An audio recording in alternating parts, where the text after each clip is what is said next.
Cantor Audio, a division of Recorded Books, presents It's Your Turn Now by Theo Baxter, narrated by Marnie Young.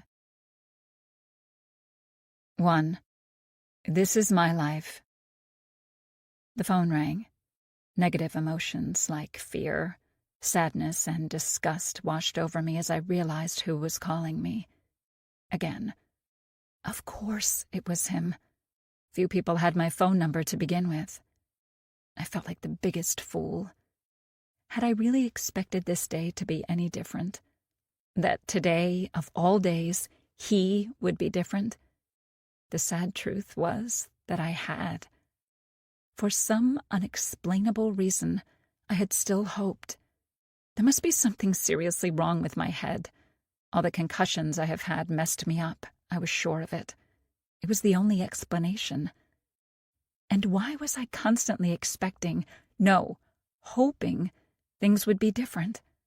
I had no reason to expect anything of the sort because all of the evidence pointed to a different outcome. I couldn't even have a few measly hours to myself without him calling. And just because he promised didn't mean anything.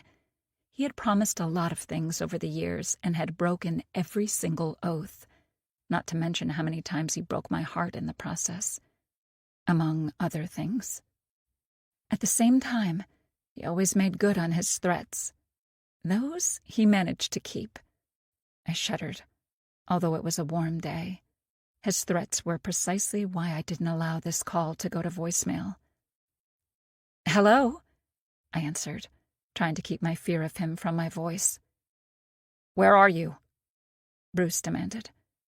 There was no hello, there was no how are you, and sadly, this was his usual manner of communication, at least with me. I got used to it and didn't react to it at all. "I just left the doctor's office," I explained. And that was true. It was as though he was psychic or something and knew just the right moment to call. Then again, he called once while I was in the waiting room, and once during my exam. He asked to speak with the doctor. He wanted to make sure I wasn't lying about my health, and that the doctor was actually a woman. I knew he would have an issue with me going to the doctor, so I made sure I chose one he couldn't be jealous of. He still made a fuss, but he finally relented, knowing he couldn't have his way if there was something genuinely wrong with me. All the same, that didn't stop him from grumbling, accusing me of simply seeking attention, accusing me of unnecessary spending on non-important things, money he worked hard to earn, accusing me of wanting to run away during one of our more extreme fights. But eventually, he came to peace with my appointment, and it killed him he couldn't come with me because he had to work and couldn't get off.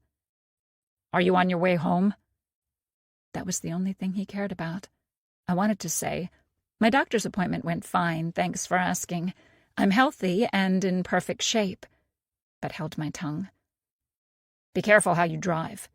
If you damage the car, I'll take it away from you," he threatened. He was waiting for any kind of excuse to take my car away from me. It was my car. I got it from my parents when I graduated from high school. It was old, but it got me from point A to point B, and it represented a fragment of freedom, the last I possessed. Of course, since he didn't buy it for me, Bruce hated it. He even tried to convince me a couple of years ago that it was time I upgraded. He offered, ever so generously, to buy me a new car, but I refused. I fought him tooth and nail and managed to keep it. I promised myself I would drive it until it completely broke down under me. Despite it being mine, he never failed to threaten me with it, since he paid for all the maintenance and the gas. I would gladly do it myself.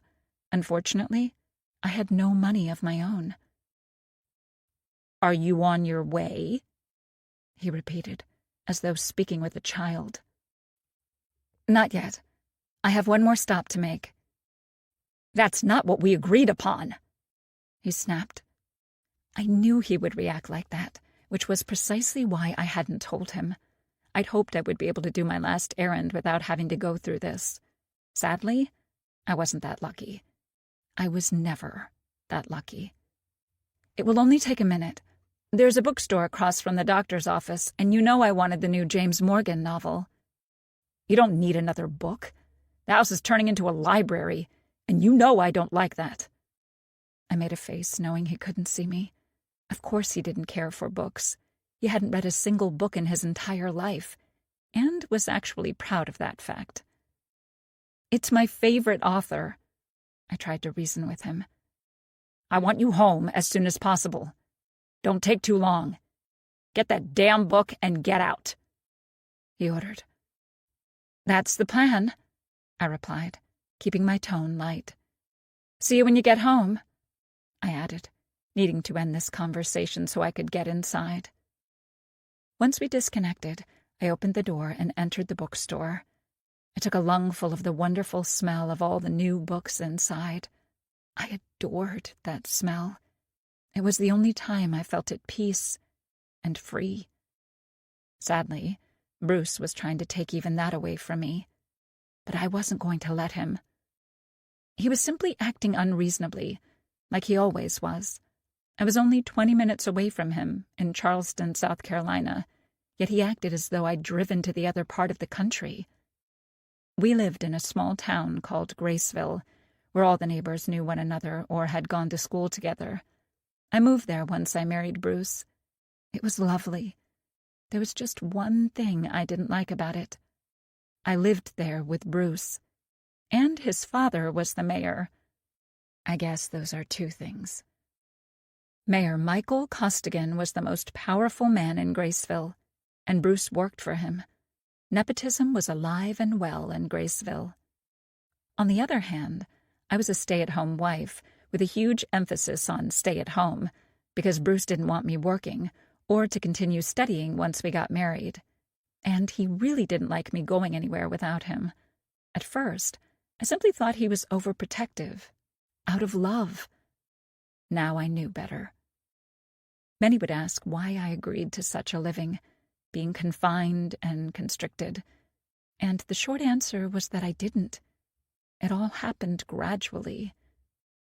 To be perfectly honest, once we got married, he did state his wishes for me not to continue with my studies, and I agreed, not because I was lazy, but because I believed we would immediately start a family, and I didn't want to be one of those parents not involved in my children's lives.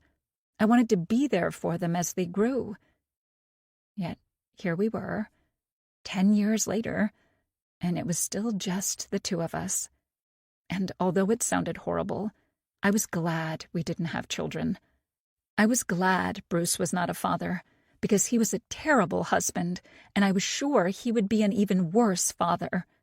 Bringing a child into my life, into my household, would be beyond cruel. Bruce blamed me for not having children. He accused me of being defective many times, although I now had all the doctor's results that proved there was nothing wrong with me. I didn't care. I thanked God I wasn't able to conceive. Suffice it to say, I didn't like my life very much. There weren't enough distractions in this life to make me forget how glum everyday existence was. I cooked, I cleaned, I took care of Bruce, and that was it. That was my entire purpose in living, and I hated every part of it. Banishing all that, I tried to focus on the books in front of me. I only had a few precious moments for myself, and I needed to use them in the best possible way. As I had that thought, my phone started ringing again. What does he want now? I thought grimly. Why can't he leave me alone? Hello? I answered, trying really hard to hide how annoyed his call made me feel. Are you on your way home yet? He demanded to know. Not yet. I kept my voice neutral, as though it was perfectly normal he was calling so soon after we'd just finished our conversation, demanding to know where I was when he already knew the answer to that question. It was better not to antagonize him. Me showing how frustrated I was with his behavior would only make matters worse, and I definitely didn't want that. Especially not today, when I was finally away from home, at least for a little bit. Why not? He asked. He didn't hide how irritated he was with me. I was used to that, too. No matter what I did, Bruce was never satisfied with my behavior or my actions. I just entered the store. I'll need a moment to find what I'm looking for, I explained. You're taking an awfully long time for such a simple task. You know I don't like when you dawdle around. Dawdle? I resented that. My every waking hour was programmed thanks to him, yet he still found ways to complain. It's a huge bookstore, Bruce. I will need a moment to get my bearings and find the right section. As soon as I find my book, I will head home, I promised. I want you to stop wasting time and head home immediately. You have work to do, he said sternly. I hated when he acted like that, completely unreasonably because things weren't going his way. If he were here with me now, he wouldn't let me inside the bookstore in the first place. He would drag me home immediately after my appointment. That was precisely why I'd made an appointment during the day, when he was at work and couldn't get out of it to come with me. It was a small act of defiance on my part, and I believed Bruce knew that, which was why he was giving me such a hard time at the moment. When he was in one of his moods, there was no reasoning with him. I still tried, desperate to have a few moments all to myself, away from the house, from him. Especially since it was becoming more and more clear I wouldn't be able to get rid of him once I got home. I also suspected I wouldn't be able to sleep either. He would give long speeches and lecture me about my poor behavior.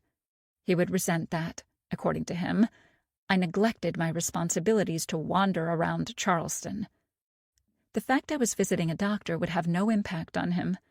Bruce would simply see how it all affected him and nothing else. He would berate me for leaving the house I needed to take care of. He would punish me for being a bad wife to him. That same routine had happened so many times over the years, I knew it by heart. And the fact I knew exactly what waited for me at home made matters worse, because there was no escaping it. In the early days of our marriage, I took everything to heart. I stressed that I had done something terrible to provoke him, hurt him unintentionally, to make him act in such a manner. Shamefully, I even believed I deserved to be smacked around for making mistakes, for enraging him when all he did was care for me and try to provide for me. Now I knew better. He was a terrible person, selfish, violent, and a monster. He tried to control me in any way possible because he perceived me to be his property. I sighed, if only inside my head. Please, Bruce, don't be like this. So now I'm the reason you're not taking care of your responsibilities? He accused. I finished all my chores in advance, and I'll make dinner when I get home. Everything is under control. Your control. And while I'm here, do you want me to buy you that cheese you like so much? I tried to placate him. I don't want any damn cheese. I need my wife home, taking care of me, he ranted. I gritted my teeth. He wanted me home with the rest of his things.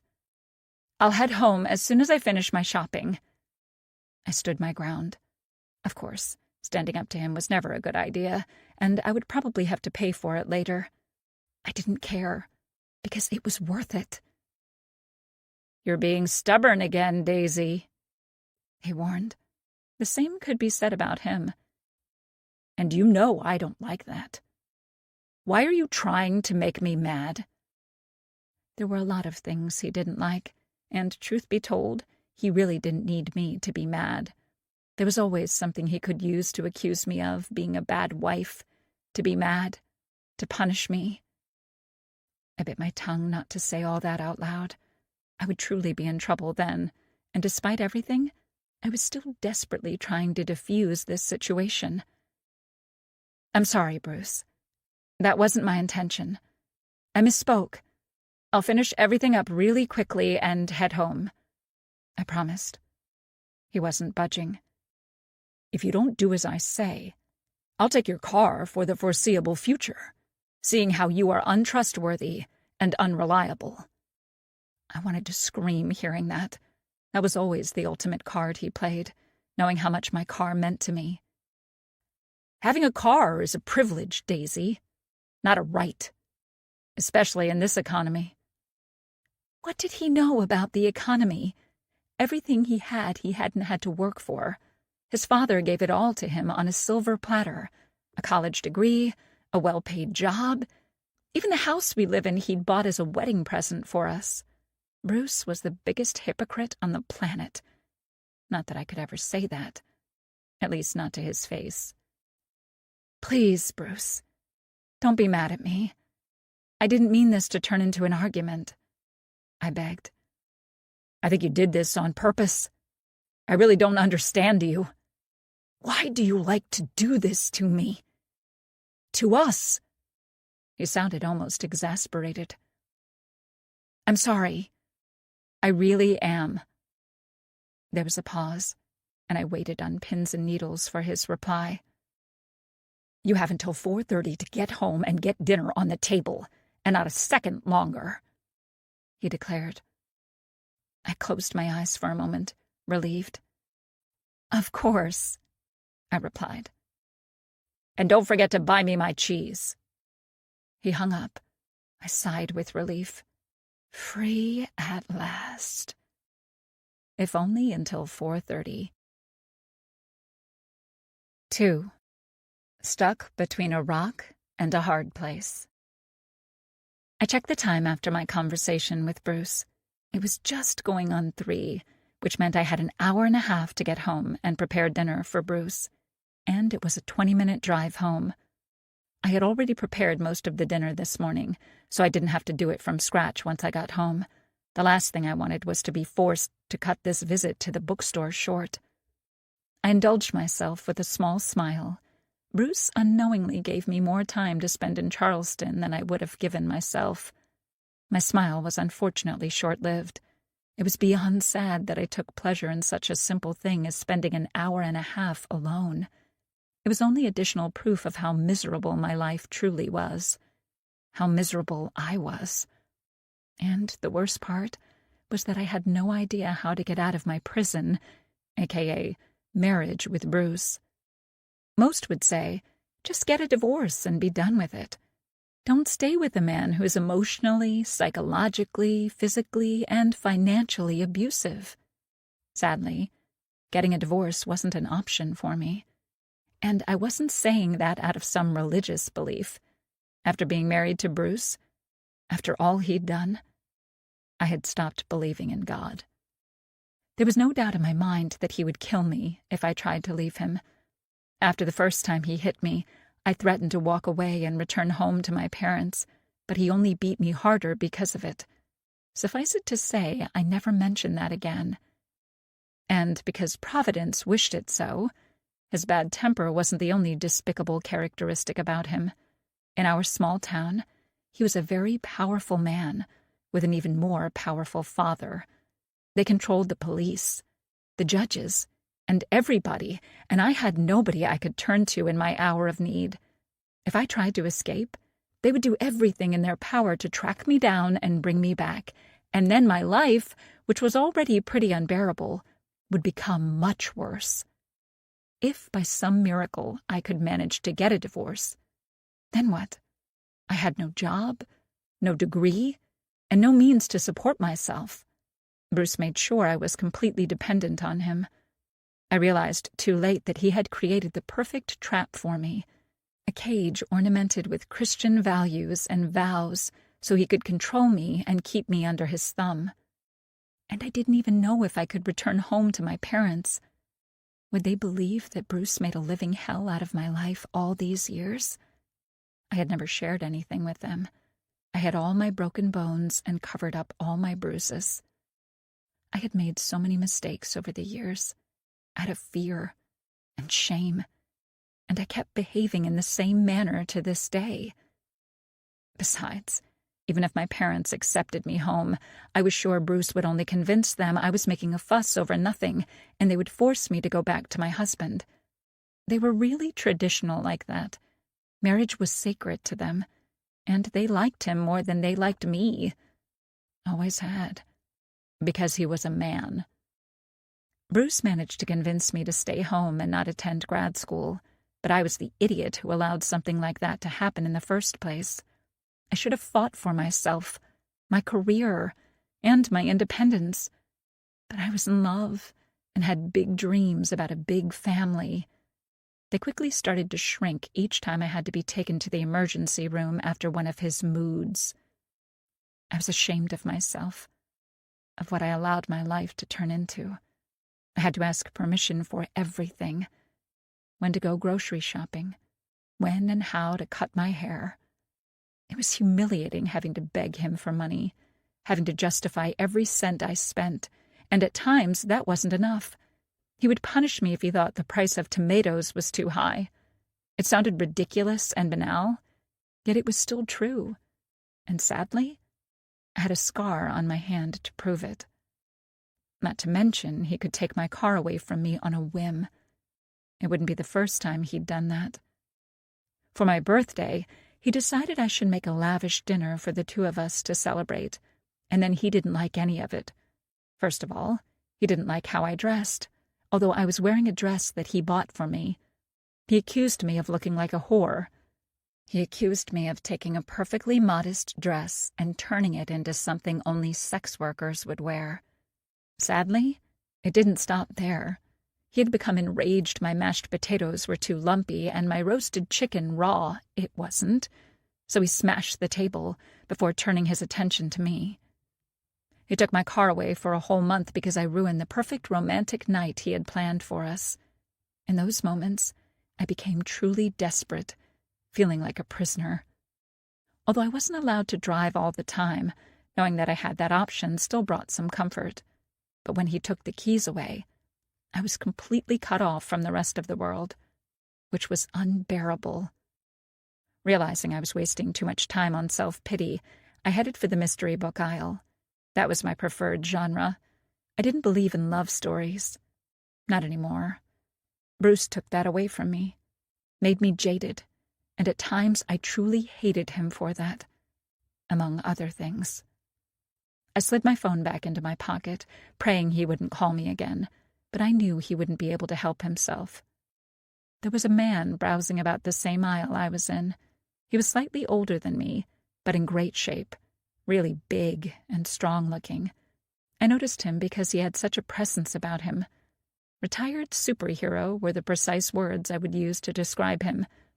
Not really sure why. He glanced in my direction and smiled, clearly realizing I was looking at him too. I looked away, embarrassed. It wasn't that I was attracted to him or anything, and I hoped he didn't get such a vibe from me. I refocused on the books. That was why I was there in the first place, and fought with Bruce for a chance to buy one, or two. Books were the only escape I had from my reality these days.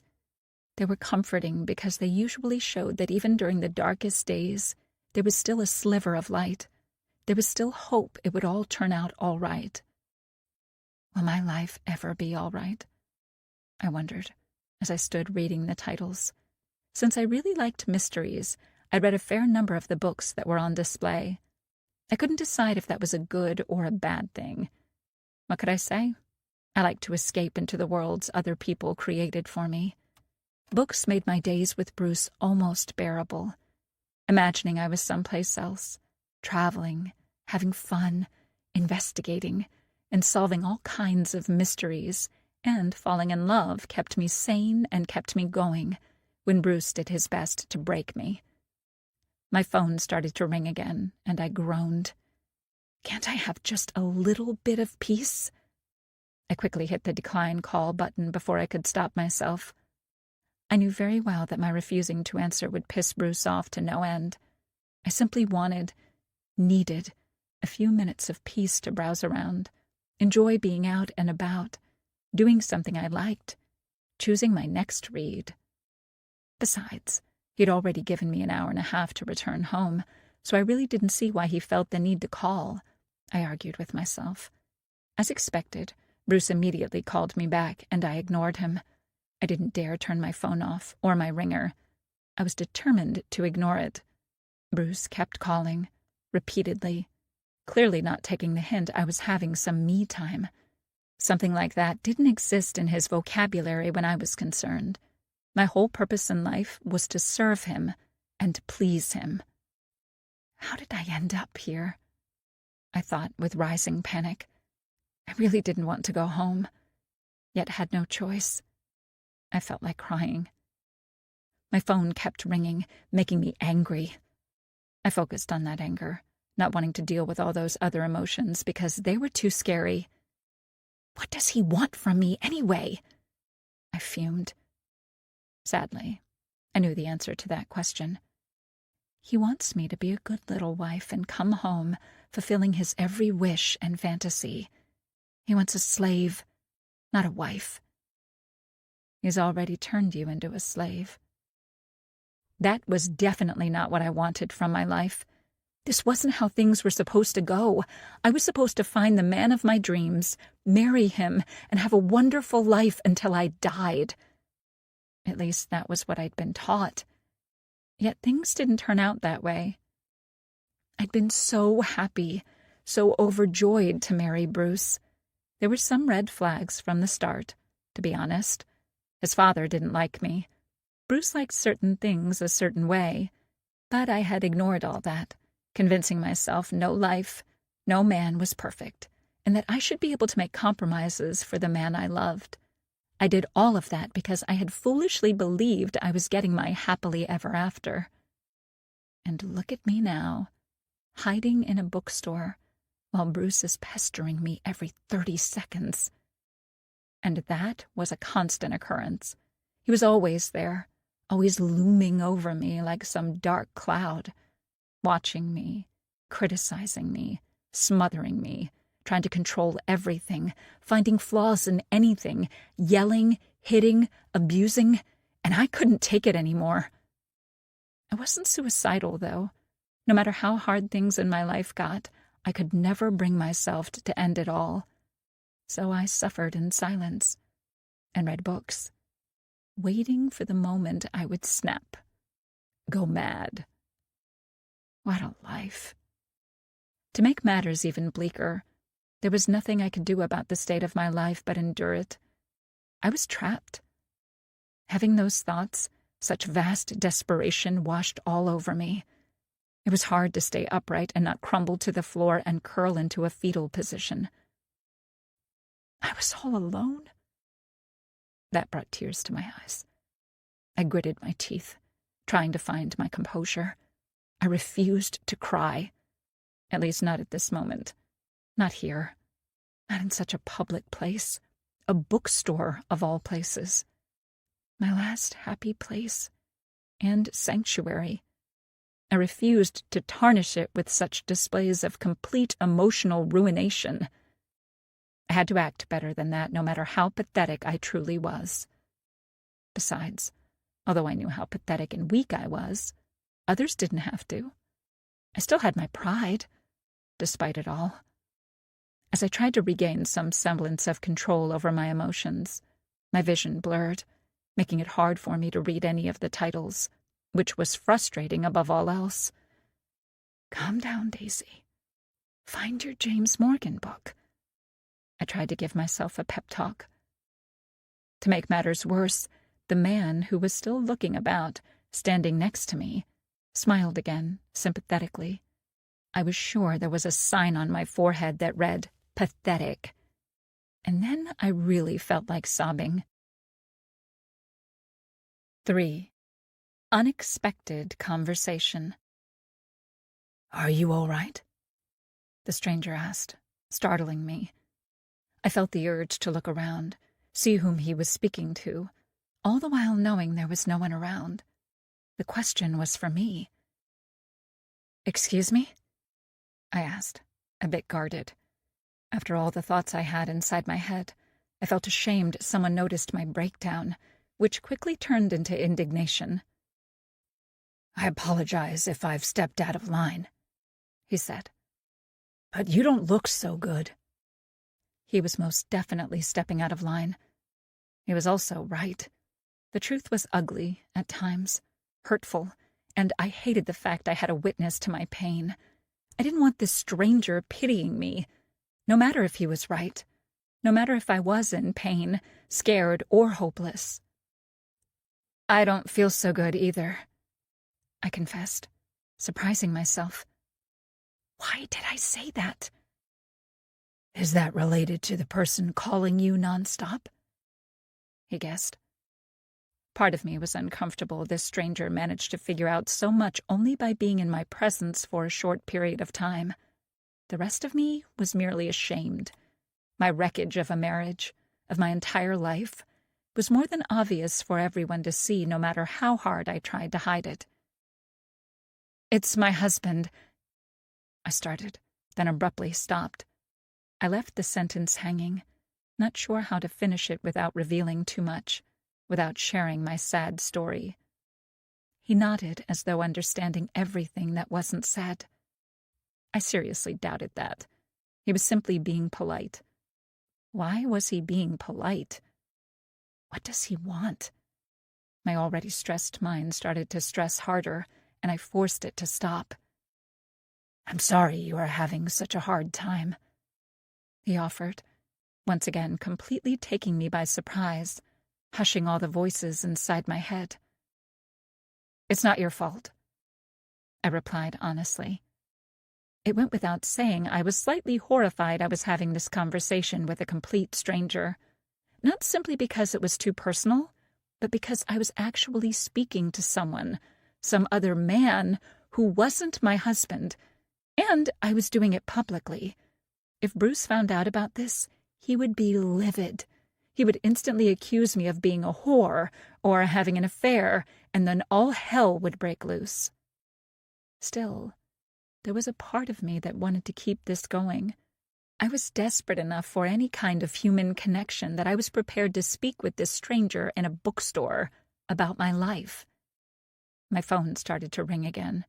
Bruce wasn't letting me have a moment of peace, and I really hated him in those moments. Unfortunately, I feared him even more. I let out a cry of sheer frustration seeing his name flash on the screen. Bruce, Bruce, Bruce. It flashed as it rang, and each time it felt like a hit to the stomach. I should know. I experienced it often enough. And then I realized this was the 10th time he had called. 10 calls I refused to answer. Oh, no. He must be furious by now. I knew that if I didn't answer, he would eventually get in his car and drive here to track me down. Then he would drag me out like some misbehaved child and shove me inside his car, all the while screaming about my bad behavior. Then he would remember my abandoned car and scream about that as well. I could truly kiss it goodbye after that. He would probably sell it, permanently trapping me inside the house. And once we would get home, he would yell some more before stepping it up a notch, meaning giving me a few, if not more, behavior-correcting slaps. And because violence turned him on, while I was on the floor, crying and bleeding, he would tear my clothes off and have his way with me. That was a milder version of the usual events, of course, because it could get much worse, with more violence. Bruce was unpredictable that way. I could never tell what could set him off, and to what level. My shame only intensified having a spectator. I turned away so I didn't have to see the pity in his eyes. I was already a nervous wreck, and seeing something like that would definitely be the end of me. "Hello?" I answered, as neutral as possible, as though I hadn't noticed 10 missed calls from my husband. "It's very disrespectful when your husband calls you and you do not answer," Bruce practically growled at me. "We just spoke minutes ago," I pointed out. "I'm not finished," he snapped in return. I felt like rolling my eyes but stopped myself in time. I couldn't allow something like that to become a habit to me.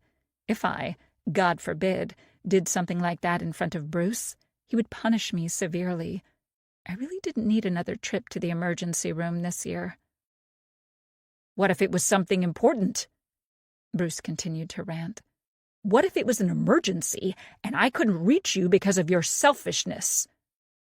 My selfishness? Now that was a very funny concept. If there was anyone selfish around here, it was Bruce. It was always me with him. It was always what he needed, what he wanted. and it was on me to simply obey and nothing else.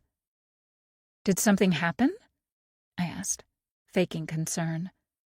"Of course something happened," he yelled. "My wife doesn't respect me. My wife doesn't respect our marriage." I was just waiting for the moment when all of this would turn out to be my fault. He was calling me every 30 seconds like a madman, barking at me to go home, and somehow I was the unreasonable one. I was the one causing all the problems. "It's not like that, and you know it." I tried to reason with him, yet at this point, I really had no idea why I bothered. He didn't need me to have this conversation. He'd already made up his mind to be angry with me.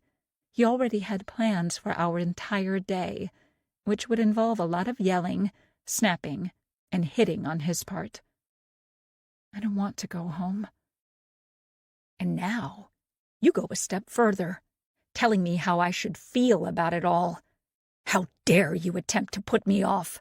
I am not some random nobody. A random nobody didn't have my phone number, but there was no need to point something like that out. He knew that, and didn't care. All this was basically to turn him into a victim.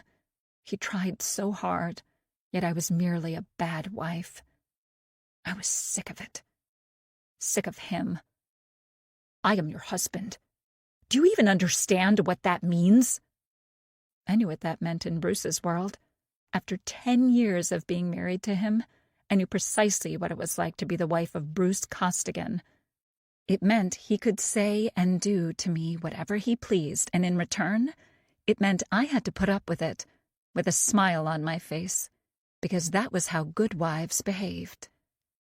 "I try so hard to understand you, Daisy, but you constantly do things simply to spite me, to make me mad. It's as though you like when I get like this." I felt like yelling. "What's there not to understand? You're smothering me, and I need a moment of peace, so stop calling me, you fucking bastard!" And hang up. But I would never do that. He would kill me if I raised my voice at him, let alone anything else. "I apologize, Bruce." "Is that all you have to say to me after everything?" he asked incredulously. "Why are you not home yet?" "I lost track of time, browsing all these books, but I will make it up to you later. I swear." I tried to placate him. I knew he liked when I acted all submissive. However, that was a double-edged sword. At times I could manage to calm him down. He would still punish me, but not as severely. At other times, that could only instigate him further, especially if he decided I was simply acting, telling him what he wanted to hear, mocking him, laughing at him. "You wasted too much time at that place. Get out of there and come home now," he ordered. And by his tone, it was obvious there was no room for negotiation anymore. I had only one option, and that was to comply. Otherwise, there would be hell to pay. "I'm almost finished." I lied, when in reality I hadn't even started looking for my book. I got so distracted by my thoughts of Bruce, his behavior, and that stranger speaking to me that I completely lost sight of why I was there in the first place. "And I'll be home on time. I promise." "I'm losing my patience with you." "And I don't understand why. You said I need to be home by 4:30, and I will." I snapped before I could stop myself. Oh, no, no, no. I had done it now. He was definitely not going to be happy with my reply, not to mention the tone of voice I used. He hung up on me. I knew what that meant. The instant I got home, he would be all over me, trying to continue this fight. All the same, I wasn't sorry for anything I said. To say I was rattled by everything that happened would be an understatement. I would like to run away and never return. Sometimes I fantasized about that, changing my hair, changing my name, and living happily someplace else, in peace. But that was an illusion. There was no peace for me while I was married to Bruce. "Were you speaking with your husband?" the stranger asked. I jumped, a little startled.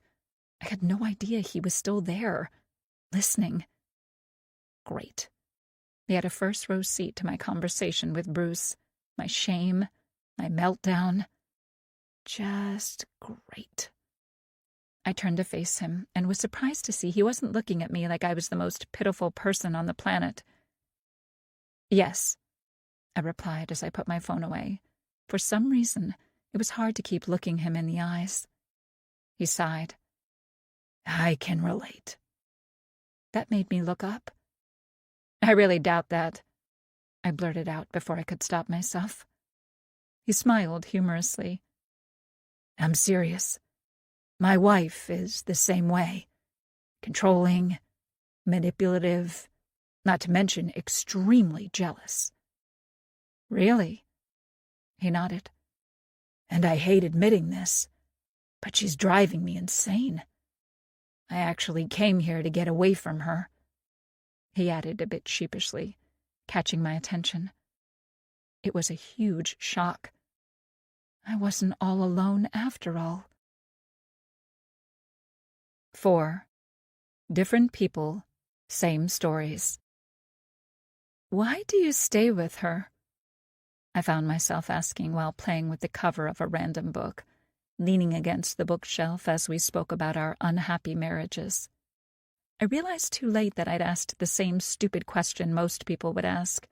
Most people couldn't understand what the predicaments of a trapped spouse truly entailed, because to them the solution was simple. Just leave. Get a divorce. The stranger didn't seem to mind, though. I don't know. Probably because I'm a dreamer. I can remember what it was like for us in the beginning, how happy we were. I'm hoping we could go back to that. But that version of her never existed. It was all an act, I pointed out. That was how manipulators got their victims in the first place. They smother you with love, and they shower you with attention until you start believing you're the only person for them, until you believe you've found the love of your life. And once they have you trapped, they start playing with you, because that was in their nature, I thought glumly. The same could be said for Bruce. He behaved completely differently while he was courting me, while we were only dating. Yet once I said, I do, it was like a switch in his head turned, and he became a completely different person. He stopped pretending and showed his true face. And that face was absolutely terrifying. I know, but my heart longs for that sweet beginning, the origin of love. There's one more reason I'm still married, if I'm to be honest. A more practical one, he added, making a face. That got me intrigued. I knew it couldn't be all rainbows and flowers. The cynic in me, the one Bruce created, knew his previous answer about love and hope had to be bullshit. If not complete bullshit, then certainly not the whole story. And I was right. I was sure he wasn't trying to deceive me intentionally. It was like he was trying to tell stories to himself to feel better. Been there, done that. Sadly, eventually, those tactics stopped working, and by the looks of it, he was there now.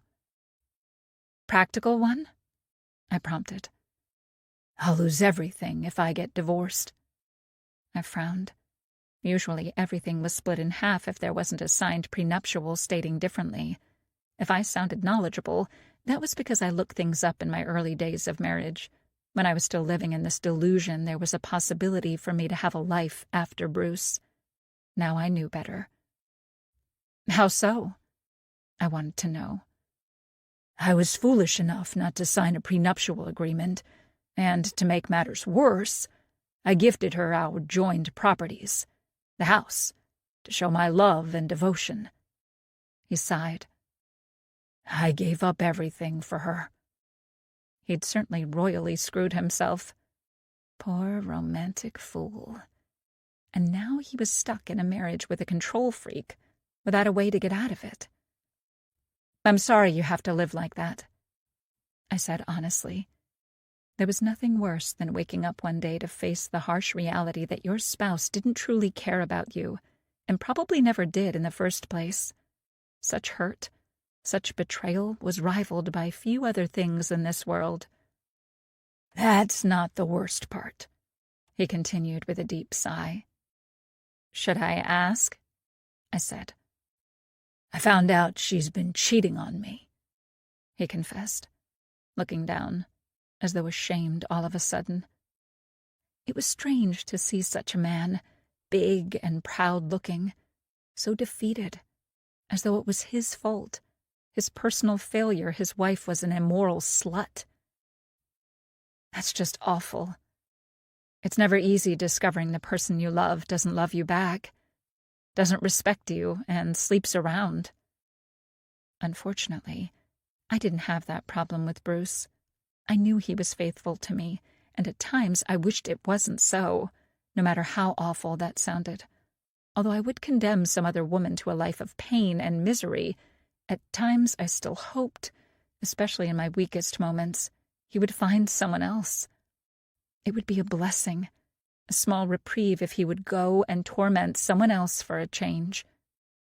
I knew I was a horrible person for wishing for something like that, yet it couldn't be helped. I was that desperate. "And that's the honest-to-God truth," he replied, agreeing with me. Then something occurred to me. "Wait, doesn't her cheating on you make it easier to ask for a divorce?" I asked hopefully, completely invested in this man's story. Although I just met him, I sympathized. Besides, it was easier to stress about other people's problems than to have to face my own. "Not really," he replied glumly. "How so?" "As I said before, no prenup. She can do whatever she wants and still get everything without any consequences." "That's awful," I exclaimed. It was disconcerting how unfair life was at times. He shook his head as though trying to repel bad memories and bad emotions, too. His next words confirmed as much. "Enough about me. What's your sad story? While we're sharing," he added as though trying to lighten the mood. I hesitated for only a second before opening my mouth, and words came pouring out. "I'm trapped in a loveless marriage with a man who's never going to let me get out of it." "Trapped how?" he asked, raising an eyebrow. While this mystery man was trapped in his marriage because of the potential financial loss, my problems were slightly different, to put it mildly. "Trapped in a literal sense of that word," I confessed reluctantly. "Bruce is controlling, abusive, jealous, and leaving isn't an option because he's powerful, too." "There's always a way," he replied, as though trying to cheer me up. I shook my head. "Bruce will never give me a divorce, and if I simply tried to run away, he would find me." "Not if you hide well," he pointed out. Is that really living, though? Always looking over my shoulder, always fearing he would find me? Truth be told, that sounded exactly like my life now. So why bother? "Is this truly better?" he challenged. And if I was being honest, he had a point. It was simply that my fear was keeping me in place. Bruce had trained me well. Even thinking about running away from him made me hyperventilate and my palms sweat. "I can't trade one prison for the other," I said eventually. "That's really sad," he agreed. "You know what's the saddest part? The only reason I'm allowed to be here is that this bookstore is right across from my doctor's office. I would never have been allowed to come otherwise." Saying that out loud, admitting the depths of my shame, the thickness of the chains wrapped around my neck was beyond humiliating. Devastating. At least not without him. And even now he couldn't simply leave me alone to browse around the shop. He has to call every 30 seconds to threaten me, I added, getting angry all over again because that was preferable to being afraid, constantly petrified something would trigger him, push him over the edge, and that would result in my demise. I banished that thought because it was too scary admitting that my husband was fully capable of killing me. "Are you all right?" he asked with concern. The short answer was no. I wasn't all right. I hadn't been all right for years. I broke my arm a year ago and had to go for my last checkup, I explained. He understood what I wasn't saying, that Bruce was the one who actually broke it, and he simply nodded at that. "I never met a person actually going through all the checkups," he commented, almost conversationally.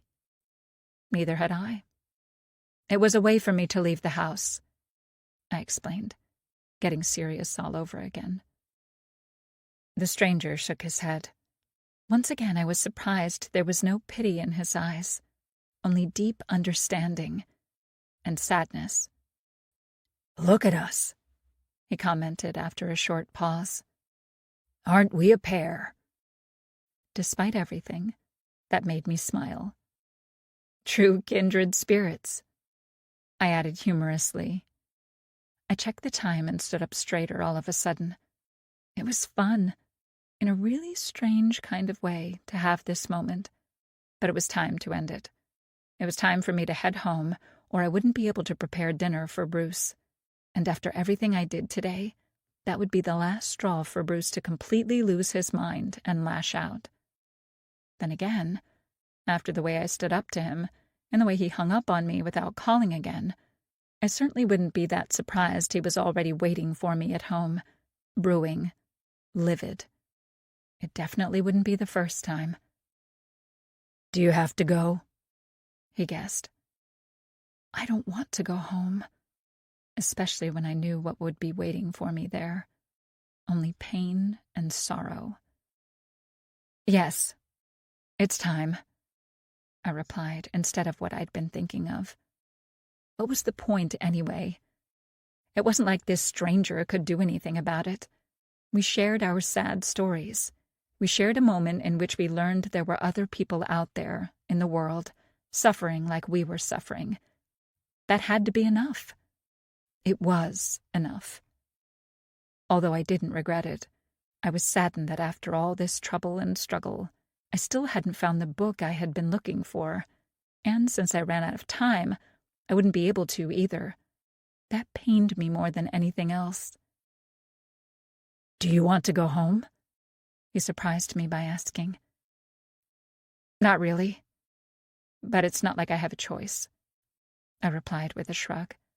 I was playing my part again, acting like I was tougher than I was, acting as though I had made peace with my choices, with the life I was forced to live. I started to walk away. "What if it doesn't have to be like that? For either of us?" he asked, stopping me in my tracks. Something in his voice made me turn to look at him. "What do you mean?" I asked, confused. "What if we can help each other out?" he asked, and there was a strange glint in his eyes. "Help?" I tested the word inside my head. All the same, his question made me so shocked, so deeply rattled for some reason, I completely forgot about my despair. It went away as though it never existed, and all it took was for me to hear that simple word. Help. Somehow, I couldn't decide if that was a good or a bad thing. 5. An indecent offer. "What do you mean, help each other out?" I parroted. "How?" Instead of answering me, he turned toward one of the bookshelves and started to look through the books, tracking all the titles with his index finger. Is this the proper time for shopping? I thought, irked. Perhaps I should do the same. Then again, I was too curious to hear what he had to say to do anything else than wait patiently. Yet my patience was running thin. What is he doing? I sighed, checking the time. I should truly get going. I couldn't wait a second longer. Bruce was already mad at me. I certainly shouldn't find new ways to make it worse. I was about to say my goodbyes when he let out a sound as though pleased with himself. "Found it," he announced, pulling out a book from its place. He handed it to me, wearing a strange expression on his face. I accepted it carefully, reading the title in the process. "What?" I frowned. I was now more confused than ever. The title of the book was Strangers on a Train. It was a classic written by Patricia Highsmith. The said piece had also been turned into a very popular movie. What does this book have to do with anything? With me? I wondered. I looked at the man in front of me in a questioning manner. "Are you familiar with this book?" he asked, and although he tried to remain calm, I detected a hint of excitement in his voice. After spending a decade with Bruce, I had become pretty good at distinguishing subtle changes in someone's tone of voice. That skill had saved me more than once from a beatdown. "I know of it," I replied honestly. I had never actually read the book, though I recalled the story perfectly from Alfred Hitchcock's movie. "So, what do you think?" he prompted. I immediately put two and two together. He can't be serious.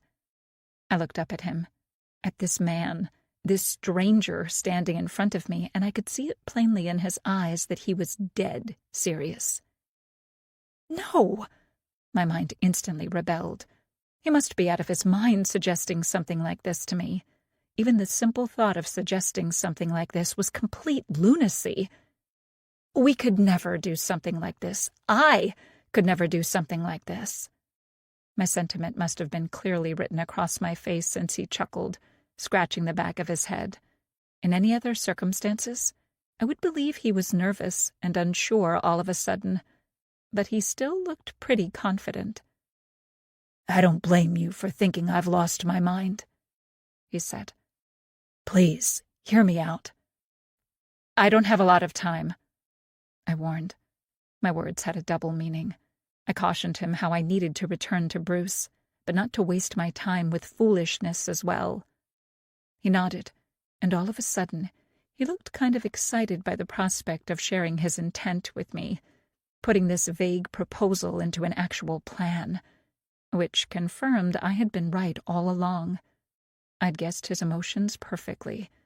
I wanted to pat myself on the back for that. His eyes sparkled as well. I should have been afraid of all that. I wasn't. "We can do this. I know we can." And there was such confidence in his voice, I could almost believe him. We could do it. Could we? Should we? A few other patrons browsed by, and he took a step toward me so he could speak in a more hushed manner. I felt like we were part of some conspiracy club, because that was exactly what had been happening in the last couple of minutes. We were conspiring to do something unthinkable, and yet, at the same time, utterly tempting. "Meeting you was Providence. This is it. The miracle we've both been waiting for," he shared as a secret, almost whispering in my ear. I shuddered, not because of his proximity, although I had to admit his aftershave was very pleasing, but because of the power and intensity of his words. Should I dare to hope? Am I crazy for indulging in this for even a second? Probably. Most definitely. Then again, I was in a bookstore, surrounded by all kinds of stories, all kinds of unimaginable adventures. This was the perfect, probably the only place I should be able to indulge in this scenario. A world without Bruce. I was timid while trying to imagine something like that, yet I gave it a go, and it was absolutely wonderful. I almost started sobbing then and there and experienced pure joy and happiness picturing my life without my monstrous husband. That was something I had never allowed myself to do, because hoping was useless, because hoping would drive me to insanity. Yet in these moments, here, in this bookstore, talking with this stranger about this plan of his, this almost indecent offer, I allowed myself just that, to dream the impossible, at least for a fraction of a second, before stopping myself, locking those emotions deep down inside of me again. And because he looked at me expectantly, I said, "I need you to say it out loud." I needed to know I wasn't losing my mind and that I understood his intentions perfectly. He started to smile as though pleased I was prepared to listen, yet caught himself in time and nodded instead. "The plan is exquisitely simple, as in this book." He nodded at the one I was still clutching in my hands. "I'll take care of your marriage problems, and you'll take care of mine. It's as simple as that," he concluded. If only life could be that simple. Sadly, I learned from a painful experience that was never the case, at least not for people like me. "What do you mean by that, exactly?" I asked. From this proximity, I could see the exact color of his eyes. They were blue, steady. "I'll make sure that your husband can never hurt you again, and in return, you'll help me get out of my terrible marriage." "And when you say make sure, you mean—" "Yes." Oh my God. My heart started to beat really, really fast. Was that the only way? Was this my only way to freedom? Making a deal with this stranger? "Can't you see this is a win-win kind of a situation?" he continued. "Since we don't know each other, we can do whatever we want and get away with it." The way he phrased things, "do whatever we want and get away with it," sent chills down my spine. Could my way out really be that simple? Was it simple? We were discussing some pretty horrible things at the moment. In order to save ourselves, we would have to hurt someone else. Although it sounded like the devil's offer, I was actually thinking of selling my soul, because the prospect of being free of Bruce and for good filled me with so many different kinds of emotions I didn't want to analyze at the moment, that I felt overwhelmed. Was it wrong of me that I was seriously contemplating his offer? Probably. Then again, it was also wrong that Bruce was known to beat me up so severely that I would end up in the hospital. It was all just a matter of perspective. At the same time, could I honestly do what he suggested? Could I stand in front of his wife and try to end her life? I wasn't so sure. And what about the morality of this situation? Should I play God and decide who had the right to live and who needed to die? It all came down to one simple, yet not so simple question. Could I harm another person, despite the fact she was deserving, despite the fact she hurt others, simply so I could ensure my own freedom? Then again, acting from such selfish impulses, wouldn't I become the thing I detested the most? How would I be any better than Bruce if I made this deal? I wouldn't be. I would get my life back, a second chance to start over and be happy. That thought made me pause. This man offered me my dream on a silver platter, even if it was at such a steep price. Was I brave enough to take it? I wasn't so sure I was. Bruce beat it out of me a long time ago. Perhaps that was precisely why I needed to find it inside of me again. That courage. A defiant part of me rebelled. "So, what do you say?" he prompted. "I know how it all sounds, but it can work. Trust me, it would be a perfect crime." It would still be a crime. "I'm interested in hearing more about this plan of yours. However, I don't want anyone to get hurt as it happened in the book." It wasn't a happy ending for the main characters. I couldn't live with myself otherwise. "We're much smarter than those characters," he reassured me. "We won't make the same mistakes." Does this mean I would have to read the book? I instantly rebelled against that. If I went through this craziness and the police found a copy of this book in my possession, then they might be able to puzzle it all together, and then it would all be for nothing. Speaking like a true criminal already. It sounds too crazy. My fear won in the end. I couldn't go through with something like this.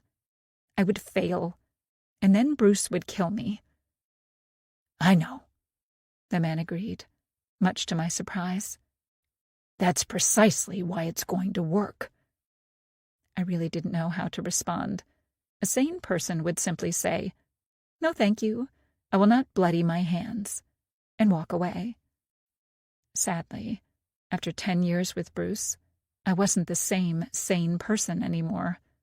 He'd changed me in his desire to shape me into a perfect wife. So now I was seriously considering killing him. I felt like I'd fallen into one of my mystery books, and now I had no idea how to behave, or what the right course of action was. What to do? I don't know what to say, I said eventually. Say you'll think about it. If I said that, would it be because I was interested in going through this, for real, or simply placating him, trying to end this conversation? I wondered. Did it matter? I believed that it did matter. Sadly, I had no answer. Probably a little bit of a both, depending on the current thoughts inside my head. It's too crazy, I repeated, not liking being put on the spot like this. I don't even know your name. He instantly offered me his hand. My name is Marco, and I'm going to make all your problems go away. 6. A life sentence. I looked in shock at his outstretched hand. Was it wise for us to exchange our names? Naturally, I dismissed that instantly, since that was simply my paranoia talking. Then I realized what he said apart from his name. Was he joking with me? I had a lot of doubts. He must be joking. This was all a joke and nothing else. There was probably a hidden camera someplace filming everything. If Bruce sees me on TV, talking about killing him, I will end up being killed. This isn't a joke, and there are no hidden cameras. He had guessed my thoughts as I started to look around like a maniac. That somewhat put me at ease. You're actually serious about this? I asked, still suspicious. He nodded. The most serious I have ever been in my entire life. I accepted his hand and we shook as I offered my name in return. Daisy. What do you say, Daisy, now that you know I'm not trying to prank you? Are you ready to take charge of your life? That almost made me smile, since he sounded like a salesman. Are you sick and tired of trying the same old tricks without any results? Try our product, Stranger in a Bookstore, and all your problems will magically go away. I was clearly losing my mind. There was still part of me that couldn't shake the feeling this was all some elaborate scam to humiliate me, because it went against reason that he was serious. I did fall for it, and hard, and now it was time to return to reality. Things like this didn't happen in real life, only in books and movies. Talk to me. What's on your mind? He encouraged. I narrowed my eyes. I think you're pranking me, and I don't appreciate it. I opened my soul to this man, and in return, I got only mockery. I really need to get home. This isn't a joke, not a prank. He was quick to reassure me. I'm dead serious, pardon the pun, and I'm truly confident you and I can pull it off. I stared at him for a couple of heartbeats. Why? You know nothing about me. How can you be so sure? Because I can see it in your eyes. What? I asked, only slightly on the defensive side. You're as trapped in this miserable life as I am, and it's slowly killing you. The power of his words and their truthfulness shook me to the core. He certainly had me there. "So, you were lurking here in hopes someone like me would come along to help you get out of your marriage?" I challenged. He didn't take offense to my words. "Of course not. And I understand your hesitation and skepticism. This all sounds pretty crazy, but I know you feel the same way I do, that this is right." I wouldn't go that far. "Honestly, I got the idea after hearing about you and your husband." "I see." I nodded. He sounded genuine. He sounded like a man I could trust. Should I? "That's precisely why I know it's going to work. Because there is no plan. It just happened. The plan exists only because you and I met here completely by accident," he said, offering a reassuring smile. "Just like in a book." The book didn't have a happy ending, though, I reminded myself. Despite everything he said, I still had a few reservations, to put it mildly. Could I actually make a deal with this man? Could I go through with it? "Let's say that I do believe you. Why me?" "Because you're just like me," he said sadly. Two desperate souls, doing something desperately. It sounded like the first line from some novel. This was no fantasy, though. This was my life, and I had no idea what to do. I felt like I was standing on the precipice, and what I chose to do now would affect the rest of my life. For better, for worse. There was no telling. I had to make a choice of the path ahead, but I was waiting for the right one to present itself. It sounded so unbelievable. Making a deal. Killing some woman so Marco would kill Bruce. Then again, what other choice did I have? As it was, my life was pretty determined for me. I would forever be trapped in a marriage with Bruce, and he would continue to torment me until I died. I'd much rather die, here, now, than to have to endure such a horrible version of existence. I couldn't even call it life, because it certainly wouldn't be that. I can always hope he will have a heart attack in his 50s, die, and leave me a happy widow. That wasn't life either. Hoping, praying for someone's death, day after day, night after night. Perhaps it would be better to take charge, take life into my own hands and change something, create freedom and happiness. This man was offering that to me. A solution. A way out. The least I could do was hear him out and see if what he was suggesting was in fact something I could go through with, and live with it for the rest of my life. "What makes you so sure we won't end up in jail?" I asked what concerned me the most, apart from killing another human being. "They wouldn't be able to convict us of anything. We would have perfect alibis. You and I are complete strangers to one another. After all, we are complete strangers to our victims. So there would be no evidence, no motive whatsoever." I nodded, because so far what he was saying made perfect sense. The police wouldn't suspect random strangers of a crime committed. They would look at people close by, and once they couldn't find a viable suspect that way, then and only then would they widen the net. However, by then, all trails would go cold. And besides, as he said, nobody would suspect me of killing his wife because I had never met the woman and had no connection to her. Could I kill a woman I didn't know? That hadn't done anything wrong to me? More to the point, could I kill, period? "It would be impossible for the authorities to track us down," Marco continued, "or manage to place us together in any way. We might end up being interrogated in our own spouses' murders, but all the evidence would point elsewhere." Murder. That word sent chills down my spine. I couldn't believe I was actually standing here, contemplating someone's murder. Two, actually. Could I go through with it? Could I murder someone? Could I do it so I could be free? Did one justify the other? They would never suspect me in the case of your husband's murder, Marco continued.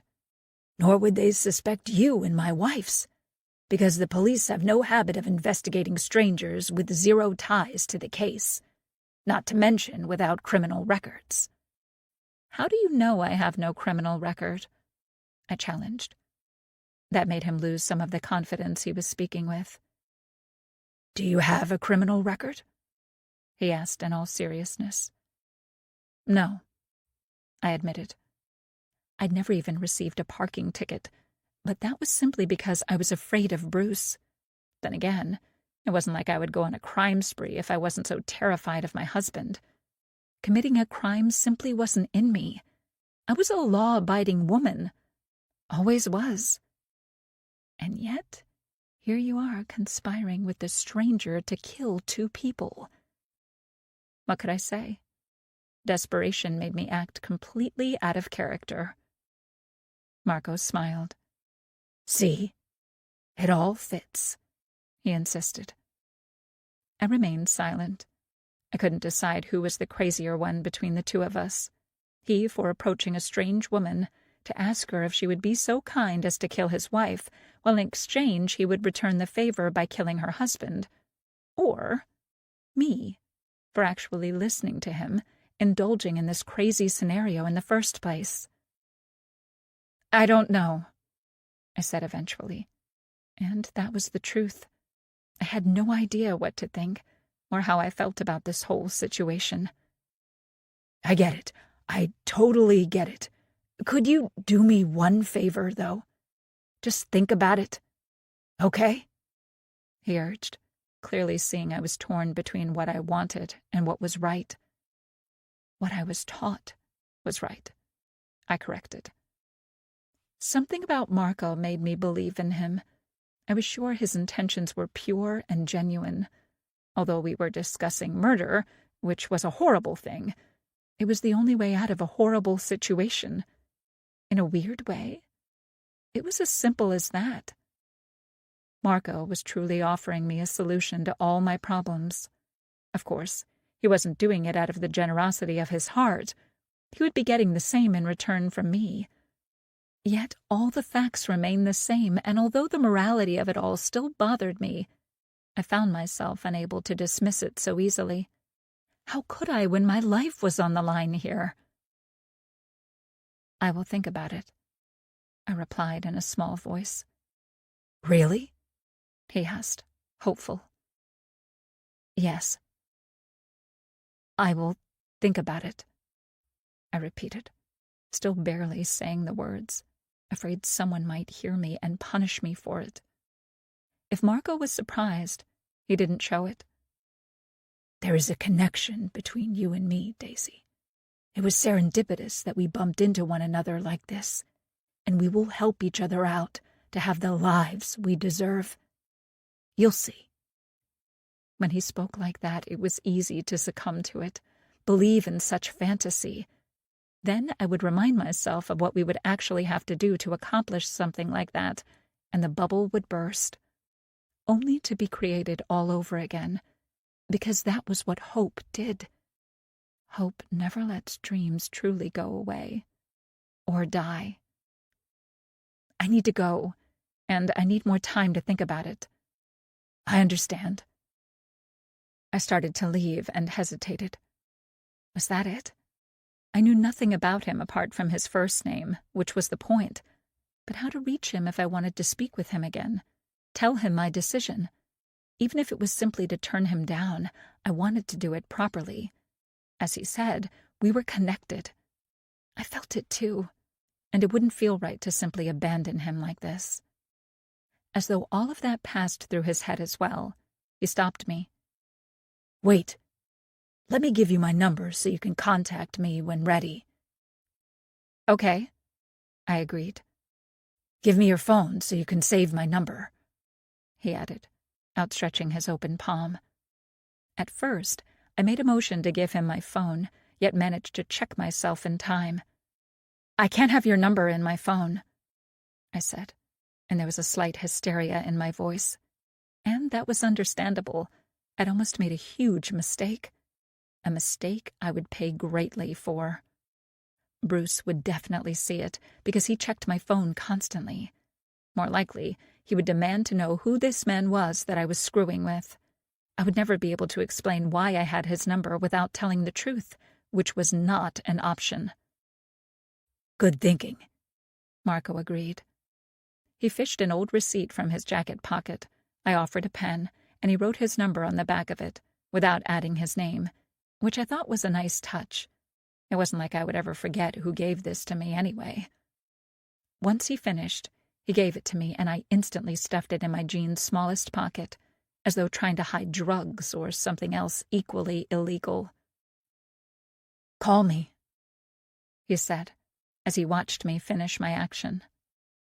I constantly worried about how others perceived me, especially Bruce, and I was sure I looked like a complete basket case to Marco.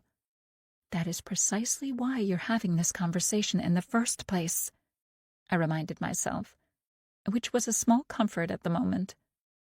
I nodded at his words, although now that this was finally over, and I had his number, I realized I was probably never going to use it. The spell was broken. The fantasy ended, and it was time to return to reality, no matter how harsh it was. Although his offer was tempting, I could never actually go through with something like that, and I was sure that once he left this place, Marco would feel the same. He too would feel foolish for having this conversation with me in the first place. But then he said, "That number is going to be in use for only a week." That surprised me. Why? Because after that, I will be getting rid of the phone. 7. The worst thing in the world. Get rid of his phone, I repeated to myself. I was about to ask why would he do something like that. Why would he get rid of his phone when mine started ringing, startling me at such an intense moment and making me jump? Naturally, it was Bruce. I guessed he lost patience that I still hadn't returned home after our last conversation. Without wasting any more time, I answered. "Hello?" "Are you home yet?" he snapped in his usual manner. I cringed. Not yet." I had no time to come up with a viable lie, and if I claimed something was wrong with my car and he came to pick me up and discovered everything was in perfect order, he would be beyond furious. "I got so caught up," I tried to explain. "You have only 30 minutes left to get your ass home," he growled at me. Despite how it sounded, the fact he was still honoring his original deal made me hopeful I could actually get away with all of this. Ugh, how sad my life was, where I spent my days avoiding traps my husband planted for me, trying not to get beaten down. Having such thoughts, I instinctively looked at Marco, who was looking at me in return. He smiled knowingly, and for some reason, I found that comforting. "I won't be late, Bruce, and dinner will be on the table waiting for you as well," I promised. "It better be," he said, before hanging up. I sighed with relief since this turned out to be quite a short conversation. It was obvious why Bruce needed to do that. No matter what, he always needed to feel like he was in control. Sadly, he was, and this was one of the ways to achieve that. He gave me a deadline, and I had to make it, which meant it was now truly time to leave this bookstore, although I didn't want to, and say my goodbyes to Marco, pretending I never met him in the first place. Life would be easier that way, than constantly wondering what if. What if I only called him afterward and made plans to ensure my freedom? Our freedom. Despite those thoughts, his phone number was still safely tucked into my pocket. A souvenir from a strange day. I wouldn't be able to keep it, of course. I would be in constant fear that Bruce would find it, demanding to know why I had it, so upon arriving home, I planned on flushing the number down the toilet. Or I can simply throw it in the trash that stood in front of the bookstore. Every part of my being rebelled against that. "Bye," I said to this mystery man that I shared a very strange conversation with, and after grabbing 3 random mystery books, none was Strangers on the Train, I returned that to one of the shelves. I went to the register to pay for them. Luckily, there was no line, and I finished everything rather quickly. I paid with my credit card so Bruce could see, once he checked the bank statements, that I truly was in the bookstore and no place else. Just like I said I was. I headed toward the exit and could see from the corner of my eye Marco wanted to follow me, clearly having more to say, but I very discreetly shook my head, and he stopped in his tracks, catching himself in time. What more was there to say? He proposed this insane plan to me, and I promised I would think about it. Besides, it wouldn't be prudent if anyone saw us talking together. That would ruin the whole advantage of us being complete strangers. It was never a bad thing to be extra careful, just in case. In case something happened. In case someone might be watching me. I rushed toward my car. As I got inside and sat down, put the key in the ignition, and grabbed the wheel, I stopped and just sat like that for a few heartbeats. Wouldn't it be great to turn on the car and just start driving in a completely opposite direction, away from that house, away from him? That would be heaven. Sighing, I started driving toward home. I hated my life, and speaking with Marco only showed me how much. It wasn't that I didn't know that beforehand. It was simply that it was easier not to think about certain things in my everyday life. But now I had no choice. Being confronted like this, with all my bad decisions, with all my misery, Bruce would never change. Besides, why would he, when he had everything just the way he wanted it, with me unable to stand up to him? And there was nobody who could help me, make him change or pay for his actions. The whole system protected him, because he was the system. He was in charge. He had all the power, which meant I would forever remain the same as well, miserable, desperate, and all alone. If I accept Marco's offer, that could change, I thought. I dismissed that idea as nonsense, because it was all fun and games to entertain such a thing for a moment. All the same, I knew I could never go through with something like that in reality. I couldn't kill Bruce, or let someone else kill him while I killed some other woman, no matter how miserable I was. It simply wasn't in my nature to harm anyone. Many believe that through history they were pacifists, but life had a strange sense of irony, and special circumstances could change everything in a blink of a second, and could change that belief as well. The truth was, people were capable of all kinds of things, unimaginable things, when pushed into a corner while they fought for their survival. I guess I'm not there yet. How was that possible? What was wrong with me? There has to be another way out of my life, I groaned inwardly. After speaking with Marco, I became restless, like I hadn't been in a long time. Living a certain way had made me obedient, and I hated that. I was taught not to hate. However, after spending 10 years with Bruce, I learned to hate a lot of things, him included. I became damaged goods because of him, and even if he dropped dead today, the scars he left me with were something I would have to carry with me for the rest of my life. If only he would drop dead today, that would really solve all my problems. But I wasn't that lucky. Make the deal with Marco, and all your problems will go away, a small part of me whispered in my ear.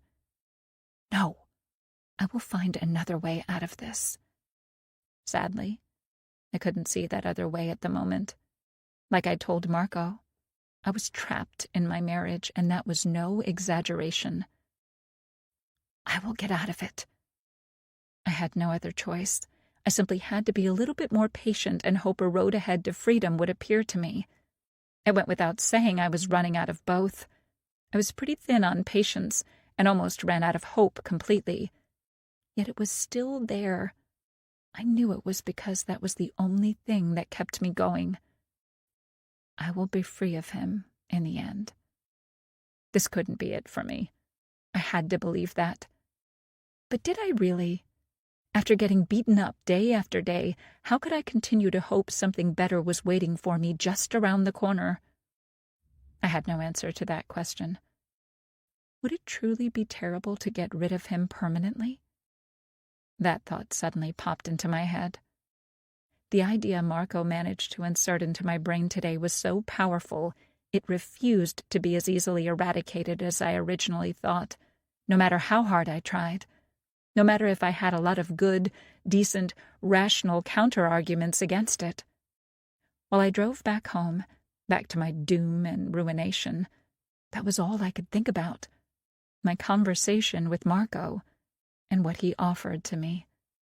I wasn't even sure he understood what he'd offered to me, what it meant to me, which was precisely why it was so hard to let it go and return to my life as though nothing happened.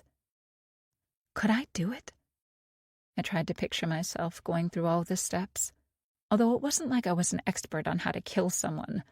All I knew I had learned from books and movies, and those weren't the best reference materials. Then again, I didn't have to do anything to Bruce. I only had to make a deal with Marco and wait for him to do the bloody part for me. If I said yes to his plan, I would simply have to wait as someone else finally put Bruce in the ground, where he belonged, where he couldn't hurt anyone else. This was my opportunity to do something for myself, to get rid of that monster. However, that freedom would have to come with a price. I would have to bloody my hands too in order to escape this hell. Would it be so wrong of me to try and help myself the only way I could when there was no one else trying to do anything to help me? Everyone knew what Bruce was doing to me behind closed doors, and for years they had all turned a blind eye, starting with our neighbors, my doctors, and the police. I was sure some even believed I deserved everything, living in such a misogynistic society where women were blamed for everything. I mostly believed people were scared to say or do anything, as I was scared, because Bruce was a really powerful man, at least in our small part of the world, with an even more powerful father who always had his back no matter what. I'd heard rumors about what Bruce did to some of his old girlfriends, but the all-powerful mayor took care of it. They were the lucky ones, because they managed to escape. I was the one he chose to torment for the rest of his life. I was the trapped one because I couldn't compete with all the resources they had at their disposal. But if I accepted Marco's offer, I wouldn't have to be. And on my mind went in circles. Dangerous circles. All my problems could be solved if I only allowed this stranger to kill my husband. A truck's mighty horn broke through my daydreaming. The light was flashing, and in an instant, I realized that in my madness I had switched to the wrong lane. The truck was gunning for me, coming from the opposite direction, and in this game of chicken, I would most definitely lose. I panicked, gripping the wheel tightly, and managing to turn just in time to prevent getting hit by the truck. The car swayed a little at the intensity of my turn. "Son of a bitch!" I cursed, as my heart started to beat like crazy. I had almost died. That truck, at that speed, would have pulverized my small car, with me in it. Fuck! Fuck! I continued to rant, trying to calm myself down. I'd allowed myself to get so distracted that I almost killed myself. I almost caused a traffic accident while I fantasized about killing my husband. If that wasn't a clear sign I was on the wrong path, then I didn't know what was. Fuck! I repeated, shaking my head. I had completely lost my mind. There was no doubt about that. And the saddest part? Ending it, here and now, wouldn't be the worst thing in the world. 8. A life without Bruce. I parked the car in the driveway and left the car, having this foreboding feeling, carrying a small grocery bag, looking about. I didn't see Bruce's car, but that didn't mean anything. He was known to park someplace else and get the rest of the way on foot to not alert me of his arrival. I checked my watch. I still had time to finish dinner, which was a relief. I inserted the key to unlock the front door when it was yanked open for me. Bruce glared at me, his disapproval, anger, almost palpable. On the inside, I was petrified. On the outside, I simply smiled. Of course, he'd rushed home from work. After all the conversations we'd had today, it was to be expected.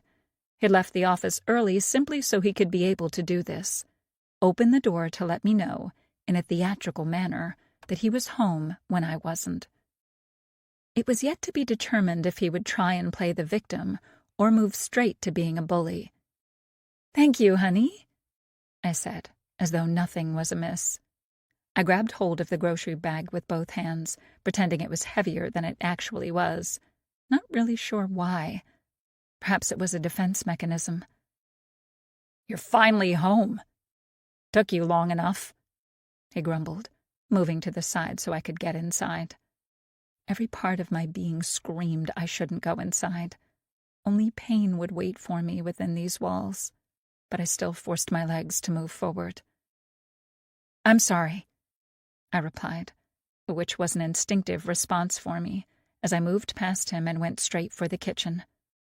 I only had a limited amount of time to finish dinner, and if I didn't start now, it wouldn't be done on time. Bruce would have no sympathy if that were the case, even if it was his fault, even if he was the one keeping me away, making conversation, arguing. In the end, it would be my fault, as always. He would simply state I should have been home earlier if I couldn't make everything on time, before punishing me. "I'm starving," he complained, following me. He looked like a dark shadow always looming over me. I gained nothing by having such thoughts, but it was how I felt. "Dinner will be ready at 4:30, I reassured him as I opened the fridge. I didn't have to think about what to say anymore. Those kinds of reassurances and compliance came out of my mouth completely mechanically. I had used them so many times in the past, it had become second nature to me. That was the only way I could speak with Bruce if I wanted to keep him calm. Not that it worked every time. "It should have been prepared by now, but you spent too much time wandering about town," he snapped in return. "Unfortunately, my wife thinks more about herself than her husband. I was at my doctor's office, and then I visited a bookstore. Nothing else." He narrowed his eyes. "You have too much free time if you think you can spend it wandering about a bookstore." The way he said that, one would think it was a dirty word. Perhaps in his dictionary, the bookstore was a dirty word. Bruce had never been a reader. That much was obvious. I stopped what I was doing, stacking all the groceries and ingredients I needed on the counter, to look at him. It was obvious he was trying to start a fight and trying to bait me in any way possible for me to talk back to him. Despite knowing all that, I still said, "Are you saying I should get a job?" He smacked his fist against the counter. Everything around us rattled from the intensity of it. I flinched, although his intention wasn't to harm me, yet simply to intimidate me. I was still tense, knowing what could come next. "You already have a job. It's your duty to take care of me, of this household." I wanted to grit my teeth and growl at him, but stopped myself in time. What about his duty? Isn't it the husband's duty to take care of his wife? Smacking me around wasn't taking care of me. It was abuse. Not that I could say something like that out loud. Bruce didn't like being confronted about his shortcomings. That would make him spiral and rage out of control like nothing else. "I'm trying to take care of you," I offered in my calm voice. He chuckled humorlessly. "Yeah, I can see that. You were missing the whole day doing God knows what, and you didn't even bother to buy me my favorite cheese." Enough with the cheese! I wanted to scream at him. Then again, he couldn't care less about it. It was simply one of the weapons to use against me, showing me how bad I was. But he'd made a mistake there. He looked at the grocery bag I brought with me as I continued preparing supper. He pushed it away down the counter as though in disgust. "You bought 3 books for yourself, and you bought nothing for me. You're really taking good care of me. I can feel the love and devotion," he mocked. "Who reads that much anyways? I have half a mind to forbid it. Perhaps then you'd be a better wife." My heart started to beat a little bit faster. He couldn't do that to me. I would go mad without my books. Naturally, I couldn't show how much that disturbed me because he was relentless and would use any weakness to get what he wanted. "What are you talking about?" I asked, as though not understanding why he was acting in such a manner. I reached inside the bag to pull out an even smaller one. "Of course I bought you your favorite cheese," I practically sang, placing it in front of him. I felt victorious but knew I couldn't show it. That was the quickest way for me to end up in a hospital. Bruce couldn't stand me being smarter than him, outwitting him in any way. If he suspected I was mocking him, he would immediately lash out. Naturally, Bruce didn't look pleased. He even opened it up, in hopes I'd made a mistake and bought the wrong one. I hadn't, and he wanted to eat his heart out because of it. "I think this is spoiled," he said eventually, making faces while sniffing it. "The expiration date is 2 years from now," I pointed out. "I don't care about the damn expiration date. I said you bought a spoiled cheese." He threw it in the trash. He said that was the case, and that was the law in this house, although he was the only thing spoiled in this house. My victory was short-lived. "I'm sorry, Bruce. I'll buy you another tomorrow," I promised. It was obvious he wanted to fight, but I had enough practice and experience not to fall for every trap he was setting for me. Unfortunately, if he was really set to fight in one of his moods, there would be no preventing it. I really hoped it wouldn't come to that. Then again, he hadn't hit me in the head upon arriving, so he wasn't as pissed at me as he could get. He just likes to play with me, I reminded myself, which meant all my assessments could be wrong. All the same, I ignored him as he huffed about while I fixed dinner. It was just a matter of preheating, adding a few ingredients, and fixing a salad. I even started to hum to myself, a tune I knew he liked, as I worked.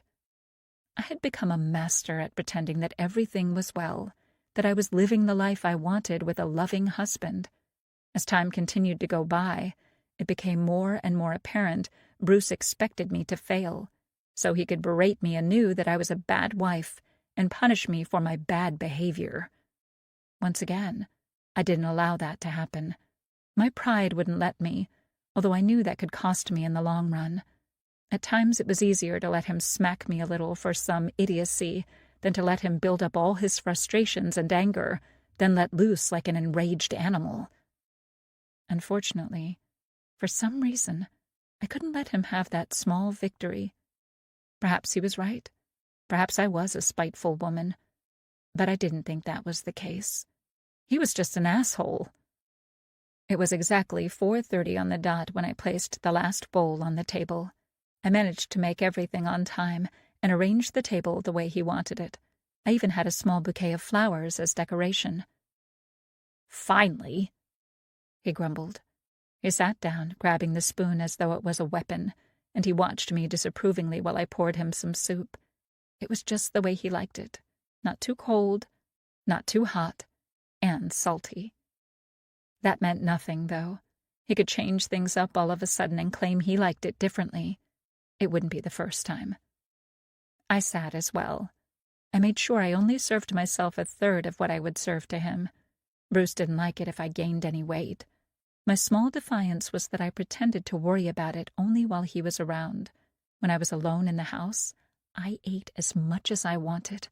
I even made pancakes for myself the other day and ate all of them, cleaning up all the evidence after the fact so he would be none the wiser. We ate in silence. More accurately put, I ate in silence, while Bruce constantly complained about everything. He said the soup was completely cold and not salty enough, and later the mashed potatoes were too salty. He got completely disgusted by the salad, pushing it away from him because I put too much salad dressing on it. "Why do you give me that shit to eat anyways? I'm not an animal." I begged to differ. Then again, perhaps he had a point. People added greens to their diet to stay healthy and live longer. Since I didn't want that for Bruce, I should definitely stop serving him salads. In the end, he devoured only the steak I had prepared for him, making all my other efforts completely useless. He didn't even want to touch his dessert because he said I was trying to poison him with that store-bought crap. Those were his exact words. Just a week ago, he said those were the best mini cakes he had ever eaten in his entire life.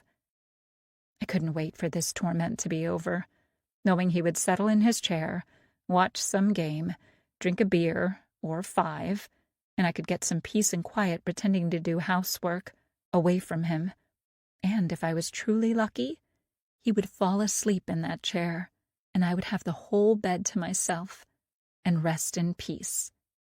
I picked up my plates, eager to start cleaning so I wouldn't have to look at him.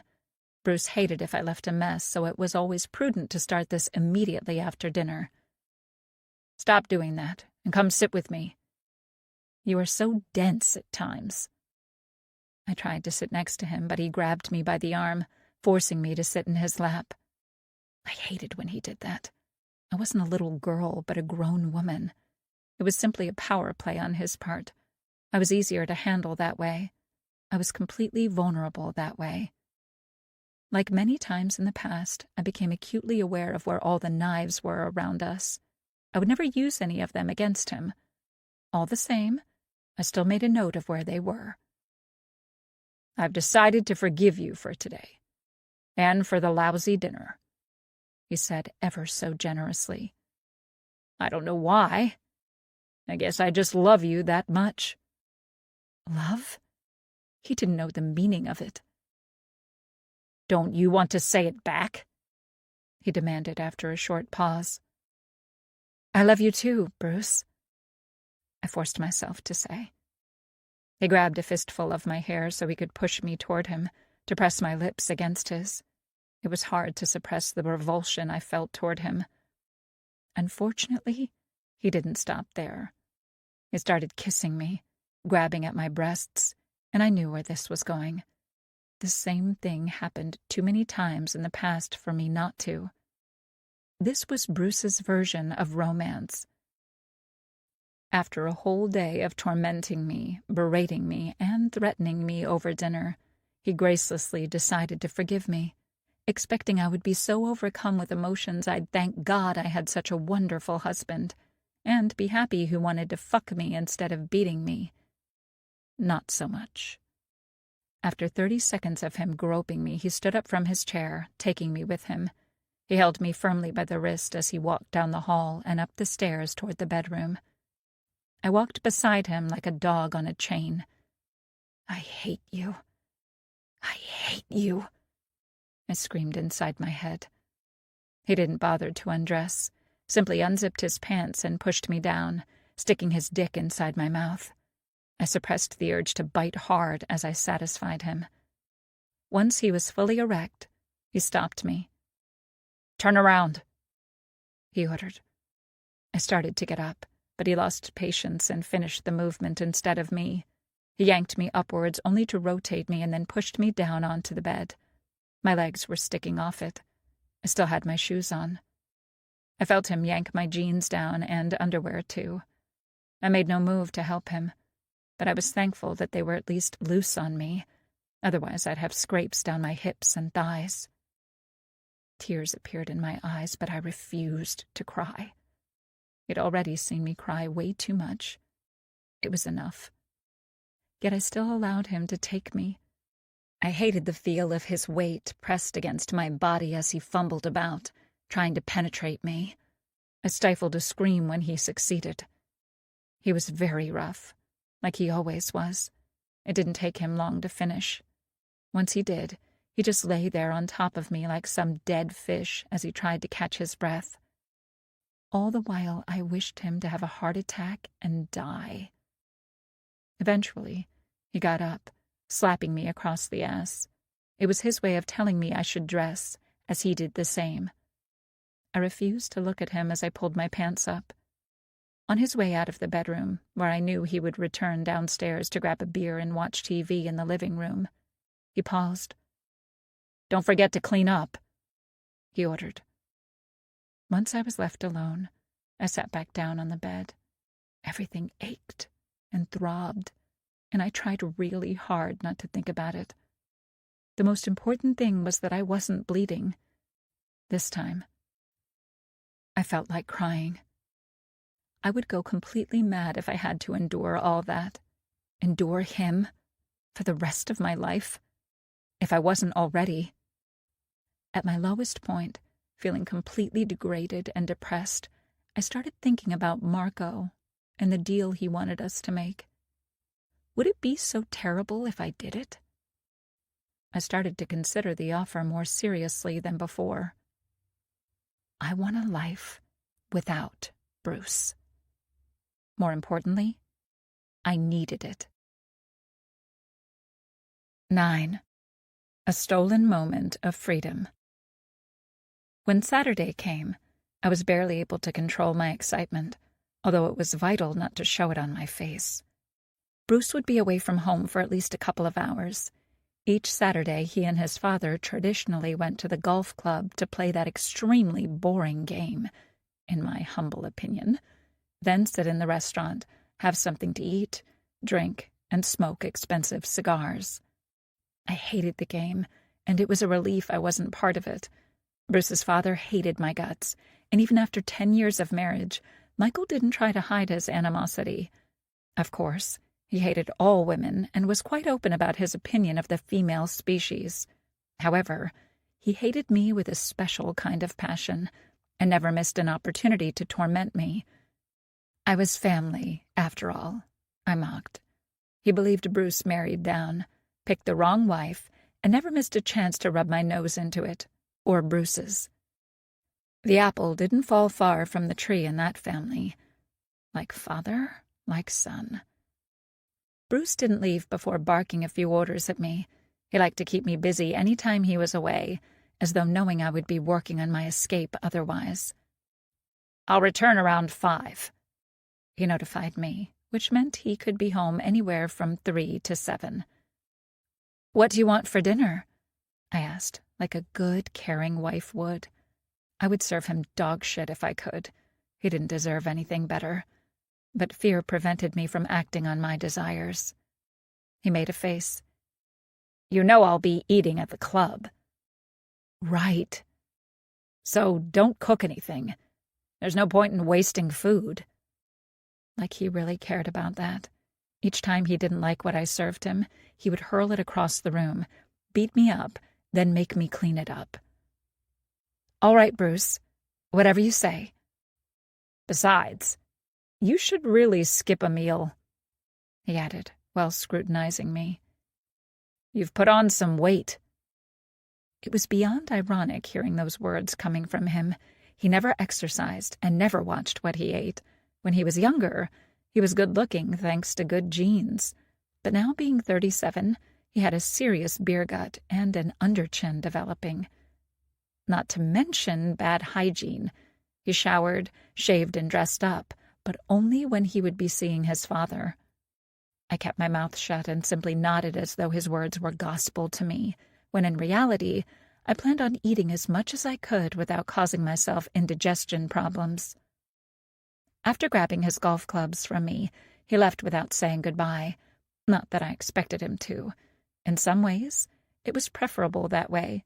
If he pretended to care and kissed me goodbye after all the monstrosities he did to me, I would only hate him even more.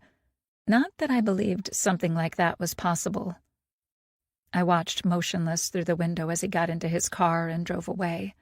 I continued to stand there for about 15 minutes more, making sure he wouldn't be coming back. He had been known to do that at times. This time he was truly gone, and I sighed with relief. I checked the time. He wouldn't be coming back. He couldn't risk being late to his father's/son day at the course. His father wouldn't tolerate him being even a minute late. And despite all his bravado, Bruce was nothing but a coward. a small boy scared of his daddy. It was amusing to me, in some strange way, watching Bruce having to juggle between his fear of his father and his need to control me. What could I say? Everybody needed a hobby, and that was mine. That was the only thing that could really put a smile on my face and make me feel better, seeing Bruce cowering from his father the way he made me cower from him. My bully had a bully too, and although nothing in my life changed because of that, knowing there was another monster out there, just of a different kind, I still considered that to be divine justice. Bruce might be making a living hell out of my life. All the same, in return, he constantly got a taste of his own medicine from his father. And I was sure if the senior Costigan was still alive, Bruce's father would act the same way around his father, because a monster breeds a monster, and evil breeds evil. I checked the time again. I had a small window of opportunity for what I was about to do. My heart was beating like crazy as I slipped out of the back door and into the garden. I made sure there were no nosy neighbors about as I climbed and jumped over the back fence so I could visit Daniel. My Daniel. Daniel Juan had been my across-the-fence neighbor for about a year now. However, over time he became so much more. Despite my predicament, I unexpectedly fell deeply in love with him. About 6 months ago, he found me crying in the backyard. I'd had a rough time with Bruce. He'd yelled at me over some stupid shit, like usual, smacked me around before storming out because he had a business meeting to go to, and I'd hidden in the garden, cowering beside a bush, wishing myself to just disappear, when I heard Daniel's voice. He had started speaking to me over the fence. At first, I was horrified and humiliated that he had witnessed such a private, vulnerable moment for me. I feared he would tell Bruce what happened, which would result in me getting an even harder beatdown. But none of that happened. Daniel had comforted me over the fence. Listening to his voice had been very soothing. His words were so gentle, so kind. It had felt like a balm on my bruised soul, over my damaged heart. I couldn't explain how he managed to convince me to let him jump over the fence so he could treat my wounds, especially a deep cut on my leg. My brown-eyed angel. Daniel was the first person after a long time of living in complete isolation and fear who was kind to me and treated me like a person and not a personal possession. And, more importantly, he never judged me for staying married to Bruce. He understood what I was dealing with and never chastised me for it, simply encouraged me to stay strong and hope for a better tomorrow. With him. It all started from there, from that day in the garden. At first, we became friends. Daniel became my confidant, and I became his. We met in secret because of Bruce. Daniel always made me feel better, no matter what was happening in my life. And over time, we became even more than friends. It didn't matter to us that we only had a few precious moments to be with one another before returning to our lives. It was enough to sustain us and keep us moving forward. I never knew love like that before. So pure, kind, and understanding. I'd married young without having much experience in that field. I had truly believed Bruce was the love of my life at the time. But Daniel showed me a completely different side of love.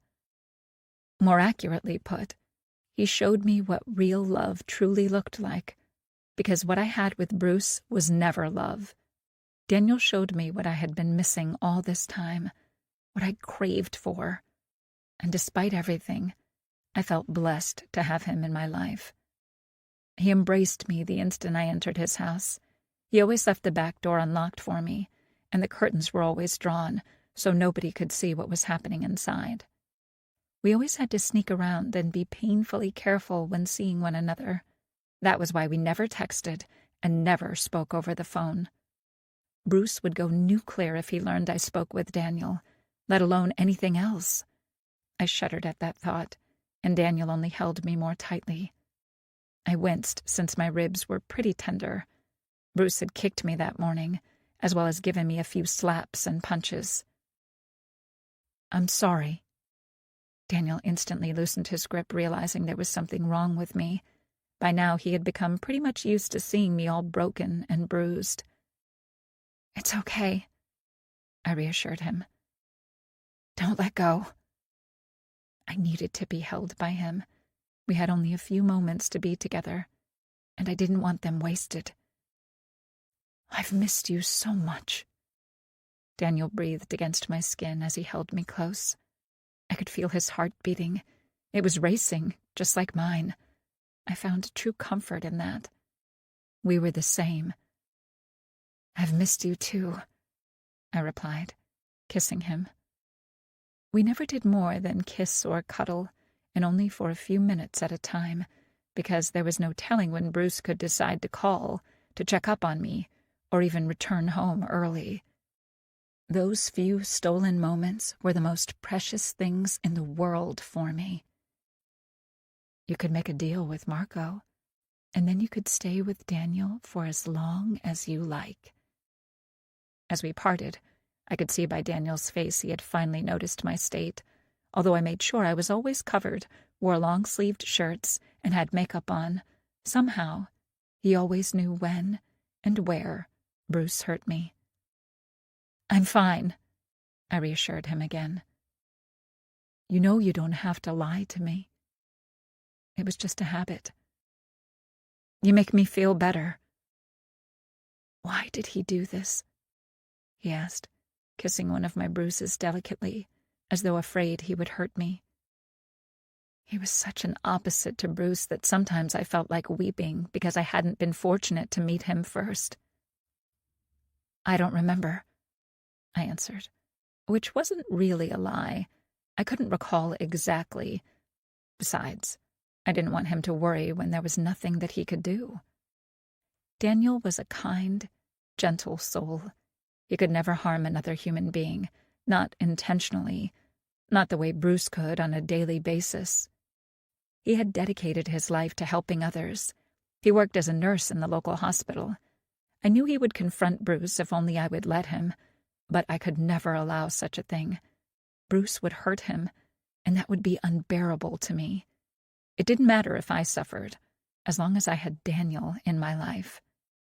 He made a face. "He's a bully and an abuser, and someone has to stand up to him." That was what I was afraid of.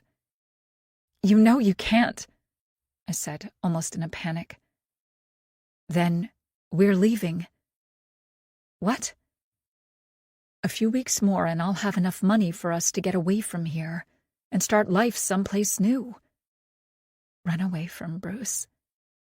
Hearing him say those words, speak about creating a future together, really warmed my heart. "You won't have to endure that monster for too much longer. I promise." My heart swelled with the love I felt for him, and I hugged him again, nestling my head on his shoulder. That was a nice thought. Fantasies like that were what kept me alive. Sadly, the reality was something else entirely. In reality, I had no place to run to. Besides, I was afraid Bruce would chase after me until the end of time. No matter where I tried to hide, he would find me and drag me back. I was sure that even if we ran to a different state, he would still come after me, and, more to the point, his father would help. He would pull all kinds of strings, hire private detectives, track me down, and return me home. Return us home. Because Bruce wouldn't want to punish me alone. He would want to hurt Daniel as well. And I couldn't let that happen. At this point, I truly didn't care what Bruce did to me, but the mere thought of him harming Daniel set me spiraling out of control, shaking from panic. I wasn't going to tell him that, though, so I simply kissed my love with everything I had in me. "You mean the world to me. You know that?" "You are my everything," he countered. I checked the time. It broke my heart that my time was up. "I have to go." His face looked exactly how I felt. "I know." 10. All eyes on me. Every time I had to do this, my heart was racing like crazy, as I tried to sneak back inside my house without anyone noticing. I was in a constant panic that I would be seen by someone, and that this imaginary person would inform Bruce of what was going on. Then he would learn about Daniel as well, and then all hell would break loose, culminating with someone getting killed.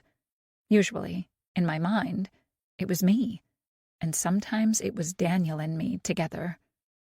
A sane person would question why I was going through this entire ordeal in the first place if I felt like that, and the answer was pretty simple. My love for Daniel was stronger than my fear of Bruce. Daniel was the only good thing in my life, and I refused to give him up. Bruce had already made me sacrifice so much of my life, so much of myself that I refused to give up anything else. Some would point out that Bruce was right about me all along. I was a cheating whore who lied and snuck around behind his back. Then again, he beat me for those things years before I even met Daniel. So, in my mind, I had already been punished for something I hadn't done for too many years, and would probably be punished for it in the future, so I might as well enjoy it now, while I could. While I mused, trying to pinpoint the perfect time to jump over the fence, I heard a car approaching, stopping in front of my house, and I panicked. I was running out of time. "Let me help you," Daniel whispered, and with his help, I was over the fence in no time. Rushing through the back door, I reached the living room just in time before the front door opened. I was sitting on the couch, pretending I was patching up one of Bruce's shirts when Patricia came in to greet me. I looked perfectly normal and calm on the outside while I smiled at her. At the same time, on the inside, I was thanking the heavens I had returned in time.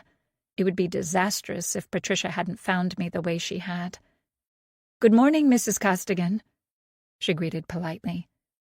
"Hello, Patricia," I greeted in return, trying to hide how winded I actually was. I should really add some cardio to my everyday life. It would be beneficial. "If you don't mind, I'll start cleaning the upstairs windows first," she informed me. I nodded. "That's fine. Has Dominic arrived?" Nodding in return, she replied, "He's starting on the lawn now," as she went to the guest room to change into her uniform before starting to clean. Patricia had worked for us for a couple of years now. She wasn't the first maid we'd had, but she had definitely lasted the longest.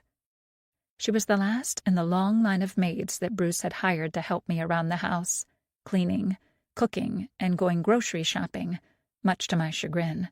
They usually resigned pretty quickly, unable to deal with Bruce's temper or feeling pity on me. But Patricia was different. She only cared about the money, and in a way, I could understand that. Taking care of a house this size wasn't easy for one person, so I always appreciated the help. Of course, Bruce hadn't hired her out of the goodness of his heart. I was aware he would much rather have me take care of everything, but that was simply not possible. Patricia had 2 jobs, one official, to help me around the house and clean while I dealt with the other things like cooking or taking care of Bruce, and an unofficial one, the one I pretended not to know about, to spy on me when Bruce wasn't around. I learned the hard way the maids had this additional job description in our household, so I always made sure to be on my best behavior while they were around. The same could be said about our gardener and the part-time handyman who did small repairs around the house. Bruce had hired all these people to spy on me during the hours he was away at work. This was precisely why I could only spend a very limited amount of time with Daniel, or do nothing else independently for that matter. It took me years to learn everyone's routines so I could steal a few moments here or there with my love. Bruce had created the perfect prison for me, with a lot of prison guards to watch my every move, as they pretended not to while they did their jobs. They all reported my daily activities without fault. I could only imagine what fantastic stories and lies Bruce told them about me to ensure such scrutiny. I was sure he paid them handsomely for their services, but I suspected it was more than that. Either way, the end result was the same. I was constantly under surveillance. Bruce didn't need to install cameras when he had all these people working for him, spying on me. And, at first, I truly resented them all for that. I was rude and cold toward them, but not anymore. At least I tried not to feel like that. It was wasting energy on foolishness. They weren't the problem. Bruce was. All the same, it was hard to get used to that kind of living, but I endured and learned to live in those time gaps, those precious moments I managed to have only for myself. With Daniel. While Patricia was busying herself with the windows and Dominic was outside taking care of the lawn, I decided I didn't have to do anything for the moment. I wanted to have a conversation with someone who wasn't paid by Bruce to spy on me. I could always call my dad, but it was getting harder and harder to lie to him and pretend everything was well each time he asked how I was doing and whether I was happy with Bruce. He was an old-fashioned man, and he wouldn't understand the depths of Bruce's depravity. It wasn't that I was afraid he wouldn't believe me, though. It was simply that he would just tell me to speak with Bruce and work on overcoming the difficulties in my marriage, which would be even worse than him downright accusing me of lying. That was why I dialed Hannah, one of my favorite cousins. She lived in San Diego like the rest of my family, and we were very close growing up. Although it did make me feel guilty, I should really check up on my dad, too. Soon, I promised. Daisy! What a surprise! She sounded genuinely happy to hear my voice, and that made me smile because I felt the same way. Is everything all right? Yes, of course, I reassured her. It's just we haven't spoken in a while, and I wanted to see how you're doing. Isn't that my job? To ask how you're doing? She countered. A month ago, my mother passed away after a long illness. I was wrecked with guilt that I wasn't there when she needed me the most. But I flew to San Diego for the funeral. Bruce refused to go with me and forbade me to go as well, but I was stubborn and went anyway. I didn't care if he killed me afterward. I had to say goodbye to my mother. Sadly, I couldn't stay long after the service because Bruce kept calling every 30 seconds, demanding I return home. He was petrified that I would stay at my childhood home and leave him, and that thought did cross my mind. Eventually, I decided to return, simply because I wanted to spare my family additional drama. My father was mourning. He had just lost the love of his life, and I didn't want to add to his pain. I'm all right, I guess, I started, and then didn't know how to finish it. I loved my parents deeply, but it was true that I had learned to live my life without them because they lived so far away from me. And speaking over the phone every once in a while simply wasn't the same as sharing all the everyday problems and delights. Not that I experienced much delight while married to Bruce. I miss her, I settled to say. Me too, Hannah replied glumly. Hannah's parents had died when she was little, so our grandparents raised her, and my parents participated as well. She went on all our vacations with us. Mom made sure she had the best birthday parties, and Dad taught her how to drive a car. It was like growing up with a real sister, so I knew that Hannah felt Mom's loss deeply, too. How are you? I prompted. I'm good, but it's been hard on the kids. They were really close. Hannah and her husband had 2 kids, a boy and a girl, Joanna and Matthew. My mom had sometimes babysat them while they were at work. Kids are resilient. I tried to comfort her. They'll be all right. I couldn't say the same for the rest of us. I especially worried about my dad. He and my mom married really young, and he wasn't used to walking alone through life. Luckily, he had Hannah to check up on him, visit him every once in a while, and make sure he knew how to use a washing machine, because I was too far away. That's what I've been told. Hannah sighed heavily before continuing. Is there any news? How is Bruce? Is there any news?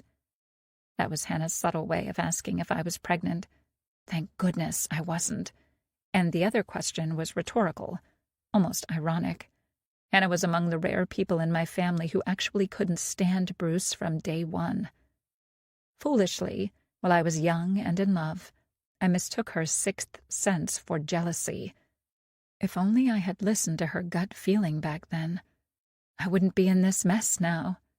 I was an idiot who longed to be married and have a family, and now I only wished to be free of the monster. People are right when saying goals change with age, I thought humorously. Nothing new. Same old, and we're both fine. I lied. I never shared with Hannah what had been happening all these years to me. At first, I was too ashamed to admit I had become one of those wives who stayed with their husbands despite the abuse. And later on, I didn't want to worry her because it wasn't like she could do anything to help me, even if she wanted to, being all the way across the country. Was that a mistake? I couldn't tell for sure, yet that was how things stood. We spoke a few minutes more, catching up before Hannah had to leave so she could deal with one of her children. Overall, it was really good speaking with her. It certainly brightened my day ever so slightly, listening to her talk about her children, about the innocent mischief they managed to get themselves into. I spent the rest of the day keeping myself busy working around the house, counting down the hours until my doom, also known as Bruce's return home. Unfortunately, that happened slightly earlier than usual. I wondered what might set him off to leave his father/son day and return home. My well-being depended on figuring things like that out. He looked angry as he came inside. I pretended not to notice as I made his salad. The salad was for me. I thought he would appreciate my light meal. I was truly doing my best to appear to be as perfect a wife as I could. He leaned on the counter opposite me to glare at me. I tried calling you 3 times and the line was busy. Who are you speaking to? And don't you even think about lying to me. I'll find out either way. It still fascinated me in a strange way that he believed I was stupid enough to speak with my lover over the phone. It showed how little he thought of me. Then again, perhaps that was better for me. I was talking to Hannah. She sends her regards, I added, just for laughs. He made a face. The animosity between Hannah and Bruce was completely mutual. Then again, Bruce didn't care for anyone other than himself. All the same, he had a special place of hate in his heart for Hannah. He truly detested her. Probably because he knew she saw the real him right from the start. Why? He asked. I looked at him, all puzzled. You know how close she was with Mom. I simply wanted to check on her, see how she's doing, I replied honestly. You spend too much time on the phone and not enough taking care of this house, he accused. I said nothing. What's for dinner? He barked. A meatloaf. Although he had said not to cook anything, I had smelled a trap, which was exactly why I had prepared a meal regardless. I patted myself on the back because I was right. He eyed the greens in a bowl I was seasoning. I told you not to make that salad shit anymore. This is for me. It was obvious it pained him greatly that I did everything right, so he decided to retreat, for now, yet not before barking his last order. Set the table. I'm hungry. I immediately complied, all the while thinking of Daniel and how good it felt to be held and loved by him earlier. 11. Broken, bruised, and bent on revenge. I woke up and groaned, but not too loudly. I didn't want to set Bruce off. It was Sunday. I hated Sundays with a passion, and there was a perfectly good reason why it was my least favorite day of the week. Bruce stayed home on Sundays to spend some quality time with his wife, and it was painful on so many levels to have him around the house for such a long duration of time. It was pure hell, to put it mildly, especially when he was in a bad mood. Of course, the man was always in a bad mood. It just got worse each time he went golfing with his father. During their golf games, Michael would unleash all his anger and cruelty on his son. I assumed he'd covered all the basics yesterday. Bruce was a useless son with an equally useless wife, and both of us were beyond useless for not being able to produce one grandchild for him, someone who could carry on the family name, who could carry on the legacy. Having a grandchild was something Michael was really looking forward to, not because he cared about another member of the Costigan family, but because a grandchild was a useful tool in strengthening his political career, especially if he wanted to branch out of Graceville. And we were just too selfish and cruel to fulfill his wish. Michael presented himself as a family man, after all, with good old American values, and it irked him that he only had just the two of us to show for all his efforts. If I didn't want Bruce as the father of my child, then I most definitely didn't want Michael as a grandfather. That poor child would be doomed from the start, and there would be nothing I could do to stop it. Michael was a true bastard, and Bruce had picked up all his worst characteristics from him because he grew up with him alone. Bruce's mother was never in the picture, and he didn't like talking about her, other than bad-mouthing her when drinking, but I had managed to put a few pieces of the story together during all these years. Michael was as demanding, as controlling, and as abusive toward his wife as Bruce was toward me. The woman had enough presence of mind to try and leave, but such a mistake cost her dearly. Michael hadn't been mayor of Graceville at the time, but he was still pretty influential around these parts. So, when his wife tried to leave, he punished her in the cruelest of ways. He locked her up in an asylum. He found a doctor who was willing to sign that she wasn't well. The poor woman eventually died there. I wasn't 100% sure, but I believed she actually committed suicide. Michael got his revenge, and Bruce learned a couple of lessons like to never cross his father and how to treat misbehaving women.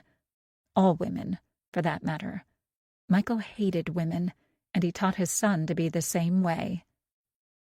I had managed to avoid getting beaten down yesterday, although it had come close. Unfortunately, I wasn't going to be that lucky 2 days in a row. I was aware of that. He was looking for an excuse to lash out and strike me, which only made me even more nervous than usual.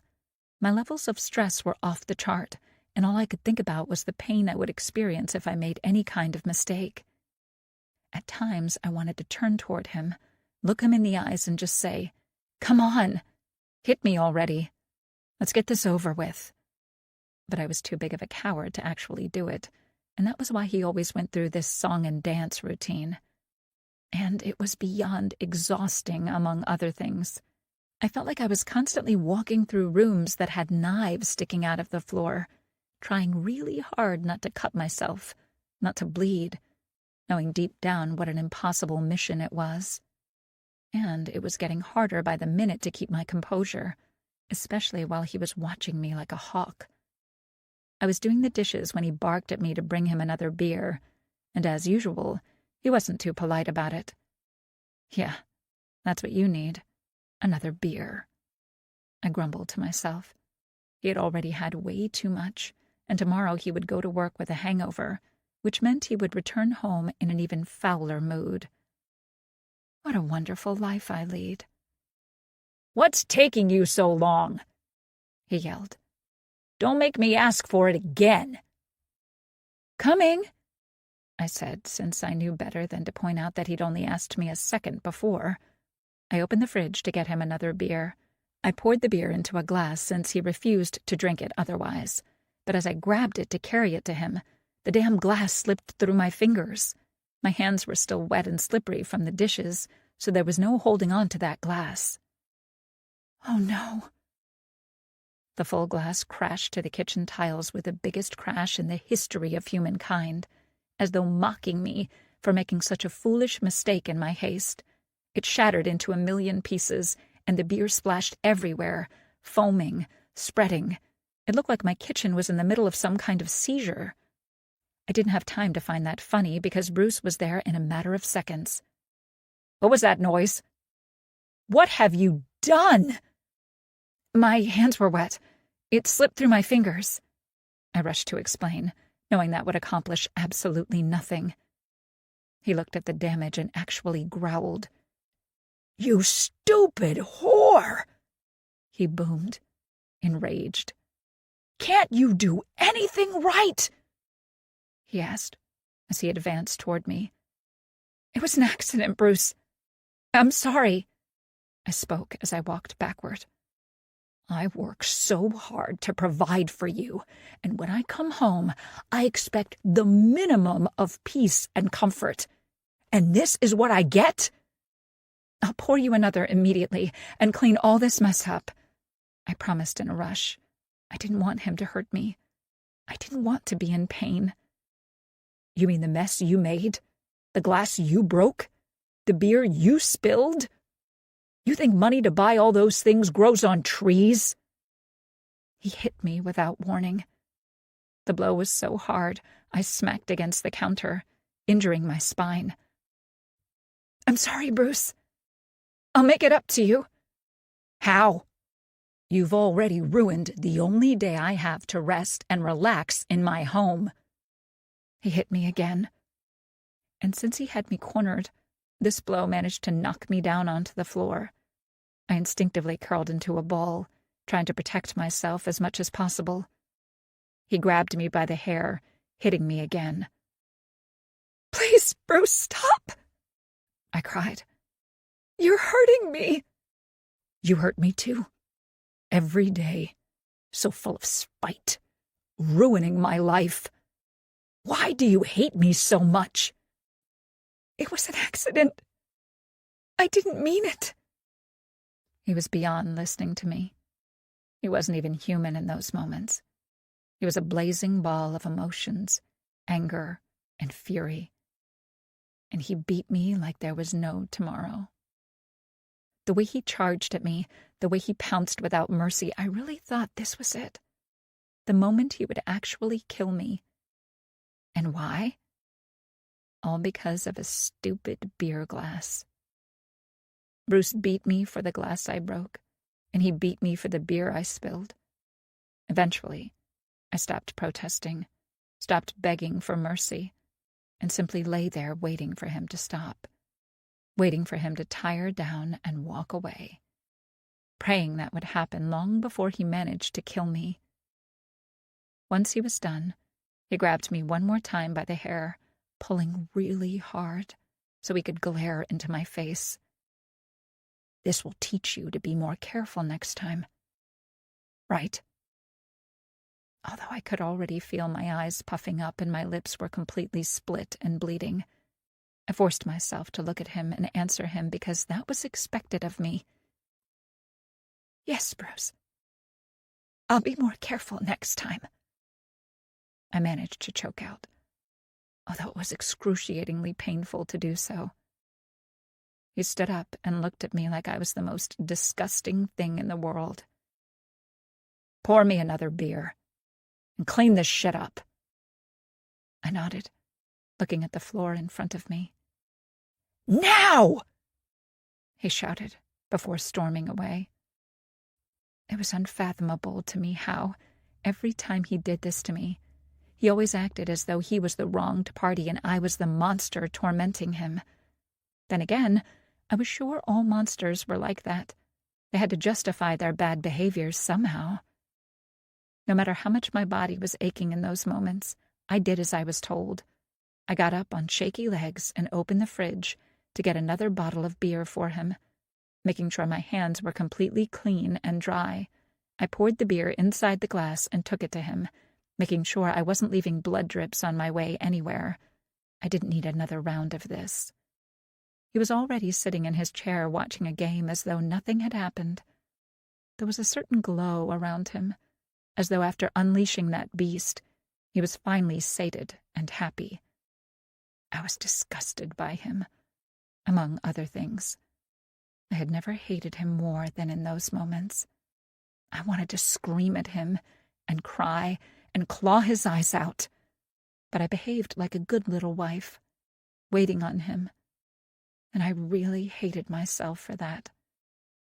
He glared in my direction as I placed the glass on the table next to him, and I could see all the resentment and dismay in his eyes.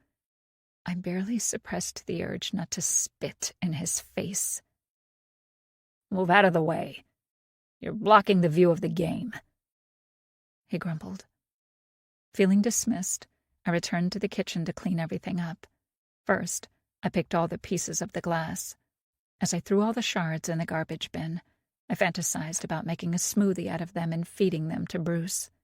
Next, I mopped up all the beer and blood from the floor and stopped only when I couldn't detect the beer smell anymore. "That leaves me," I thought glumly. I used the kitchen stairs to get upstairs so I wouldn't have to face Bruce again. How is this my life? I asked myself over and over as I sobbed silently. With painful slowness, I managed to drag myself into the bathroom, and not the big master one, because I knew Bruce would hate seeing all the bloody tissues, the smell of alcohol and hydrogen peroxide in the air. So, I used the smaller one by the guest room. I already had my first aid kit there waiting for me.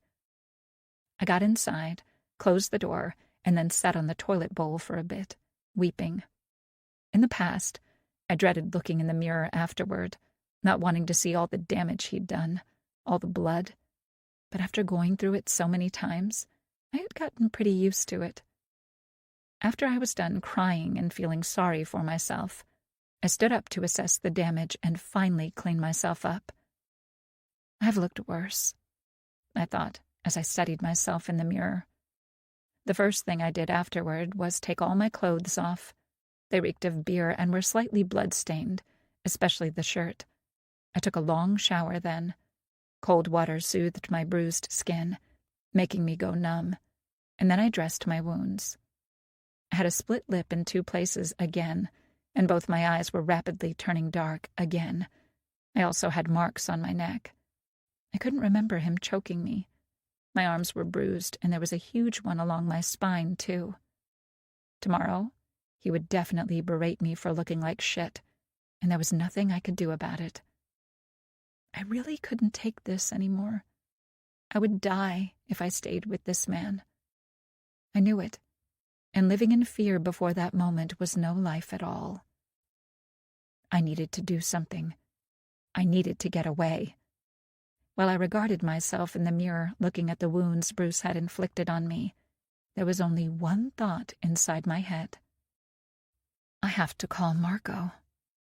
That was my only way of getting rid of Bruce once and for all. 12. The Call. Was it really revenge if I did everything that was necessary simply so I could escape from a hellish marriage? I wasn't completely sure. Then again, I didn't care what it should be called, an act of revenge, a deal made out of desperation, because the end result was still the same. I wanted to speak with Marco, and I wanted him to get rid of Bruce for me. At the same time, I tried really hard not to think about what I would have to do in return. I would cross that bridge if and when I had to, and not before. The next day I was allowed to get out and do my weekly shopping for the house, so I decided to do something else. Usually, Patricia would go with me as a chaperone, like we were in the Middle Ages, to help me with the grocery list, but really so she could spy on me. Thankfully, today she had a family emergency, and Bruce didn't have any other choice than to let me go alone, although he called constantly, as always, making sure I was where I said I would be. This time, I had no problem with that. "I want you home as soon as you finish shopping. No more bookstores for you," Bruce barked at me over the phone as I drove toward the store. "I'll go to the grocery store and come right back home, Bruce." I agreed immediately without complaints. He let out a sound, and I knew how pleased he was to hear that, clearly thinking the last beatdown managed to put me back in my place. In reality, I didn't argue because I had no reason to argue. A regular store was exactly where I wanted to be to fulfill my secret task. "Answer when I call," he ordered. "And don't spend too much money on unnecessary shit." After that, he hung up. "Finally," I grumbled. After the epiphany I'd had the other night, I realized that although I was still scared of Bruce, something inside of me had changed.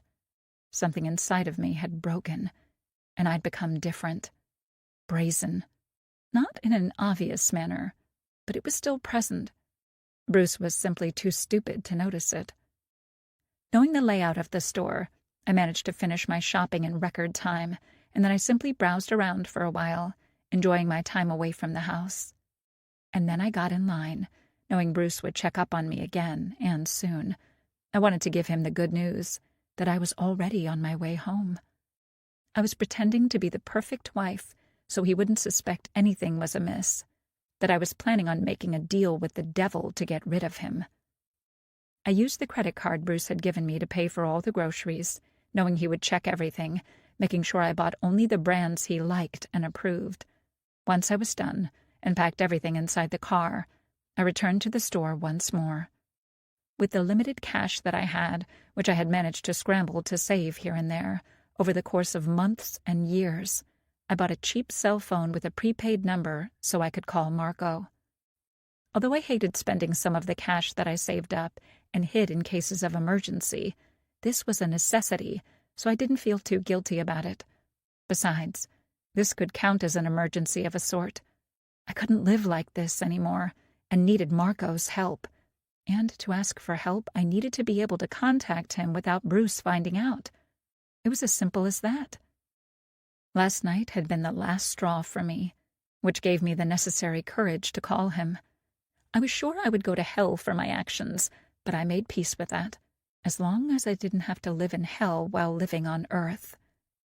Once I returned home and made sure I was completely alone, I hid in the guest bathroom, just to be on the safe side, preparing to make the call.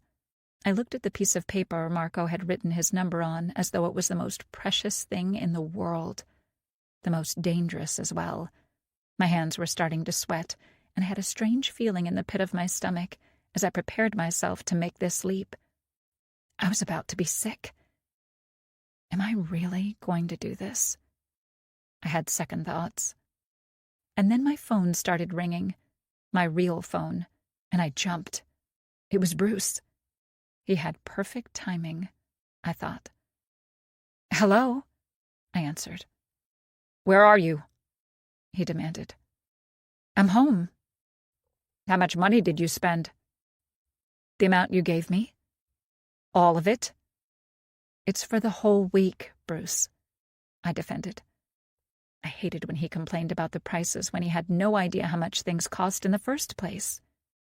He grumbled something unintelligibly before hanging up on me. I frowned. He was a world-class bastard, always trying to make me feel worthless and turn me into the bad guy. Why did I have second thoughts anyway? I deserved to escape this prison, this hellish existence. So, with renewed vigor, I dialed Marco without wasting any more time. "Hello?" Marco answered almost instantly. Was he expecting my call? "Marco?" I said in a weak voice. I cleared my throat to try again. "It's Daisy. We met the other day in a bookstore." I started to explain, feeling like a complete idiot. What if he completely forgot about me? What if it was nothing but a prank all this time? "I remember you," he replied. "How could I forget my kindred spirit? I'm very happy you decided to call me." "I had a lot of second thoughts," I said honestly. "I understand. How could you not?" he asked rhetorically. "The way we met, the things we talked about, shared, couldn't be taken lightly." That was how I felt about it, and I was pleased he felt the same way. "Exactly." "So, do you have an answer for me?" It was on the tip of my tongue to say yes to everything. However, something was holding me back. In truth, I was afraid, because if I really agreed to this pact, then there would be no turning back. "I have a bunch of questions," I said instead. That was also true, simply not the entirety of it. "I'd be more than happy to continue our conversation from the other day and answer all your questions," he offered. "You did run out of the bookstore rather abruptly." I suspected that was an attempt at a joke. I really had to get home on time, I defended. I figured as much, he reassured me. So, how about it? Can we meet? Once again, I could detect a slight eagerness in his voice. He was as desperate, as hopeless as I was, and perhaps it was wrong of me, but I drew comfort from that. I can be pretty flexible, he continued, obviously mistaking my silence for hesitation. You name the place and time. I made a face, although he couldn't see me. I don't think something like that will be possible. Why not? Because I don't know when I'll be allowed to go to Charleston again. Not this month, clearly. That much was for sure. Bruce was still pretty angry about the whole bookstore incident. It doesn't have to be Charleston if you live someplace else. I'll come to you, he offered. You coming to my town wouldn't be of help either. How come? I felt slightly embarrassed to answer that question, but then I reminded myself that I'd told Marco things I hadn't told anyone else. He already knew that my situation was pretty glum, so there was no need for such sentiments in the first place. He understood, and he wanted to help. Well, I have limited freedom. I'm not allowed to leave the house so frequently. Yeah, you mentioned that before.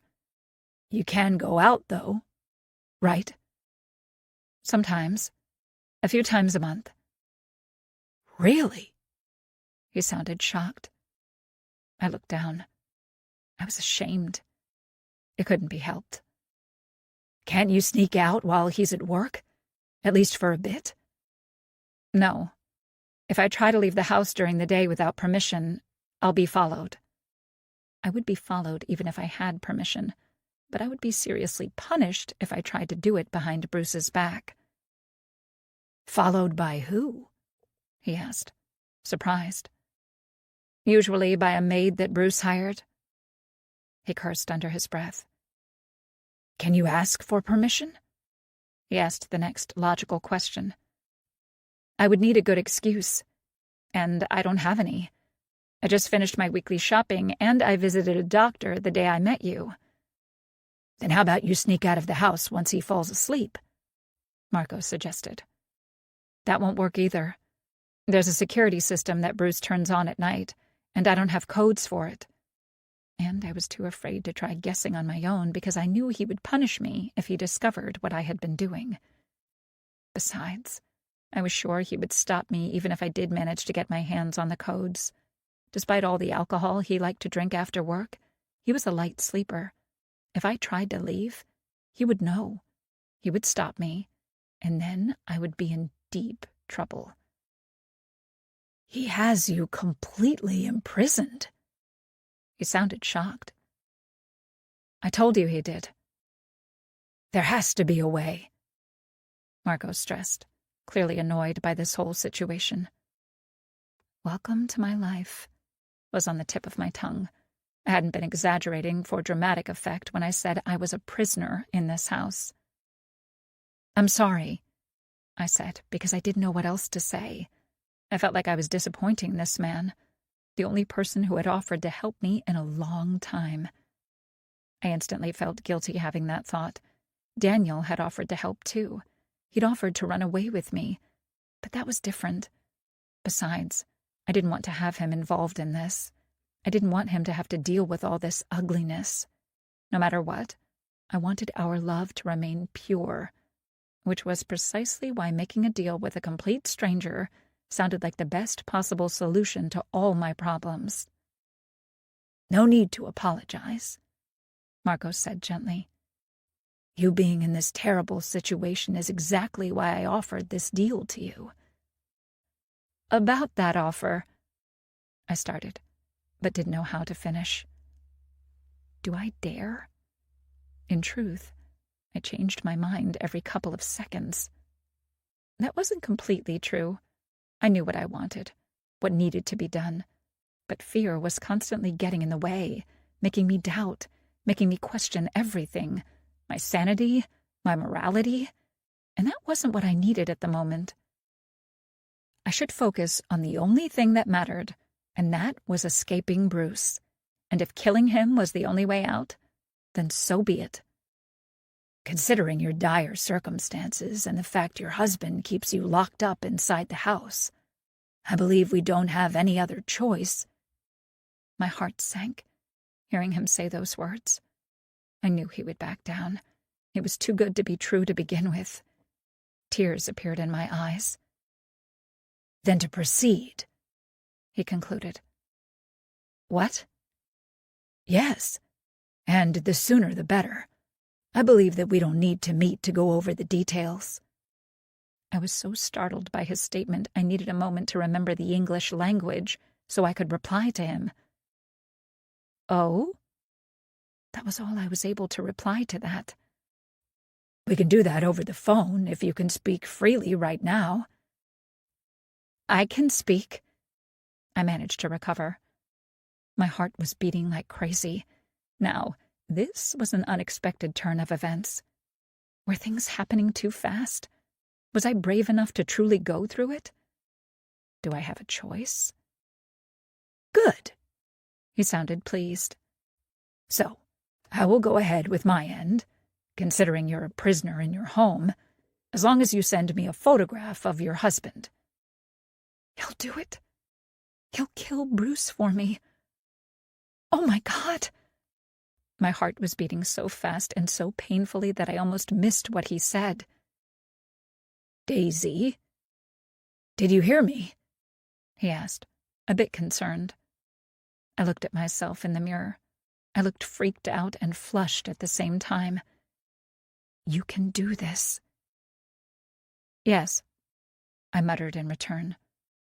I need a picture of your husband, so send me one, he repeated, and I'll take care of the rest.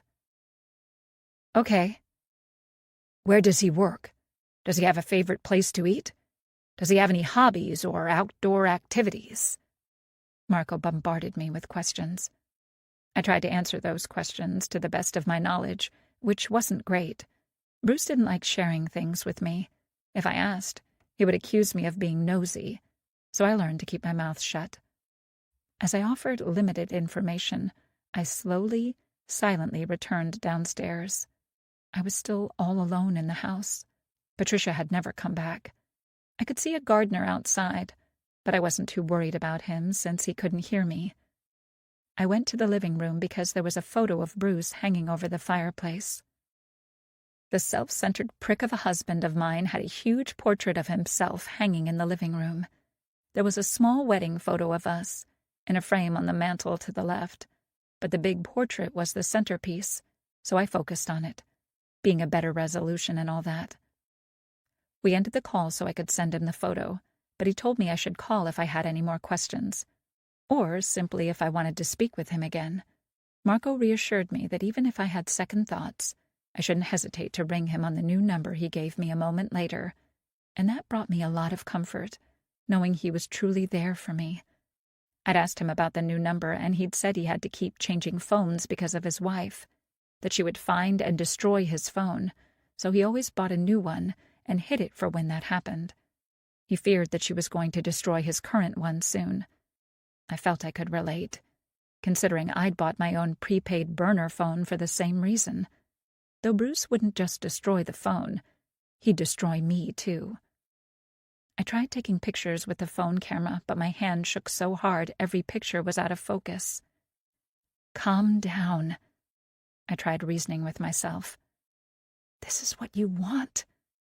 This is what you need. Eventually, my pep talk worked, and I managed to accomplish my task. For some reason, that made me feel beyond victorious. 13. Food allergies?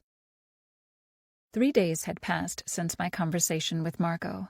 Although he never set a date for taking care of my little problem, I expected it to happen soon. At least, that was my understanding while we had talked on the phone. Was I wrong? Truth be told, I didn't know how much more I could take. I had suffered for years in silence, yet the last few days felt like a decade. As time moved forward, As days passed by with Bruce still coming home to me, to torment me, to abuse me, to try to impregnate me, I started to worry if it would happen at all, if I would truly ever be free of the man. Despite what Marco had told me, I was scared of contacting him again. I hid the phone I bought in the basement after turning it off and was too paranoid to go get it. What if he changed his mind? That question was constantly on my mind, and as days dragged by, I really started to believe that. Perhaps he'd simply decided it wouldn't be the best idea on the planet to kill a stranger. Or something happened to him and there was no way for me to check, which made me succumb to depression unlike ever before. On the fourth day, I knew exactly when Bruce left for work because I helped him get ready, like every day. It was maddening a grown-ass man was incapable of finding his own socks, or that he was incapable of buttoning up his shirt correctly. Yet, here we were.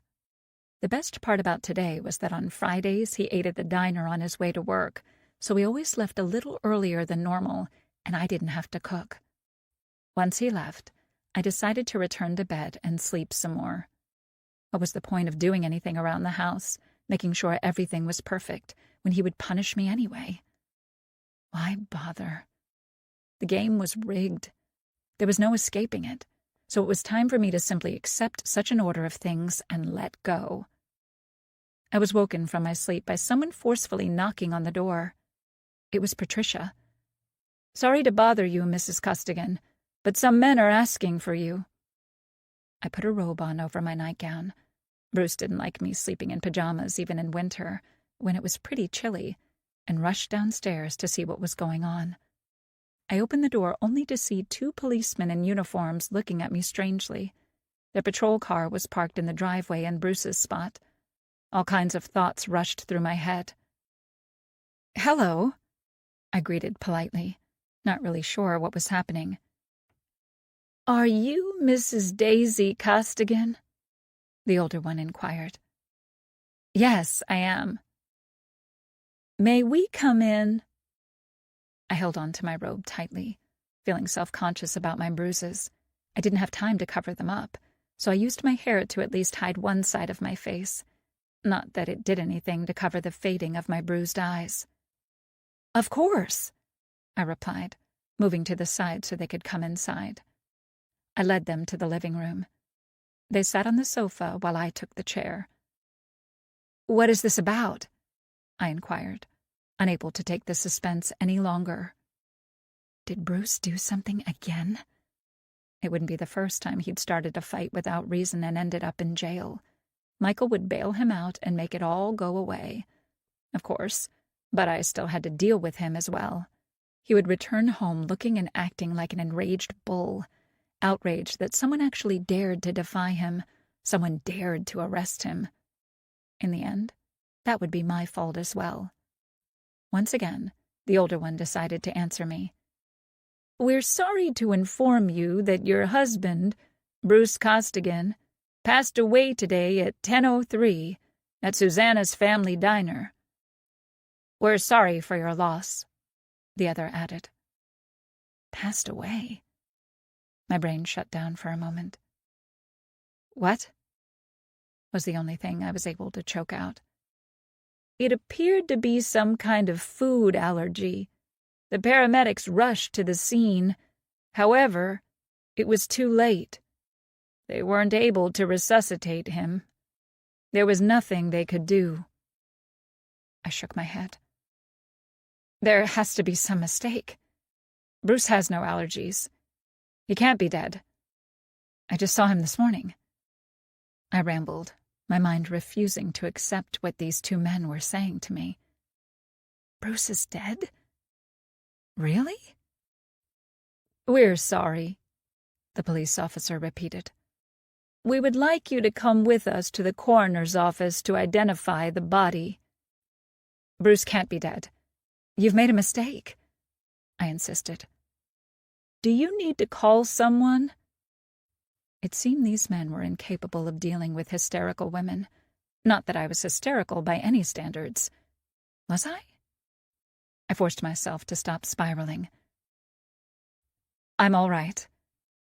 Please give me a moment to change, I said as calmly as possible, although I felt anything but, and without waiting for a reply went back to my bedroom. Tears appeared in my eyes. It can't be true. Can it? I wondered, terribly afraid that this was all a dream and I was going to wake up and find he'd beaten me unconscious again. Pull yourself together. After I put some clothes on, in a daze, I returned downstairs and then followed the two men out of the house. I ignored all the neighbors, glancing at what was happening while the curiosity was plain on their faces. I got into the patrol car, and we drove away. It was a good thing we were in a police car, because in my state, I wasn't sure I would be able to drive. Bruce is dead. The words were on repeat inside my head, yet no matter how many times I repeated them, they still didn't ring true.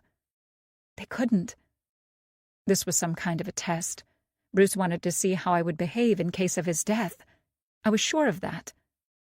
One short ride later, I was escorted to the morgue, to the basement room, and in front of me was the covered body of my husband. There was no doubt about it. It was Bruce. This was no test. The officers were telling the truth. Bruce is dead. I'm free.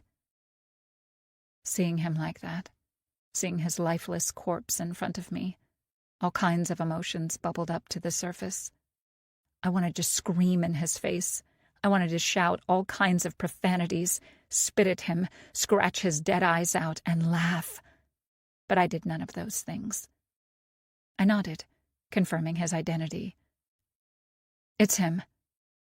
It's Bruce, my husband. May you rot in hell, Bruce, I prayed. He was finally dead. Standing there, looking at his form under that sheet and coming to the realization that he could never hurt me again, I started to shake and cry uncontrollably. It was as though a dam broke inside of me and I couldn't stop no matter what. And I must have blacked out or something, because when I came to my senses again, I was sitting in a hallway. I was still at the morgue, and one very nervous policeman, accompanied by a nurse, looked at me with a worried expression. "Are you all right, Mrs. Costigan?" she asked. "Would you like a sedative?" Mrs. Costigan. That only reminded me Bruce was dead, and I started to cry anew. "I think I need something," I managed to say between the sobs, not because I was upset that he was gone, but because I was so overwhelmed by gratefulness that he was dead. She complied immediately, plunging a needle into my arm, and shortly after I felt much better and calmer. I had no idea what she'd just given me, but it was amazing. In the end, Bruce had been taken out by food allergies and simply died. It was pretty ironic that happened, considering I'd arranged his murder. Life had a funny sense of humor, as it turned out. Since I wasn't acting like a mess anymore, the police officer offered to take me home. "Thank you. I would really appreciate that," I said, genuinely grateful. We had almost reached his car when I heard someone calling after me. "Mrs. Costigan?" I truly hated that last name. What is the appropriate amount of time that needs to pass before I can change it? I thought. I was obviously still in shock despite the drugs. I turned to see a middle-aged man rushing toward me. He had a police badge hanging around his neck, although he was wearing regular clothes. He was tall and skinny, with a beaky nose that really stood out. His hair was graying, and once he fully approached, I could see his eyes behind round-rimmed glasses were blue-green and tired. "Mrs. Costigan, my name is Detective Blaine Peterson. Could you come with me? I have a few questions for you." I was so confused it took me a moment to reply. "Go where? What kind of questions?" "I'm sorry. I forgot to mention I'm the detective in charge of your husband's case," he tried to explain. "Case?" I repeated, still pretty clueless about what was going on. "Murder case." "Murder case?" I exclaimed. The officer told me he died from food allergies. And the coroner didn't contradict that. New information has just come to light, and now we believe someone actually poisoned your husband. Poisoned? I knew I was repeating his words a lot, but it couldn't be helped. Can you come with me? I have a few questions. I nodded, complying. I forced myself to move, although every fiber of my being was screaming for me to run away. I felt like I was in grave danger, like I was walking to my doom. That's just your guilt talking. I tried to reason with myself. And just like that, I was inside a precinct, sitting in the interrogation room, across from a glum-looking detective. All the while I tried not to think about the most obvious thing in the world. Bruce dying wasn't a freakish accident. Marco killed Bruce. For me. My heart was beating like crazy, and I was sure the word guilty was written all over my forehead. Although the detective hadn't accused me of anything, I was sure something like that was coming. Besides, I could see him eyeing my bruises. He wasn't an idiot. He was about to put two and two together, and then I would end up in prison. Oh my God! I spiraled, while I remained completely calm on the outside. Years of practice and acting oblivious around Bruce helped with that, though the sedative the nurse had given me probably helped some too. He had a pad and a pen in front of him as he started to question me. Mrs. Costigan, where were you at the time of your husband's death? I wasn't that surprised by his question, although I thought he would ask if my husband had any enemies or something like that. At home, sleeping. Can someone corroborate that? Patricia, our maid, Dominic the gardener, not to mention all the neighbors who saw me being escorted from my house by your police officers, I recited. How long have you been married to Bruce? Just over 10 years. Were you getting along? I gave him a shrug. We had our ups and downs like any other married couple. I'm guessing it was mostly downs, he commented, eyeing the bruises around my wrist and on my face. I instinctively covered my wrist with my sleeve. I said nothing to that. Unfortunately, he was not letting it go. How did that happen? He pointed at my face.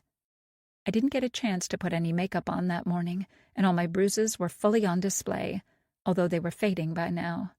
Like always, I covered part of my face with a strand of my hair. I ran into a door while cleaning. I lied. Not really sure why. Bruce was dead now.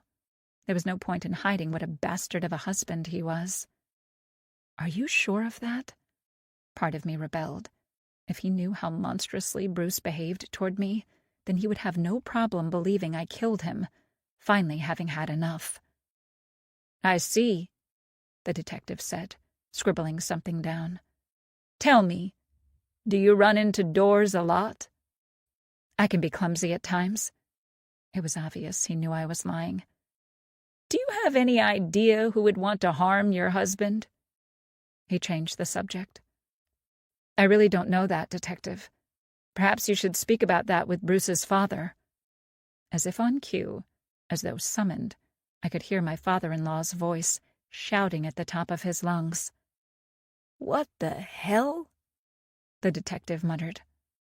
That's my father-in-law, I explained. The mayor. Detective Peterson stood up and left the room, clearly to see what was going on, and I took the opportunity to do the same. I want the one responsible caught and punished, Michael yelled. I want that murderer to hang by the balls on the main square. The police chief, or whoever he was standing in the crossfire and trying to reason with him and calm him down, but Michael was having none of it. And then he noticed me standing there, by the door. What is she doing here? He boomed. He didn't wait for an answer, simply approached and took me by the hand. Come, we're leaving, he demanded, and started dragging me toward the door. Nobody protested or tried to stop him, not even Detective Peterson. Some part of me was relieved I was leaving the precinct, even if it was in this manner, with Michael. Michael was ranting furiously as his driver took us home. Home. How strange that sounded to me now. I would be returning to an empty house. I would live alone from now on, because Bruce was dead. 14. The life-changing event. I sat in the living room, on the couch, with my legs up, while I hugged them, trying to make myself small, trying not to feel all the things I was feeling. It was hard wrapping my head around everything that had happened in mere hours. It had started like any other day, yet as it turned out, it was anything but. Who knew that today would be the last time I saw Bruce leaving the house? I could remember the last words he said to me. "If you misbehave, I'll know." Surprisingly, he didn't call once after that, and now he never would again. Bruce was dead. He was finally gone. He could never hurt me again. I'm free.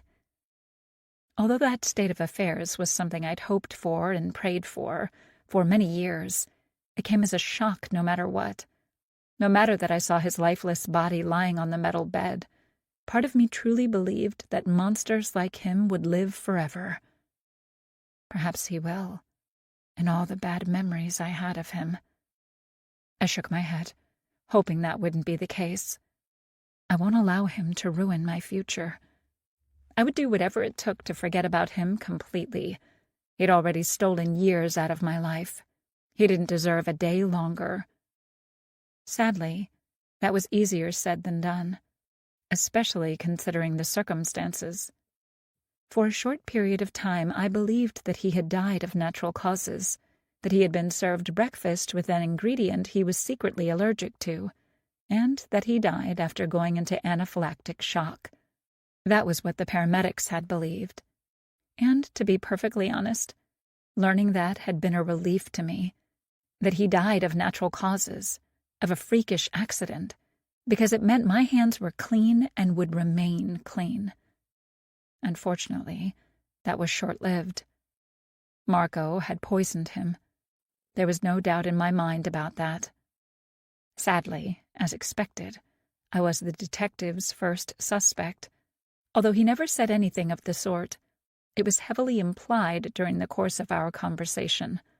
Although conversation wasn't the right word, that detective had interrogated me.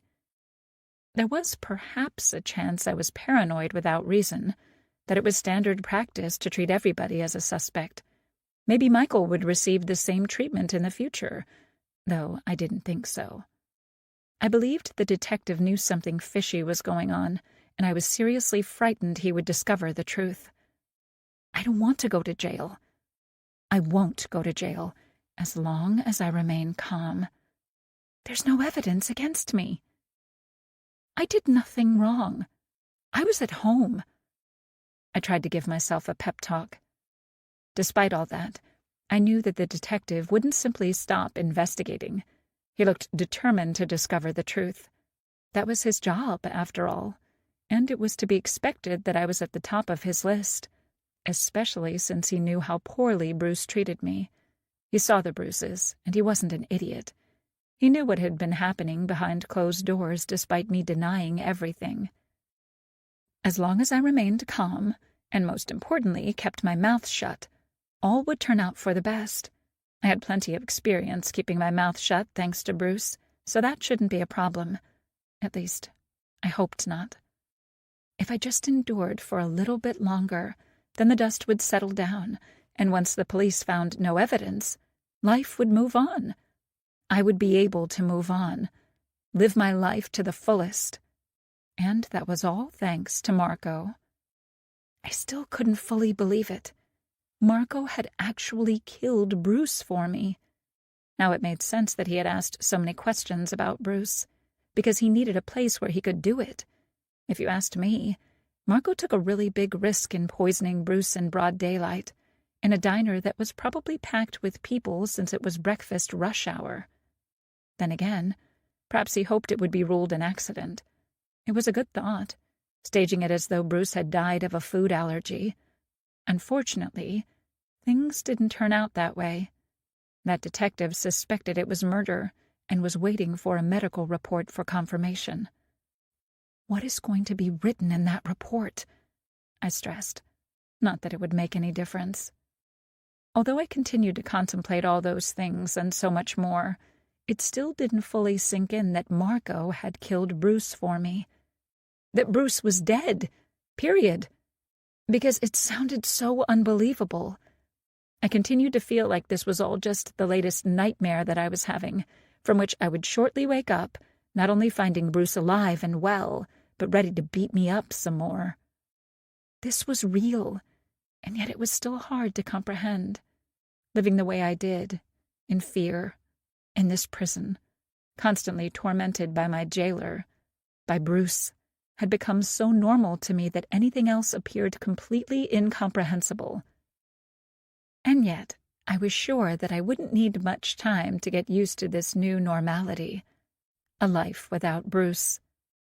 I felt like I'd been denied breathing to the fullest for the longest time, Bruce the constant pressure against my chest, and now I was afraid to take a lungful of fresh, clean air. Although that pressure had disappeared, the memory of it still lingered. All the same, I refused to live in fear any more, so I took a deep breath, and then another. I was free at last. I could do whatever I wanted from now on.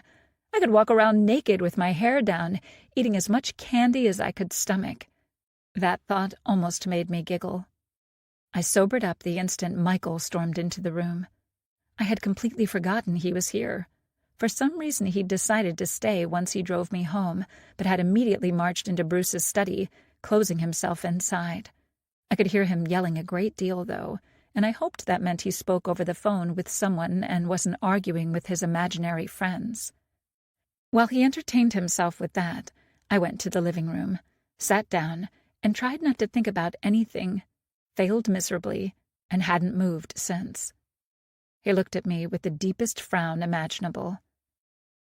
"Your father-in-law brings you home and you don't even offer him a beverage?" He reprehended me. I immediately started to get up, to comply. Old habits died hard, but he stopped me with the raise of his hand. "Don't bother. I'll do it." He went to the small bar in the corner of the living room and poured himself a healthy glass of bourbon, neat. Then he returned, to glare and loom over me. "I need you to tell me exactly what happened today," he demanded, looking so terrifying I really believed he would kill me if he wasn't satisfied with my answer. I knew where Bruce had learned how to be so threatening, such a bully. All the same, Bruce looked like an amateur compared to his father.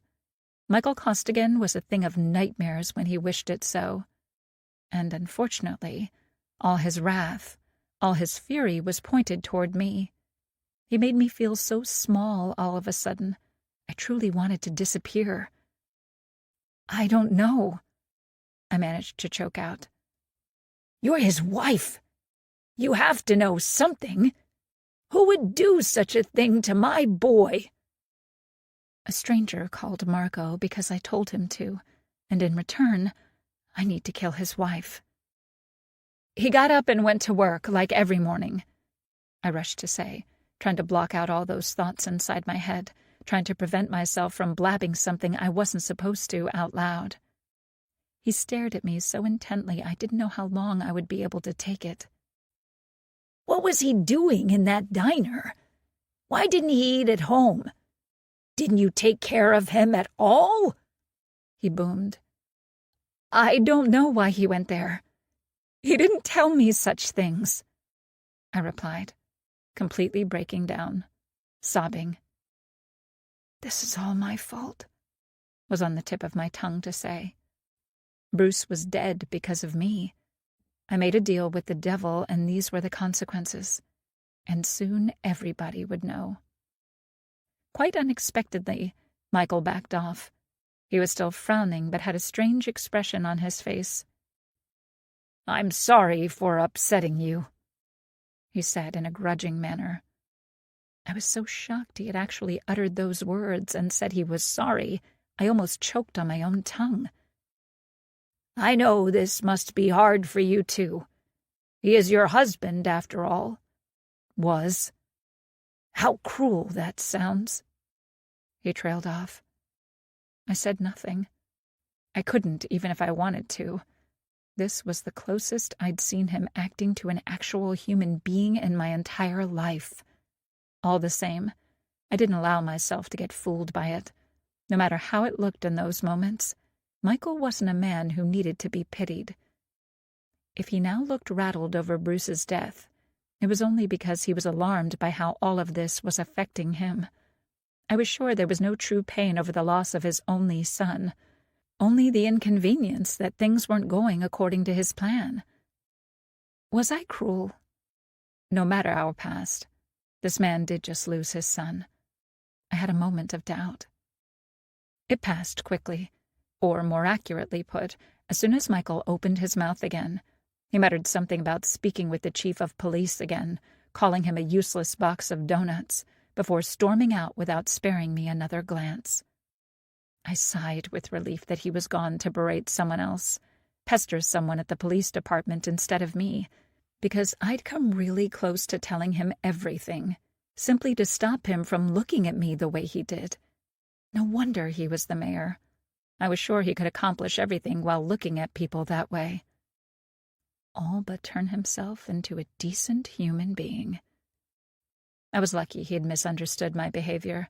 Otherwise, he would never leave. I was sure that he mistook my fear that I would tell him everything and end up in prison for grief over the death of his son. But I really wasn't that good of an actress.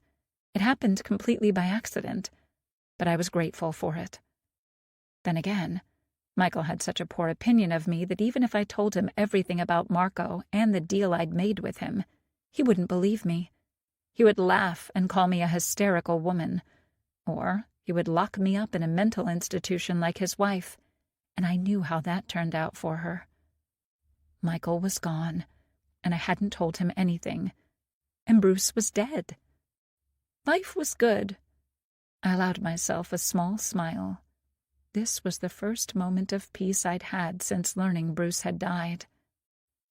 My husband is dead. It was finally starting to sink in. I was a widow now, and to me, that was the most beautiful word in the English language, because it represented something I longed for. Freedom. Thank you, God. 15. Simple Thoughts of a Grieving Widow. The next few days went by in an exhausting blur. My father cried over the phone when I told him the news. He was concerned about my future and what would become of me now without a husband in my life. My father was a truly good and kind man. However, he was also set in his ways, too old-fashioned to comprehend certain things, like how I would be much happier without that man in my life. As word spread about Bruce's death, it was as though the entire town decided to visit me, to see how I was doing and pay their respects. And I had to pretend that I was broken up about his demise. They all pitied me because I had lost my husband at such a young age while childless, but inside, I couldn't be happier. I was still pretty freaked out and scared, but relieved and hopeful all at the same time. I was finally free of that monster, finally able to breathe to the fullest and do what I wanted, and felt like all these people were trying to take that away from me. After a while, it really started to bother me. The constant stream of people telling me how brave I was, telling me to stay strong, telling me I would eventually learn to live with the pain. I believed I was brave as well, and planned on staying strong, simply not in the manner that they intended it. And as for pain, I'd lived with it for 10 freaking years. I was done with pain. From now on, I intended to live a pretty pain-free life as much as possible. I started to hate the mere smell of casseroles, macaroni and cheese, and all the other crap people brought me. I couldn't stomach any of it. I understood their intentions were good, But all the same, that didn't change how I felt. I wanted to finally live and experience life as I was supposed to, and all they talked about was death. That will pass soon, I tried to reassure myself. It was human nature to mourn a loss before moving on. Unfortunately, hosting people in my home wasn't the only task that fell on my shoulders in the days after Bruce's death. I had to make arrangements for his funeral, although I had no idea when the police would be able to release his body since he'd been murdered. I had no other choice.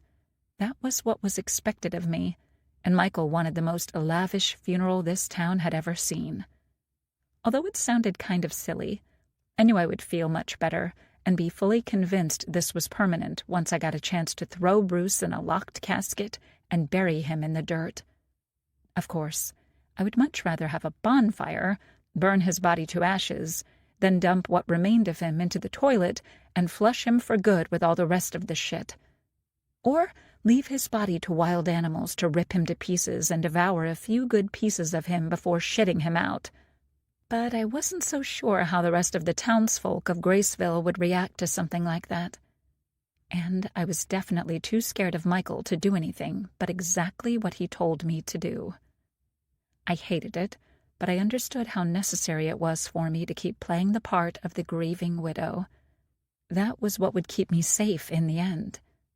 If I started to act as though I was glad that bastard was finally dead and spit on his grave, I was sure that Detective Peterson would find ways to connect Bruce's murder to me and throw me in jail, and I couldn't allow that. I wouldn't trade one prison for another, not after everything I had endured, not after everything that I would have to do to ensure this freedom. I would defend it no matter what. And if that meant putting on a show for the people of Graceville, for Michael, then so be it. That was a small price to pay in the grander scheme of things, if you asked me. All the same, it left me feeling beyond exhausted. Each night I went to bed early. Everyone assumed it was so I could go and cry in my solitude and grieve for my husband, when in reality, I only wanted to rest. I slept like a baby. Despite the emotional roller coaster, fearing someone would discover what a fraud I was, discover what I did and punish me for it, having a good night's rest and having nobody around to threaten me in the morning was all worth it. Walking around the house in pajamas, knowing nobody would berate me for it or harass me because breakfast wasn't on the table, or beat me for looking through the window at the gardener, or fuck me because he was drunk and felt like it, was pure heaven. Then the press started to harass me. They wanted an exclusive story about me, about what happened to Bruce. Nothing ever happened in Graceville, so I somewhat understood why locals were so desperate to speak with me. At the same time, I couldn't fathom why others wanted to cover that story as well. I refused to give any comments, referring them to my father-in-law. I was sure he knew how to deal with them better than I ever could. Besides, I knew he would appreciate all the attention. All that and so many other things were why I hated small towns. In San Diego, nobody would care that my husband was murdered, and in my opinion, that was how things were supposed to be. Only close friends and family should gather around the grieving party to mourn, if there was something to mourn in the first place. And then Daniel came to see me as well, and everything else ceased to exist. I stopped caring about everything else as the world stood still for a couple of moments as he approached. I wanted to bury myself in his arms and kiss him senseless, but I knew I couldn't do that in front of so many people. That was how rumors spread, and that was the last thing I needed at the moment. That was why I waited patiently, sitting on the couch, as Daniel approached me. He gave me a hug, whispering into my ear. While others would assume he was simply offering his condolences, nothing could be further from the truth. "I love you," was all he said. That was exactly what I needed to hear in those moments. Of course, he didn't offer any words of comfort to me. He knew exactly how Bruce had treated me and hated him for it, probably as much as I did. And it was a relief that at least one person in that room knew I was actually happy Bruce was dead. The bastard deserved to rot in hell for what he did. What about me? I thought. What do I deserve? Especially knowing I was going to have to bloody my hands so I could enjoy my life without Bruce. Marco had kept his end of the bargain after all. He had solved all my problems. It was now my turn to keep my end of the bargain. Yet the question still remained. What would I become at the end of that road? For almost a decade I had been a victim, just one of many women who got abused by their husbands. And now, for a fleeting moment, I was a survivor of that monster. Once I killed Marco's wife, what would I become then? Would I turn into a monster as well? Was that a price I needed to pay to get rid of my own monster? Life really had a strange sense of humor, of balance, too. One monster perished, yet another one would rise in his place. I will never become a monster. I rebelled. I would never allow myself to be like him. I would do what I had to do, and then I would spend the rest of my life doing only good deeds, in service to others. And I hoped that in the end, I would find my atonement. "Maybe you should go to your room and lie down for a bit," one of the elderly women from the neighborhood commented. "You don't look so good." Of course I didn't look good. I didn't feel good either. Not well knowing I had a woman to kill. And soon. How on earth am I going to achieve that? That thought plagued me. Since the woman looked at me as though she needed some kind of a reply, I simply offered a small smile, nodding. "I will. I need to check if my help is needed in the kitchen first." Nobody was in the kitchen at the moment. Usually, it was a cacophony of movements. Some women had organized themselves to distribute food and drinks around without needing my help at all. Needing something to do, I busied myself with the dirty dishes, although now I could leave all the dirty dishes in a completely messy kitchen and retire for the day. I didn't. I was aware I would need a lot of time and probably therapy to break out of all the shackles Bruce implemented on me. In this case, it was more than that, though. I needed something to do or I would go completely insane. About 5 minutes later, Daniel came to join me, like I knew he would. He wiped while I washed. We worked in silence for a bit, which he broke first. "How are you holding up?" "Okay. Just a little bit tired." "Want me to come over tonight? Once the coast clears?" He offered, making sure nobody could overhear us. I could detect a slight eagerness in his voice. It would be the first time we would be able to spend any kind of time together, alone. I so desperately wanted to say yes to that. I so longed to be held by him. But I knew I couldn't. At least, not right now. That was why I said, "I don't think that's a good idea." He nodded immediately, as though knowing that was what I would say. "I get it. It's too early, and we still need to be careful." I didn't have the heart nor the courage to tell him that was only half of the story. The truth was, I needed to be alone so I could come to terms with the fact that I had someone to kill in the near future. 16. How to Kill a Woman? The next day, I was finally left alone to do whatever I wanted or nothing at all. I told Patricia I wouldn't be needing her services any longer, even if, when, I needed help around the house, I would hire someone who wasn't following me around like a hawk, then report everything to my late husband. Was I holding a grudge? Only slightly. I had to admit, firing her felt really good. The same went for the gardener and the handyman. I didn't want anyone around me who was previously associated with Bruce.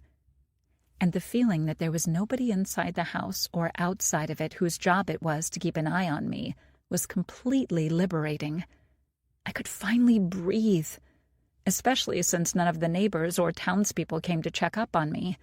I was finally free of their pity and stares, of their comforting words, and just in time, because I was seriously starting to lose my mind. Pretending to be a grieving widow was a tiring business. Finally, being alone to do whatever I pleased, I only had one thought on my mind. I wanted to see Daniel. Despite everything, all the problems, all the life-changing events I would have to deal with in the near future, he was still the first person I thought of in the morning, and the last before I went to sleep. I needed him so much, and yet I hesitated to go to him. My life was a huge mess at the moment, and I didn't want to drag him into it. I was protecting him. At least, that was what I told myself. If I was to be completely honest, I was protecting myself as well. It would be beyond devastating if Daniel ever learned the truth about everything and started to hate me for it. I wouldn't be able to bear that. Still, I was on the verge of sneaking out and jumping the fence to go to him when my phone started ringing. My first reaction was fear because Bruce was calling me. It was the reaction that was beaten into me for many years. It can't be him. Bruce is dead, I reminded myself. But the fear remained because I suddenly realized that my other phone was ringing, the one I'd bought because of Marco. I had taken it out of the basement the night before and had been contemplating what to do with it. Apparently, the choice was taken away from me. I still felt like I should simply throw it away. Sadly, I was sure I couldn't ignore Marco for too long. The deal was made, and he would be expecting me to keep my end of it. That was only fair. "Hello?" I forced myself to answer. "Hello, Daisy," Marco greeted. "Marco, I started, and didn't really know how to finish that sentence. Thanks for killing my husband simply didn't sound right, although I was grateful. "I'll leave a package for you at the bookstore that sells used books, near the one we met," he said, cutting me off. His tone sounded completely different than before, somehow harsher, colder. It took me by surprise. Also, it was confusing that he left all the pleasantries out. Didn't he want to know what my life without Bruce looked like? Didn't he want to know how it all went with the police? Most of all, didn't he want to know how I was? At the same time, I had a bunch of questions for him. I wanted to know everything. How he did it, how Bruce looked in those moments, so oblivious he was spending his last minutes on this earth. But then something inside of me pulled the brakes, making me realize something. Did I really want to know all the gory details about how he poisoned my husband? Wasn't that against the rules? We were strangers, after all, and it was imperative to stay that way because of the police. "Daisy, did you hear what I said?" He reprimanded me. I felt ashamed that I had allowed my thoughts to trail off that far. "Package?" I asked, confused. "Yes. I assume you won't be having problems leaving your house anymore and can go to Charleston to fetch it." "Thank you for the thought, but I really wasn't planning on going anywhere for the time being." I was done living by other people's schedules. From now on, I would do whatever I pleased or nothing at all. "It's not a present," he snapped in return, clearly irked. "The package will contain all of my wife's personal information, her schedules and her photograph." "Oh," was all I could say in return. Part of me was really ashamed I'd assumed he cared about me enough to leave a gift. The rest was a terrifying reminder of this future of mine in which I would have to kill another human being so I could continue enjoying this newfound freedom. Oh my God! I would actually have to kill someone. Could I? Do I have a choice? I really didn't think so. This wasn't the type of situation in which I could simply say I had changed my mind and walk away. "In what bookstore?" I forced myself to ask. "Dreamer's Corner. Do you know it?" "No." "I'll send you the location." "Where in the bookstore?" I understood the need for secrecy, but I was skeptical about this plan of his. Would he really be able to stash something inside a bookstore and expect it would still be there when I go to collect it? I thought. Then again, It would go in my favor if some random person collected it before I had a chance to do the same. It would be the perfect excuse, the excuse that I so desperately needed to buy myself some more time. Then again, he'd poisoned Bruce. I don't think he'll let me get out of this, I thought glumly. How am I going to kill his wife? I didn't like killing spiders, let alone anything else. And now I had to advance straight to another human being? A woman. I don't even know her name. I was a horrible person who was prepared to end one life basically because I was too selfish and too weak to deal with my own problems. I was spiraling out of control. Margot's voice snapped me back to reality. I'll tell you exactly when I leave the file, on what shelf, in what book, in due time. Be ready to act when you receive my call. Be ready to act? That line, paired with that tone of voice, didn't sit well with me. Who is he to boss me around? He's the man who killed your husband. All the same, that didn't give him the right to behave in such a manner. I understood I had to deal with the man. However, I truly didn't appreciate this change in attitude. It was as though he now believed he owned me or something. He acted like Bruce. I shook my head. Surely I was just projecting, right? I decided not to say anything because I didn't see the point in starting an unnecessary argument. All right, I said, instead of everything else that was swirling inside my head. To my utmost shock and outrage, he hung up without saying anything else, as though he couldn't be bothered to say goodbye. I stared at the phone as though wishing it to provide me with some answers. It didn't. Unfortunately, I didn't have time to contemplate this turn of events because I had more pressing issues to stress about. I was sure Marco was merely on edge, as stressed as I was. The nerves were getting to him too, I rationalized, making him act in such a manner. If he was living in hell like I was, it was to be expected that he wanted to get out of it, and soon. And that was precisely what brought me to my next problem. How was I going to accomplish my end of the bargain? I hadn't slept at all that night, biting my nails and trying to figure out how to kill a person. And sadly, by the time the morning came, I felt none the wiser and didn't have answers to my questions. I felt nauseated each time I tried to picture myself stalking this woman, killing her.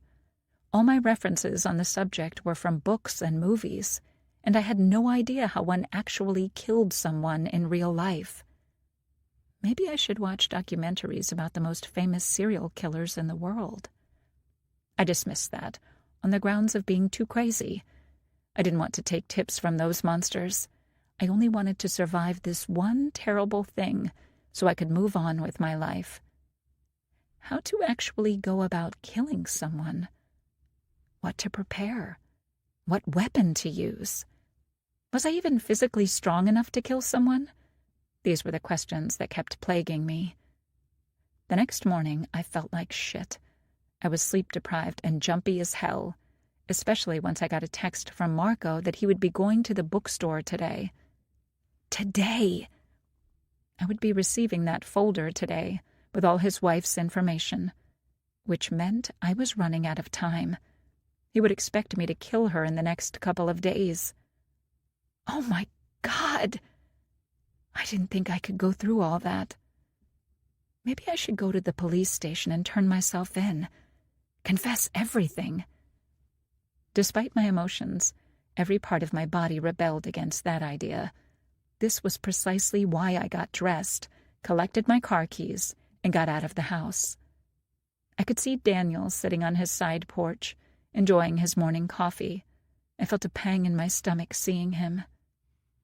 He waved at me, wearing a big smile, but I simply waved back, then hurried toward my car. I felt like I would break down, and through tears tell him everything if I stopped for even a moment. I jumped into my car as though the whole street was on fire and drove to Charleston. Although I had no idea when Marco intended to stash that folder in the bookstore, I figured it would be better if I was close by to collect it when he did. I shook uncontrollably, So once I was in the city, I decided to park before I caused an accident or something. I got out and went for a walk in the park to try and calm myself, but couldn't. There was so much fresh air around me, yet I still felt like I couldn't breathe. How am I going to survive this? I felt like sobbing. I felt like running away. I felt like throwing the phone in the trash. But eventually, I did none of those things except sit on the bench waiting for the message that would forever doom me. Sadly, I didn't have to wait for it long. Instead of texting, he called. "Hello? Go straight to the back. The third bookshelf on the left. Fifth book." Okay." I stammered that simple word, but he'd already hung up on me. To say I was a nervous wreck would be an understatement. On shaky legs, willing myself not to start vomiting on innocent people around me, I entered the bookstore. Behind the counter sat a man in his mid-40s reading a book, completely oblivious to what was happening around him. I tried to act cool and inconspicuous while greeting him. "Hello. May I help you?" he asked, without raising his head from the lines he was reading. I jumped at the sound of his voice. Keep it together. I couldn't allow myself to have a heart attack now. Besides, if I acted this badly while merely collecting a folder, then I couldn't even imagine how much worse it would get when I was actually forced to stand in front of Marco's wife to kill her. "I'm just browsing, thanks," I replied, remembering my manners. He nodded, returning to his book. I hoped he would soon forget all about me. I now knew why Marco chose this bookstore in the first place. Without wasting any time, I hurried to the back of the store and found the appropriate shelf immediately. My hands felt heavy as I reached for the fifth book.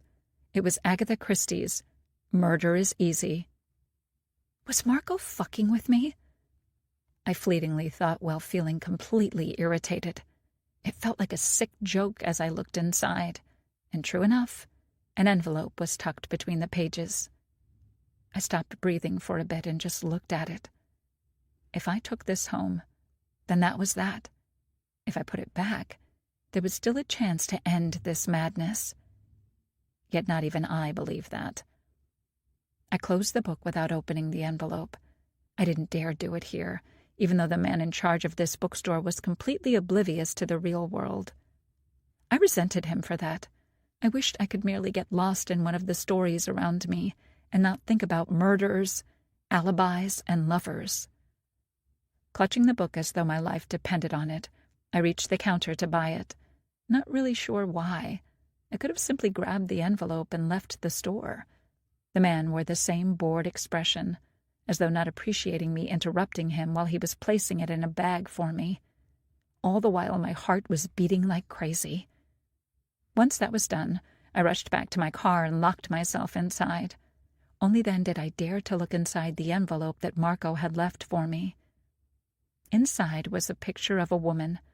I was startled to see how young and beautiful she was.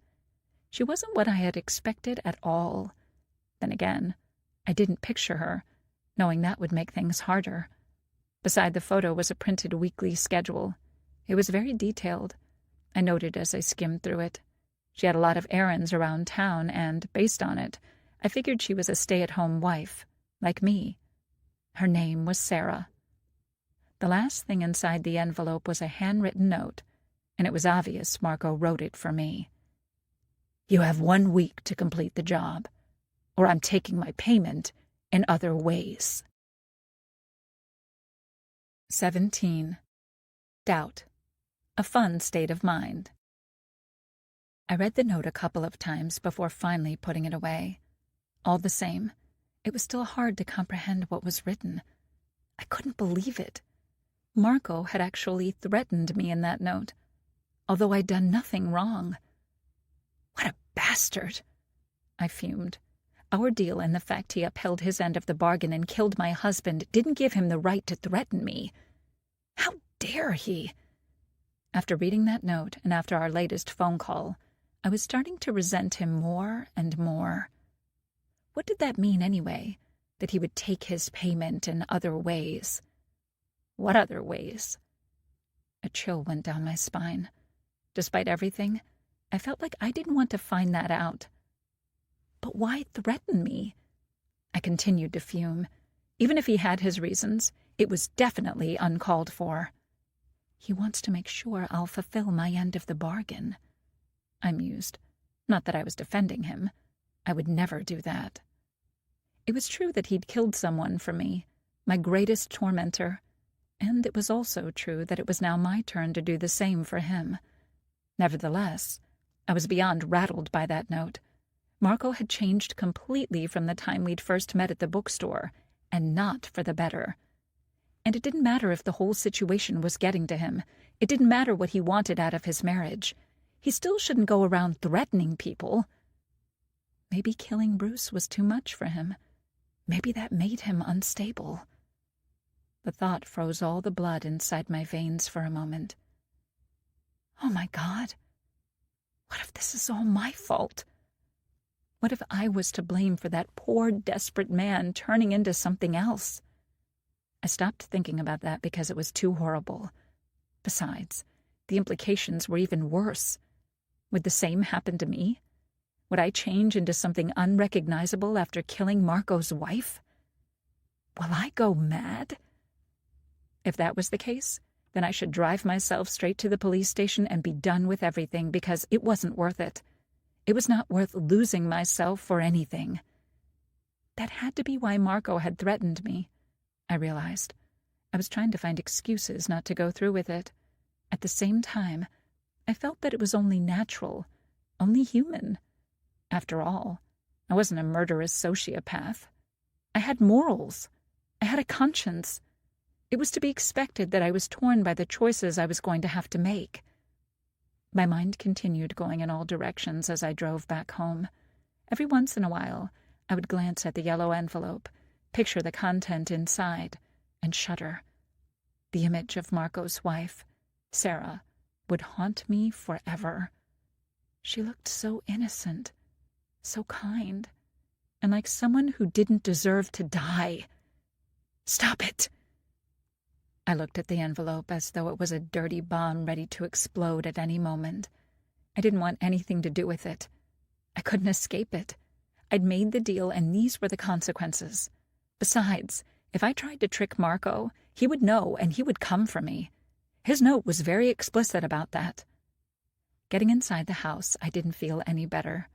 I walked around the living room with the envelope in my hands, not sure what to do with it. Part of me knew I should study the schedule and start forming a plan, but I simply couldn't make myself to actually go through it. Someone rang the doorbell in the middle of my meltdown, and I jumped, panicking, causing me to drop the envelope to the floor. I was sure the SWAT team were there to arrest me. They knew what I had done, what I was about to do. And then I mentally slapped myself. The SWAT team definitely wouldn't ring the doorbell. They would bust inside like in the movies. Relax. Taking a deep breath to calm my nerves, I grabbed up the envelope and hid it under the sofa cushions before proceeding to see who was at my door. There was a chance some eager, nosy neighbor came to see how I was doing and spend some time with me so I wouldn't commit suicide or something, now that I was sentenced to a life without my precious husband. Those mocking thoughts were pushed away the moment I opened the door and saw Detective Peterson looking back at me. I was sure that the word guilty was once again written across my forehead. Calm down. Everything will be all right. Detective, hello, I greeted. Hello, Mrs. Costigan. What can I do for you? I asked politely. I need to speak with you. Is this a bad time? Not at all. Come in, I offered. Not that I felt like I had any choice in the matter. If he truly cared if I was busy or not, he would have called first, not simply shown up at my doorstep. This was some kind of a test. I was sure of that. Was he trying to catch me doing something I shouldn't be? With someone I shouldn't be with? My mind started to come up with all kinds of theories.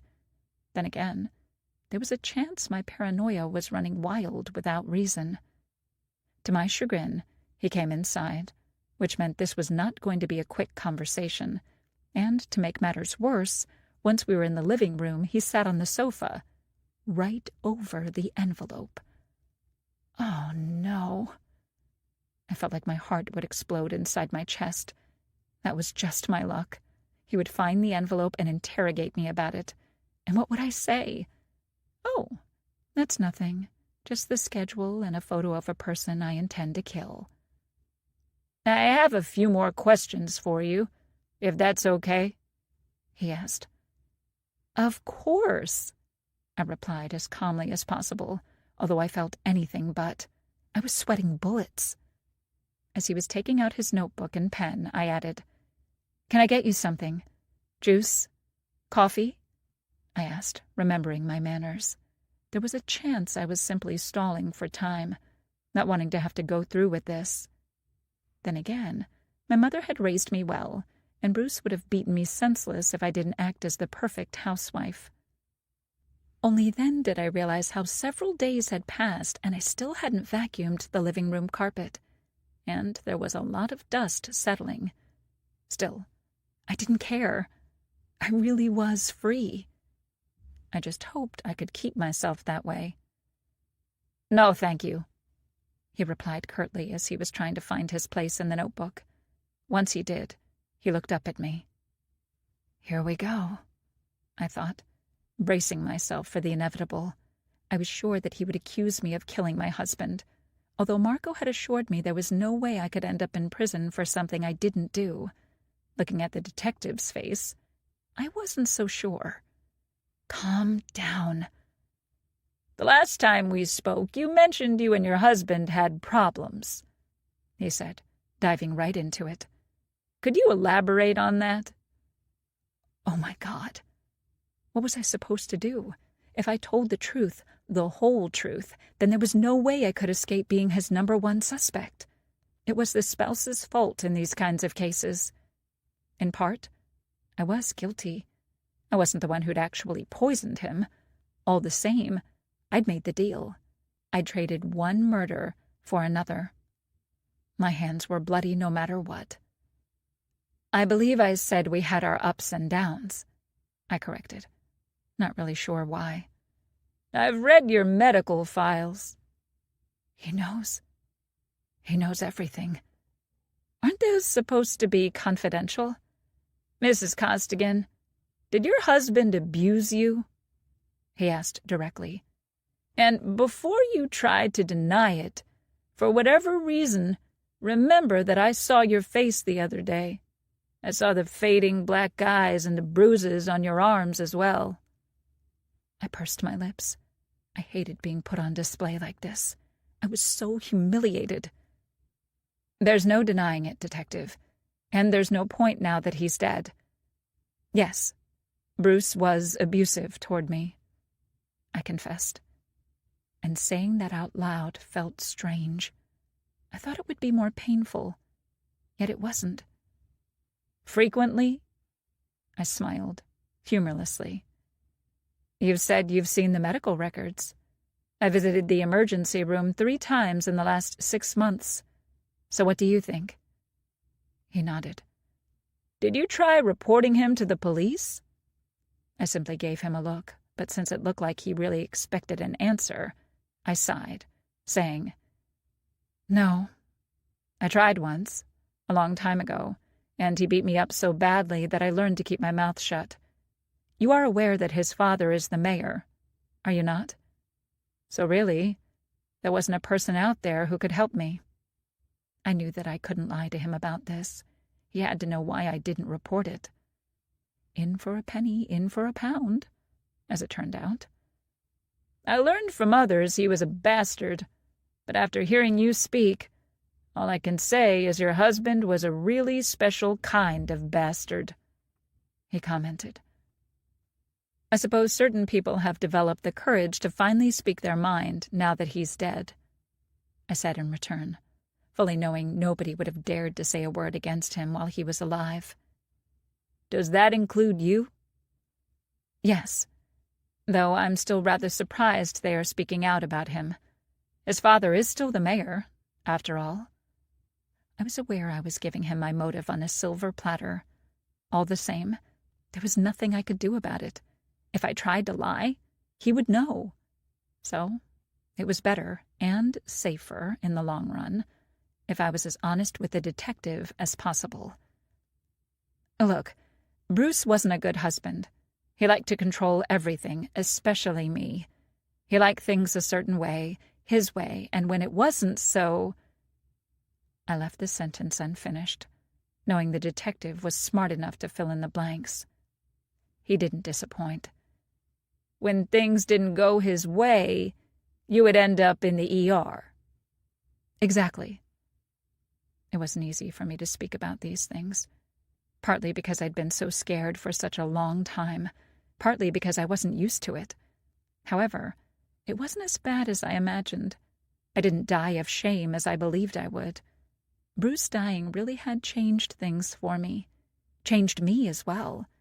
Or, more accurately put, it allowed me to finally be who I really was.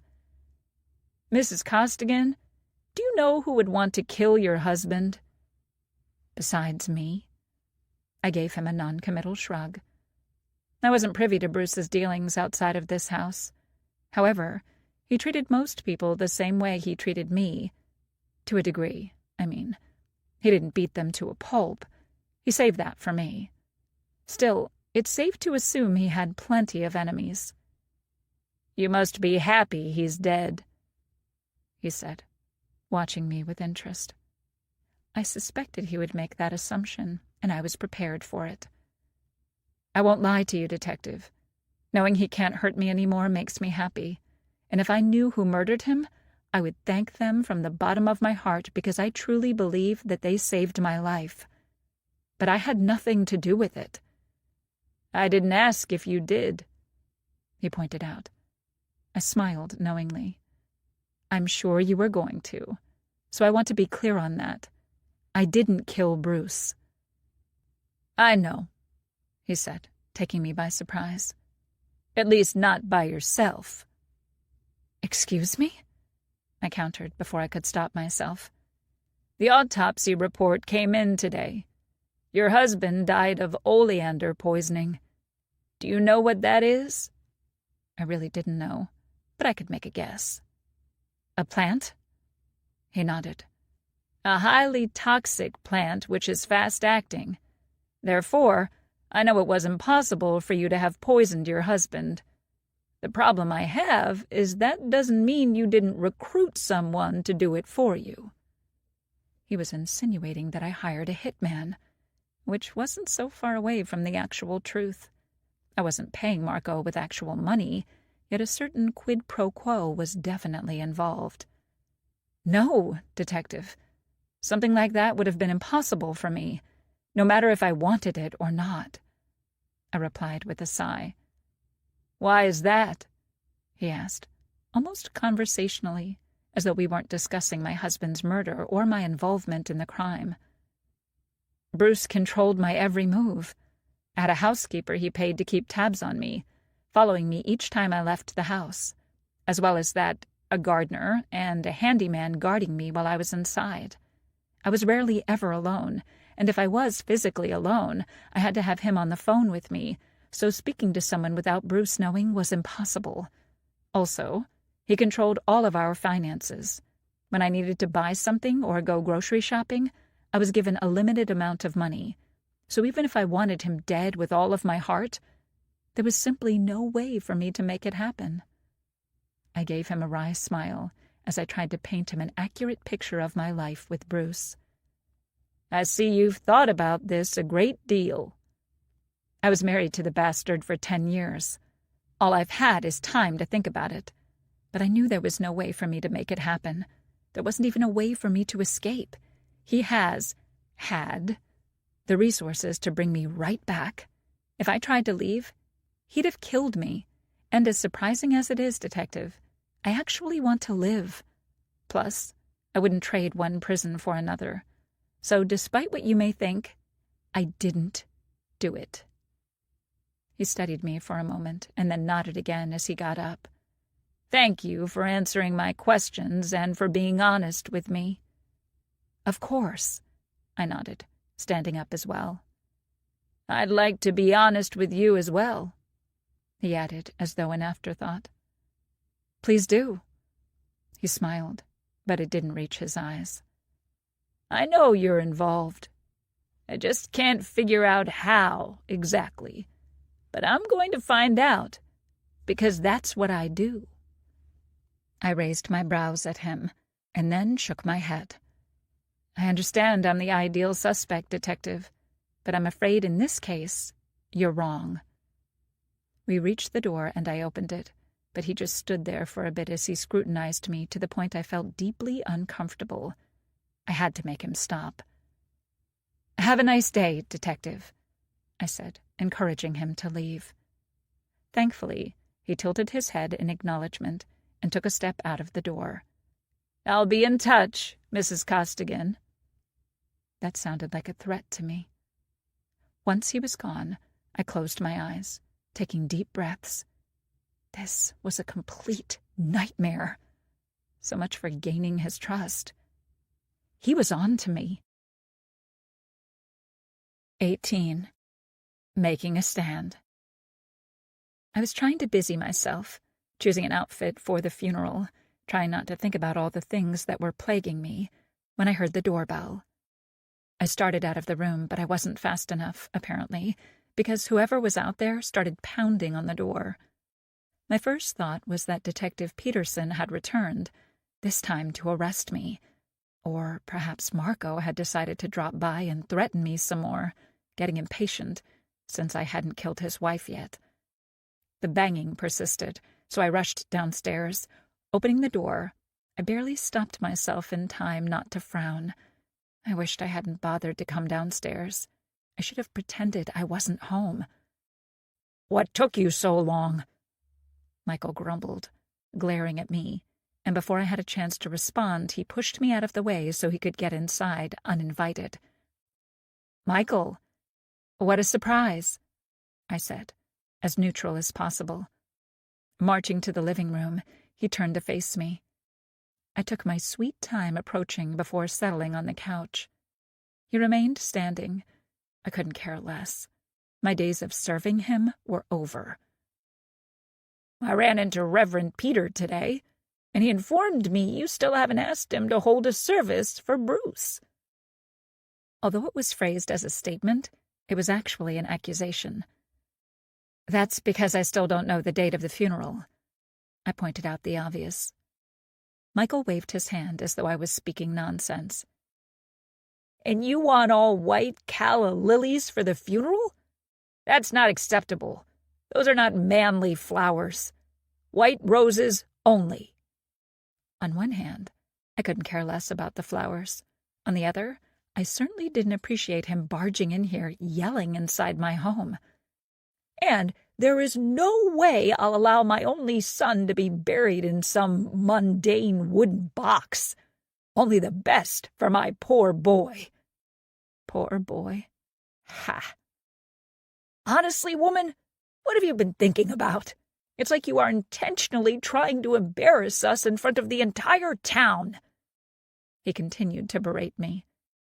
I remained quiet for the time being because it was obvious this was a one-sided conversation. He didn't care what I had to say. He simply needed someone to yell at, and at the moment, that person was me. Lucky me. I managed to get rid of Bruce. Unfortunately, this abuser remained in my life. Not for too long, though, hopefully. The instant this mess clears, I'll leave town. There was nothing that held me tied to Gracefield to begin with, so I planned on selling the house and moving far, far away. Perhaps I would even return to San Diego to be close to my family. But either way, one thing was for sure. I wasn't staying here, and there was no way in hell I would tolerate Michael for too long. Of course, Daniel was part of all my plans regardless of where I decided to settle. Where we decide to settle, I corrected. Let me see the brochures, the options you got from the funeral home director, he demanded. I got up, strode to the desk in the kitchen and gathered everything that I had, then handed it to him without offering any additional information. Although I still hadn't signed a contract, I had a verbal agreement about all the things that I wanted to be done on the day of the funeral. I guessed that plan was out the window now because, apparently, Michael had decided he wanted to be involved. Lucky me. In the brochures, I had marked all the options that I wanted, and seeing them, Michael started shaking his head. "No, no, no! This is all wrong!" he boomed. He looked up from it so he could glare at me. "I know you're in mourning, but pull yourself together. This isn't the lavish funeral I demanded from you. It's like you're organizing a funeral for some commoner. Or for someone I hated with a passion. This is all completely unacceptable." "Then how about you organize it yourself?" was on the tip of my tongue. "We need to send Bruce away properly." I never knew he was that religious. "We need to show this town who the Costigans really are." And there it was. As it turned out, this had nothing to do with God, or Bruce for that matter. It was about Michael and his desire to maintain a certain look, a certain image around town. It was disgusting. "Are you sure you're not pregnant?" His question took me by surprise. "No," I exclaimed, getting all red in the face, not because I was embarrassed, but because he was seriously pissing me off. "Shame. We could use someone carrying the family name." "You could remarry," I blurted before I could stop myself. The look I received in return was the essence of what nightmares were made of. "Call the funeral home director. I want to see him," he ordered, deciding to ignore what I said. I was relieved. I should really be more careful around him. Bruce was gone, but that didn't mean I was completely free. Not yet. "I believe their business hours ended a few hours ago," I pointed out. "Call him. I'm the mayor of this fucking town. He will come." I simply nodded, grabbing my phone to make the call. It was obvious he wanted to take over everything, to feel like he was still in control since he'd lost his only child, and I had no problem with that as long as it meant I wouldn't be having any additional work. As expected, the funeral home director agreed to come to see us. While we waited, Michael continued to growl and complain about everything. I tried to tune him out as much as possible. The truth was, I would feel sorry for him, for his loss, if he wasn't such a bastard. As it was, I had no compassion for the man, and I wasn't going to comment on his poor behavior. It pretty much remained the same with or without Bruce in the picture. I couldn't wait to cut all ties with this man. I just had to remain a little bit more patient. It would be beyond conspicuous, especially after my conversation with a detective, if I put the house on the market and moved someplace else. I had to stay put while the investigation was still ongoing, which meant I had to tolerate my father-in-law as well. "Daisy? Are you listening to me, girl?" Michael snapped. "Yes," I lied. I had no idea what he'd said before that. To me, it was one big rant about how I was lacking in some way, and he was exasperated having to tolerate it. "What is wrong with you?" he asked, although he didn't look like he particularly cared. "Just a light headache. Can you please repeat what you said?" I was on my best behavior since I had an ulterior motive. I knew that if I played along, I would manage to get him out of my house that much more quickly. "I need you to sign this for me," he said, producing a document. He shoved it to my face, putting a pen in my hand. What the hell? "What is this?" I asked, confused. "Nothing you need to concern yourself with," he replied dismissively. I pursed my lips, starting to read. "Power of attorney?" I exclaimed, not liking the sound of it. Yes, Michael said, pretty impatiently. "It simply means you will transfer your rights as Bruce's widow and heir onto me." "What kind of rights?" I asked. "For the inheritance, of course. You didn't expect you should be in charge of it all." Silly me. That was exactly what I thought. that I would be in charge of Bruce's money once he was dead, and as it turned out, Michael had that very same idea, that he should be in charge. Why? Then again, it didn't really matter. I wasn't going to allow it. "Why wouldn't I be in charge?" I asked. He looked at me like I'd just lost my mind and was dancing, covered in a sheet, around him. "Because you're a woman. Because I was his father. That was family money. It's logical all of it should return to me." "You're his father. I'm his wife, and according to law, his sole heir. You have no right to demand Bruce's money from me." "I'm demanding nothing. I have every right to it," he yelled. I refused to cower and back down. I'd done that plenty in my life already. No more, and certainly not on this subject. Bruce kept me at home and helpless without a dime to my name for far too long, and now his father demanded I should give it all up and once again rely on a man and his mercy toward me? I wasn't going to allow his father to take what was mine, and I knew he had no real claim because if he did, he wouldn't be here asking for my signature. He needed me to give it to him, and that was just not happening. Not now. Not ever. "I have every right to it," I corrected. It was obvious he didn't expect that I would stand up to him. "You're being ridiculous and stubborn without reason. This is for your benefit, too," he said, obviously trying to change tactics. "You're just a housewife. You know nothing about taking care of an estate or handling the funds. That is a man's job, after all." "I'm sure I will be fine. I'm a quick study." "You'll squander it all, and I'm not going to let that happen." He tried to intimidate me.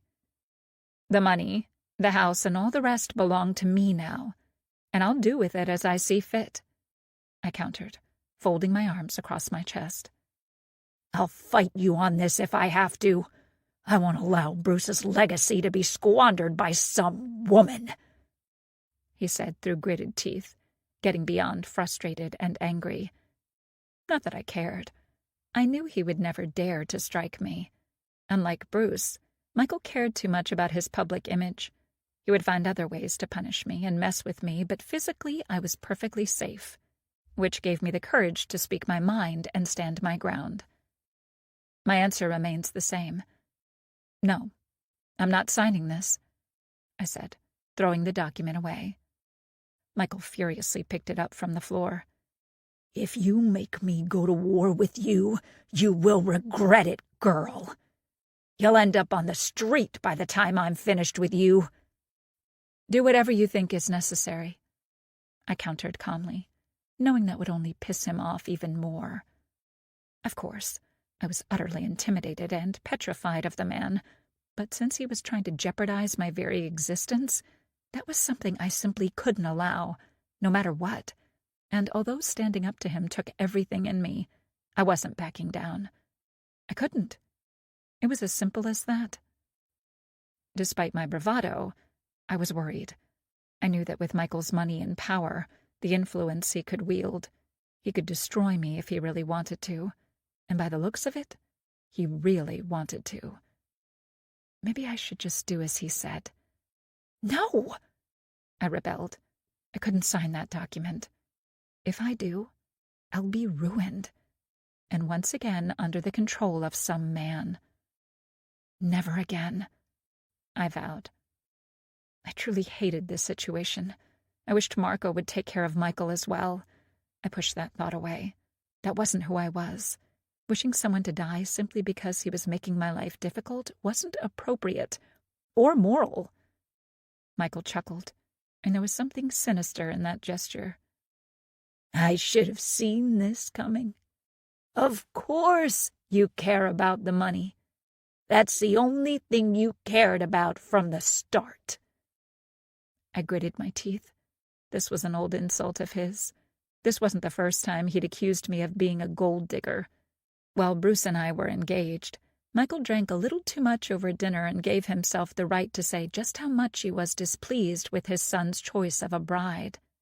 Bruce stood up to him that night, and I was overjoyed that he loved me so much to defy his family.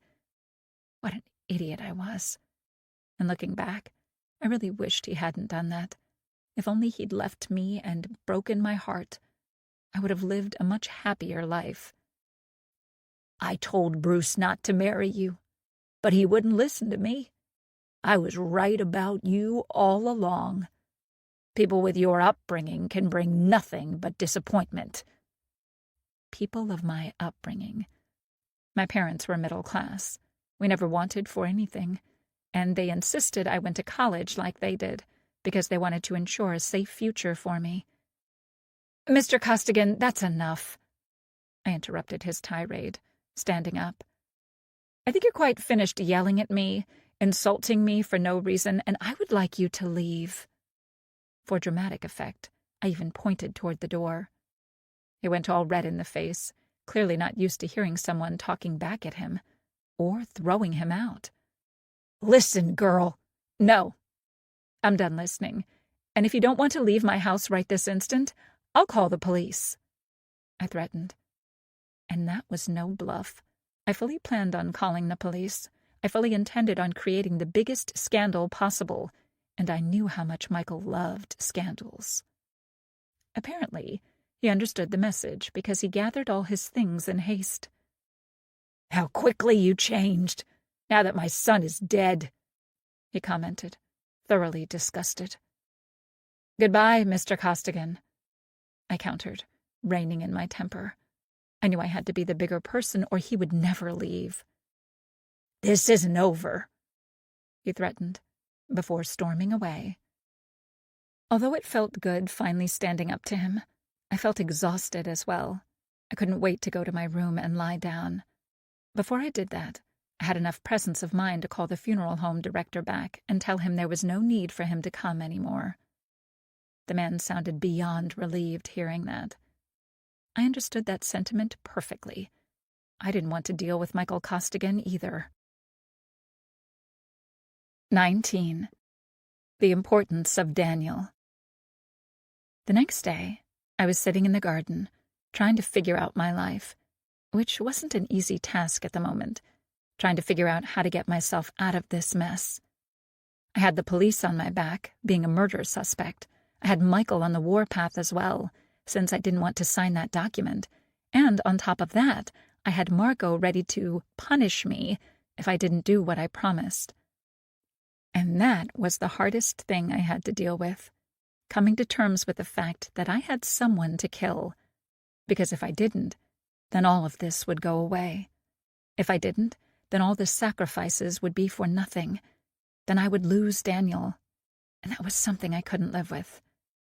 To make sure I remained here with him forever, I would do whatever it took. I would lie to the police, I would fight Michael, and I would take care of Marco's wife, because there was no other way. While I was racking my brain, worrying about everything, I heard a very familiar whistle. The whole neighborhood believed that was just Daniel calling out for his cat, but I knew the truth. That was our code, our small way of communicating. He was asking if the coast was clear. Despite my predicament, I smiled. "Hello, Daniel," I greeted. True enough, his head popped up from the other side of the fence. He smiled as well. "Want some company?" "Sure," I agreed. Although there were a million reasons against us being together, that one reason, the fact that I loved him, won every time. He jumped the fence immediately. Although he could have used the front door, nobody would think twice about him coming to see me now. He still didn't. Old habits die hard. And without wasting any time, he gave me a kiss. "I saw you the other day, but you looked in a rush," he commented once we parted. That was when I was rushing to Charleston to pick up the information Marco had left for me. "I'm sorry about that. I was really in a hurry. Between the police and the funeral preparations, I'm really overwhelmed." I hated lying to him, but at this point that was a necessity. I couldn't tell him the truth. Nobody could know what I did, what I was about to do. "I figured. That was why I wanted to drop by and see how you're doing. Do you need anything?" "I need a hug," I replied honestly. As expected, he immediately complied. I molded myself against his body, taking a deep breath, sighing happily, while he held me so close to his body that I could actually hear his heartbeat. It was almost easy to believe that everything would be all right in the end. Somehow. Daniel had been so good to me from the beginning. He was my rock. He was the reason why I managed to survive when life with Bruce became unbearable. I loved him very much. And yet in those moments, I felt terrible. He was everything to me, and I was lying to him. We were honest with one another from the start. We had to be, and I was ruining it. More to the point, I desperately needed his help, his support, but I was terrified if I told him everything, Marco would hurt him, or that I would hurt him with the deal that I made. I was terrified he would stop loving me, realizing I wasn't the woman he fell in love with. He could leave me and move someplace else without me, and that was just unbearable to me.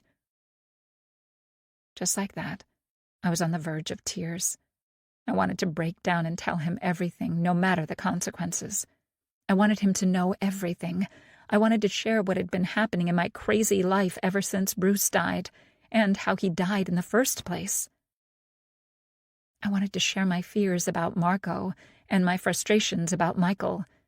It was daunting how many men in my life were completely toxic, life-sucking monsters. Daniel was the only one who was purely good and always remained positive no matter what, which was why I had to keep my mouth shut. He would be horrified by what I'd done. He would never understand. He saw what Bruce did to me, but he didn't know how it felt to constantly live in fear.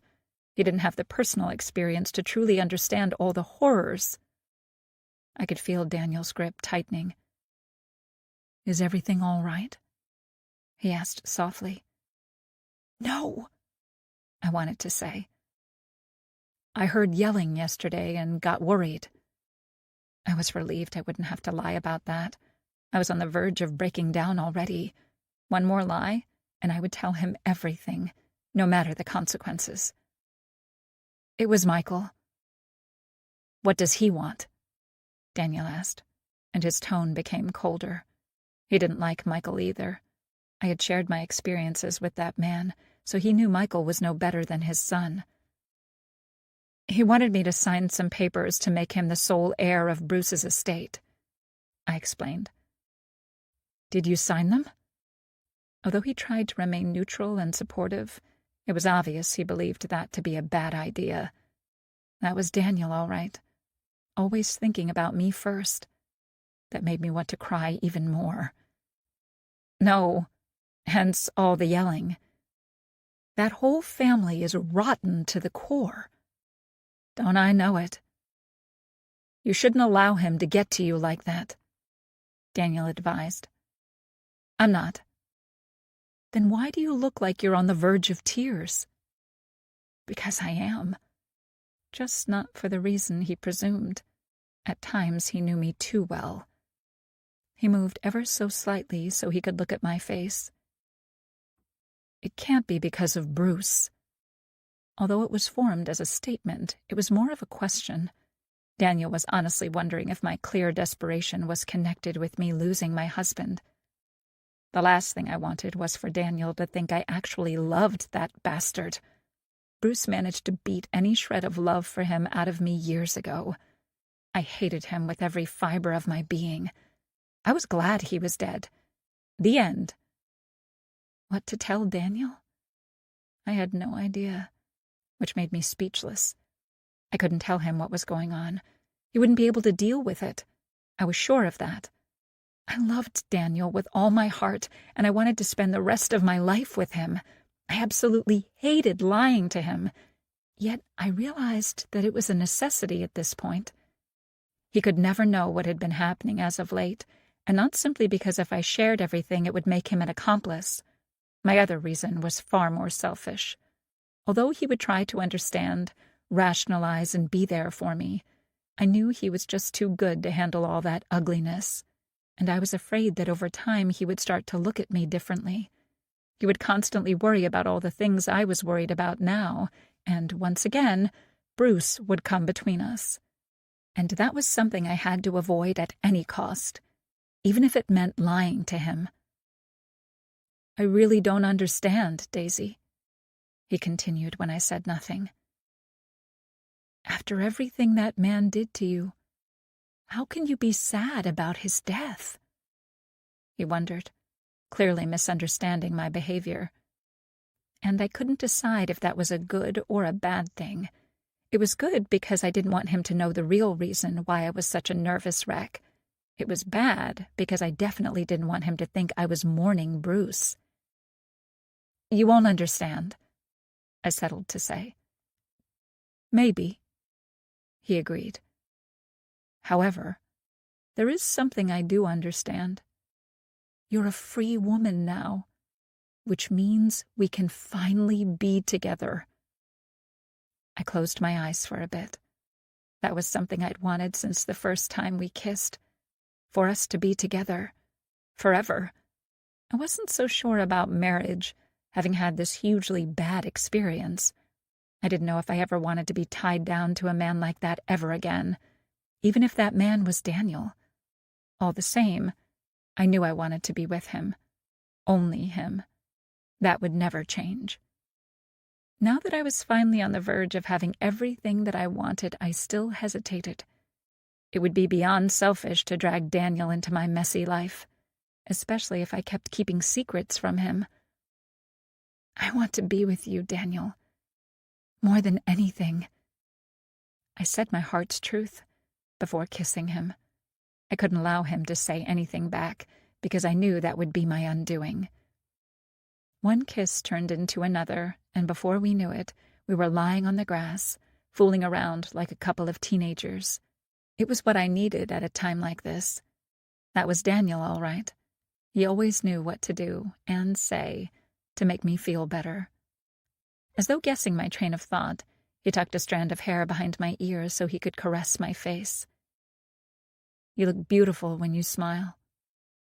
Thank you for cheering me up. I really appreciate it." "No need to thank me," he replied, kissing the tip of my nose.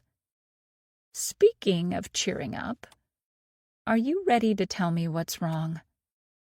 I should have known he wouldn't be able to let this go so easily. "It's nothing specific. It's Michael pestering me. It's the funeral preparations.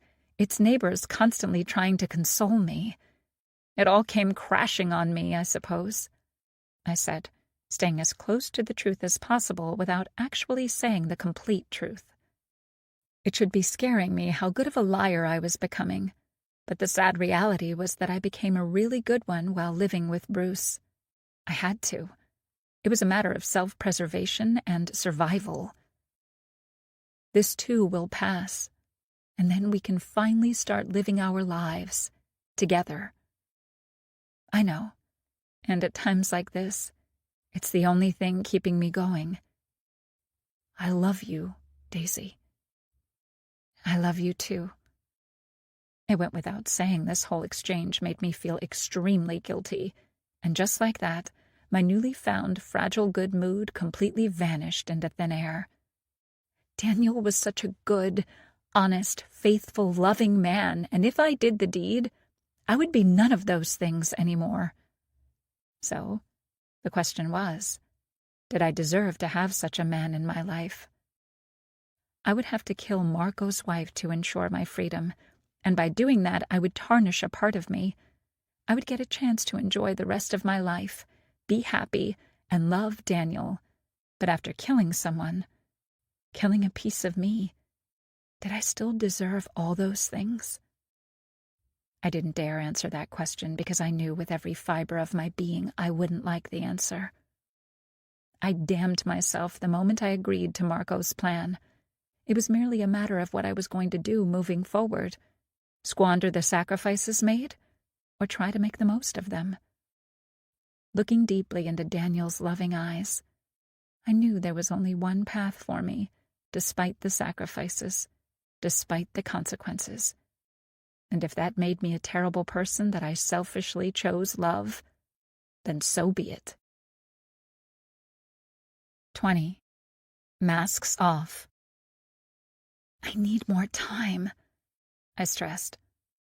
I couldn't do what Marco wanted me to do in the time frame he chose for me.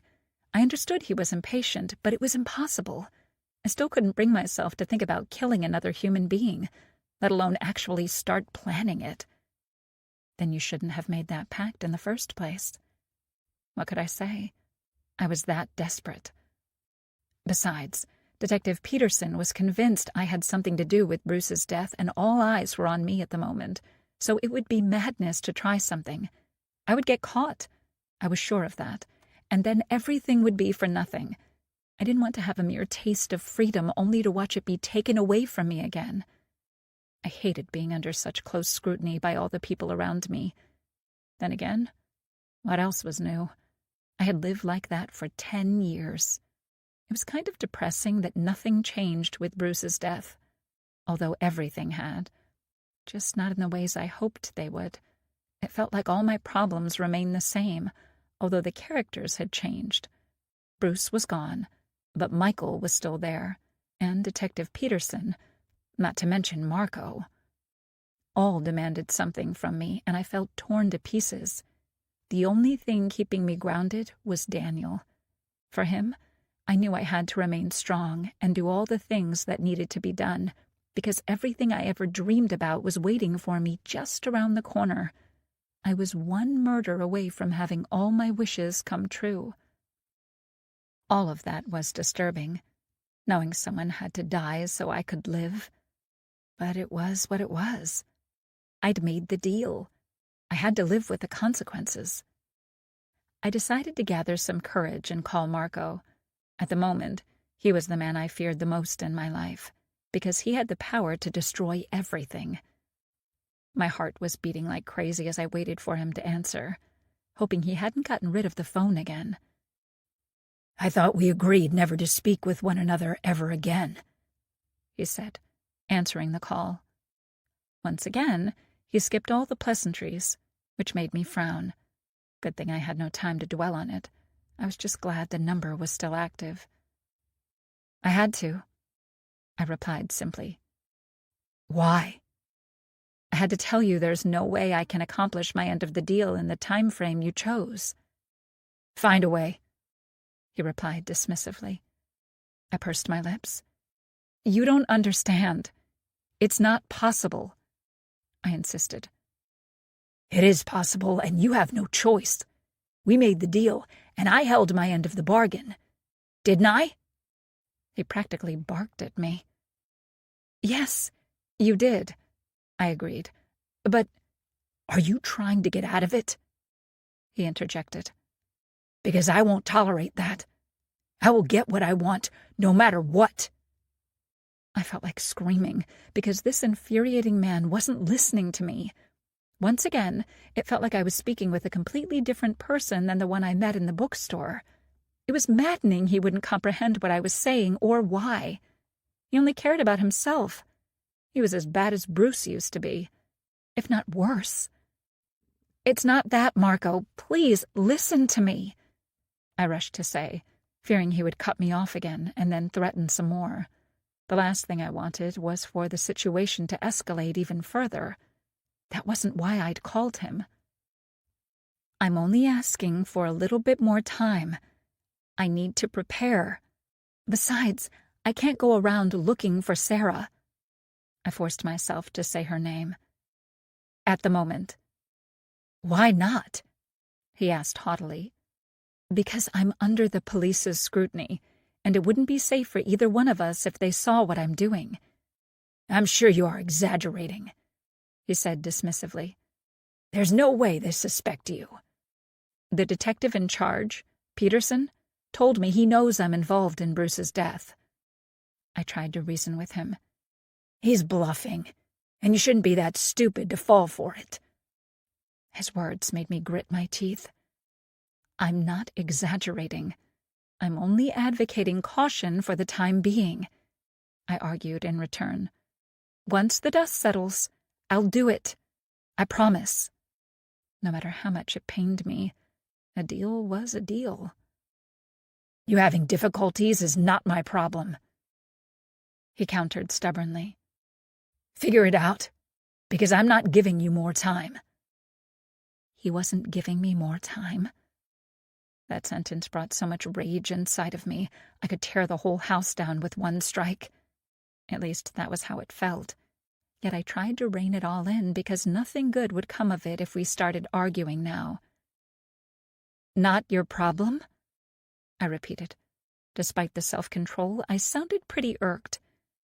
If you don't start listening to me, it will become your problem. Are you threatening me? He growled in return. I hated when men did that. When they couldn't win an argument with facts and logic, they would always resort to violence and aggression. I was sick and tired of it. No, Marco. I'm simply pleading with you to see reason. I am seeing things clearly. I see you trying to break our deal, he accused. No, I'm trying to save both of us. How so? If I proceed with your plan, I'll get caught. If I try following Sarah around, the police will figure things out, put 2 and 2 together, and then they will come knocking on your door. He remained silent, so I pressed on, finally feeling like he was ready to listen. Just think about it. This plan of yours will work, but only if we remain strangers. If we remain without motive. But if you continue to pressure me to do this while I'm not ready, while the police are watching me, then I'm bound to make a mistake and get caught. And then it was all for nothing.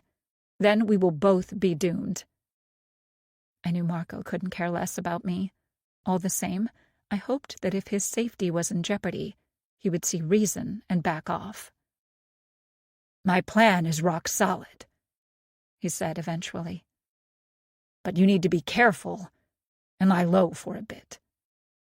I sighed with relief, although there was no, "You're right," no, "I'm sorry for lashing out at you." I was grateful Marco chose to see reason and relent. "I'll do that," I agreed, as though this had been his plan all along. My ego wasn't so fragile that I needed that kind of validation. As long as I didn't have to go around town stalking Sarah, I was happy. I won't wait forever, though, he warned. Just until the dust settles, I reassured him. Ending the conversation, I felt beyond exhausted. One would think I'd just negotiated world peace and not asked for an extension for fulfilling my end of the bargain. It was also very disturbing how easily we discussed someone's murder. But that wasn't the only thing that was troubling me.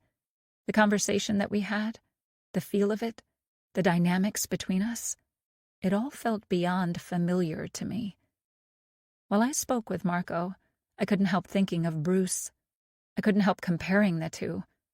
It was disturbing how I hadn't seen it before.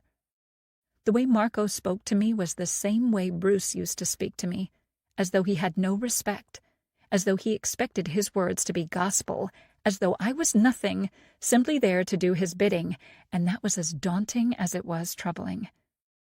Yet there was a silver lining. I didn't cower this time around. I stood my ground, and not simply because I had managed to change since Bruce died. I used what I learned while married to Bruce when speaking with Marco, to make him see reason. I used the same tactics to reach him, and eventually got what I wanted. It wasn't a bulletproof tactic, and there were times when it failed, even with Bruce, but it was all that I had, and luckily it worked. Massive patience and gentle manipulation helped me achieve my goal. I let him think he came to the solution all by himself, which was the only way to deal with an egocentric man like that. My heart started to beat like crazy as I finally came to that realization. Bruce and Marco were not just similar. They were one and the same. I fell into the hands of another manipulative asshole out of sheer desperation and need to get away from my husband. Oh my God! I felt sick to my stomach. That gentle, kind, understanding man who was my kindred spirit since he was going through the exact same thing I was, never really existed. It was all just a mask. From the moment we met, Marco was only saying what he needed to say to gain my trust so that in the end he would get what he wanted. And that was for me to kill his wife. And now that he had me in his clutches, he didn't have to pretend anymore. He could show who he really was. He was like Bruce. He too had pretended in the beginning to get me to marry him, and afterward, the true nightmare began. Will Marco turn into a complete monster as well? I feared he would. So what if Marco wasn't who he really said he was? We'd still made a deal. He'd killed my husband in exchange for me killing his wife. Did this knowledge actually change anything in my life? It didn't take me long to conclude that it absolutely did. How could I have been so blind? The signs were there from the start. I was now sure he was there in that bookstore looking for an appropriate victim, and then I fell into his lap, none the wiser. How could I be so stupid? Naive? It was an insane situation from the start. Nobody was that kind of altruistic, to offer to kill someone for the perfect stranger. Of course he had an ulterior motive. It was true that I believed that this motive was being unhappy in a trapped marriage, like me, but having this new knowledge changed everything. I now couldn't believe a word he said because I could tell he was manipulating me. Luckily, his own impatience had betrayed him in the end. Thanks to that, I now saw him for what he really was. Unfortunately, although everything changed inside my head since my point of view had changed, I still had to do what we'd agreed upon. There was no escaping that, no matter how I wished things were different. We'd struck a deal. It was too late to think about the motives, the consequences, or the morality of it all. And there was no way for me to get out of it, apart from going to the police. Would they believe me? Or simply lock me up for the crime I didn't commit? And then it would all be for nothing. Marco would still be free, still wanting his wife dead, while my life would be completely ruined, and I would lose Daniel. I couldn't let that happen. Like it or not, I'd made the deal with the devil, and now I found myself in an impossible situation. On one hand, Marco wasn't who he said he was. On the other, he'd killed my husband for me, and I owed it to him to do the same, because if I didn't, he would make me pay. And I really didn't want to discover what he meant by that. I was deeply worried. How could I not be? Detective Peterson was very suspicious of me. He suspected I was implicated in my husband's murder, and I couldn't imagine how the situation would get even more complicated when I became full-on guilty for another. In my desire to end my sufferings with Bruce, I'd certainly made a mess out of my life. Yet, deep down, there was one daunting truth. If I had the opportunity to choose again, I would probably do the same thing. I would accept the offer Marco presented to me, because at the end of the day, Bruce was dead. I was free, and that meant everything to me. 21. Dealing with a lunatic. Once I managed to calm down, I tried to look at things from a more positive angle, if I could call it that. I was feeling slightly better, not in full-blown panic anymore, now that I knew Marco wouldn't be breathing down my neck and would allow me to do what needed to be done at my own pace. That was the extent of it all, because I still had to prepare, plan, and kill another human being. A woman I never met. A woman who did me no harm. Of course, Marco would disappear from my life once I did what I promised. Michael would be gone too once I got my inheritance and moved someplace else. And as for Detective Peterson, he would back off once he realized there was no evidence that I had anything to do with my husband's death. Just like Marco promised. And then I would be completely free to do what I wanted, to be with whomever I wanted. With Daniel. Sadly, I had a feeling it was going to be a long journey from point A to B. How is this my life? I asked in exasperation, and not for the first time. Needing a moment to clear my head, because I was feeling like I was going in circles, driving myself crazy, I decided to go shopping. I hesitated by the door. My twisted learning patterns were urging me to go and ask Bruce for permission to go outside.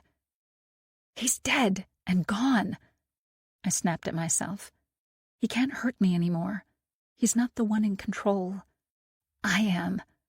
I can go wherever the hell I please." Feeling much better and more confident, I left the house and drove to Charleston. I simply drove around for a bit, enjoying the feel of it, of my phone remaining silent, before I stopped at the furthest supermarket I could think of. Bruce always forced me to go to the one that was closest to home, so this felt good, no matter how silly it sounded. It wasn't that I actually needed anything. The food the neighbors prepared for me could last for months, since now I was all alone in the house. But I still liked the feel of being out and about, shopping on impulse, whatever I saw and fancied without fear that Bruce would punish me for it. It went without saying my cart ended up full of things Bruce would never allow me to buy. I bought a bunch of candies, fruits he didn't like, and so on. I felt like a kid in Disneyland. Note to self: visit Disneyland. Although I didn't particularly like that I still thought in those terms, things Bruce would approve and disapprove of, it still felt good to defy him. It felt like some sort of therapy, the cleansing of a soul. All of a sudden, I was forced to stop in my tracks because Marco appeared in front of me, out of nowhere. I was so startled I bumped into another shopper. "I'm so sorry," I apologized before refocusing on Marco. Where did he come from? I wondered as my heart raced. He said nothing and simply smiled before slowly walking away. I noted he didn't have a cart with him. Was he there because of me? My mind started to race. Then again, perhaps it was a coincidence. I did meet him in a bookstore, here in Charleston. I knew he lived here, so it wasn't so far-fetched that I could run into him, and the fact he didn't stop to speak with me meant he was still abiding by the rules. We were to remain complete strangers to one another, to the rest of the world. Not being able to stop myself, I started looking for him around the store, though it looked like he was gone. That calmed me down. This was just a freaky coincidence. Still, I didn't feel like shopping anymore, so I started walking toward the checkout. But then something stopped me once again. It was the voice inside my head that said, "Are you really going to allow fear to govern you for the rest of your life?" Of course not. And because of that, I continued with my original plan. After this little incident, I truly indulged myself. I bought soft drinks and frozen prepared dinners. I was done cooking. From now on, I would only eat what someone else prepared for me, and I would definitely start to get out more. There was an Italian restaurant in Graceville I had always wanted to visit, and I realized that now I could. Maybe I should make reservations for me and Daniel, I mused. I paid for all the things I wanted and needed, and all the rest that were simply a big fuck you to Bruce. Then I wheeled everything to my car and started packing it in the trunk. This was the biggest load of groceries I'd ever bought, I realized. Yet I didn't feel guilty about it at all. More to the point, I felt somehow accomplished. Finally, I was allowed to make my own decisions. The good, the bad, and all the rest in the middle. At the same time, although I did this, I still felt like I didn't want to go home, and not merely because so many bad memories and bad emotions waited for me there. I basically felt restless.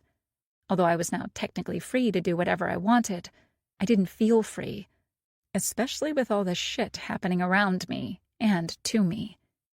Should I pack my bags and go to live with my dad in San Diego for a while? I thought. I could spend some time with him, reconnect, help him grieve and move on with his life. I could spend some time with Hannah and the kids. The more I thought about this idea, the more I liked it. Only, there were a few problems with that plan. What if by going away I'd make Detective Peterson even more suspicious of me, and he starts to dig deeper? He could find out about Marco. And speaking of Marco, what if he follows me to San Diego and tries to ruin my life? That would be beyond bad. Besides, I couldn't leave Daniel. I knew he would come with me if I asked, but bringing him home to meet my family when my husband still hadn't had a proper funeral would raise too many eyebrows. And on top of everything else, that wasn't something I wanted to deal with. Which meant I was stuck in Graceville for the time being. Besides, I couldn't run away from all my problems, no matter how tempting that sounded. Very reluctantly, slowly, I started driving back home. Of course, I started to grumble, realizing I'd almost run out of gas. I didn't like stopping to buy gas, but then again, it wasn't like I had a choice. Pushing the car home held no appeal to me. With a sigh, I searched for the nearest gas station and pulled into one. It was busy, so I had to wait. While I waited for my turn, I saw a very familiar figure in front of me. "You have to be joking!" I gasped. But it was no illusion. Marco was there once again. What the hell? I wondered, seriously starting to worry he was actually following me around town. As he had at the store, he merely smiled at me before getting into his car and driving away. I was so startled I didn't even see if he filled his tank or not. Was he following me, or did he stop because of necessity? I couldn't tell for sure. I didn't like it either way. It was too freaky, and it gave me a bad feeling in the pit of my stomach. Stop it! I forced my mind to stop spiraling out of control. I had enough problems. I really shouldn't allow my paranoid mind to come up with new ways to torment me. He lived in Charleston and simply stopped to buy some gas. Like me. There was no conspiracy at hand, only a freakish accident. End of story. It didn't matter. I returned home, constantly looking over my shoulder. I didn't see Marco again, though, which put me at ease. He wasn't intentionally following me around. And who knew? Perhaps he felt the same way about me that I did about him. Perhaps he was now paranoid that I'd been following him around. Wouldn't that be funny? I thought, picturing him stressing about me. Deciding to chalk that up to things simply happening, I dumped an entire bag of candies on the living room table and started to eat them while watching a movie. I couldn't remember the last time I'd done that. Bruce didn't like me watching TV. He thought of it as a sign of laziness. The irony was he watched TV all the time. I ended up eating so much my stomach hurt. All the same, I went to bed happy. Each day, I was starting to feel like a life without Bruce was a true blessing, something that I liked very much. And even if I would have to kill someone for it, the truth was it was worth it. The next day, I was tasked, by Michael, of course, to go to Bruce's place of work and clear out his office. He worked at a firm that handled a lot of government contracts, construction-wise, around Graceville. As I mentioned before, nepotism was alive and well in this part of the country, and I really didn't want to go there and see all those people staring at me. I just didn't have a choice. More accurately put, I didn't have a good enough reason to say no. I'd already used being the widow overcome with grief excuse too many times, so I had to do this no matter what. As expected, a lot of people offered their condolences, yet there was something that helped me get through, and that was the fact it was more than obvious they didn't really want to offer condolences any more than I wanted to receive them. Nobody really liked Bruce. They all simply feared him, as I did, and realizing we all had that in common was comforting in some strange way. All the same, it was hard playing that part. It was hard behaving like a grieving widow who was mourning her husband whom she loved deeply when I liked my life without Bruce too much. And it was especially hard, among other things, to curse the person who killed him when I was the one who made it all happen in the first place. I tried not to linger and packed Bruce's personal possessions as quickly as possible. I also planned on dumping everything in the nearest garbage bin as soon as I was finished. I had no desire to keep his crap around. I would clean the entire house of his things immediately, though I knew that would look a bit suspicious. I can always say it pains me too much to look at his things, I mused, trying to find a reason, a good enough argument to burn all his clothes in the backyard. Holding a big cardboard box as I left the building and thinking about all those things, I didn't really look where I was going and almost hit something. Or, more accurately, someone. I started to apologize when I looked up and saw Marco standing in front of me. I almost dropped the box, seeing him here in Graceville, in front of me. This was one coincidence too many. I couldn't lie to myself anymore. He was following me around. Without saying anything, I turned around and started running toward my car. It took me a bit to reach it, since I was going the wrong way, and once I did, making sure Marco wasn't following me, I rushed home. I had no idea what was going on, but one thing was sure. It couldn't be anything good. Getting inside the house, I went straight to Bruce's office, and after finding the right keys, opened the safe so I could grab his gun. I had no idea what Marco's game was. All the same, I didn't feel safe anymore and felt better having that thing with me, although I didn't actually know how to use it. One problem at a time. Next, I went upstairs to find my other phone, the one I used to get in touch with Marco. I needed to call him and demand to know what was going on. Why was he following me around? As if on cue, the thing started ringing. "Why are you following me?" I demanded immediately. He chuckled. "Did you see how easy it was for me to catch up with you?" he said, almost conversationally. I rubbed my head with my free hand. "Just because you can doesn't mean you should." No matter his reasoning, this wasn't acceptable, and I made sure to tell him that, thinking fast on my feet. "If you continue popping up everywhere I am, someone is bound to notice, and in a small town like this, it's just a matter of time before something like that reaches the police as well.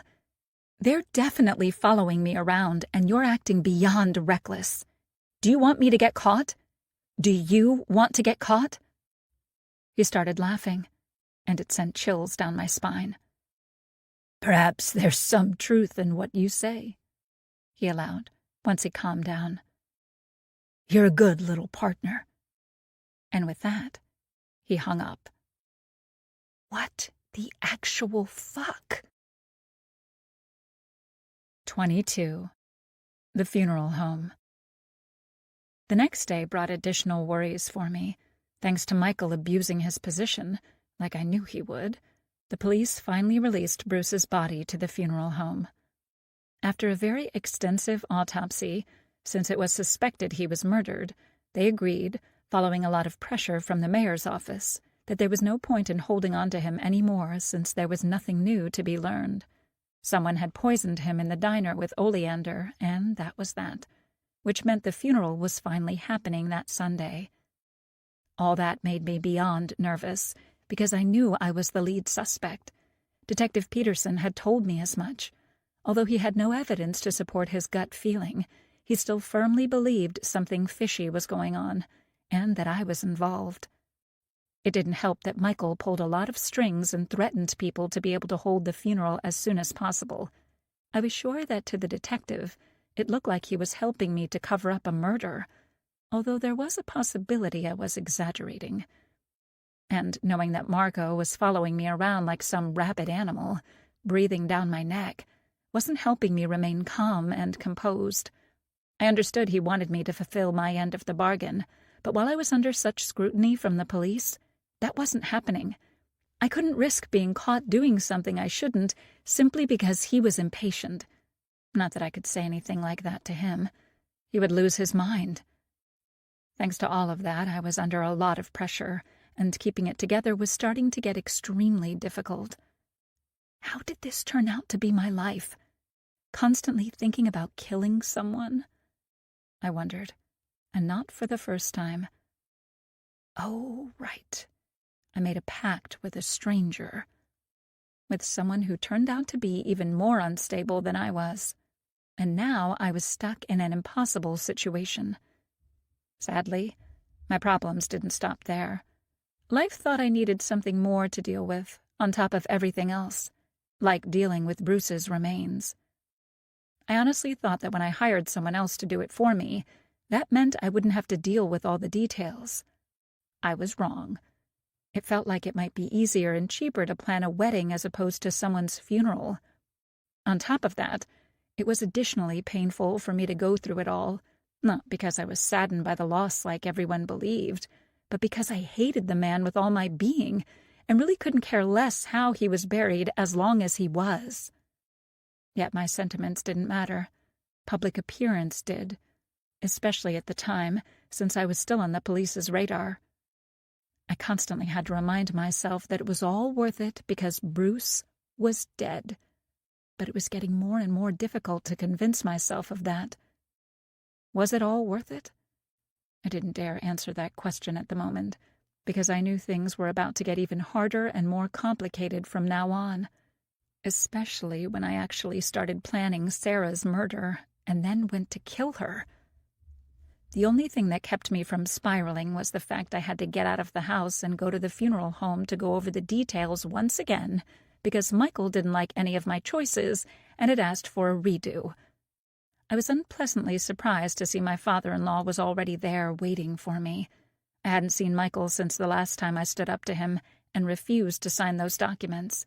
He left a couple of threatening messages and barked a few orders, but he stayed away from me. Unfortunately, it looked like my reprieve from my obnoxious father-in-law was over. "I tried calling you and you weren't home," he said disapprovingly.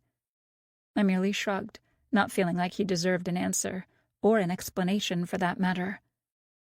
"My son isn't properly dead yet, and you are already out and about, frolicking." "You should do that too. It's fun," I said with the biggest smile, unable to help myself. He was about to explode and start yelling at me. I just knew it, when Mr. Milan, the funeral home director, joined us, so he stopped himself in time. However, Michael's gaze was promising he wouldn't forget what I said and would definitely express how much he didn't appreciate it later. Not that I cared. I was done living in fear. I was done listening to the man. He might be the most powerful man in this town, but I now had my independence. Finally. And I wasn't going to allow him, or anybody else for that matter, to take that away from me. I was going to fight and stand up for myself, no matter what. Mr. Milan took us to a small office so we could talk privately. "As far as I'm concerned, you can proceed with the arrangements we previously discussed," I said to the funeral director, cutting straight to the chase, not wanting to be forced to spend too much time inside his office, especially with Michael around. "I don't agree with that," Michael objected. "My daughter-in-law perhaps wishes to cut corners, but I do not. I want only the best for my son." I rolled my eyes. "Then, by all means, be in charge of everything." "I intend to," he said, raising his chin ever so slightly, as though that was the most logical thing in the world. I truly hoped he would say that. "Then I guess I'm done here," I said with a nod, ready to stand up. Michael looked appalled. "You're staying. You need to do your duties as his wife." "I'm no longer a wife. I'm a widow," I pointed out. I could see Michael clenching his teeth, narrowing his eyes at me. "You've developed a strange, rebellious attitude since my son passed away," he observed. I certainly hope so. "It is an obscenity to see you like this, and I won't tolerate it." With all due respect, I can now do whatever I please, behave as I please, because your son isn't around anymore to beat me for everything, was what I wanted to say, and didn't. As a matter of fact, I chose not to say anything, and not merely because a very intimidated funeral director was watching our exchange. What was the point anyway? Michael was a bully who would never change, so it really didn't matter if I responded or not. He would only carry on his tune. If you stand up to him, then maybe he will think twice about pestering you next time, part of me pointed out. All the same, I chose the higher road. I'm sorry. Can we continue? I can't stay long, I told Mr. Milan, completely ignoring the other man. Mr. Milan nodded as though relieved he wasn't going to remain a spectator in this very unpleasant situation, and would actually be allowed to do his job. My remark didn't sit well with Michael. I can see you are eager to spend my son's hard-earned money. Hard-earned money? Please. All the money Bruce had, he'd inherited, the same as Michael, so hearing him say something like that with a straight face was beyond ridiculous. Only a truly wealthy, entitled person would dare to utter those words. It's very selfish, criminal, not to mention immoral, that you choose to keep all of his inheritance to yourself. He continued to berate me. I sat there as he went on and on, attacking my character, calling me names, trying to bully me into relenting since I was unfit to take care of myself merely by being a woman, and I knew I was reaching the point of breaking at a very fast pace. Part of me was quite surprised, amazed even, that Michael allowed himself such a lack of control in front of someone else. I must have hit a nerve defying him. Did I remind him of his ex-wife? I wondered.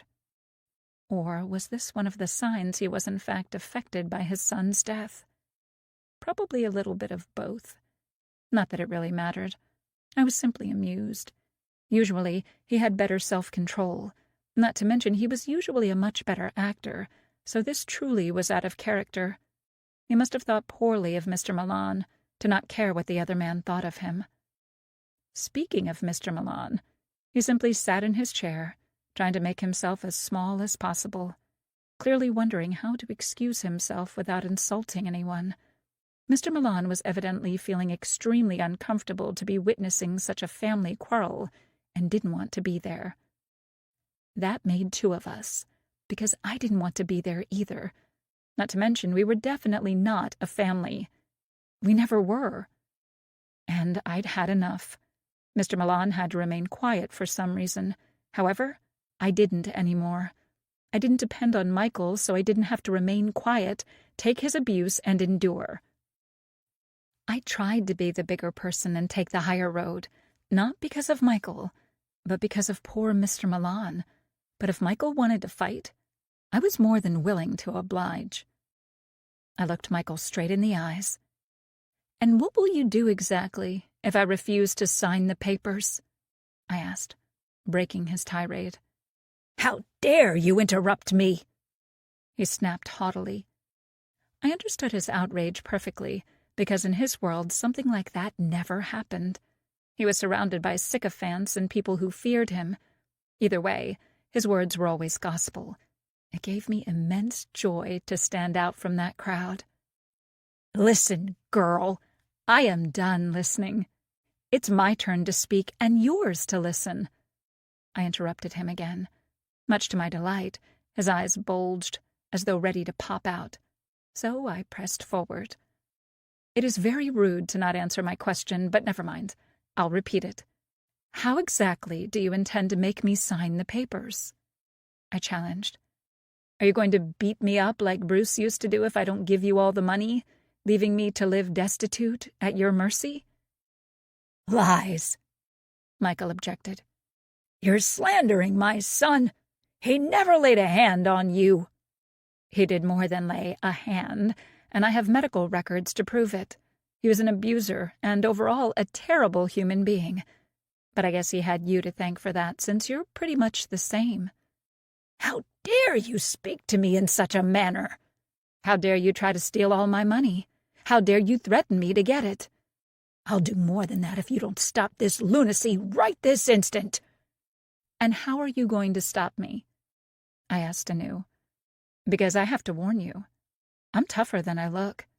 Bruce did his best to break me for 10 years and still failed. In the end, I won, because he's dead, and I'm still here, I added, raising my chin ever so slightly. Have you completely lost your mind, woman? Have you no shame? he countered in utter disgust. Was that really the best he could do?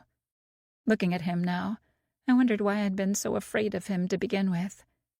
He was nothing but a bully, and bullies were the biggest cowards once you finally stood up to them. No, you're right. I have no shame, especially when it comes to defending what is rightfully mine, I replied. That money does not belong to you, he said, raising his voice. Yes, it does, I snapped in the same manner. I fucking earned every cent of it, having to endure your monster of a son, having to endure all the beatings, living imprisoned in that house, hiding all my bruises, and if you want it, you will have to fight me for it. You'll have to lock me up and bury me like you did your wife to get it. Excuse me? He jerked as though I just slapped him. I nodded very slowly. I know what you did to her. I know everything. I bluffed. And I won't let you do the same to me. I will fight you on this until the end, I said, and meant every word of it. I was done cowering, listening to men from that family. From now on, I was my own woman, and if anyone had a problem with that, then fuck him. To my complete astonishment, Michael went pale and said nothing in return. I took that as a win. He simply straightened his jacket and turned to look at the funeral director. I decided to do the same. I'd won, but that didn't mean I would continue to press. I was no idiot. Michael was still the most powerful man in Graceville, so pressing him too hard wouldn't be a good idea. Are we ready to proceed? Mr. Milan asked, as though nothing had happened. The man was a true professional, and I really applauded him for it. Still, I felt like he'd already earned his wages for today and wanted to spare him any future misery. We will take your most expensive package, I announced. I wanted to be done with this, and fighting with Michael over the funeral package was just dragging things out, so I decided it was worth it to spend the money. Mr. Milan couldn't hide his surprise. Are you sure? He asked, looking at Michael, who surprisingly remained silent. I looked at Michael as well. Yes, I'm sure. Now just tell me, where do I need to sign? 23. Another strange conversation. I felt pretty good about myself, driving back home after sorting everything out at the funeral home. Not only would I finally be able to bury Bruce, which was a closure I was actually looking forward to, especially considering the part about spitting on his grave, but I'd also once again stood up to his father. I never imagined I would have the courage to do something like that. Not only did I stand up to him, I ended up yelling at him as well, and also managed to wound him where it hurt the most, by mentioning his late wife. I was especially proud of that. It felt amazing.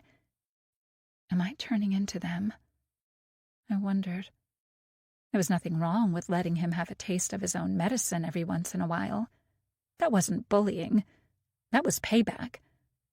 He was used to bullying people simply because he was the wealthiest man around, the mayor, and I was done enabling such rotten behavior. And thanks to Bruce's money, my money, I would now be at liberty to do whatever I pleased, live wherever I pleased. I'll grab a map and tell Daniel to close his eyes and point at a place, and that's where we'll go. I frowned. That didn't sound like a good way of choosing the next place to live. What if he chose Alaska or something? I certainly didn't want to live someplace that cold. We will find a different method to choose it. That same good mood followed me around once I returned home. I realized that as long as I didn't think of Marco or his wife, I could remain in high spirits. Life without Bruce was good. Really good. I felt like a kid again. Not completely carefree, thanks to all the problems pressing me, but close. I had a craving for a fruit salad with a scoop of vanilla ice cream, so that was exactly what I made for myself. Delicious. My first instinct was to add something chocolate as well, in a form of topping, but since I'd eaten so much of it the other night, I still felt slightly sick just thinking of it, so I decided it would be best to skip it. I settled in the living room and enjoyed my dessert when my phone started ringing. It was the burner phone, which meant only one person could possibly be calling. What does he want now? I grumbled, putting my bowl of fruit and ice cream on the table so I could fetch the phone. Probably to urge me to kill his wife already. I wasn't ready for that task, and I knew I was stalling with such behavior, yet it couldn't be helped. The phone continued to ring, and I truly didn't want to answer, because there was no telling what fresh brand of hell would be waiting for me afterward. Why do I have that phone in the first place? If I were smart, I would get rid of it. Should have done it weeks ago. And yet there was something stopping me from doing just that. It wasn't necessarily fear. I was simply worried what Marco would do if he couldn't reach me this way. He had already proved he wasn't all there in the head. The last thing I needed was for him to come knocking on my door. Then I would truly be doomed. "Hello?" I answered reluctantly, although it was safe to say having to talk to him over the phone was the lesser evil compared to all the rest. I didn't need another round of him stalking me around town. There was no reply, at least none in a conventional sense. I could hear Marco laughing from the other side. He's lost all his marbles. That thought filled me with dread. The last thing I needed at the moment was a lunatic and a murderer transfixed on me. Then again, there was a chance he was like that because I still hadn't accomplished my end of the bargain, which meant I only had myself to blame. At times, I hated when I was this rational. "Marco?" I prompted. Still nothing. It took him about 2 minutes to calm down enough that he could speak to me. I impatiently waited for him to achieve that state.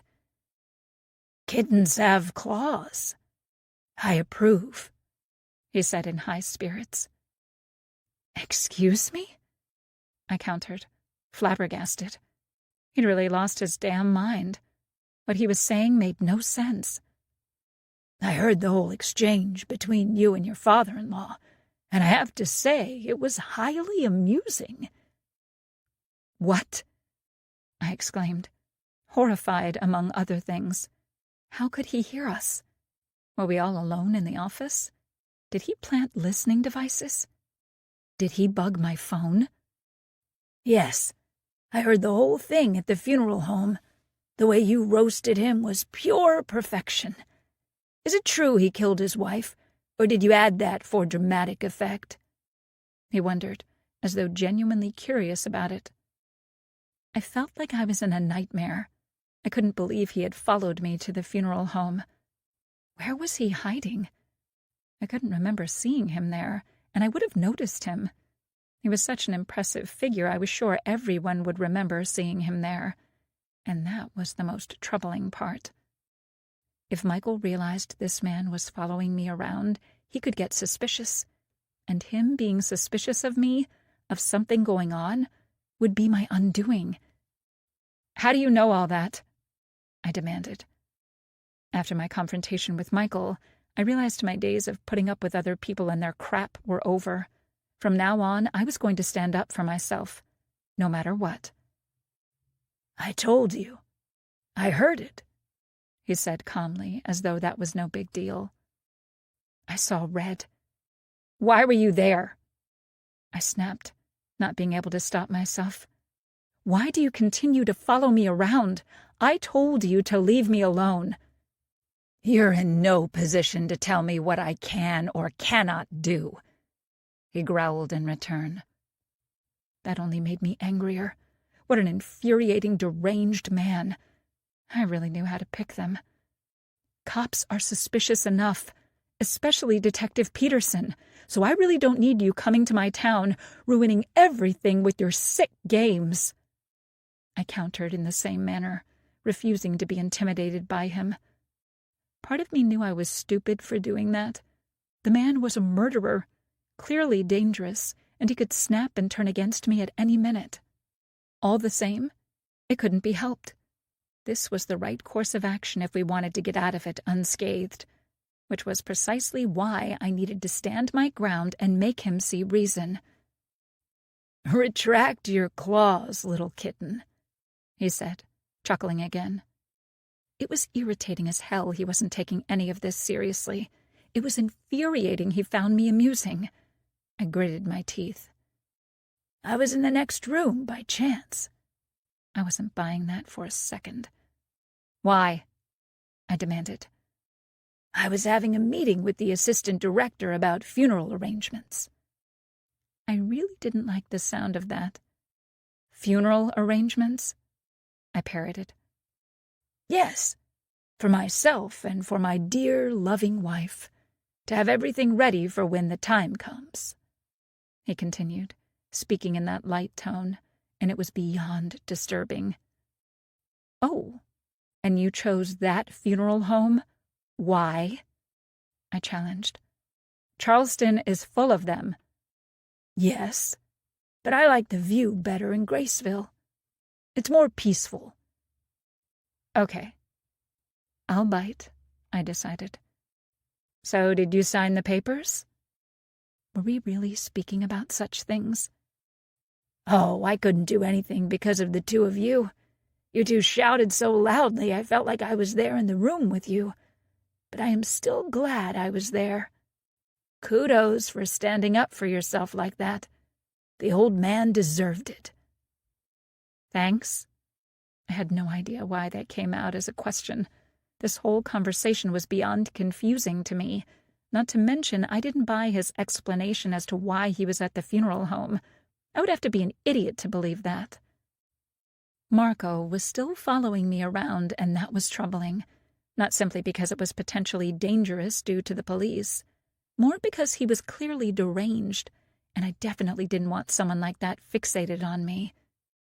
Case in point, why did he feel the need to call me today? Was it simply to tell me how amused he was by what happened between me and Michael? If that was the case, then that was problematic as well. We weren't friends. We could never be friends. And not simply because we made a pact to kill each other's spouses, but because the more I learned about him, the less I liked him. Truth be told, I feared him. Probably almost as much as I feared Bruce. That was rather familiar territory for me, and I hated it. And with my newfound freedom, I intended to fight it. The question was, how? Marco was clearly dangerous, and held all the cards because he'd killed Bruce for me. I was doomed.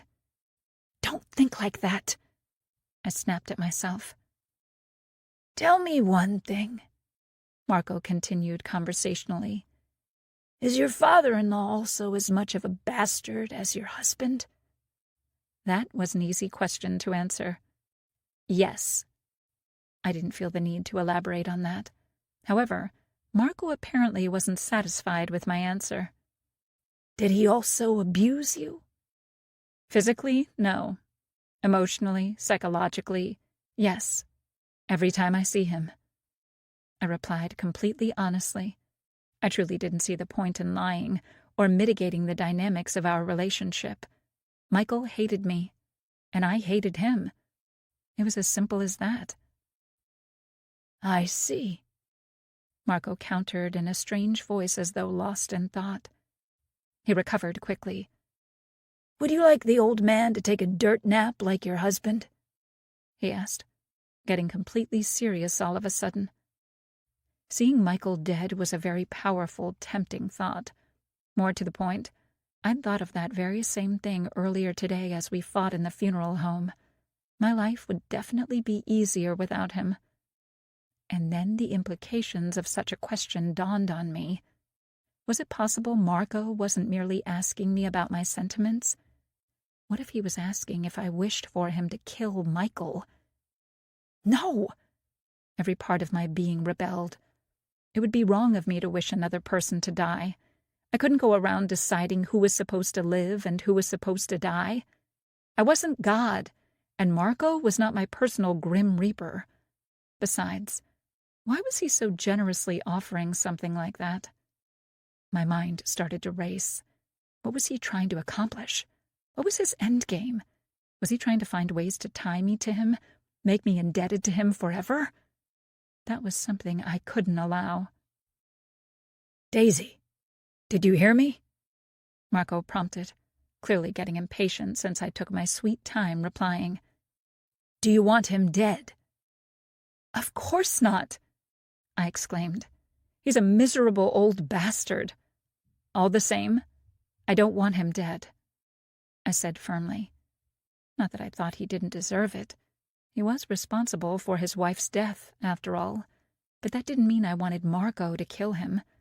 That would be wrong. I was done with killing. Right after I kill Marco's wife. "Just checking," Marco replied, his tone getting light again. "No more deaths." I was adamant. "Except one," he corrected. "My wife is still alive, and I need you to keep your promise," he said ominously. "I will," I forced myself to say, closing my eyes. "Good. Have a nice day, kitten."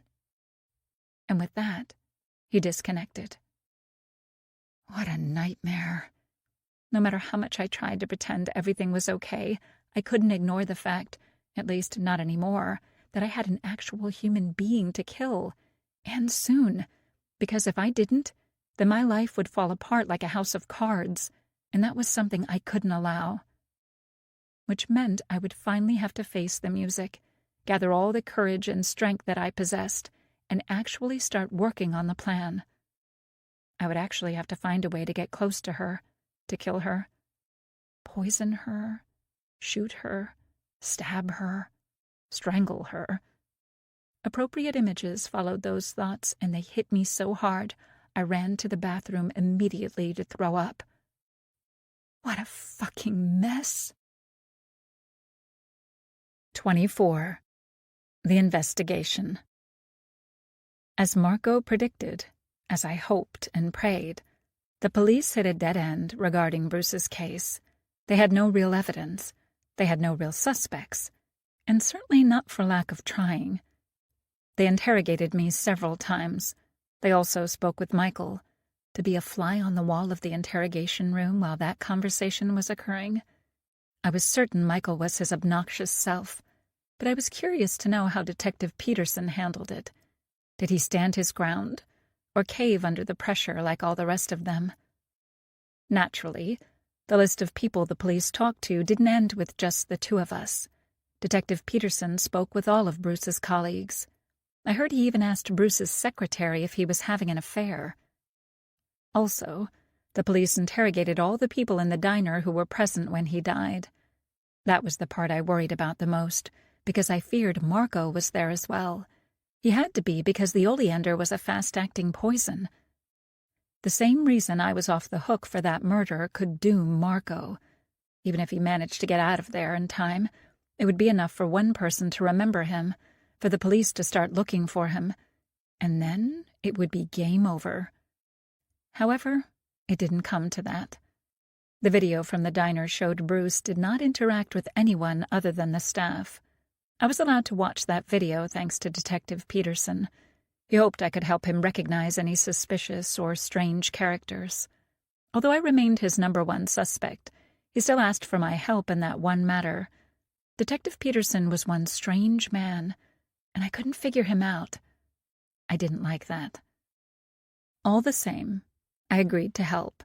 Not that I had any other choice in the matter. It would look suspicious if I turned him down for whatever reason. Watching Bruce's last moments alive was strange. I didn't feel sad, and I didn't pity him at all, especially when I saw him yelling at one of the waitresses in the diner. The video had no audio, but I could list a number of reasons for something like that. The coffee was too hot, or too cold. His eggs were undercooked or overcooked, or simply looked strange. The bread was stale. The list could go on and on. It went without saying I was sweating bullets watching the video, waiting for the moment when I would spot Marco. I knew I had to put on my best poker face not to react. That moment never came, which was a huge relief. The police had no way of tracking anything because there was nothing to track. Marco had made sure he left no traces. It was like he'd done this before. The thought was too horrific, but I'd made a deal with the murderer. Eventually, the case went cold. Detective Peterson informed me, pretty grave-looking, as though taking it as a personal failure, how there was a chance he would never be able to solve this crime because there was nothing he could work with. I thanked him for all his efforts regardless. I pretended to be distraught that I might never learn the name of my husband's murderer. Inside, I cheered. I was delighted he was prepared to throw in the towel, because that meant Marco was off the hook. I was off the hook, and despite all the implications, all the new problems, that was a piece of very good news. I should have known things wouldn't be that easy, though. At least not in my world. Michael threatened, yelled, and raged, trying to force the police to keep the investigation going. He needed to know who killed his son because he needed revenge. And that worked for a little bit longer, but eventually even he had to face the facts. There was simply nothing for them to investigate. Not even Michael was that all-powerful as to produce evidence for the police, to point them in the right direction. He came to me fuming about the incompetence of them all, threatening to hire private detectives to continue working on the case, and I really feared he would actually do that. Luckily, as it turned out, that was all for show. He did that for his constituents. He wanted them all to believe he was such a good father he would do everything, when in reality, he never meant to follow through. It was merely a PR stunt since he aimed for higher office eventually. He believed the public would sympathize with him more and vote for him if he had a sad story to share with them.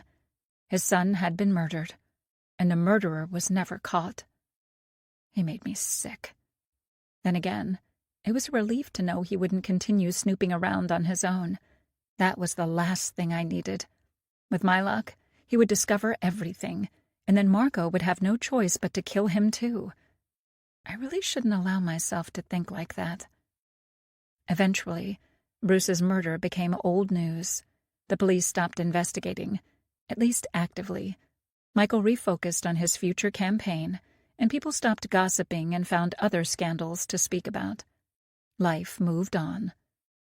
Although that was what I'd hoped for from the start, it was also the moment I dreaded the most, because it meant I lost my one and only excuse for not honoring my end of the bargain. With the police finally off my back, I could proceed with the plan. The plan I hadn't made yet. So far, I'd managed, to a degree, to keep Marco at bay. However, I was painfully aware that respite was over. He knew everything that had been happening in my life somehow, so I was sure that word that the investigation finally hit a dead end would reach him as well, which meant he would once again start pestering me to do the deed. This time, I had truly run out of time. Why couldn't Marco kill his own wife? I wondered out of sheer desperation. Because he has me for it. Because I agreed. Because this way, both of us would walk free after committing terrible crimes. When I put it that way, I sounded like the most terrible person on the planet. Maybe I am. Maybe it was time to face the music. I was not as good, as innocent as I made myself to be. What normal person would agree to such a deal in the first place? A desperate one, I argued with myself. I was nothing but a desperate soul trying by any means necessary to escape my terrible marriage. And I did, thanks to Marco. Which was precisely why it was now my turn to return the favor. It was time I paid for this freedom which I now enjoyed. Being completely alone, since I'd fired all the help, since people stopped visiting me to check how I was doing, I felt confident enough to take the file Marco left for me and finally go through it. I'd hidden it in the basement all this time, waiting for the dust to settle, but unfortunately, I couldn't wait any longer. I ignored the personal note Marco left for me, the one in which he threatened me so eloquently and focused on other things. On second thought, I removed the photograph as well. It pained me to look at her young face, so I read the details about her days only. Although the schedule was pretty old by now, I was confident it hadn't changed that much considering she was a stay-at-home wife like I was. I knew that meant her days were pretty monotonous and that she was stuck in a routine. I certainly was. Sarah, no last name, Marco left it out for obvious reasons, was only 26. And that surprised me. She was young, but looked even younger for her age. She was a tiny blonde with big blue eyes and a bright smile. I couldn't help wondering how she met Marco and why she chose to marry him. Then again, that wasn't my business. My only job was to kill her. I cringed at that, but forced myself to carry on. Nothing in her schedule suggested she had time for lovers. Then again, would Marco really include those in the file? Having learned everything I could from that piece of paper, I decided, more like forced myself, it was time for some field work. I felt sick to my stomach as I got into my car and drove to Charleston. Seeing Sarah in real life felt like a punch in the gut. I felt like weeping because I found myself in this position. Steeling myself, I started to follow her around, discreetly, as she was out and about. I had her photo and her schedule with me just in case, although at the moment I didn't have the faintest idea why I was doing all of this in the first place. I had no idea how to kill someone, so I reverted to things I saw in movies, and killers always stalked their victims first. From the moment I saw her, there was something very familiar about her, and it didn't have anything to do with her appearance. It wasn't that she was familiar because I saw her somewhere before, or knew her. It was vague, this familiarity I was experiencing, and no matter how much I tried, I couldn't put my finger on it to figure it out. As I continued to be her shadow over the next several days, it didn't take me long to realize Sarah kept to the same routines each day. She was running errands for a few hours before going home. In the meantime, while she rushed all over Charleston, she was constantly on her phone, texting, speaking, all the while looking beyond nervous. I was sure she wasn't speaking with her lover because there was no way he would make her feel like that. I knew that from personal experience. Once she was done with everything, always looking beyond nervous, exhausted, and startled by everything, she would rush home before 5 p.m. As far as I could see, she had no social life. I hadn't seen her really interacting with anyone. She never sat down to have a coffee or a drink with friends. The longer I stayed with her and followed her around, the more pieces fell into place, creating a very familiar picture. And I realized a very disturbing truth. Sarah was living my life. Sarah was me. 25. The plan. Sort of. The knowledge Sarah was like me was so earth-shattering that I had to go back and sit in my car for a bit. Knowing that Marco was like Bruce chilled me to the bones. I had made a terrible mistake. How could I be so blind? It was terrifying that I'd managed to fall into his trap so deeply without realizing it. I had, of course, already noticed Marco's similarities to Bruce, but I never imagined they wouldn't stop with their character. As it turned out, they shared a taste for similar women. They treated women in a similar manner as well. I never expected I would learn how that poor woman lived my life. She didn't have her Marco who would kill for her. Instead, she had me, who was supposed to end her suffering. This was a nightmare, and the more I thought about it, the less I wanted to fulfill my end of the bargain. As far as I could see, Sarah was doing nothing wrong. She was the abused one in her relationship, not the other way around, as that bastard suggested. Now I knew Marco was simply using me to kill her. Somehow, I managed to drive back home again. I headed straight to my bed. This violent confrontation with the truth had left me completely gutted. I was such an idiot for trusting Marco. I thought meeting him was a salvation, and as it turned out, it was my utter ruination. A curse. If I went through with it, I was doomed. I would be killing an innocent woman, which was something I would never be able to live with. Because if I killed her, it would be like I was killing myself. If I didn't go through with it, if I refused to kill her, then I would be doomed as well. I cried for hours, not knowing how to save myself from this predicament. How to save Sarah? Crying didn't help at all, didn't make me feel better. All the same, I was unable to stop. I sobbed as though my whole world had just crumbled, because in a way it had. No matter what I did, the end result would be the same. The life I know is over. And that only made me cry even harder. It was hard enough to convince myself I was doing what needed to be done while thinking she was nothing but a monster. Of a different kind than Bruce, but still a monster in her own right. That I wasn't only paying my debt, but setting Marco free. However, now, after learning the truth, the shit got too real, and I knew that no matter what, I could never kill her. Which meant I was fucked. And then Marco called. Part of me wanted to tell him everything. I wanted to yell at him and tell him how I'd discovered the truth. How I knew he'd lied and used my moment of weakness, dangling the perfect carrot in front of me so I would succumb to temptation and agree to kill his poor wife. The rest of my mind knew I couldn't do that. There was no telling what a man like Marco would do if I tried to defy him, if I challenged him in such a manner. He was a murderer, a very dangerous man, so I needed to be careful of each step that I made if I wanted to survive this. Somehow.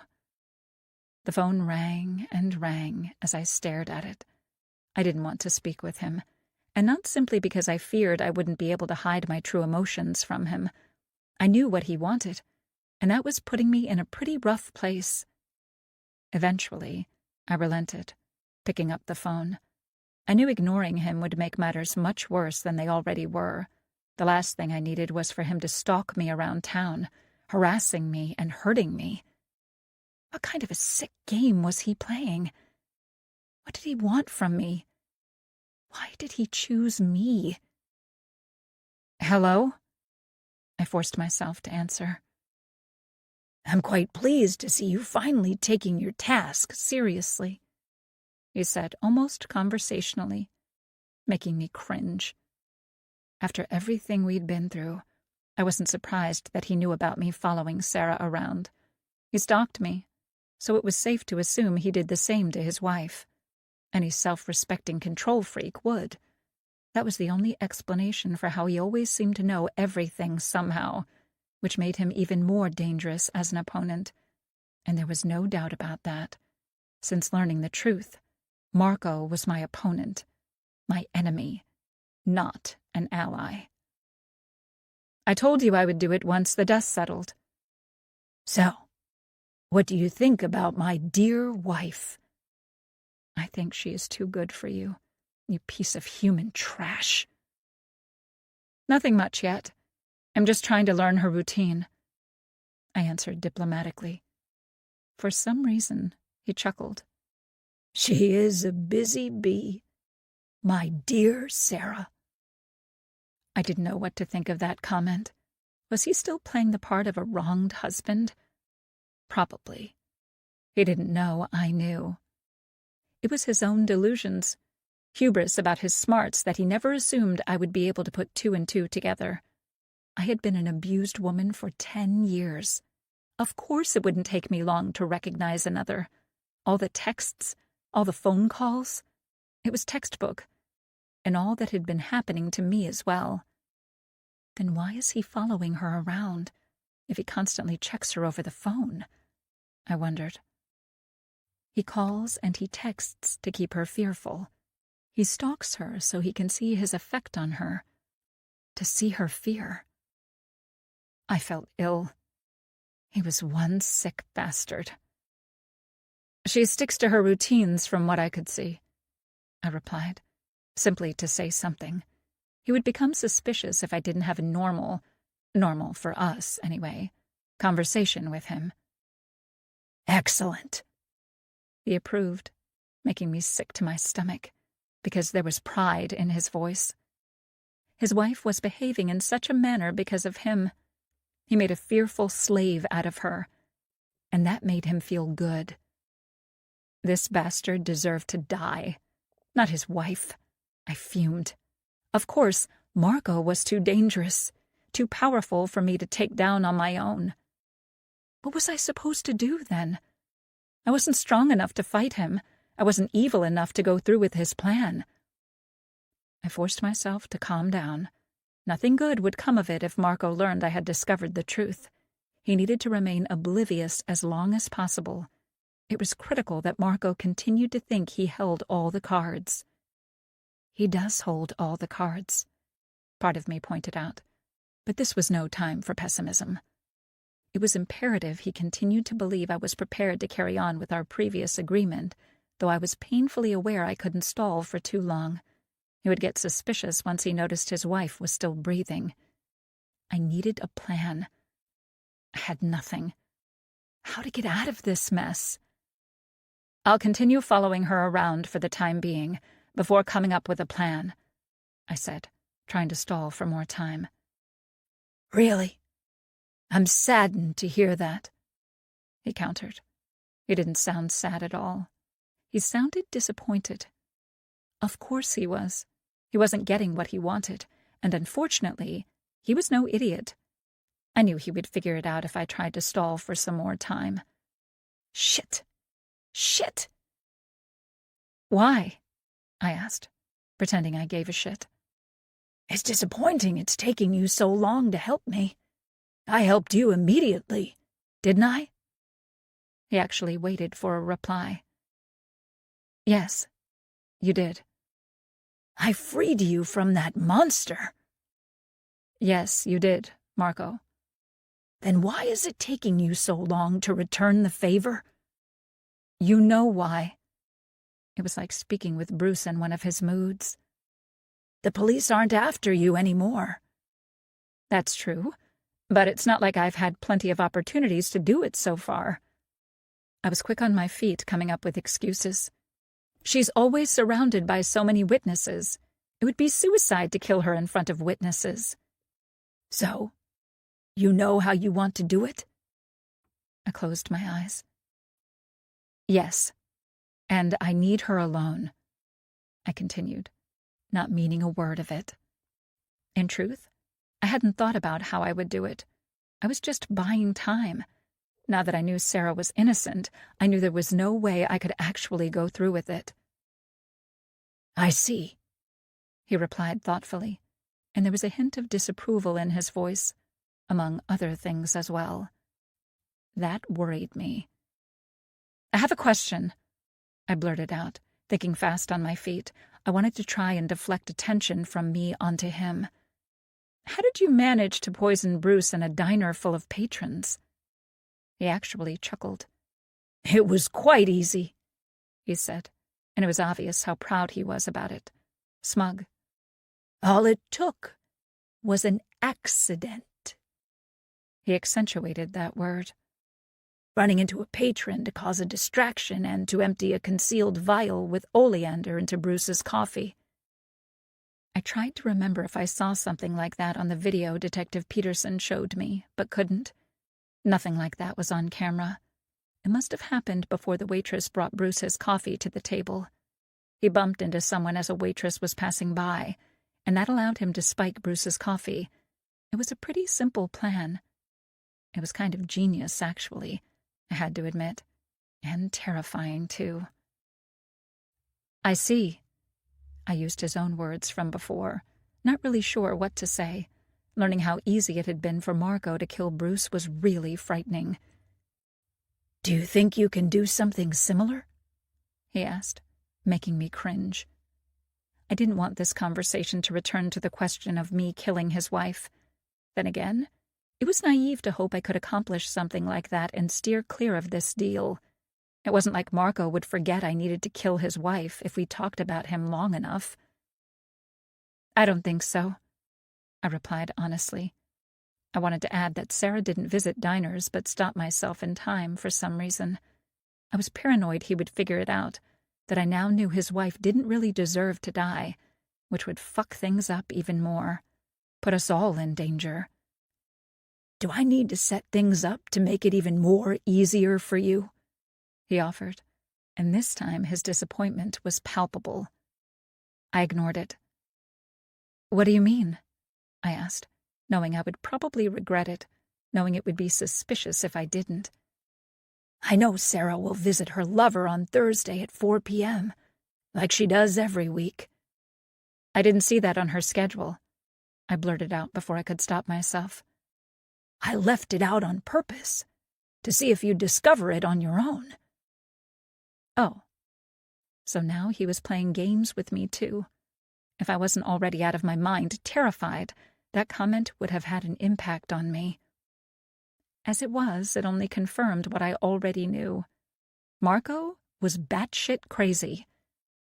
He recited me the address, and I wrote it down, knowing I didn't really have a choice but to be there at the time Sarah was. It was obvious Marco had been following me around. He'd followed her around, so refusing to comply wasn't an option. I just had to figure out in the meantime how to avoid it all. It's an old office building downtown, in Charleston. That will be the best opportunity to kill my wife, he continued, unaware of my thoughts. Make it so, he demanded, before hanging up. I put a blanket over my head. I so wished this was all a dream, that none of this was real, that it would all go away once I woke up. Unfortunately, I wasn't that lucky. I went from stressing about how to kill Sarah to stressing about how to not kill her.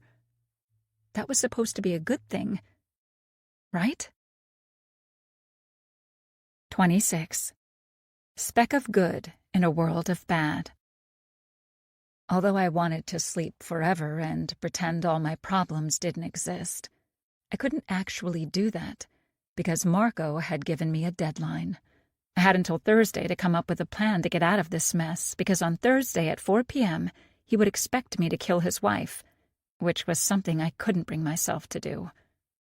Daniel had invited me to spend the day with him because he was off work, and no matter how much it pained me, I had to turn him down.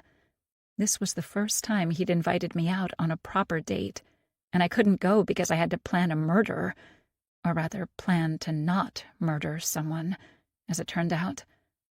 I knew Daniel was disappointed we couldn't see each other, but he didn't say anything. I knew he was trying to be extra supportive, but I was worried he would lose patience with me if I continued to push him away. I was worried he would realize I wasn't worthy of his love. I worried about a lot of things, but it couldn't be helped. I couldn't enjoy my life or my relationship with Daniel as long as I was entangled with Marco. I would try to make it up to him once I freed myself of Marco, after I rescued Sarah. If I managed to do that in the first place. I shook my head. One problem at a time. I knew I would do everything in my power to solve this in a non-violent way, and I had some tough decisions to make as well. I couldn't pretend things would go my way, because I wasn't the one in charge. Things could go sideways pretty quickly, despite my best intentions, especially while dealing with someone as dangerous as Marco. So, although it pained me, if it came to a choice between me or Sarah, I would choose me. I had sacrificed too much already to stop now, so if there was no other way, if Marco threatened me at gunpoint, I knew I would do what he wanted me to do. I knew I would kill Sarah, no matter how horrible that sounded. People did horrible things when backed up against the wall, and I was definitely heading that way. Thursday was approaching, and just in case I wasn't successful in my original plan of saving Sarah, while hating myself and feeling extremely guilty, I started to contemplate how to kill her if I had to. I couldn't poison her during her rendezvous with her lover. That would be too difficult. It wasn't like I could sneak into their love nest unnoticed to poison their food or drinks. I was sure none of those things would be on their minds at the moment anyway. While I thought of it, I had a very obvious side note. I still couldn't believe that Sarah had a lover. It looked almost impossible to me that she managed to cheat on her husband while Marco was so controlling. Not to mention that she had enough courage to go through with it each week, while knowing what her husband was capable of in the first place. Then again, I'd been married to a controlling monster as well, and I had Daniel. So, there was that. It was possible, if she was really that determined and in love. Was she? I guess I'll find out. So poisoning was off the table. Should I push her off a building? I had no idea how many stories high the building was, and then there was the most obvious problem: how to get her to the roof. It's a stupid plan. The easiest, if I could call it that, would be to shoot her with Bruce's gun, although there were a couple of problems with that plan as well. If I used that gun, then the evidence would lead back to me, and then Detective Peterson would come knocking on my door, which would open the entire can of worms, which meant I would need a different gun. Also, I had no idea how to use one. I'd never shot a gun in my entire life. I knew the basics, that I needed to point and pull the trigger, but I was pretty sure my target wouldn't stand still while I tried to aim at her heart. Also, what was the safety button, and where was it located? I had no idea. Then again, I was certain I could Google it. There was nothing there that couldn't be learned online. And that's how you'll create additional evidence against yourself, part of me pointed out. Was I just paranoid without reason, or was I making sense? I wasn't sure. There was one more thing to stress about: how to learn how to shoot in the limited time that I had. I only had until Thursday to come up with a viable plan, and so far I had nothing, only stupid ideas that I picked up from unrealistic movies or books. The next day, after speaking with Marco, I took Bruce's gun out of the safe again and decided to go to the shooting range and see what I could learn. My first impulse was to drive to Charleston, because when I wanted to do something in secret, without the whole town of Graceville finding out, that was where I went in the past. However, there was one problem with that this time around. Sarah lived in Charleston, which meant if I went there to learn how to shoot, that could create potential problems for me in the future. If by some chance the police ended up questioning me about Sarah and her murder, I didn't want them finding out I visited a shooting range nearby. So, Charleston was out of the question. Better to stay local, I mused. I realized that staying in town was the better option anyway, because here nobody would question why I wanted to learn how to shoot. Everybody knew how my husband had died, how he was murdered. I found a shooting range in Graceville, which wasn't that hard, as it turned out. There was only one. The owner, Pete, found it perfectly normal that I came to him since I didn't feel safe anymore, so alone in that big house of mine. I was overcome with guilt as I stood there, gun in hand. I didn't want to be forced to kill Sarah. That would haunt me for the rest of my life. She was innocent, and if I did her harm, then I was no better than Bruce, than Marco. And becoming the thing I hated the most in this world would be my undoing. All the same, even if I didn't want to use the gun to kill Sarah, I felt the need to learn to use it, and not simply because of the deal I'd made. Perhaps I would need the gun to defend myself against Marco, because I wasn't too sure what the future could bring, and I wanted to be prepared for everything. Now that I knew how dangerous the man truly was, how deranged and controlling, I felt the need to do everything in my power to protect myself from him, because even if I did what he demanded of me, what he bargained for, there was no telling if he would actually leave me alone once it was over. Ever since learning the truth, I had all those troubling thoughts inside my head. I even had a nightmare last night. After I killed Sarah, Marco knocked on my door, declaring he was my husband from now on and that I had to obey him in everything. It went without saying I woke up screaming, covered in sweat and shaking from head to toe, because that was my biggest fear, that I somehow simply managed to trade one monster for another. It was possible that he would think I was living proof that he'd killed Bruce, and that he would try to get rid of me after I took care of his wife. I was a liability while alive, I was so deep in shit I couldn't tell what was up and what was down anymore, though I did feel it was better to be safe than sorry. If it comes down to me and Marco, I am pretty sure he'll kill me, and quite easily. I thought darkly. But the last thing I needed was to end up paralyzed by fear. I couldn't think like that. I had to do everything in my power to prepare myself and hope for the best. "You need to keep your breathing in check," Pete explained. "Squeeze only when you feel comfortable. Grip the gun firmly with both hands." I don't know how comfortable I'll feel when Sarah is standing in front of me. I kept that thought to myself. He made me fire again and again, all the while explaining what I did wrong. Not in a bad way. He was trying to teach me something and was simply trying to make me improve, which I thought I did. At the end of our lesson, I was pretty good at hitting the paper target within the rings. I returned home exhausted. My head was overflowing with information, with all the lessons Pete tried to instill upon me in our limited time together, and I tried to remember everything, repeated it all over and over. Feeling so exhausted, I went straight to bed. I sat inside an unfamiliar house. All the furniture was white. All the walls were painted white as well, and there were no windows.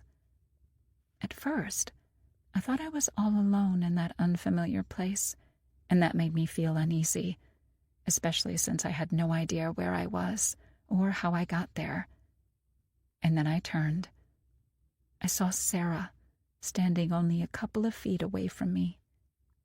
She was crying. I wanted to approach her and learn what was going on, but then she raised her hands and I could see a gun in her hands. That froze me in place. "What are you doing?" I asked in a calm voice, although I felt anything but. I figured it was best not to cause panic while an armed, crying lady was pointing a gun at me. "I'm sorry," she said through sobs. "He's making me." "Who?" I asked, confused. She was making no sense. None of this made any sense to me. "Marco." She closed her eyes for a moment before firing the gun. I woke up gasping for air, clutching my chest, which ached as though I was really hurt. It was just a nightmare. I tried to calm myself, but I was deeply rattled. This had all gone too far. I was in so much trouble, and I couldn't see myself getting out of it unharmed. Since I couldn't take it anymore, couldn't stay in that bed in that house a second longer, I rushed downstairs to the gardens and jumped the fence. As always, the back door of Daniel's house was left open for me, so I let myself in. It was still the middle of the night, and I hoped he was home and not working a night shift. I reached his bedroom. I smiled when I saw him there, curled on one side of the bed. He jumped when I crawled into bed with him, but he recovered quickly. My first instinct was to apologize because I woke him up, and then he smiled. "I hoped you'd come over." I slipped into his arms, unable to stand being so far away from him. I missed him so much, and hated that I got myself into all this mess and had to stay away from him because I didn't want him involved. It was breaking me in two, and after the dream I just had, it all came crashing down on me. "Just hold me," I pleaded, closing my eyes. "Is everything all right?" Daniel asked, his voice laced with concern. "No," I wanted to say, but then again, it wasn't like I could tell him the truth. All my previous worries were still there, still true. "I had a nightmare." I settled for a partial truth. "He's gone. He can't hurt you anymore." Daniel tried to console me, assuming, wrongly, that I'd dreamt of Bruce. "He's dead, and you're free." That may be true. Bruce was dead, yet I was anything but free. In Daniel's arms, it was hard to focus on the negative. I was finally in his bed, alone with him, and I could stay there without fear that I could get caught, beaten, hurt for my indiscretions. I am free, I breathed. To do this. And with that, I kissed him. Daniel returned the kiss with eagerness. One kiss turned into another, and things heated up pretty quickly from there. It had been quite some time, years actually, since I'd been touched in this manner, in a way that would make me feel alive, wake up all my senses, and make me ache. We longed for one another for far too long, so it was expected we ended up making love. And it was wonderful. 27. Life-changing decisions. I snuck out of Daniel's bed once he fell asleep.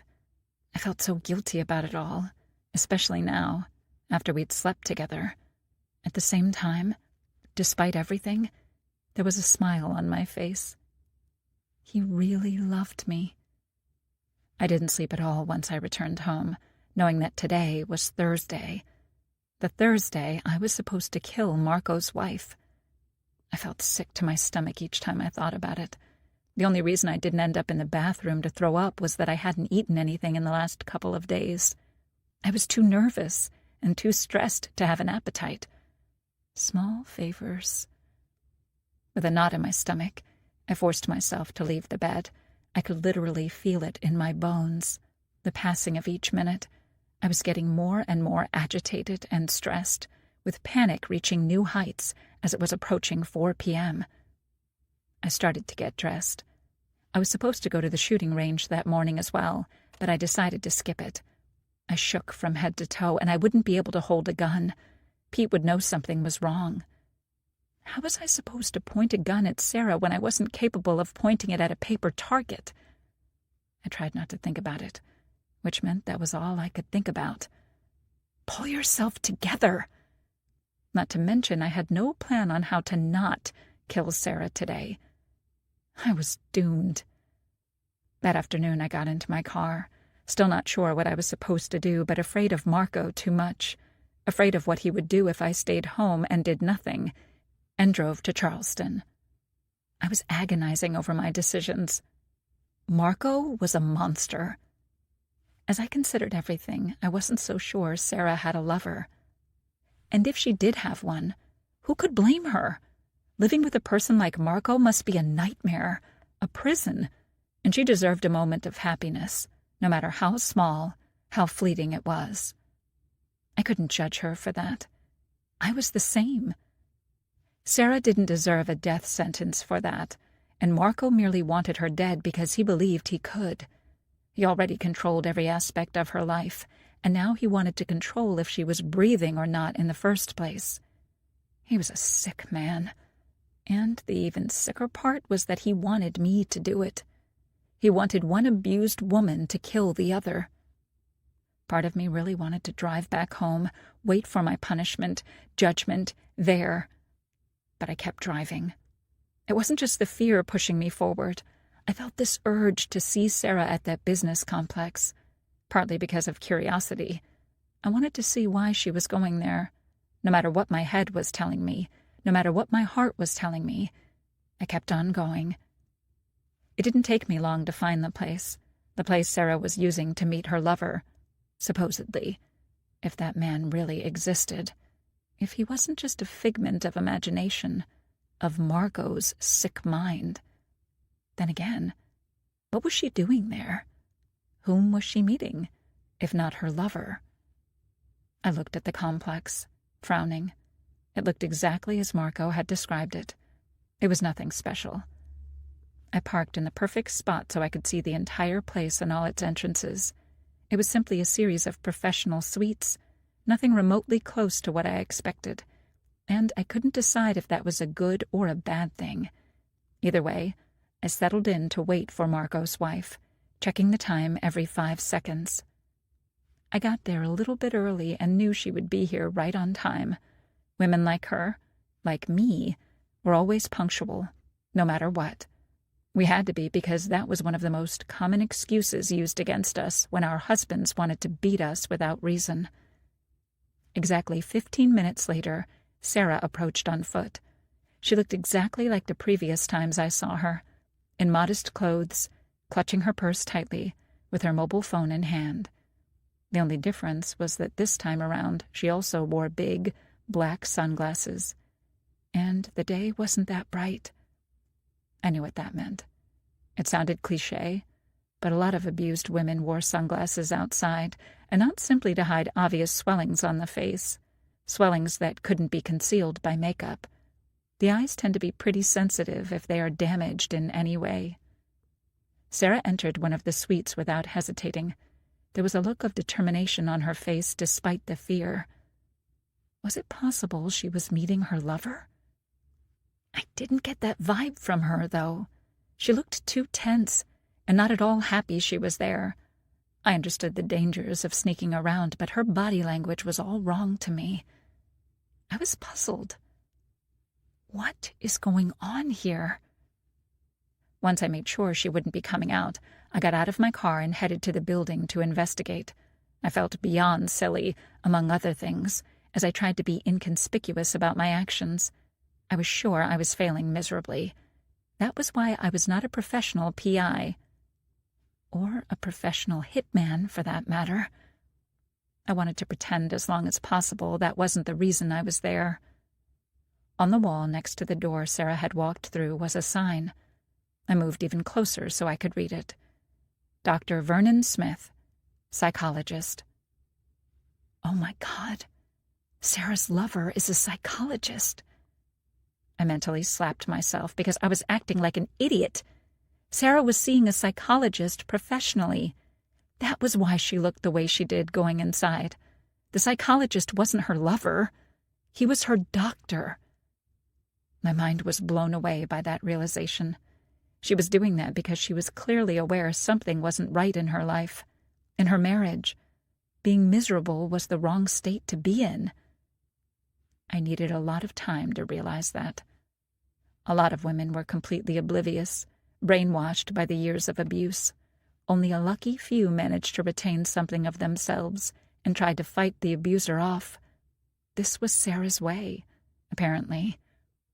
And she had come here in secret because I was sure Marco would not approve or let her go in the first place. If Marco was anything like Bruce, and I feared he was even worse than my late husband, then Marco would be furious to discover Sarah had been seeing this doctor behind his back, sharing all the ugliness from her marriage with a stranger. Would he be furious enough to kill? I didn't even have to think about the answer to that. It was more than apparent what he was capable of doing. He was capable of finding a perfect scapegoat. Me, someone as abused and as broken as his wife was. Strike up a conversation, then propose a completely insane deal, a mutually beneficial transaction, if you will. He would then proceed to kill my husband, all in hopes I would repay the favor and kill his wife for him in return. That would be his revenge on his lying wife. I felt lightheaded and disoriented. I wanted to run away and hide. I wanted to rush home to Daniel and confess everything to him. I remained where I was. Sarah had been living in the same version of domestic terror as I was with Bruce. As though in a daze, I returned to my car. I had to sit down because I could feel my legs on the verge of collapsing under me. At that moment, everything inside my head was pure speculation, yet I felt in my heart that I was right. I grabbed Bruce's gun from the glove compartment and just stared at it for a bit. It felt too heavy in my hands, and I knew why. There was no way I was going to play Marco's sick game. There was no way I would be his instrument of revenge. I wasn't going to kill Sarah for him. The slights against him, the insults, and the pains were pure imagination, non-existent. Though it was logical to me that a narcissist like him would perceive Sarah's behavior as a betrayal. I wasn't saying he was right. Far from it. Yet living with Bruce, I had learned to see things the way an abuser would. Abusers like to play the victim and find justifications for their behaviors. As far as I was concerned, Sarah had made only one mistake in her life, and that was falling in love with the wrong man and marrying him. Just like I did. She definitely didn't deserve to die for it. Marco cannot win. He'd already taken too much from that poor woman. I wasn't going to allow him to take her life as well, especially with my assistance. There was a chance I was projecting my own thoughts, feelings, and memories into this, but that didn't matter. That didn't mean I was less right. It only meant that I knew exactly what Sarah had been going through, and I actually applauded her courage, resilience, and willpower to persist and get herself to this place each week. She was a lot stronger than I ever was. I wasn't going to kill her because she managed to find a way to resist her abusive husband.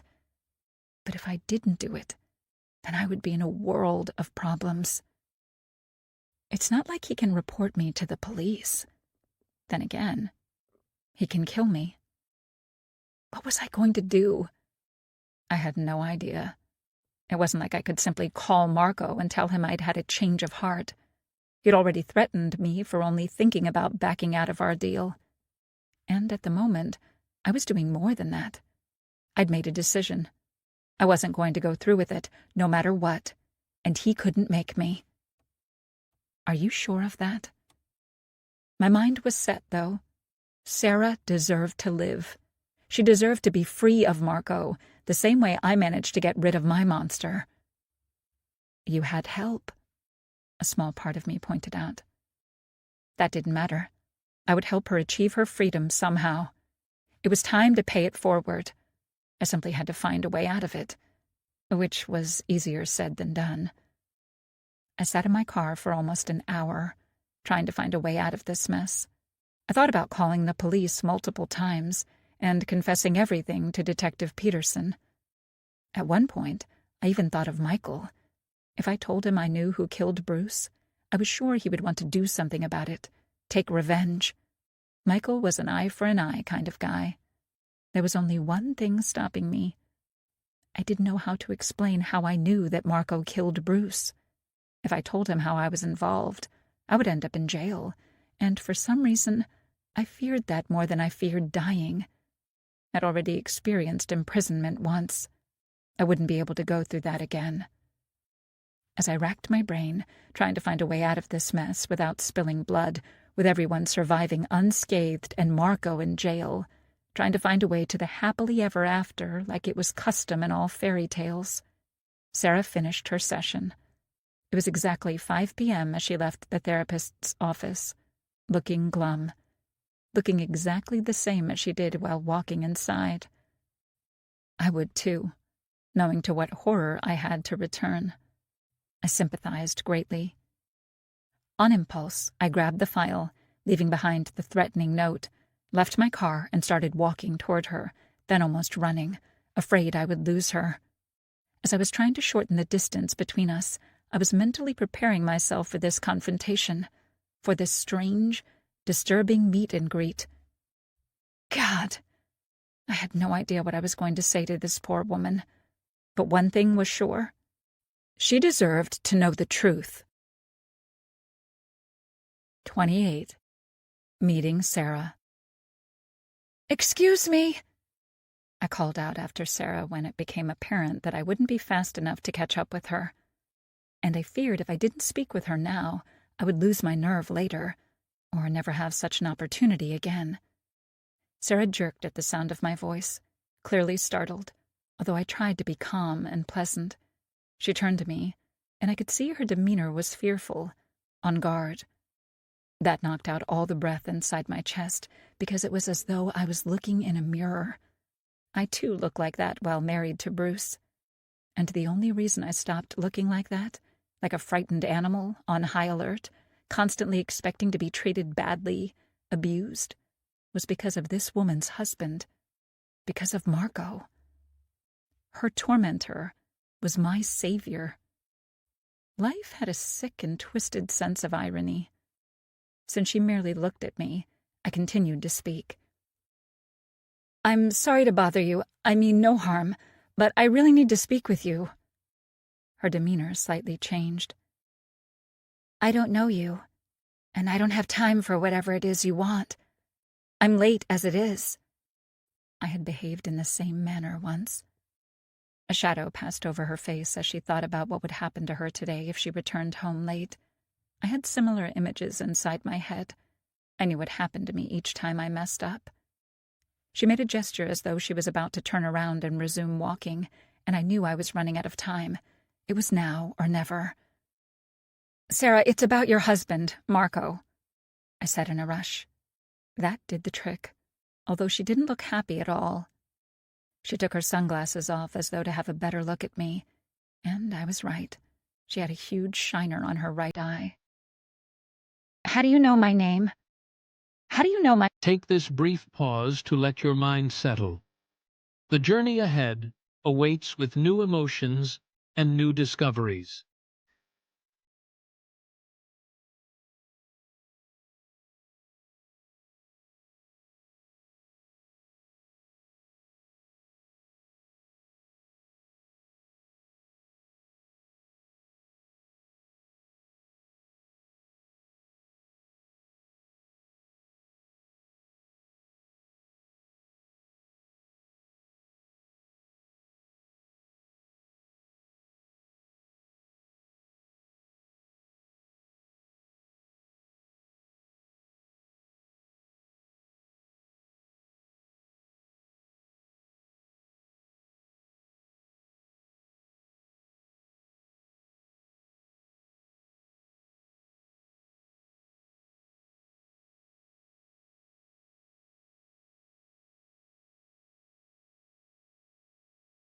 "Husband," she demanded to know, visibly agitated. "I'm screwing this up," I realized. The woman did not look like she was prepared to listen to me or believe a word I said. She looked ready to flee, and I had no idea how to turn it all around. How to correct this? Then again, it wasn't like there was a manual I could have used. How to speak with a woman you were being forced to kill by her husband. A quick guide for dummies. That would be perfect. There was no appropriate way of telling Sarah that her husband wanted her dead, how he'd made a deal with me, how he'd killed my husband so I would in return kill her. Should I tell her all that? She already looked at me suspiciously, so if I told her all that, there wasn't a chance in hell she would believe me, I realized. It didn't matter that her husband was a monster, that something like that would fit the profile. I was a stranger, a threat, so she would never believe me. What to do? Who are you? She added. I know Marco because he's blackmailing me and I need your help, I said. That was vague enough and still true, and I hoped that would be sufficient to make her pause and stay long enough to hear the rest. Excuse me? We met a month ago or so, and now he won't leave me alone. He's threatened me, even. I don't know what to do. Marco would never do such a thing, she rebelled. I too would have defended my husband in front of strangers. I have a note in my car that says differently. Sarah frowned, taking a step back. Listen, lady, I don't know who you are or what you want, but you need to stay away from me and my husband. Saying all that, she took another step away from me. I'm telling you the truth. He killed my husband, and now he's blackmailing me, I insisted. There was so much more I had to say to her, but knew I couldn't, especially not now. She would run away from me, screaming, and that was something I had to avoid at any cost.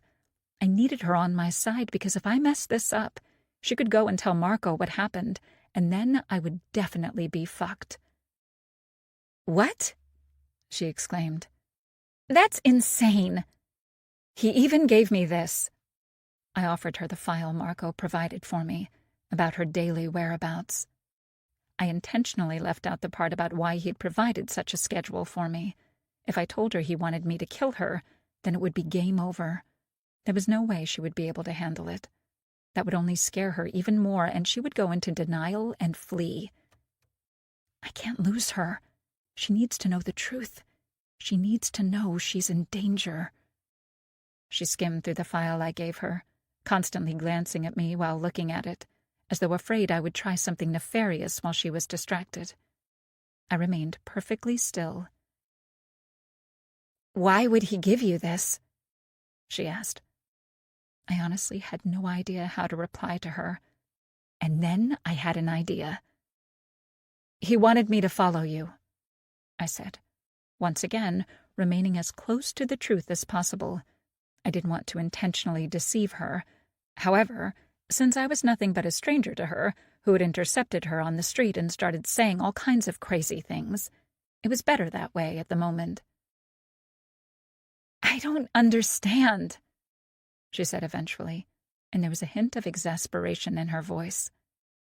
I sighed. The fact she was still there with me meant that she was prepared to listen. Or so I hoped. "I met Marco in a bookstore." I started to share my story with her.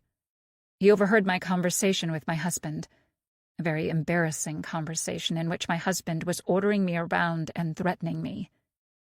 Sarah looked away for a moment, and I knew she could relate. I pressed forward. "My husband was a very abusive man, and he was particularly in a mood that day to be controlling and vicious.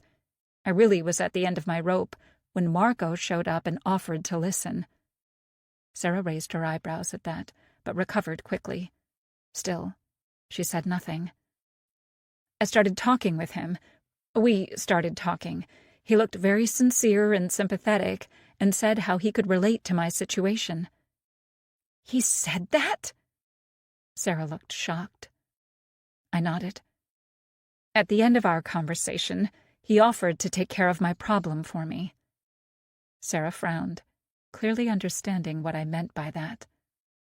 "At first I thought he was simply joking, trying to lighten the mood since we shared some private things with one another. But then my husband died." "How did he die?" "Someone poisoned him with oleander at the diner he had breakfast at." "What does that have to do with Marco?" Sarah challenged. "It has everything to do with him because ever since Bruce, my husband, died, Marco won't leave me alone. Besides, he told me he killed him."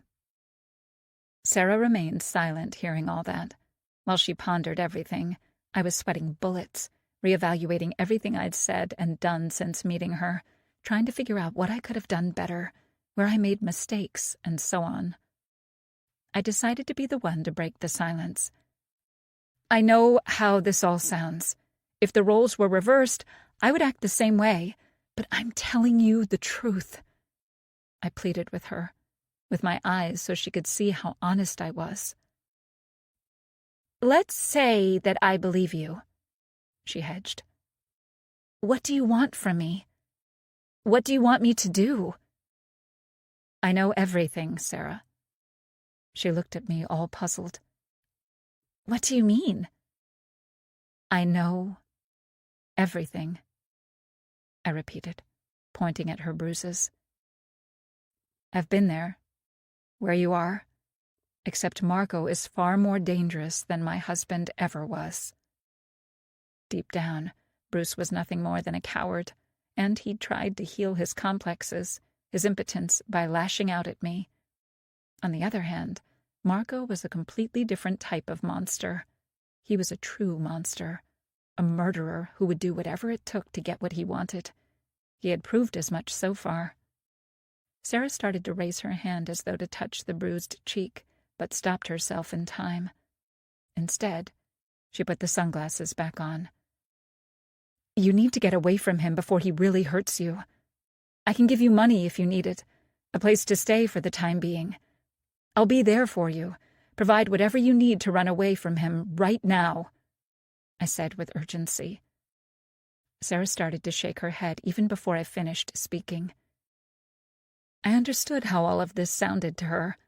I had been where she was, and fear was greater than anything else. Besides, I was pretty sure that at one point she started to wonder if this was all just a test designed by her husband to torment her further. I knew I would think that. Bruce used to do some pretty crazy shit to me, to keep me under control, and there was no doubt in my mind Marco behaved in the same way. All the abusers had similar tactics. Tears appeared in her eyes. There is no getting away from Marco. He'll find me. And then... The rest of the sentence remained choked inside her throat. I've been where you are, and you can't lose hope, I said lamely. I wished I could offer her something more than that, but unfortunately the truth was that in part she was right. Abusers like Marco and Bruce were relentless.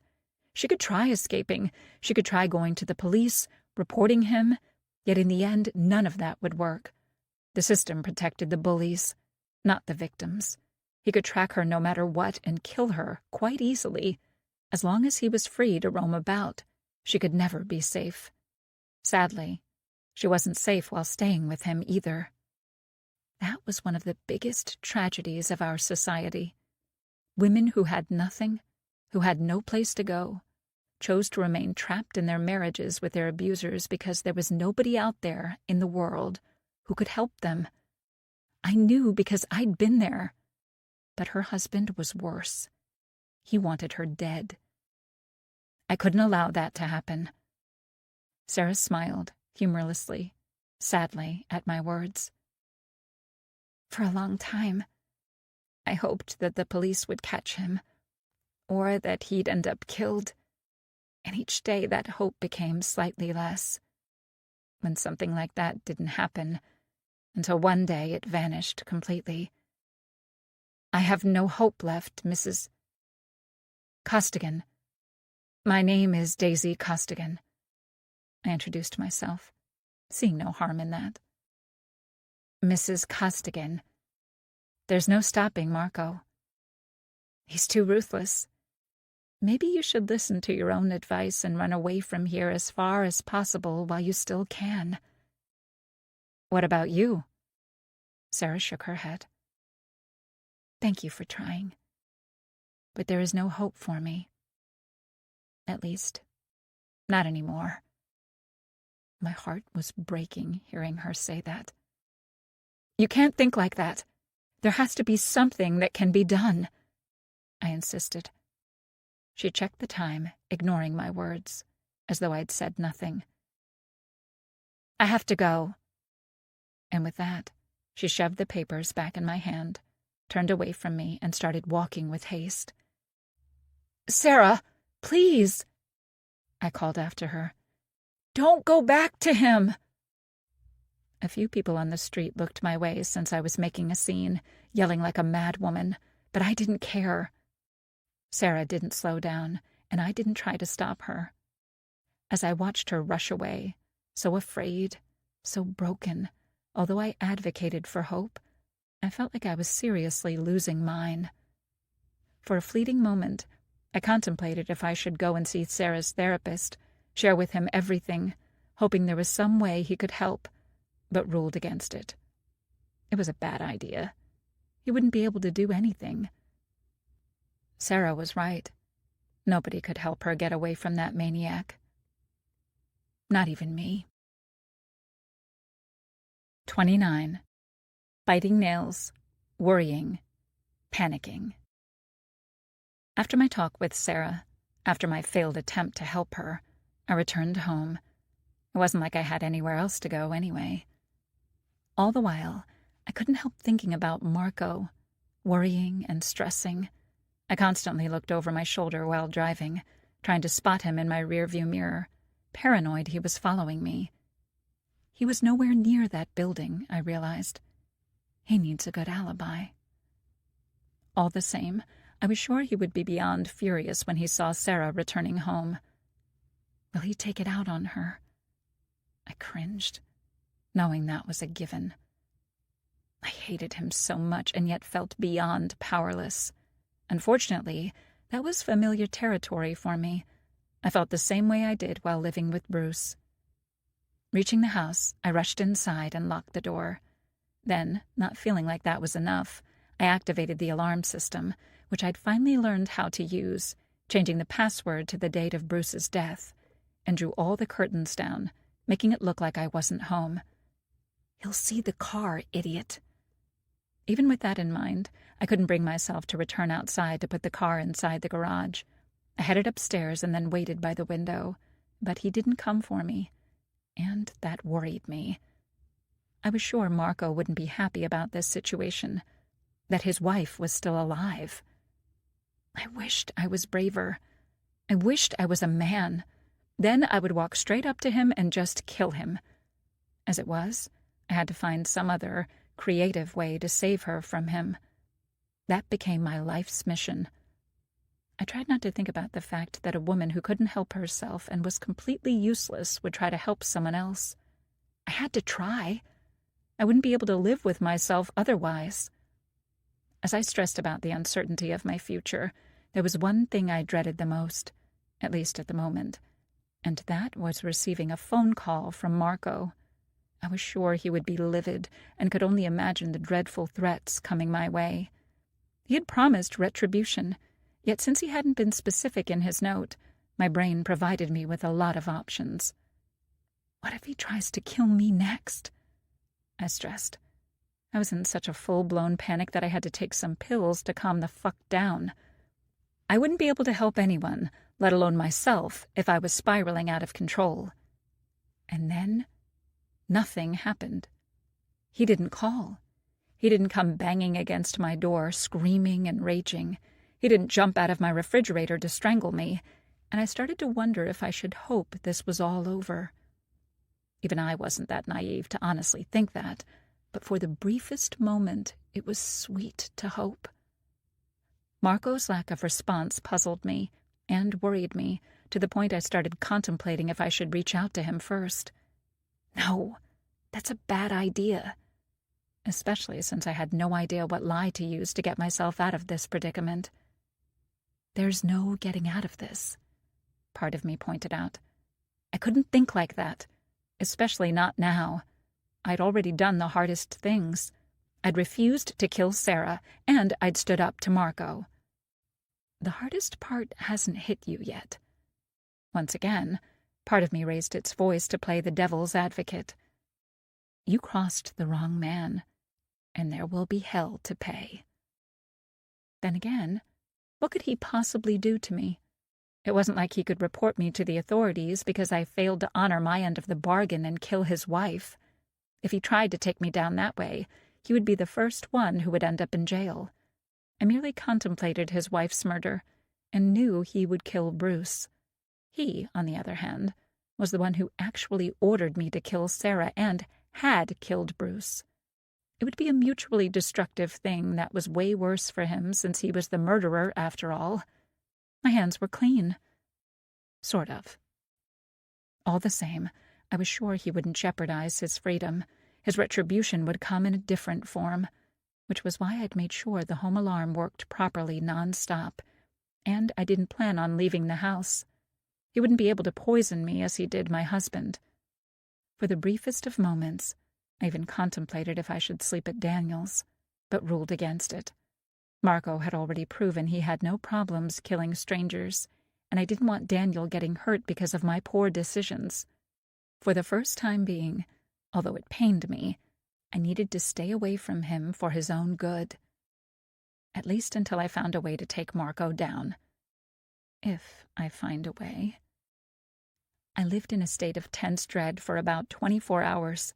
I didn't sleep, I didn't eat, and just waited for the other shoe to drop, waiting for Marco's punishment. And then the police came knocking on my door. 2 officers, whom I hadn't met before, came and very politely but firmly asked me if I would be so kind as to come with them. By their demeanor, I gathered that actually refusing them wasn't an option. Feeling like I was safe with them since I didn't think Marco was stupid enough to try attacking me while I had an escort, I agreed.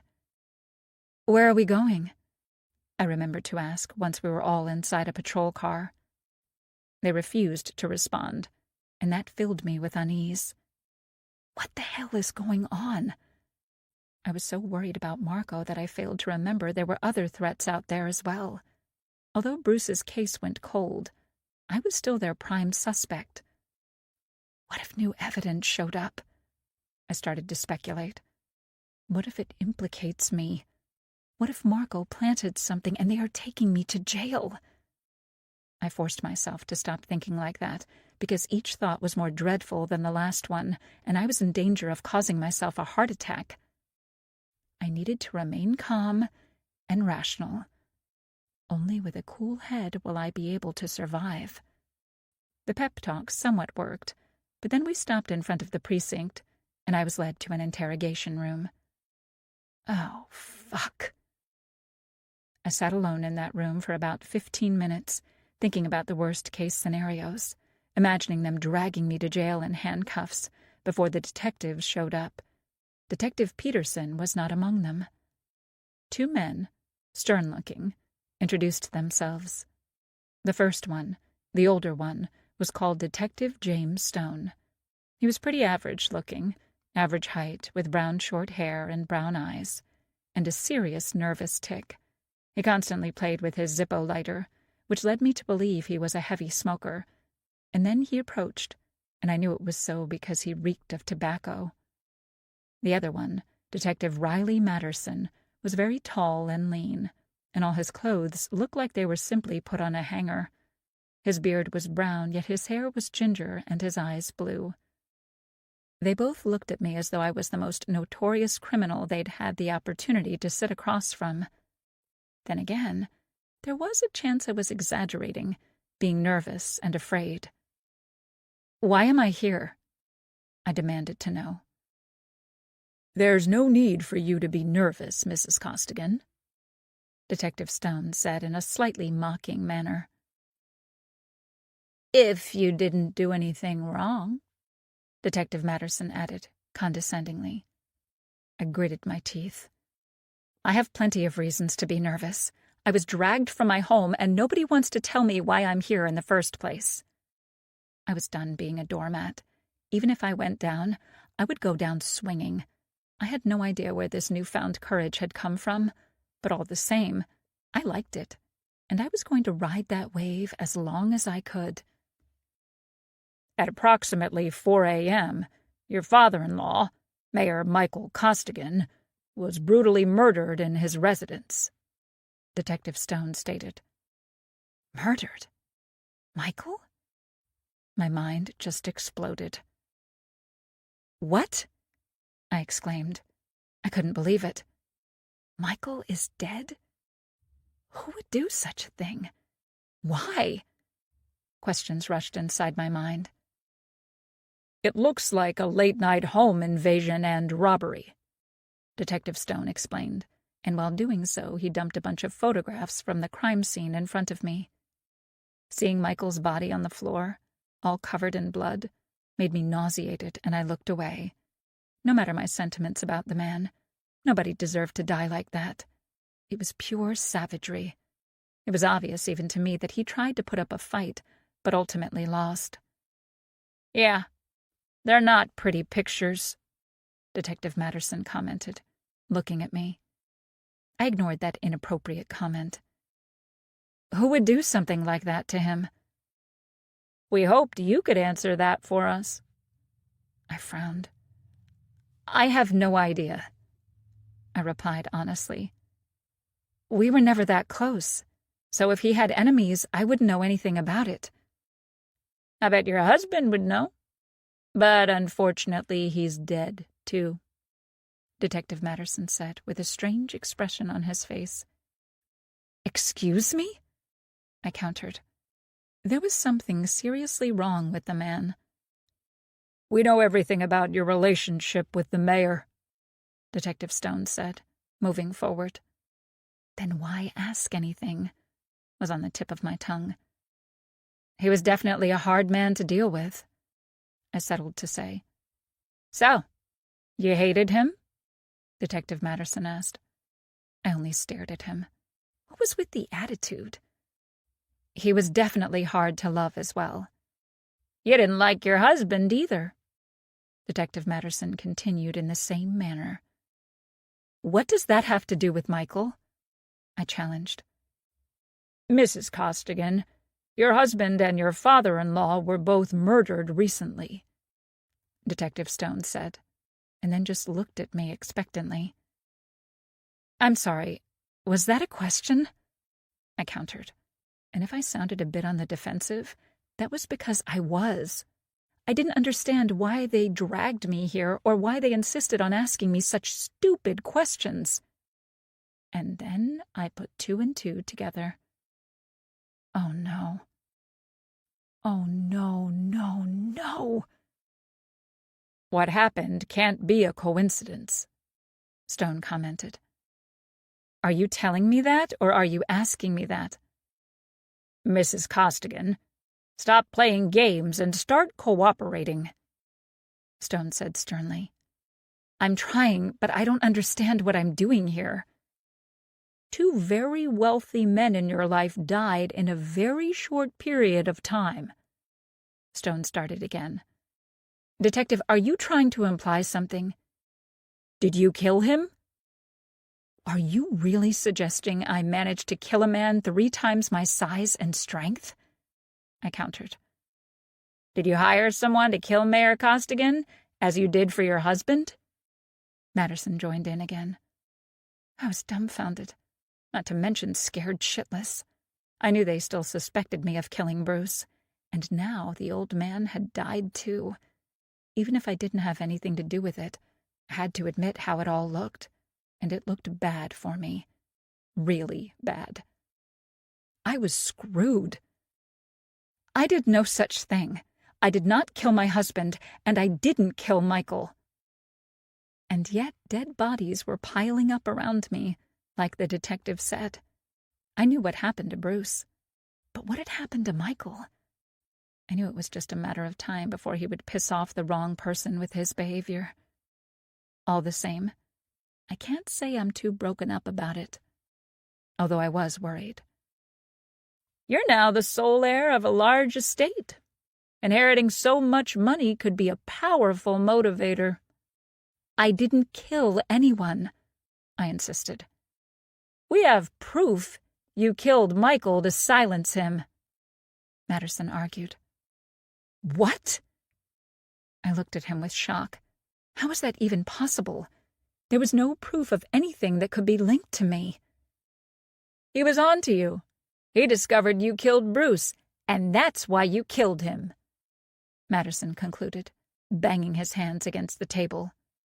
I jumped in my chair. I have no idea what you're talking about. That's a theory, not proof, because I didn't kill anyone. Your father-in-law was here just the other day, accusing you of killing his son, Stone provided calmly.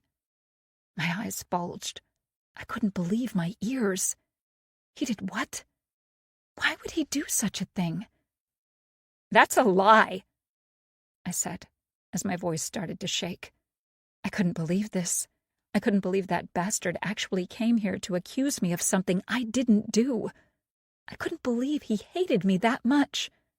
Then again, he sent his own wife to an asylum.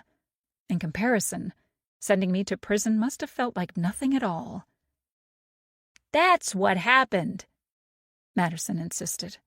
He was on to you, you panicked, and killed him, didn't you? He pushed, raising his voice. No, I didn't. I didn't do anything. I started to cry. This couldn't be happening. You hired someone to get your hands on the money. You give us the name, and then all of this will end. I shook my head. I don't know who killed Michael or why. You have to believe me. We don't, Matterson said sternly. And you're only making it more difficult for yourself by lying to us, Stone added.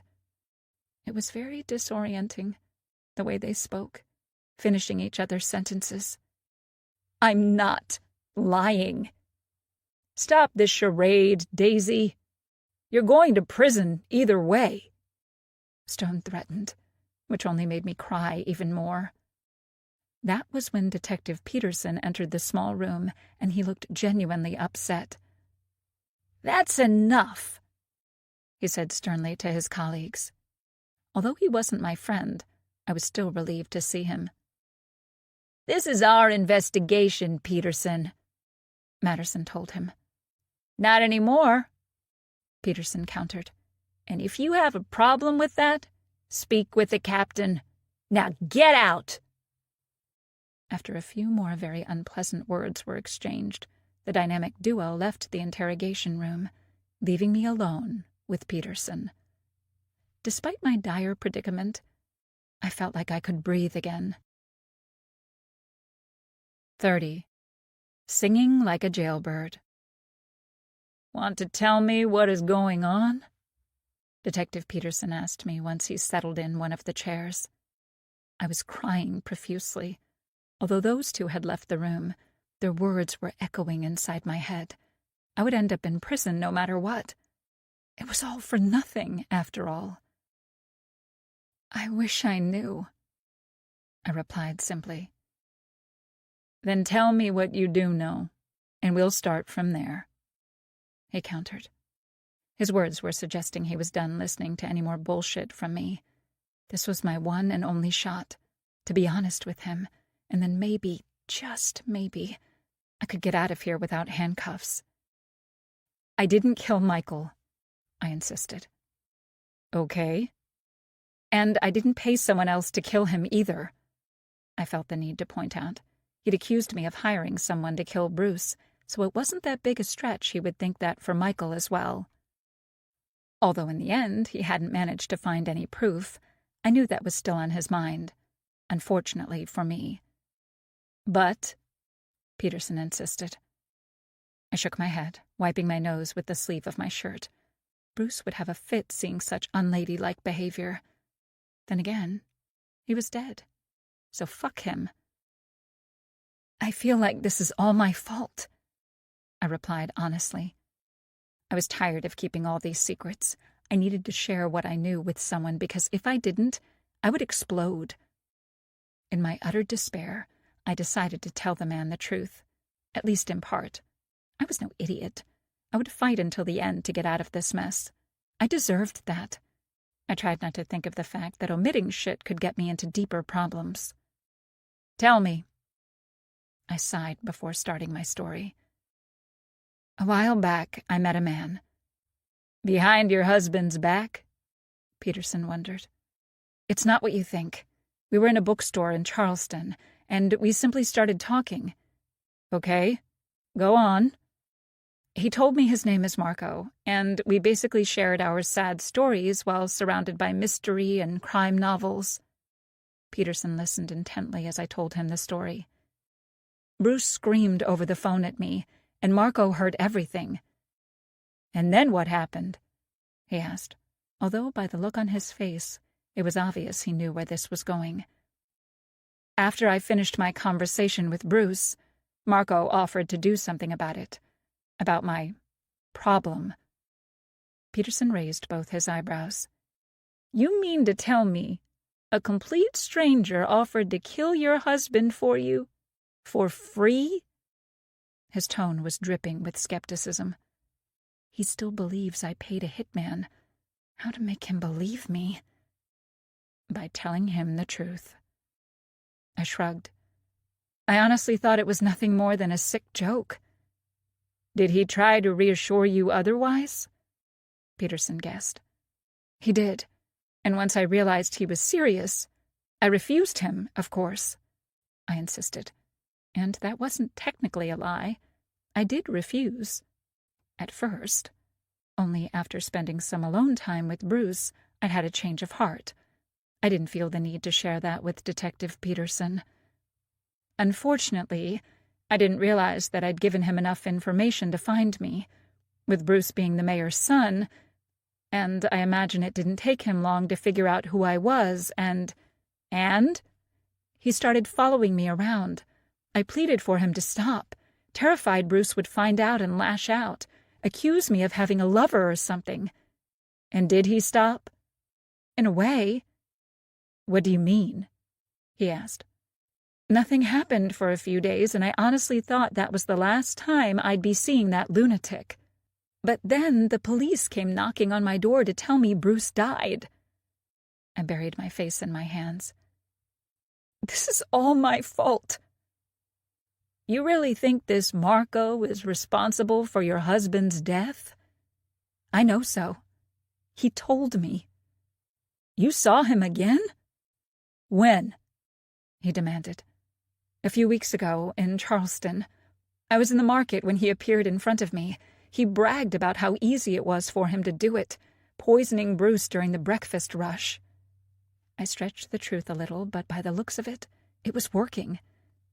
He used those specific words? Yes. Why didn't you tell me any of this before? I shrugged again. I was afraid of him, and I still am. And besides, I didn't think you'd believe me. Do you really believe him when he says he did it? That question took me by surprise. Yes, I do. I mean, it would be a pretty big coincidence. He might have said that to scare you, Peterson pointed out. I shook my head. He knew about it being oleander. That is telling, he agreed, but then stared at me for a moment. Why would he do it, though? What did he gain by killing your husband? I bit my lip as I furiously thought about what his gain might be, and there was only one thing I could think of that would make sense, other than me killing his wife for him, of course. He knew that we were wealthy. He wanted me to pay him for doing me the favor of killing Bruce, but I refused. I didn't want him to kill Bruce. I never asked him to do that. I wouldn't, and now I'm afraid he'll come for me because I refused to cooperate. Although Detective Peterson looked slightly skeptical, as though not all pieces of the puzzle fit perfectly, they couldn't, because I'd left so many things out. Yet he was a professional and wasn't about to waste such a lead. Tell me everything you know about this man, he demanded, grabbing a notepad so he could take notes. He made me repeat everything, including Marco's detailed description. I honestly didn't know much about Marco. That was the point anyway, and since I couldn't offer much information about who he was, I really did my best with his appearance. I even tried to remember the brand of car he was driving. Thanks to the file Marco provided for me about Sarah, I could offer Detective Peterson a few more details. For example, I knew he lived in Charleston. Actually, I knew the exact street name and number, but if I shared that as well, it would be too suspicious. I couldn't explain how I knew something like that. So, I truly had to be careful and pick and choose only small pieces of information to share, tidbits that wouldn't get me into any more trouble.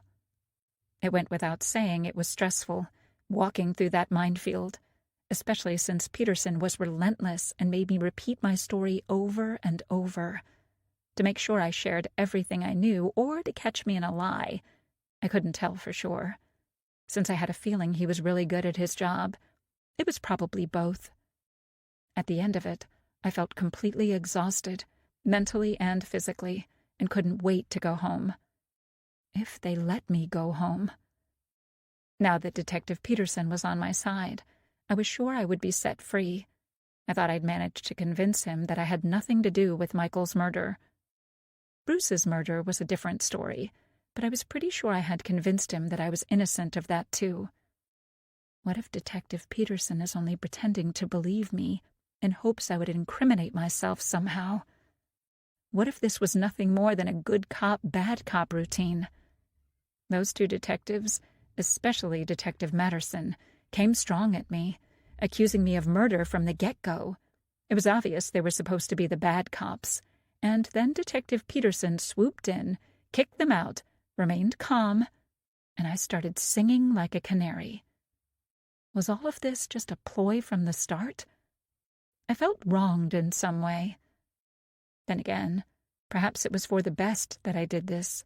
Perhaps now the police would stop suspecting me and start looking for Marco instead.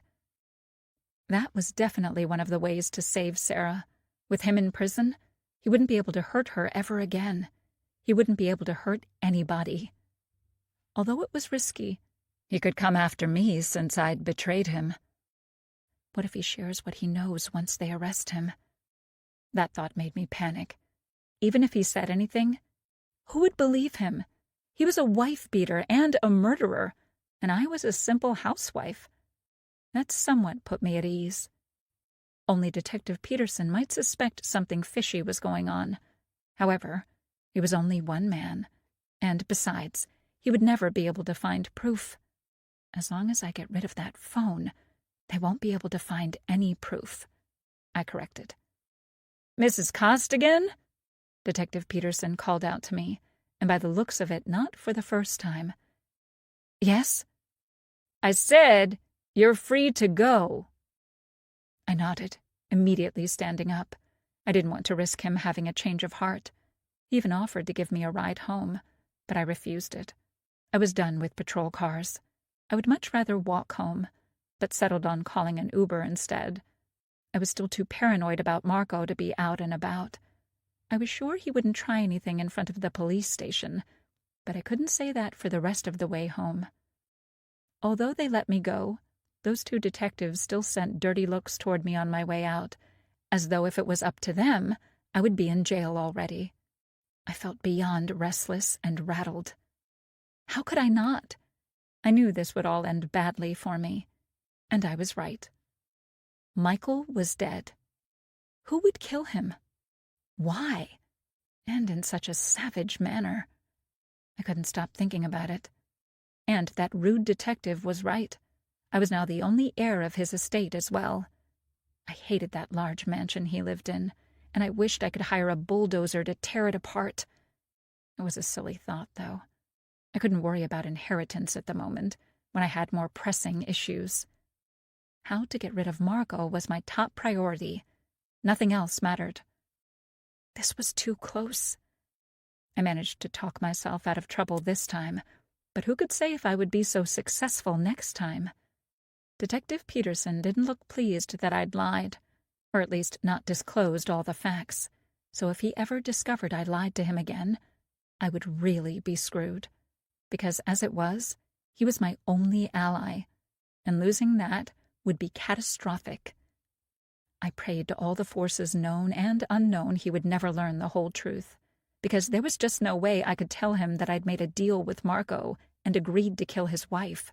He would lock me up immediately and throw away the key, and then I would be powerless to help Sarah.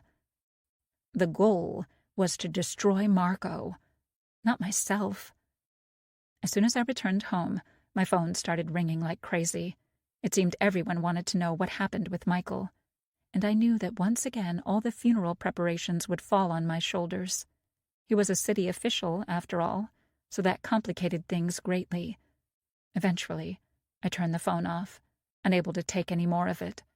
I knew nothing, and I didn't want to have to deal with any of it either. As far as I was concerned, they could throw his body on the city's landfill and be done with it. Besides, I had more pressing issues than that, like staying alive and not getting caught. A whole day passed in fear. I was sure Marco would try something, but then he wasn't the one who came knocking on my door the next day. It was Detective Peterson.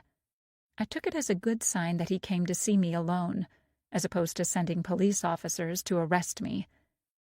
I have some bad news, he said as I opened the door for him. Do you want to come in? I asked, trying to remain calm. He nodded, and we settled in the living room. I took that as a good sign as well. I think I've found your guy. Is this him? He asked, showing me a photograph. I really wasn't that surprised it was a mugshot in question. Yes, that's Marco. A slightly younger version of him, but it was definitely his face. I would recognize him no matter what. Peterson nodded as though I simply confirmed what he already knew. His name is Marco Mayfield, and unfortunately he is very well known to the authorities. He has an extensive criminal record. Why, unfortunately? I asked in return. Because he has this ability to always get away with whatever crime he commits. I'm talking intimidation, witnesses disappearing, you name it. So he was a seriously bad guy, and now he was after me. That's horrible. He even served time for attempted murder. He tried to kill his ex-wife, but was unsuccessful. She ended up in a coma, and once she woke up, she named him as her attacker. Oh my God! I exclaimed, disturbed by it all. He's even worse than I thought. There's no doubt in my mind now. He killed Bruce. Detective Peterson nodded. I will definitely look into it. So, you believe me? I asked naively. I'm inclined to believe you, he hedged.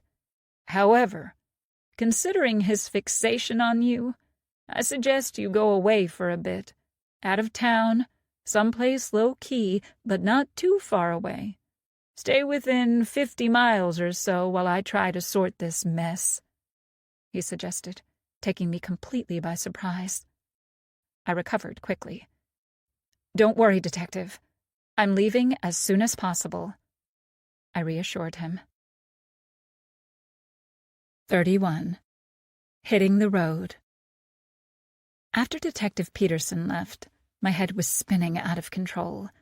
Everything that I learned about Marco was making me dizzy. He was even worse than I imagined, and that was terrifying. For a moment, I was paralyzed in place, not sure what to do first, where to go.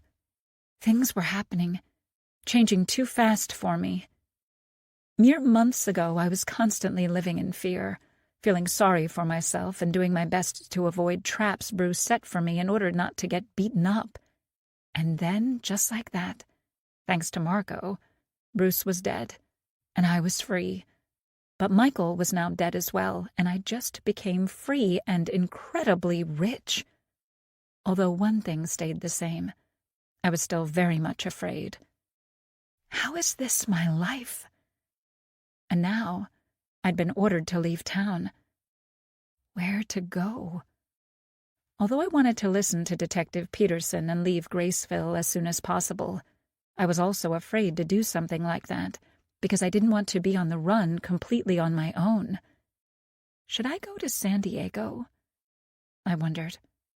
No, that wasn't an option. There was no way I would put my family in jeopardy like that. I was sure that if I went home, Marco would follow me and do something to my father or Hannah and the kids to punish me. I couldn't let that happen. I needed him to focus on me alone. While I pondered all that, I wondered if I should call my father to tell him what happened to Michael. But he was a smart man. He would figure out something was seriously wrong since all these men ended up dead around me. He would assume I was in trouble, get worried, and demand I come home. I would tell him everything once it was all over. One way or the other, and not before, I thought glumly. The same went for the rest of my family. Even with all that in mind, I hesitated. I went upstairs and started to pack a small bag of clothes and toiletries, still having no idea where to go. Money wasn't an issue anymore, so I was tempted to simply get into my car and start driving. I stopped packing and tried to calm myself, then went to see Daniel. He would know what to do. Unfortunately, he wasn't home, so I waited for him to return from work. I busied myself tidying up. I had to admit I felt slightly safer hiding inside his house. I knew that wouldn't be viable in the long run. Detective Peterson had told me to leave town, and that was precisely what I would do. Daniel looked tired walking through the front door. Once he spotted me in the living room, his face lit up, and he smiled. "This is a nice surprise," he commented, coming to kiss me. I had mixed feelings about seeing him. On one hand, his reaction made my heart swell because I felt the same way. On the other, I was gutted with guilt. I would destroy everything if I continued to lie to him. I was aware of that. "Is everything all right?" he asked, clearly sensing I was on edge. It was time to face the music. "I have something to tell you," I forced myself to say before I lost my nerve. "Okay," he countered simply. We sat beside one another on the couch before I opened my mouth again and told him everything. Well, not everything. Actually, I told him the same story I'd told Detective Peterson. A lie repeated enough times became the truth, right? It went without saying I felt guilty that I couldn't tell him the whole truth, At the same time, I fully believed that would only put him in jeopardy. Not to mention, he would become an accomplice, and I wouldn't be able to live with myself if I made him a criminal. So I kept my mouth shut. Besides, there was also that same old fear that he would break up with me if he discovered how bad I truly was. I feared he would start looking at me differently, even start to fear me, and losing Daniel was something I wouldn't be able to survive. He was my everything. Because of all those things, I stuck to the lie. It was necessary, at least for the time being. I finished my story, dreading Daniel's reaction. He hugged me. I knew there was something pressing on you, but I could never imagine it was something like this, and I didn't want to pressure you to tell me. I knew you would do that in your own time. I'm sorry, I said. I wasn't sure what I was apologizing for at the moment. Probably for everything. No need to be sorry, Daniel assured me. You know I love you no matter what. I'm just sad you went through all of that alone. I felt tears well up in my eyes. He was my rock. He was always there for me, which only made me want to cry even more. I had created the biggest mess possible, and now I was adding to the pile by lying to everybody around me. But I couldn't tell the truth. I could never do that because nobody would understand. Everything will be all right. He tried to comfort me, mistaking my guilt for fear. Oh, Daniel. I hugged him tightly. I'm here. Nothing bad is going to happen to you.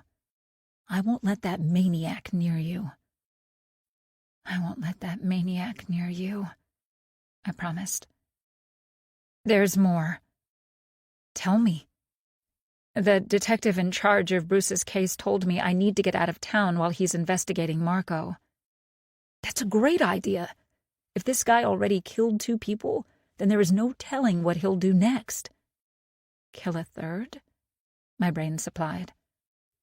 I started to agree with him, and then I actually processed what he'd said. What do you mean, 2 people? Don't tell me it hasn't occurred to you that he killed Michael as well. Oh my God. If Daniel was right, then Marco had made his move already.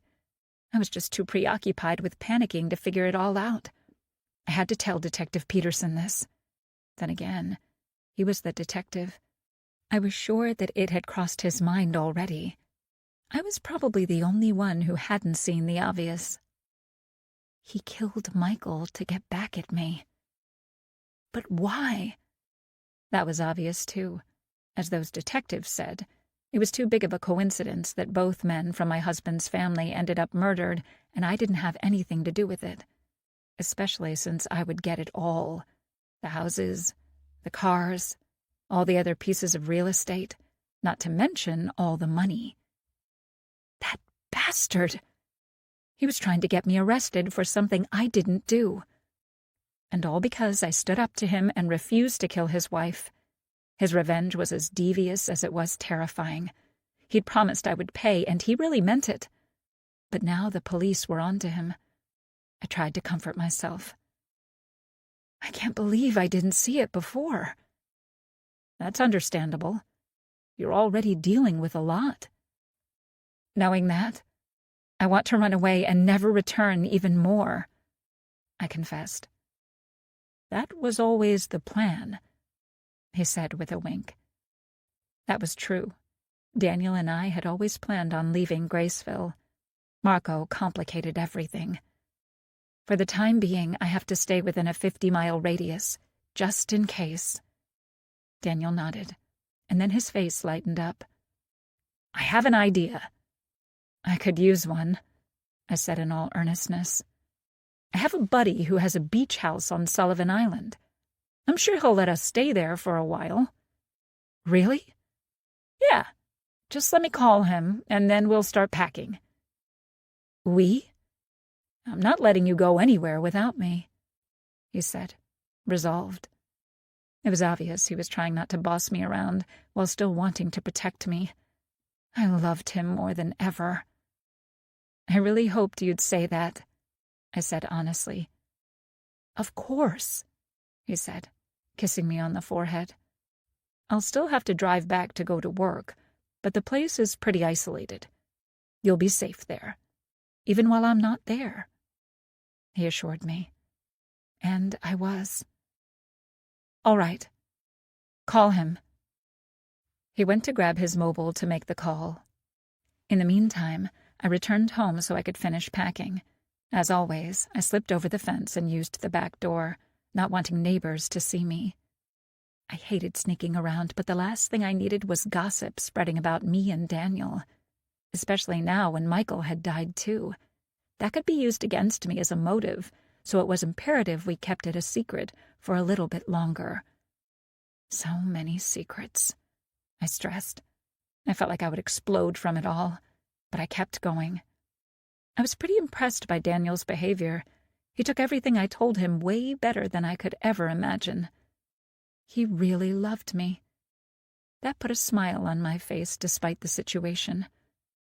Although I trusted Daniel immensely and knew he would do everything in his power to keep us safe, I still decided to take Bruce's gun with me. It would make me feel better. I'd become pretty solid with it, so I was confident I wouldn't actually shoot myself, or Daniel for that matter. It would be prudent to be armed from now on. If Daniel was right, Marco had already killed 2 people because of me while playing his sick games. I really didn't want to become number 3. Or Daniel. That thought made my heart race faster. Keep it together. Daniel and I would hide in the beach house, and in the meantime Detective Peterson would find Marco, arrest him, and then we'd all live happily ever after. I tried to reassure myself. It wasn't working. I was too old and too jaded to believe in fairy tales. I knew some kind of shit would hit the fan, and soon, and that was why it was imperative to be prepared. I packed all the ammunition I had inside the house as well. Marco wasn't going to catch me off guard, and if it came to a choice between me or him, I would definitely choose me. I would shoot the bastard without a second thought. I finished packing, throwing the burner phone and list Marco had given me in at the last minute. I was about ready to leave the house when I remembered I needed to call Detective Peterson. I wanted him to be informed of where I was going, just in case. As expected, the detective agreed it was a good idea for me to go somewhere that had no connections to me. I tried not to think of the fact he thought Marco would be coming after me. He also didn't comment when I mentioned Daniel would be going with me. At the moment, I was too freaked out about the fact Marco was after me and had killed Michael to actually worry if that tidbit of information would return me to the suspect list. I was zipping my bag, ready to leave, when the phone started ringing again, and I jumped. It was Daniel, telling me he was ready. He'd made arrangements with his friend to collect the keys, so we were set. I put a hand over my heart. I couldn't allow myself to lose it, not now when everything was on the line. "The coast is clear," he said before disconnecting. He was truly considerate like that. Although he had no idea what Marco looked like, he made sure to park close to my house so I wouldn't be out in the open for too long. Besides, this way, we should be able to avoid any prying eyes from the neighbors. Without wasting any more time, I grabbed my bag and rushed downstairs. After making sure the house was secured, all locked up and the alarm set, I jumped into the car with Daniel, and we started driving away. I didn't look back. No matter what happened in the future, I really wouldn't mind if I never saw that house again in my life. All I had to say was, "Good riddance." 32. The Beach House. I tried to keep my mind blank as we drove to the beach house. I wasn't particularly successful. Is this a good idea? Daniel wasn't speeding, although I could see he was tense. Working a highly stressful job at times, he, like me, had become very good at hiding his true emotions. Yet in this case, his hands were betraying him. He was squeezing the wheel just a little bit tighter than he needed to. No matter how crazy it sounded, knowing he was worried too gave me comfort. The threat was real, not a figment of my paranoid mind. Of course the threat is real. I shook my head. I had created so much trouble for a lot of people, and now, because of me, 2 people were dead. Without going into whether those men deserved that or not, the fact that 2 lives had been extinguished was pretty horrible. God only knew how many others were in danger thanks to my poor decisions. I should never have accepted that deal from Marco. Then again, if I hadn't, Bruce would still be alive, tormenting me. I couldn't regret his death, no matter what. Because of that, I had Daniel next to me, and we were driving toward a safe place that nobody knew about while the police were searching for Marco. I was also worried about Sarah. How was she? Was she still alive? Marco was a monster, so anything was possible. How would I ever be able to live with myself if that man killed her because of me? But I couldn't think like that. I had to have faith she was alive and well. Marco can't risk hurting her. Not now. I was sure he was aware the police were onto him. He knew about everything else, so it was safe to assume he knew about that as well. With that in mind, he wouldn't do anything stupid, like hurting Sarah. Besides, if he wanted to kill her by himself, he would have already. At least, that was the hope.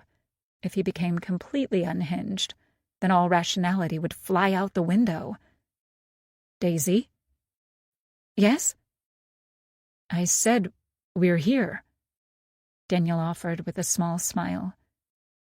As it turned out, I was so out of it, lost in my troubled thoughts.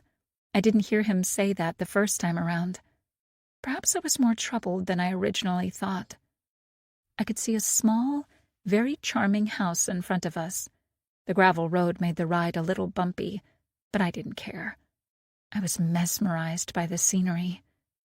The house, the nature around it, and the sea. It was all picture perfect, and the fact that this was the only house in this part of the island meant our privacy was guaranteed. Is that a good or a bad thing? I had a moment of doubt. If something happened, we wouldn't have anyone to turn to. Then again, the fact that there were no nosy neighbors around meant our arrival here was unnoticed, which was imperative. We couldn't be leaving any breadcrumbs that could lead Marco here to us. Once Daniel stopped in the front, I got out. Despite the dire situation, I felt excited. I finally had my wish come true. To get away someplace with Daniel, even if it was while hiding from a homicidal maniac. I needed to look at the positives, so I wouldn't go insane from worry. "Catch!" Daniel called after me, and once I turned, he threw the keys to me. Daniel's friend, Naveen, was very kind to lend us his beach house for a few days, and, more importantly, he was discreet. He wasn't trying to pry into why we needed to get out of Graceville. Maybe he simply thinks we need a love nest. I realized I could totally live with that. Climbing a few wooden steps dusted with sand and sea salt, I reached the door. Although it was obvious the house was old on the outside, it was well maintained and completely modern on the inside. It was on the small side, but very charming. It had a pronounced beach house vibe. I needed less than a minute to take a tour around it. I explored while Daniel brought in our things. Downstairs was the living room and kitchen, which had all the modern appliances, I noted with approval, and a small bathroom. Upstairs was a single open-floor bedroom and another bathroom. Truth be told, I thought it was perfect, and not simply as a hiding place. I could picture myself living there with Daniel quite easily. I could see us curled together under a blanket in the living room, drinking hot cocoa on cool winter days, and enjoying the sounds the crackling fire in the fireplace was making.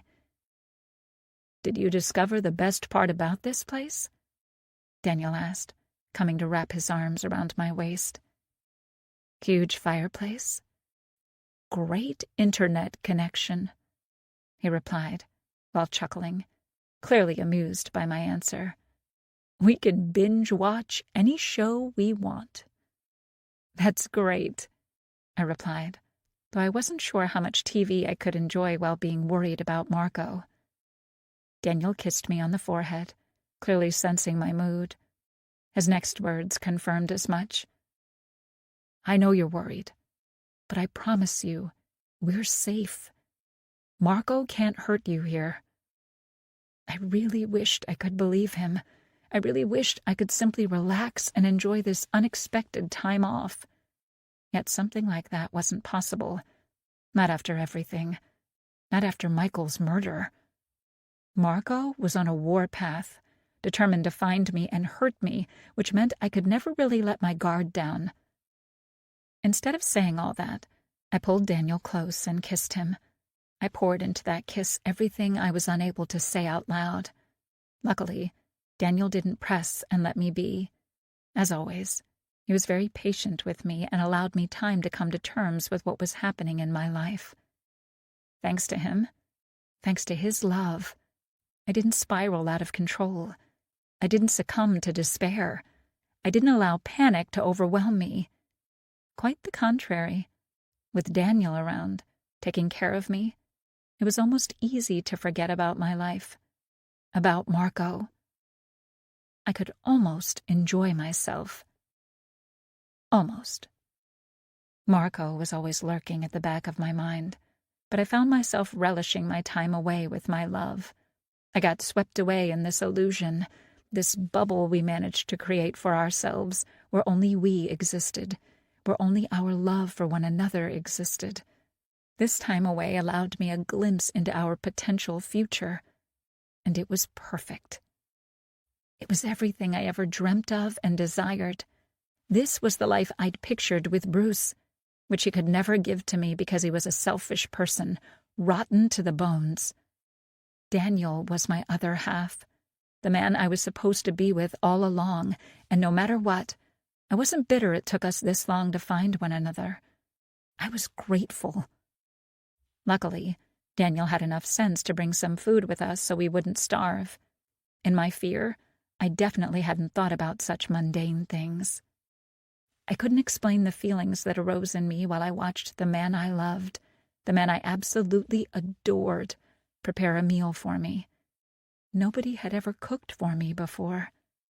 While Bruce was courting me, he had ordered food a couple of times or took me to restaurants, but he never cooked anything, not even breakfast. And once we married, it was always me indulging his needs. It was me working away in the kitchen or cleaning up the mess he made, picking up the pieces of the broken dishes and the untouched food from the floor that he'd thrown away when things weren't precisely to his liking. I dismissed those thoughts. I didn't want to think of Bruce ever again. I didn't want to compare one man to the other because they were incomparable. One was a real, loving man. The other had been a rotten monster who deserved everything awful bestowed on him. Daniel was my everything, and I hoped that he knew how deeply I loved him and that I couldn't imagine my life without him. I tried to help, but he shooed me out of the kitchen, yet not in a commanding manner, more playfully. He wanted to do this for me. He wanted to be the one taking care of me. That deeply touched me. I had to force myself not to start crying. I was so happy, so sad, and so grateful for this moment, I felt overwhelmed. However, I refused to ruin this perfect moment with my waterworks. I grabbed the plates, needing something to do to distract myself from all the feelings that resurfaced. I figured setting the table while Daniel finished the meal would be a perfect opportunity for something like that. But then Daniel stopped me. "What are you doing?" he asked in a light tone. We were both in a good mood. His question confused me a little. "Setting the table," I replied, shaking the plates that were already in my hands. He shook his head before kissing the tip of my nose. "I'll do that," he said, taking the plates away from me. "I want to help." "You are helping. You're giving me something gorgeous to look at while I work." He deadpanned. If anyone else had used that line, I would probably think of it as cheesy. But the way Daniel said it, the way he was looking at me while doing so, made me look away and blush ever so slightly. I was one lucky woman to have this man in my life, to have this man love me so much. "If that's what you want," I said with a smile. "That's what I want. Just sit there, relax, and enjoy your glass of wine," he said, approaching to kiss me again. Enjoy my glass of wine.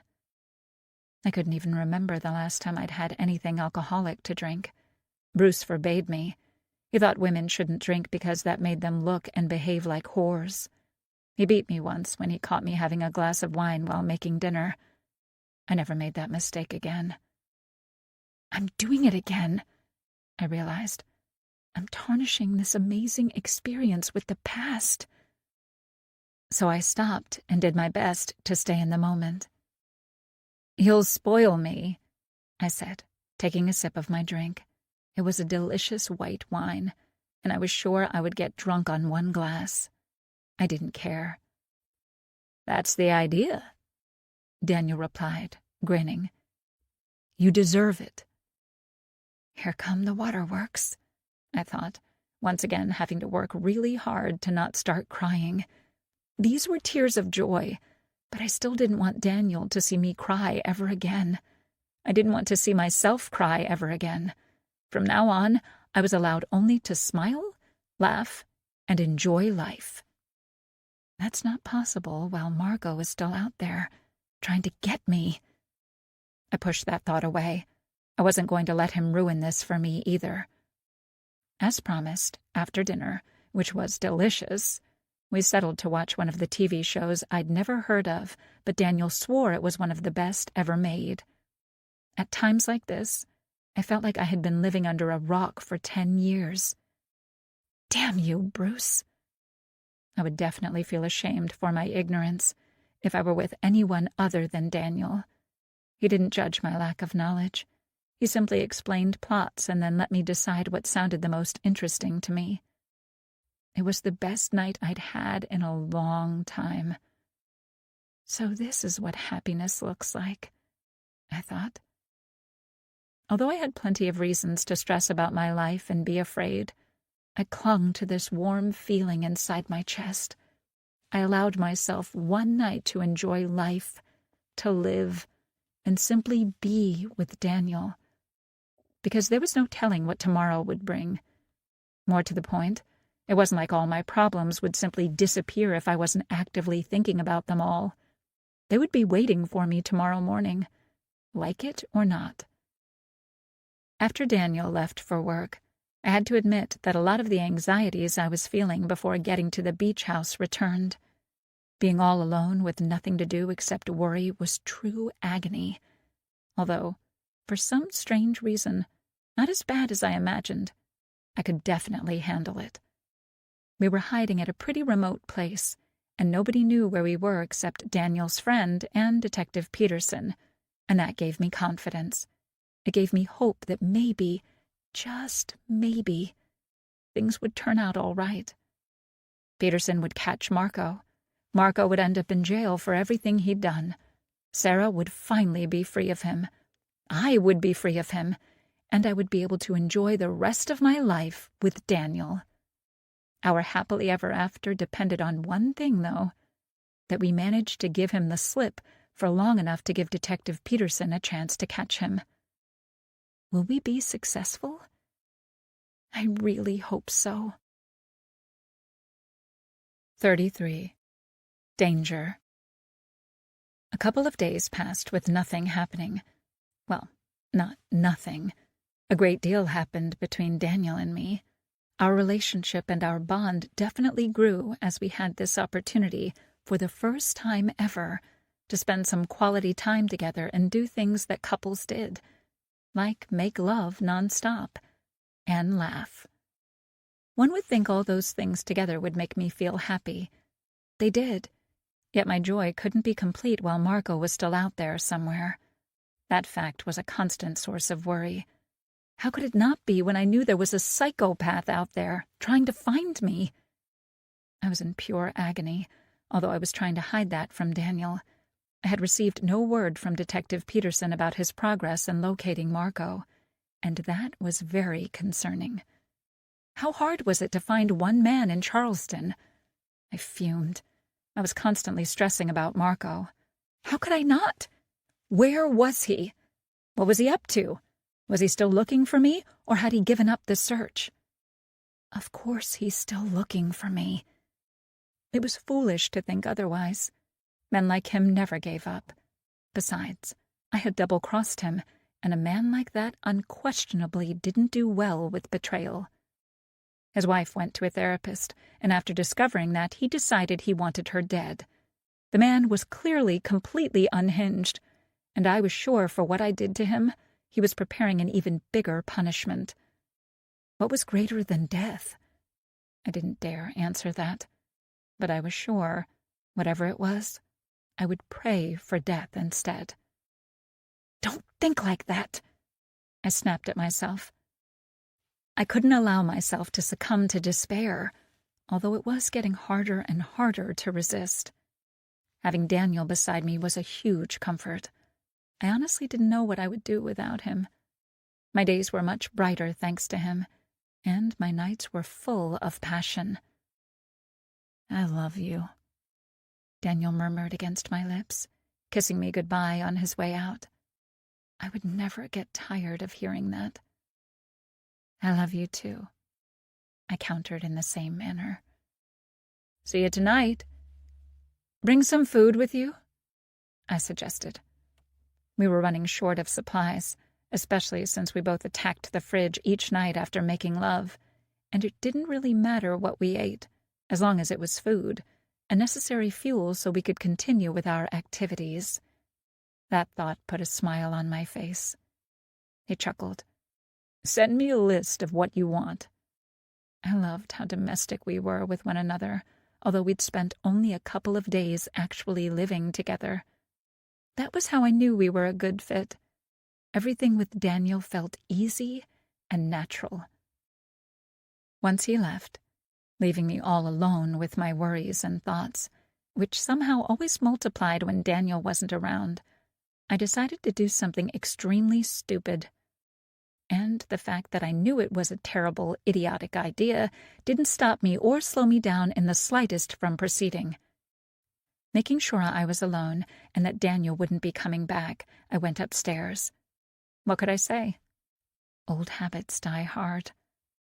And although I really hated myself for it, I couldn't prevent myself from behaving in such a manner. I grabbed my bag from the bottom of the wardrobe and rummaged through it. I knew it was stupid of me, but I couldn't leave it behind. It was my connection to Marco. At least it was, if he hadn't changed his number. Just holding the phone in my hand made me feel a little less stressed. Not because I wanted to contact Marco. I didn't want that at all.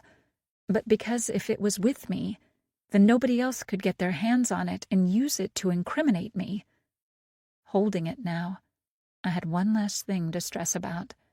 If I had left it at home, I would fear someone, mostly Marco, would find it. There was no doubt in my mind he would try to break into my house if the opportunity arose to snoop around and try to figure out where I went. So, not having this evidence waiting for him to take and use against me, was a huge relief. And the only reason I still hadn't gotten rid of it was that I was too paranoid and couldn't find the perfect place to dump it. How about the sea? I shook my head. I definitely didn't need attitude from myself at a time like this. I needed to make sure it could never be traced back to me. The last thing I wanted was for someone like Detective Peterson to find it and realize I was a big fat liar who deserved to be in jail alongside Marco. Before I managed to convince myself that I was being ridiculous, I turned the phone on. I shouldn't have. It started beeping almost immediately, notifying me I had a bunch of unread messages. It could only be Marco, which made me believe some kind of sixth sense was urging me to look at the phone to read them in the first place. I had to know what had been happening. Where was Marco, mentally speaking? Or, in other words, how pissed off at me was he on a scale of 1 to 100? Do I really need to read the messages to know that? I was sure he was beyond pissed without having to do anything. All the same, I opened the text messages and scrolled backwards to start reading them according to the date stamps. I started with the older ones, then proceeded to the newer ones. There was a distinct progression of his anger. I read the first one. "You've disappointed me gravely. I did you a favor, and this is how you repay me?" Well, of course, he was the victim in all of this, and I was the bad guy. Typical. I moved on to the next. "Don't think I'll forgive you for this. You've made a big mistake. I'm not the man to cross. Or ignore. You cannot stay hidden from me for long. I will find you no matter what." I gulped at that. His tone definitely escalated from there. Even though these were text messages, I could clearly hear his voice in my head as I read them, and for some reason, it came to me how he had completely stopped mentioning a partnership like he used to. Before, he had spoken in terms of us against the abusers, but that had quickly changed after he'd killed Bruce. Now, it was him doing me a favor, him saving me betraying him, me hurting him. These were all familiar phrases to me. I'd heard them from Bruce too many times in the past to not recognize them. And in a way, I was glad. He was showing his true monstrous face.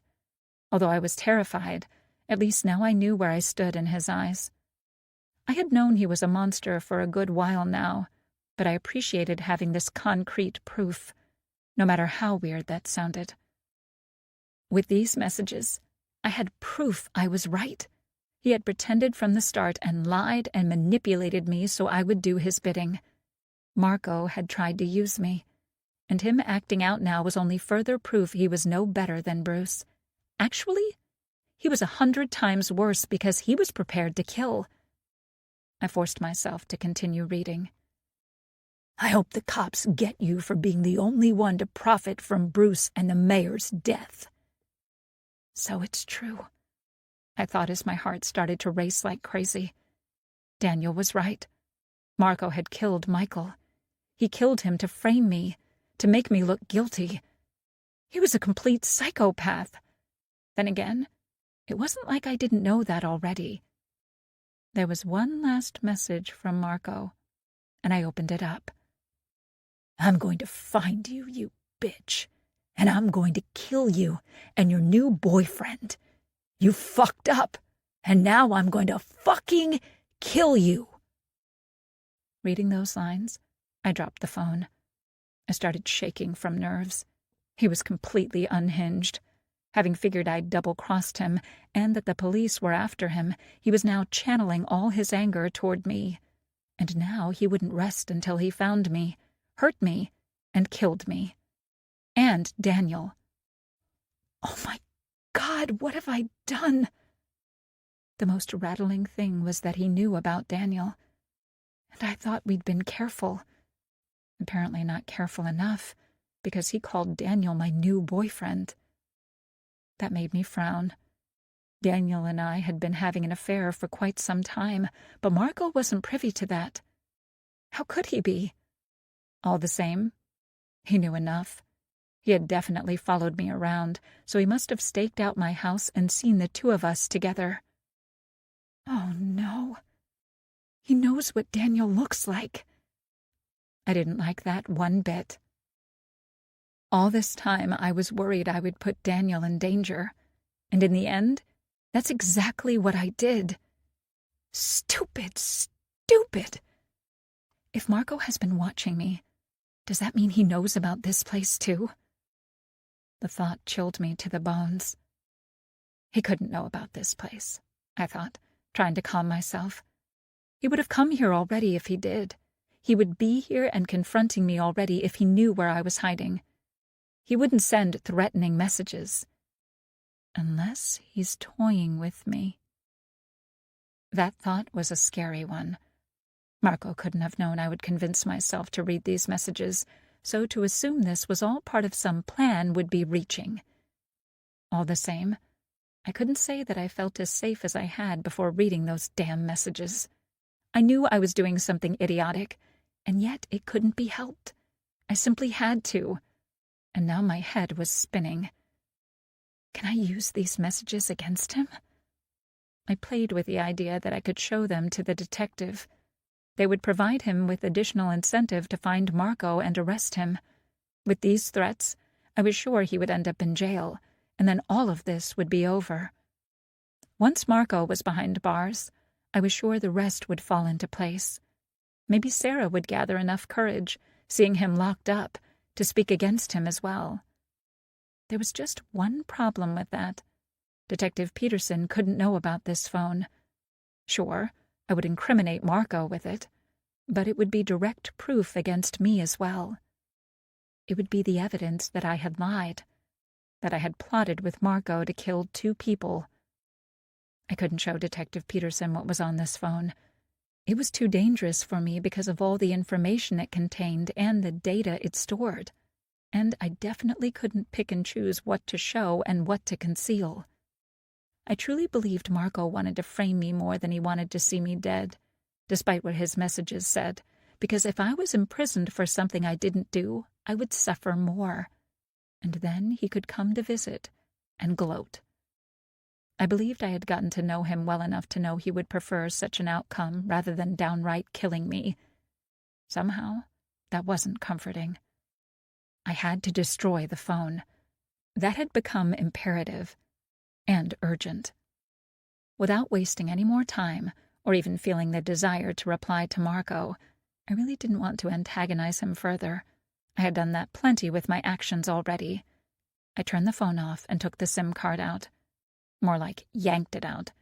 Then I started looking around the house for some kind of tool I could use to destroy it.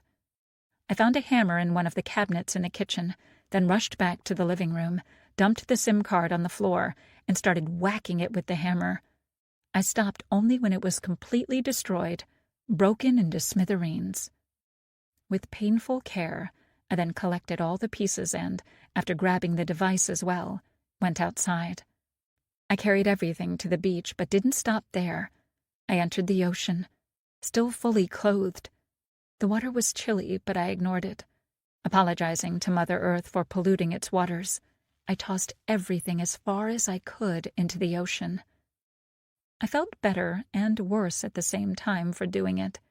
It was a relief that I no longer possessed all this evidence against me. There was nothing tying me to Marco anymore, which was great. At the same time, I lost my connection to Marco. I wasn't sure if that was smart or not. If he decided to write me again, I wouldn't know. And I felt like that was an advantage lost. All the same, I really felt like this was the right thing to do in the long run. Besides, I had already learned everything that I needed to learn. Marco was angry, and he was coming for me. What else is new? 34. Overconfidence. I was happy when Daniel came home toting bags of groceries. Home. How strange that sounded.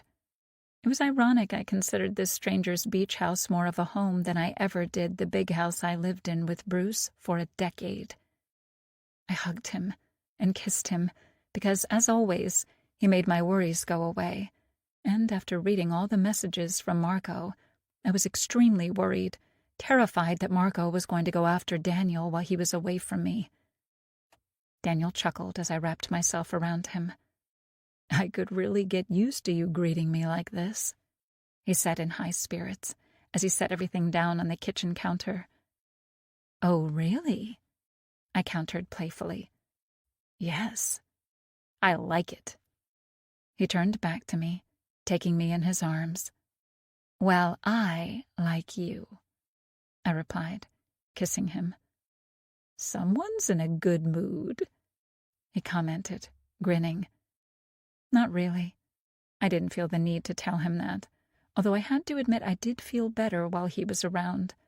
My thoughts tended to shift from Marco to us getting to bed early any time I saw Daniel, which was not such a bad thing. Then I stopped in my tracks, metaphorically speaking. Should I worry I relied so much on him? Am I repeating old mistakes? I never wanted to depend on a man again. I knew firsthand to what heartaches that could lead. Daniel isn't Bruce, and he would never treat me the way Bruce did, I argued with myself. To Bruce, I was nothing more than a possession, something he owned and used how he saw fit. Daniel saw me as his beloved, his partner. In his eyes, I was his equal, which was comforting. So no, I realized, I shouldn't be worried, because that was what real love looked like. In times of need, we relied on one another. We helped each other overcome difficulties. Realizing all that, I felt silly for doubting Daniel for even a fraction of a second. What could I say? I was a mess. I was a work in progress, and I was aware I would need a lot of time and patience, not to mention therapy, to overcome some of the shit Bruce put me through. With Daniel by my side, with his love and care, I knew there was nothing I couldn't beat. Including Marco? I left that unanswered, trying to banish all those thoughts of him away and stay in the moment with Daniel. It somewhat worked, especially since we continued to be playful with one another and kiss nonstop between putting the groceries away. I was sure I would never get tired of that, of being able to express my love for him. I never wanted to leave this place, because a part of me thought that would mean we would return to how it was between us before. No! Every part of me rebelled. I wasn't going to hide my relationship with Daniel, or my love for him, anymore. I didn't care if that made me a suspect, or if this whole town started gossiping. Daniel and I deserved this. We deserved to be able to be together, and happy. Determined to live my life the way I wanted, I smiled. "This all looks delicious," I said as I put some of the food in the fridge. "I bet I know a way we can work up an appetite." Daniel chuckled, grabbed my hand, and pulled me up the stairs with me laughing behind him. The next day, I was woken from my late afternoon nap by my phone ringing. My first thought, while I still wasn't completely awake, was that Marco was calling me. Then I remembered he didn't have this number, and I'd gotten rid of the phone he called for good. I put a hand on my chest to calm my racing heart and opened my eyes before grabbing my phone from the nightstand. "Who is it?" Daniel looked at me questioningly.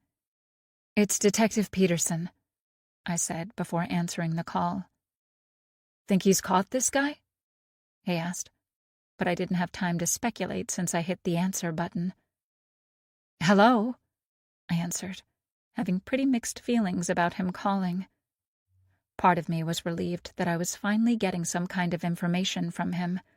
It had been a few very stressful days, despite the fun I was having with Daniel. Still, I was terrified to hear what the detective had to share with me.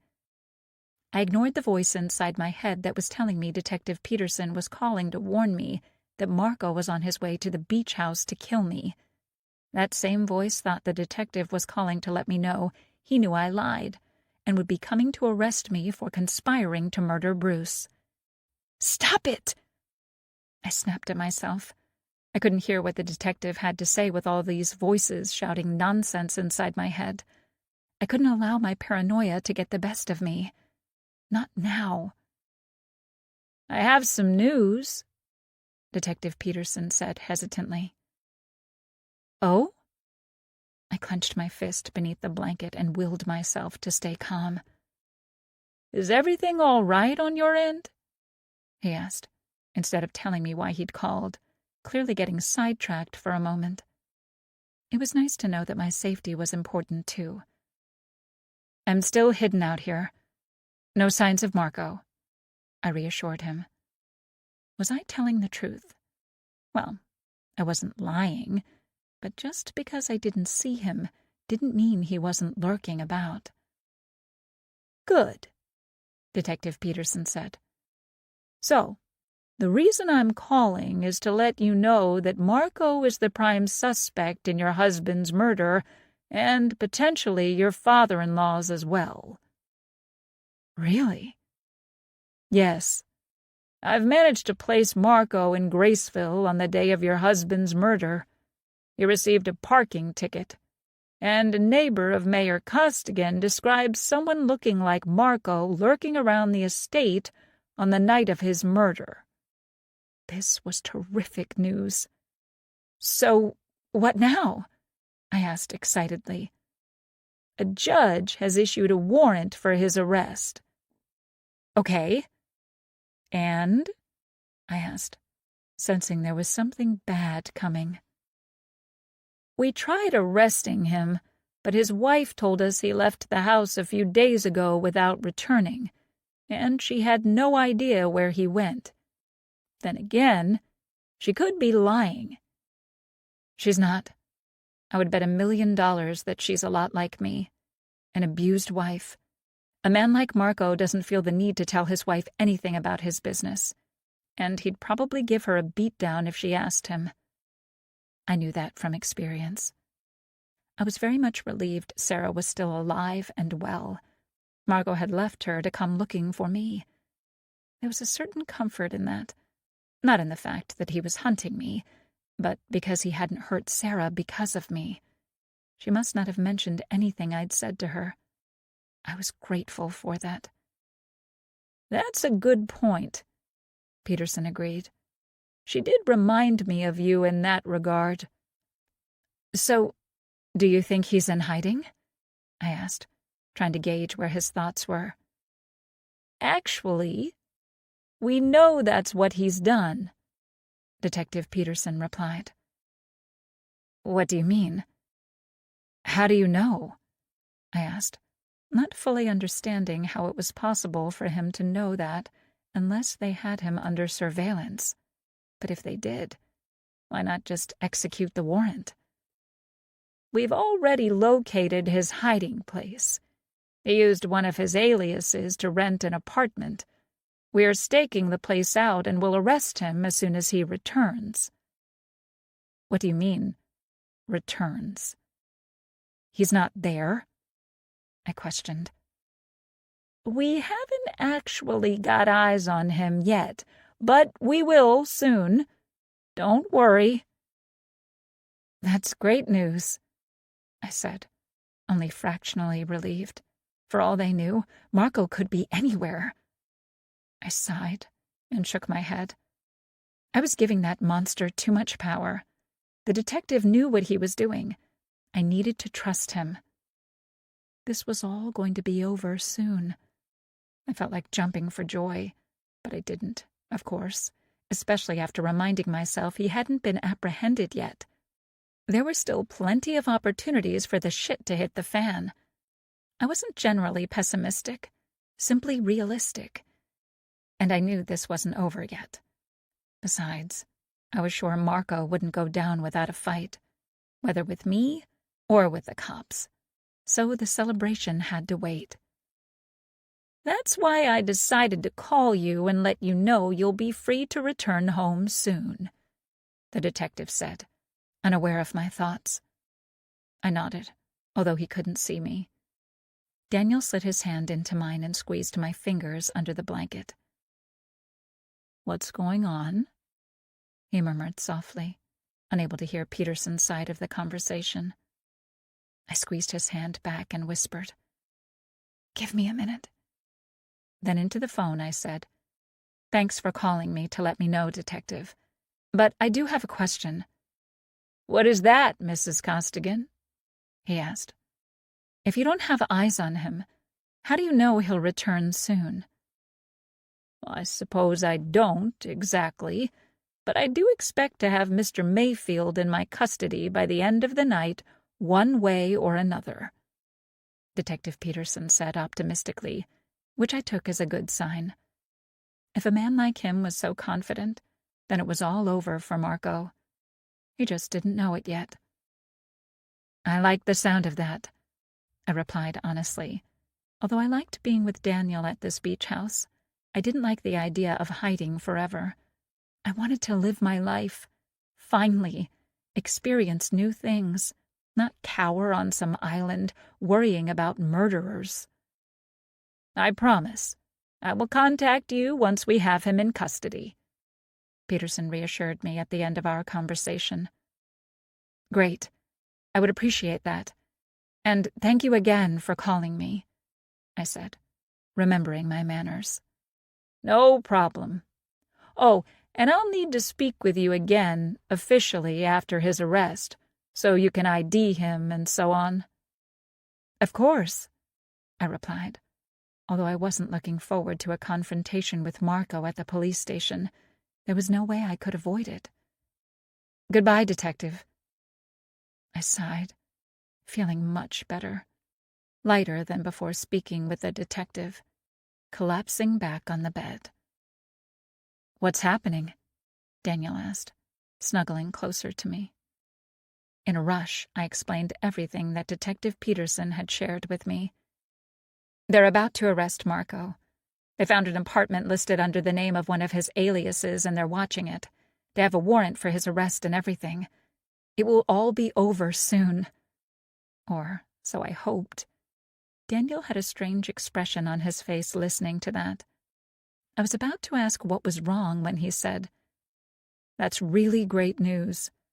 Although I have to admit, I kind of liked being here with you. And it's sad we'll lose that," he confessed a bit sheepishly. It was heartwarming that he felt the same way I did. I said as much. "We don't have to lose what we have here," I reassured him as I nuzzled my face into his neck. "We can still do this at my place once we head back to town." Daniel pulled back to look at me with a smile. "Are you asking me to move in with you?"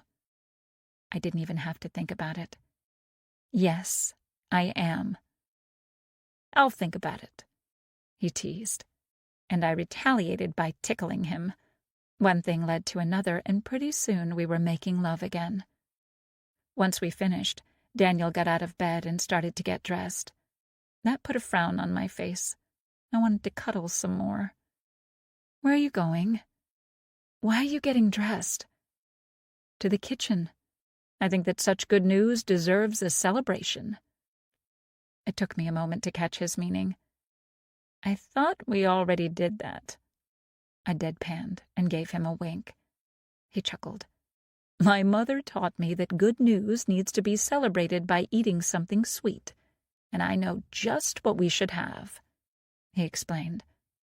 He rarely spoke about his mother, or his parents in general, so I was always interested to hear what he had to say. He'd lost both his parents in a car accident when he was young. He'd ended up in a foster house. Although he reassured me he was never treated badly, it was obvious those weren't the best years of his life. I was sure his childhood pretty much ended the day he became an orphan. "He's not been arrested yet, though," I pointed out, "so maybe we should hold off on celebrating." He waved his hand. "He will be soon enough. So, what do you say?" "What do you have in mind?" I asked carefully. I really wanted to know what he'd been thinking of, what thoughts of his mom had led him to choose. "How do chocolate pancakes sound?" he asked, grinning. "For dinner?" I asked incredulously, but there was a smile on my face. He shrugged. "Why not?" "You know what? That sounds perfect," I replied, grinning like a fool. Once I got dressed, I joined Daniel in the kitchen. He was already in the process of making the batter for the pancakes. I adored how handy he was in the kitchen. I adored a lot of things where he was concerned. At the same time, I remained on guard. I simply could not match his levels of enthusiasm and happiness no matter how much I tried. I needed to hear Detective Peterson tell me he had Marco in custody to be able to fully enjoy myself. So I simply played along for the time being, waiting for his next call. I wouldn't be able to rest until then. Marco ending up in prison was definitely a better outcome than him coming here to kill me. There was a chance, and a big chance, that Marco would try to drag me down with him once he got himself arrested. I was sure he would rat me out the instant Detective Peterson entered the interrogation room, to hear his side of the story. He could even try to make it sound as though it had all been my idea in the first place, that I seduced him into killing my husband, or something like that. That was all right with me. I had made my peace with it. I knew that there might come a time when it would be my word against his. As long as he ended up in jail, as long as he couldn't hurt Sarah anymore or hurt Daniel, I could deal with anything else, even prison time if I had to. But I was pretty confident regarding my chances to walk out of it unscathed. I was fairly certain there was no evidence against me after all, and the word of a criminal didn't carry much weight. Besides, I'd managed to talk myself out of this mess once. I was pretty sure I could do it again. I would deny everything and act all surprised and outraged that he was trying to incriminate me and make me part of his sick games.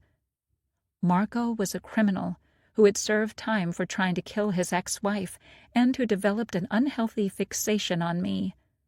On the other hand, I was a law-abiding citizen, a poor widow, and a domestic abuse survivor.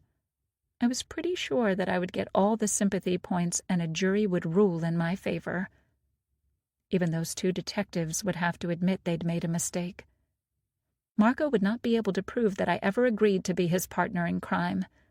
That was the whole beauty of what he'd proposed.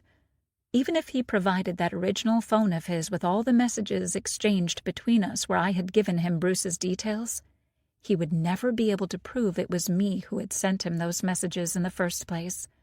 Not to mention he would incriminate himself further, because many of those texts showed him threatening someone. I could deny that it was me, but he wouldn't be able to deny that he was threatening death to someone. I was pretty sure that I had gotten rid of the only piece of evidence that existed against me, which was now safely lying at the bottom of the ocean, completely ruined. Even if Sarah mentioned that I spoke with her, I would simply tell the detective what I told her. Of course, that would be a bit dicey, explaining how I knew she was Marco's wife, but I would come up with something. I was good at that, it seemed, despite the fact that I hated lying. So, in the end, it didn't matter what Marco tried to do once he was arrested, because I would be prepared for it, and I would win. I didn't have any other choice. 35. When the shit finally hits the fan. Once again, after eating all the pancakes that Daniel made for us, we curled up on the couch under a quilt to watch some TV. That didn't last long.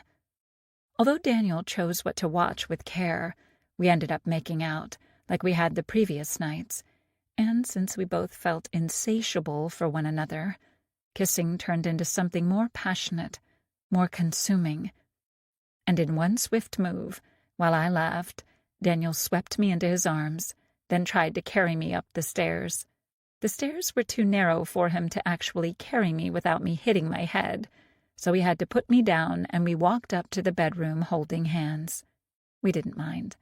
We continued to laugh like a couple of teenagers taking each other's clothes off, before falling onto the bed, with me on top.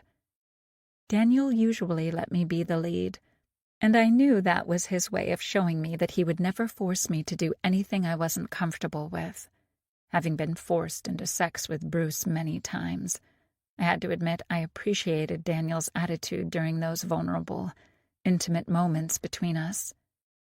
I kissed him and moved in ways I knew would entice reactions from him, and it still thrilled me and turned me on that I could do something like that.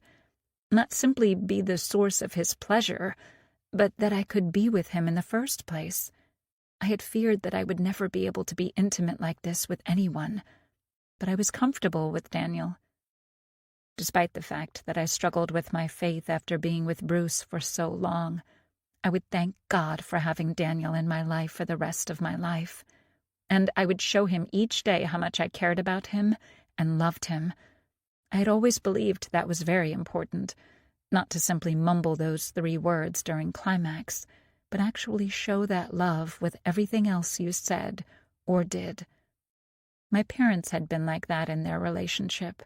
Dad had always bought Mom her favorite breakfast returning home after night shifts, and she had always found interesting parts for his hobby. Dad liked to build miniatures cities, fantasy lands, famous battle scenes, and so on. I had always found it rather sweet. I hoped that one day I would have what they had. I'd wanted that with Bruce when we first married, but he'd ruined it for me. I had a second chance now, with Daniel, and I was very much looking forward to it. I stopped thinking at that moment and surrendered to the feelings Daniel was enticing in me, in my body. We were both very loud and didn't care. It didn't matter how loud we were. We were in the middle of nowhere, after all, so there was no need to be cautious or quiet. It was in the middle of the night when we were finally satiated, feeling exhausted but in the best of ways, still in each other's arms as we slowly dozed off, while lying protected in Daniel's arms. I could almost convince myself everything would turn out for the better, especially after having numerous orgasms. I hadn't had an orgasm with Bruce, ever. It was a miracle I could still remember what lovemaking should feel like after all these years. At the beginning of our relationship, I had convinced myself that something like that wasn't important, how the problem was me, how it would come with time when we got to know one another completely. Although I had gotten to know Bruce really well, especially his dark side, his true side, I had never experienced that kind of satisfaction with him. Over the years, I had become glad it never occurred. I would only hate myself if my body responded to that kind of abuse. So, now I knew better. A man who really loved his woman would do everything in his power to make her happy, to make her satisfied, and vice versa. Luckily, I now had Daniel, with whom I knew I would get my happily ever after.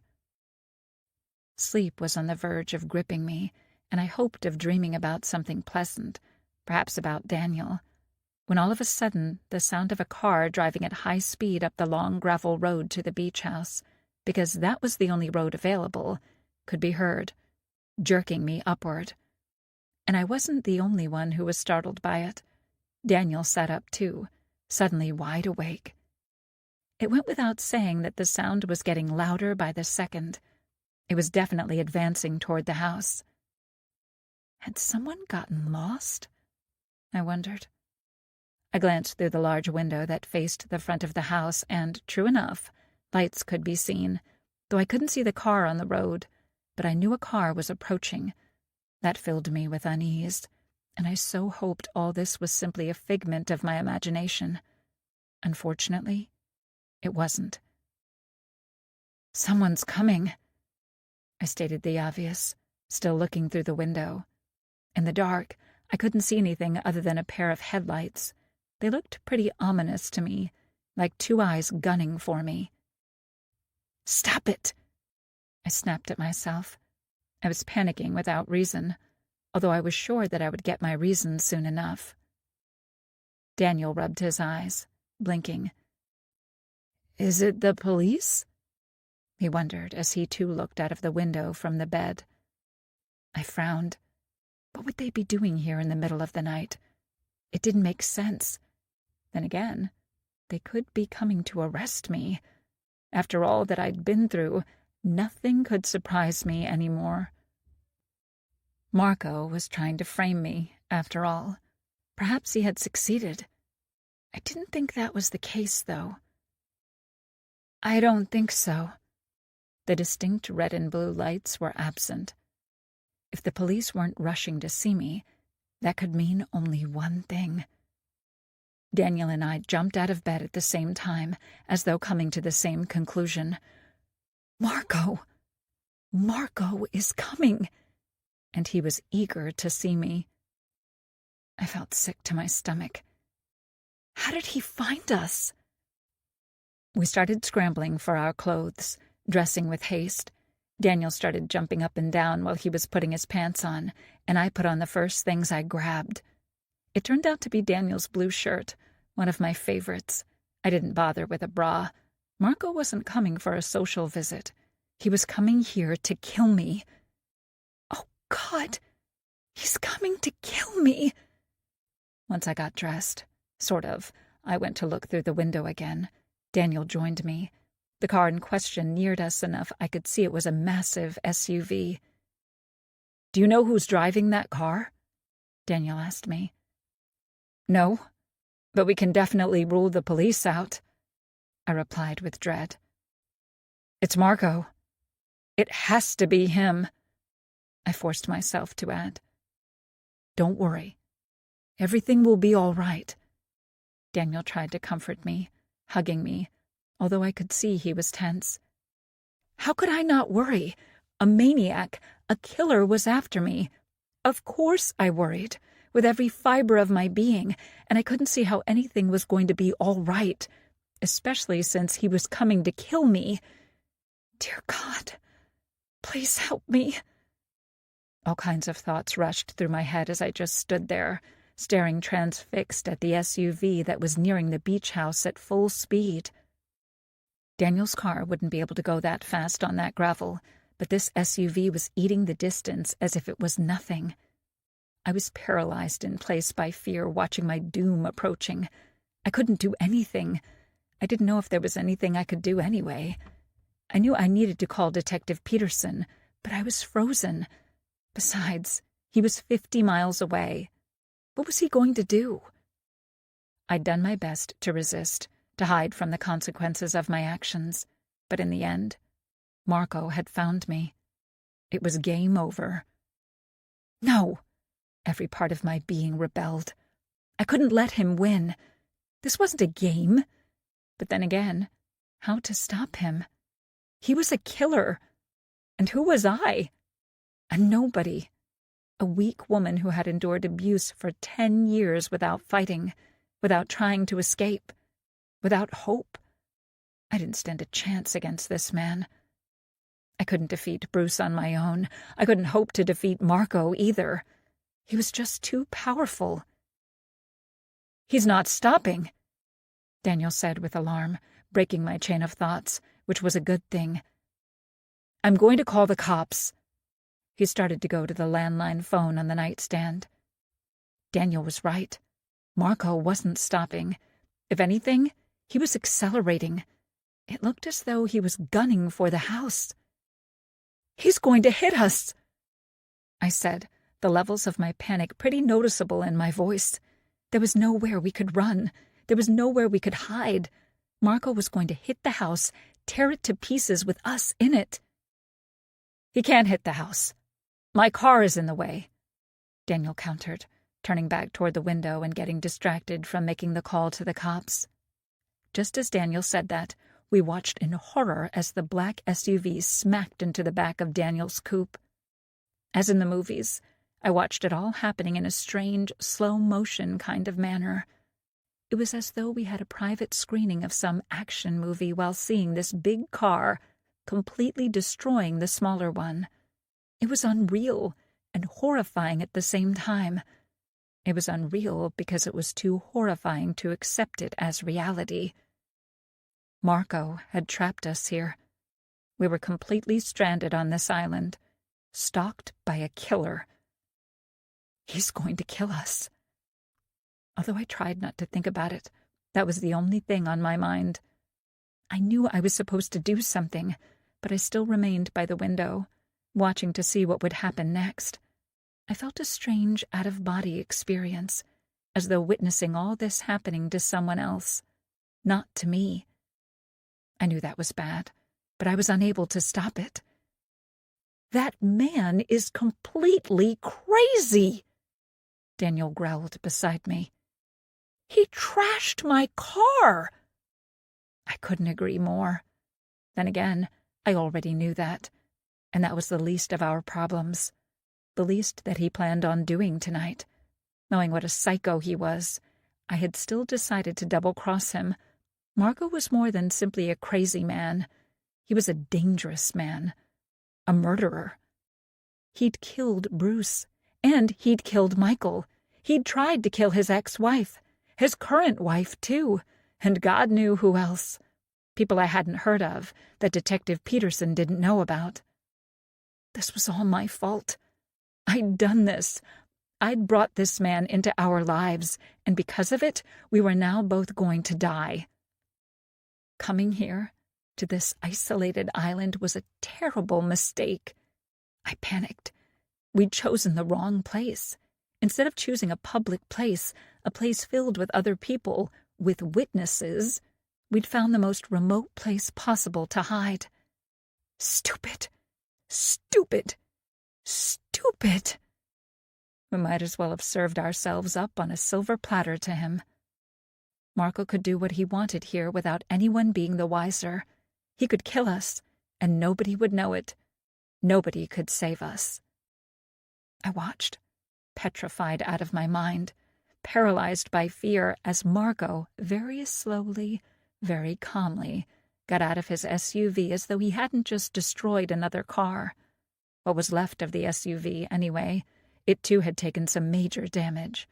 All the same, it still looked a lot better than Daniel's car, which was completely totaled. Marco would be able to drive himself away from this place. We wouldn't be so lucky. Then again, I didn't think we would survive this night. "Stop it!" I snapped at myself, realizing I couldn't just stand there doing nothing. He glanced up before starting to walk. He knew I was up here. He knew I was watching. I could barely see his face, but I could have sworn he was smirking. The crazy bastard was actually in a good mood. Of course he was. He thought he was so superior, so smart, so all-powerful. He thought he'd won. He did find you. I shook that thought off. With big strides, he reached the house. I couldn't see him anymore from my vantage point, but I could definitely hear him once he reached the front door, because he immediately started banging against it. He wasn't simply knocking, trying to get our attention or something like that. He was trying to kick the door open, and I knew it was just a matter of time before he would succeed. It wasn't like the doors were made of steel or anything. We weren't exactly hiding in a vault or a top-security panic room. We were in a rickety old beach house that had been worn down by the change of seasons by the ocean. He could probably blow at it and get it to fall down. He was going to get inside in mere seconds, and then he was going to kill us. And I knew the order of things happening. He would kill Daniel first, then me, because he wanted to make me suffer. He wanted me to feel powerless in stopping him from killing the love of my life. He wanted me to feel immense pain before dying, because he believed I deserved it, and there was nothing I could do to stop it. This was the reason I would burn in hell, for being unable to save Daniel, for getting the love of my life killed. Daniel was the love of my life. I knew that I loved him with all my heart, but I just now realized that he was the true love of my life. And I'd ruined everything. Oh my God, no. Please, no. Please, help us. I prayed. 36. Battle between good and evil. Marco was savagely trying to break the door down, and I could only stand in place, still staring through the window, even though all I could see was Daniel's ruined car. The banging sounds Marco was making felt like a direct hit to my chest. With an old door like that, it was just a matter of time before he managed to break inside. And then what would happen? He would kill us, I thought with dread. All of a sudden, in a blink of an eye, everything changed for me. Things stopped happening in slow motion, although we didn't return to real time either. Everything sped up, and all thanks to Daniel. Daniel started cursing, something I had rarely heard him do, and just acted. My brain short-circuited for a moment, as though needing a second to rewrite itself before starting to function normally again.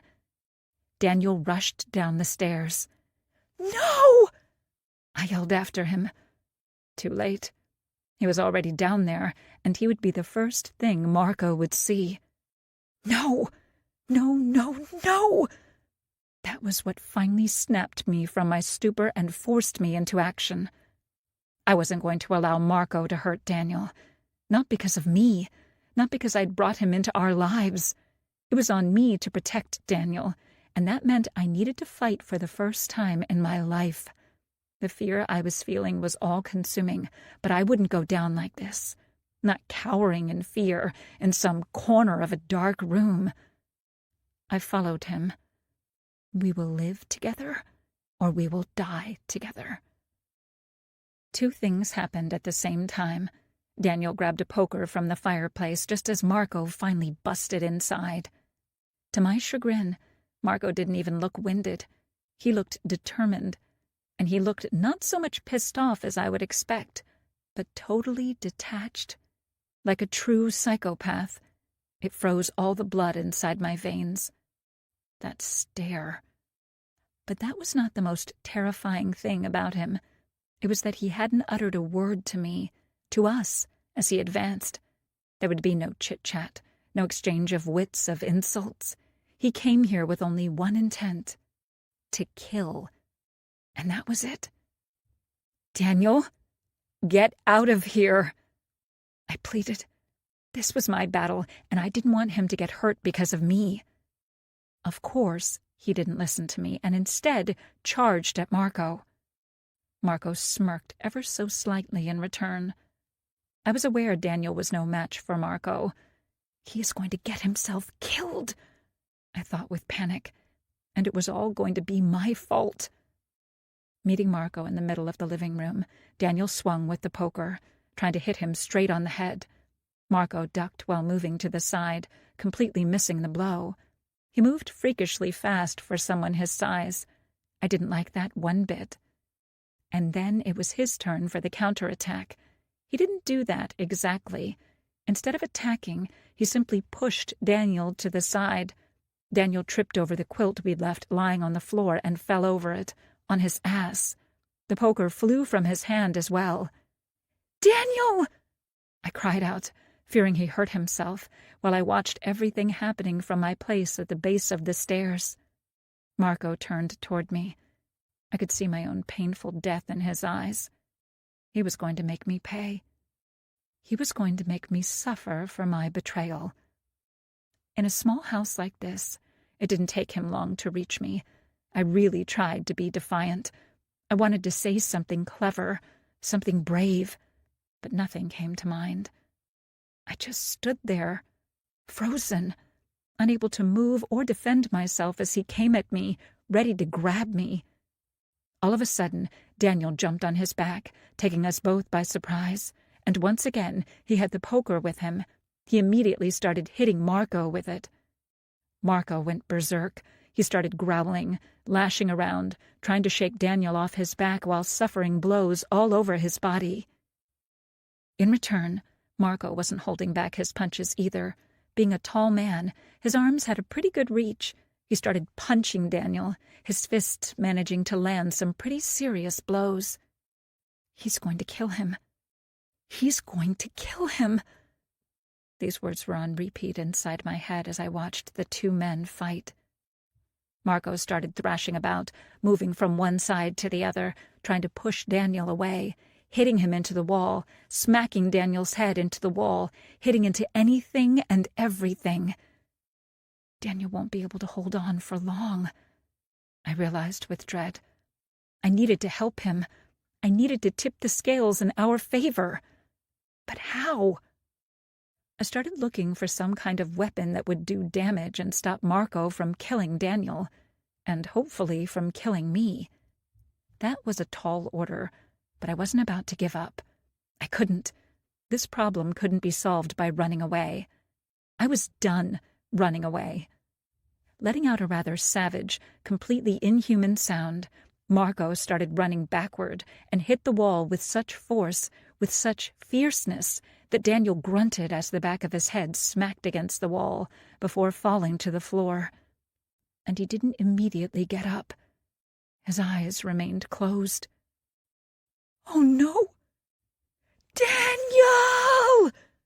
I screamed. "Daniel!" There There was no reply. He's killed him.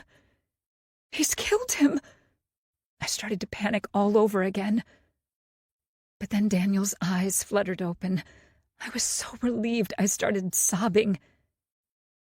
"Daisy?" he managed to choke out. "Get out of here. Run!" he pleaded, although it was obvious how much it physically pained him to speak. Marco looked winded. All the same, he once again came at me. It was obvious from the start I was his primary target. Daniel was simply an obstacle on his way to get me.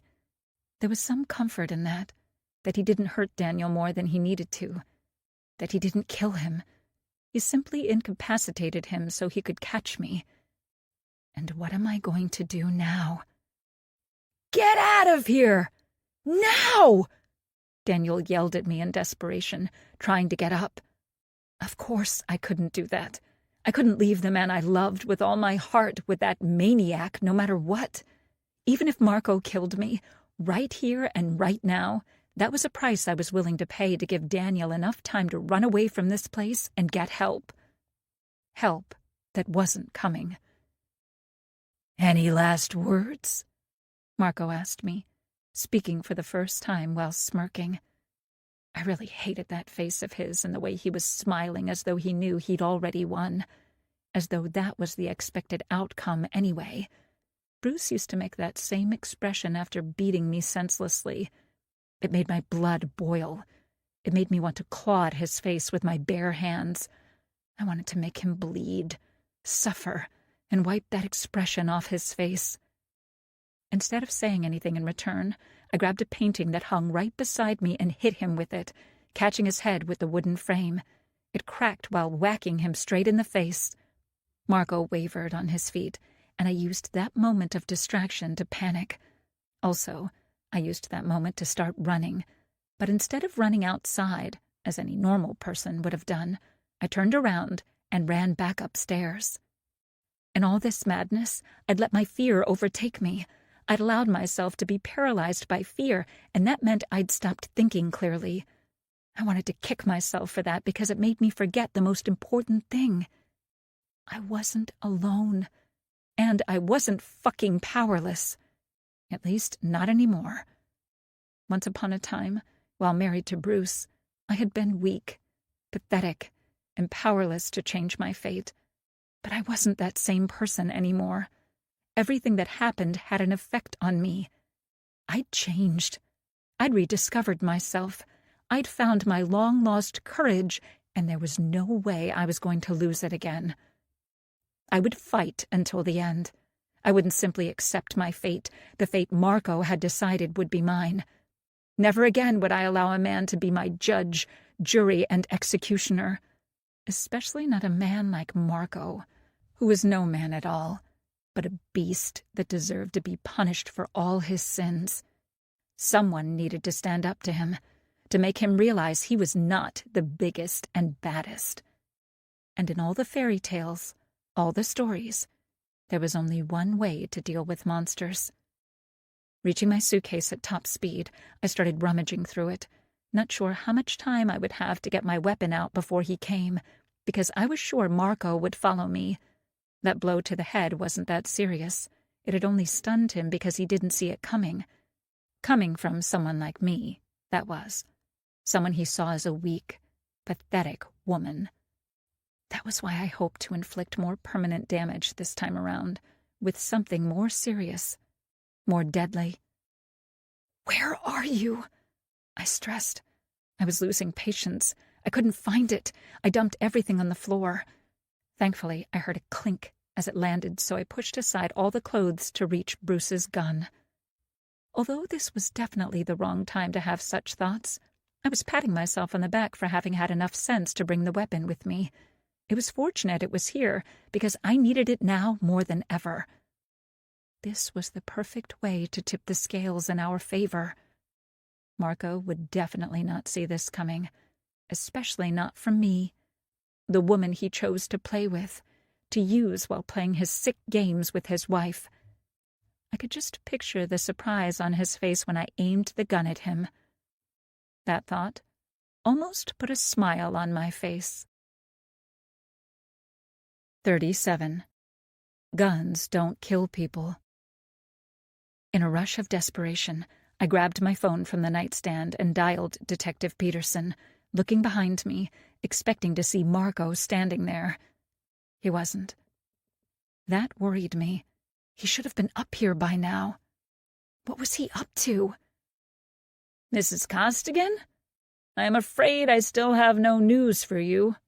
Marco hasn't returned to his hideout yet, he explained as a way of greeting. That's because he's here, I interjected before he managed to say anything else.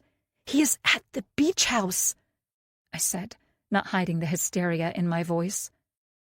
Are you all right? He demanded, his tone changing immediately. No! How can I be all right? A maniac came here to kill me. No, please help us. I think he's armed, I added for good measure. I was sure that was true, at any rate. Just because I hadn't seen a gun or any other kind of weapon didn't mean Marco hadn't brought one with him. It simply meant he didn't get a chance to use it yet. A man like him wouldn't simply rely on his strength alone. He wanted to win, and he wanted me dead. Where are you exactly? Peterson asked. I recited the address in haste, suspicious that there were no signs of Marco yet. What was happening down there? Had Daniel and Marco continued fighting? That filled me with dread.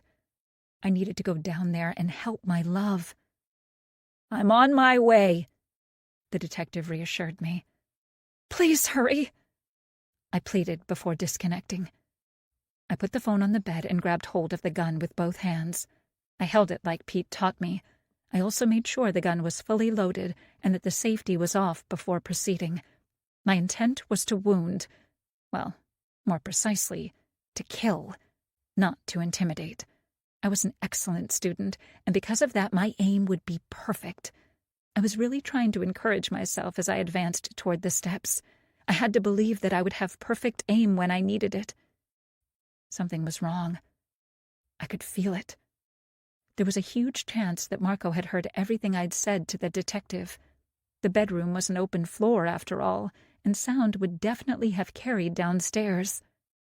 Was he even still in the house?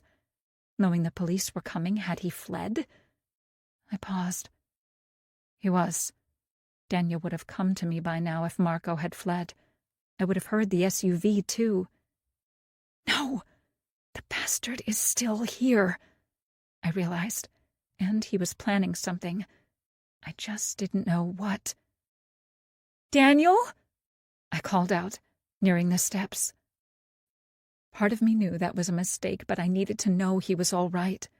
Besides, in a small house like this one, it wasn't like I could sneak back downstairs without anyone seeing me. It would be foolish to expect something like that. Even if the two men were fighting, they would notice me coming. Then again, I couldn't hear them fighting. I couldn't hear anything. That deeply troubled me. Daisy, why are you hiding upstairs? Marco broke the silence, speaking almost conversationally, making me grit my teeth. His voice booming all around me made me want to run away. I fought against the urge. I was done running. Come here. Join us where the party is. I gulped. Now I was sure something was seriously wrong. I forced myself not to panic. He didn't hurt Daniel. He didn't kill. I wouldn't even go there.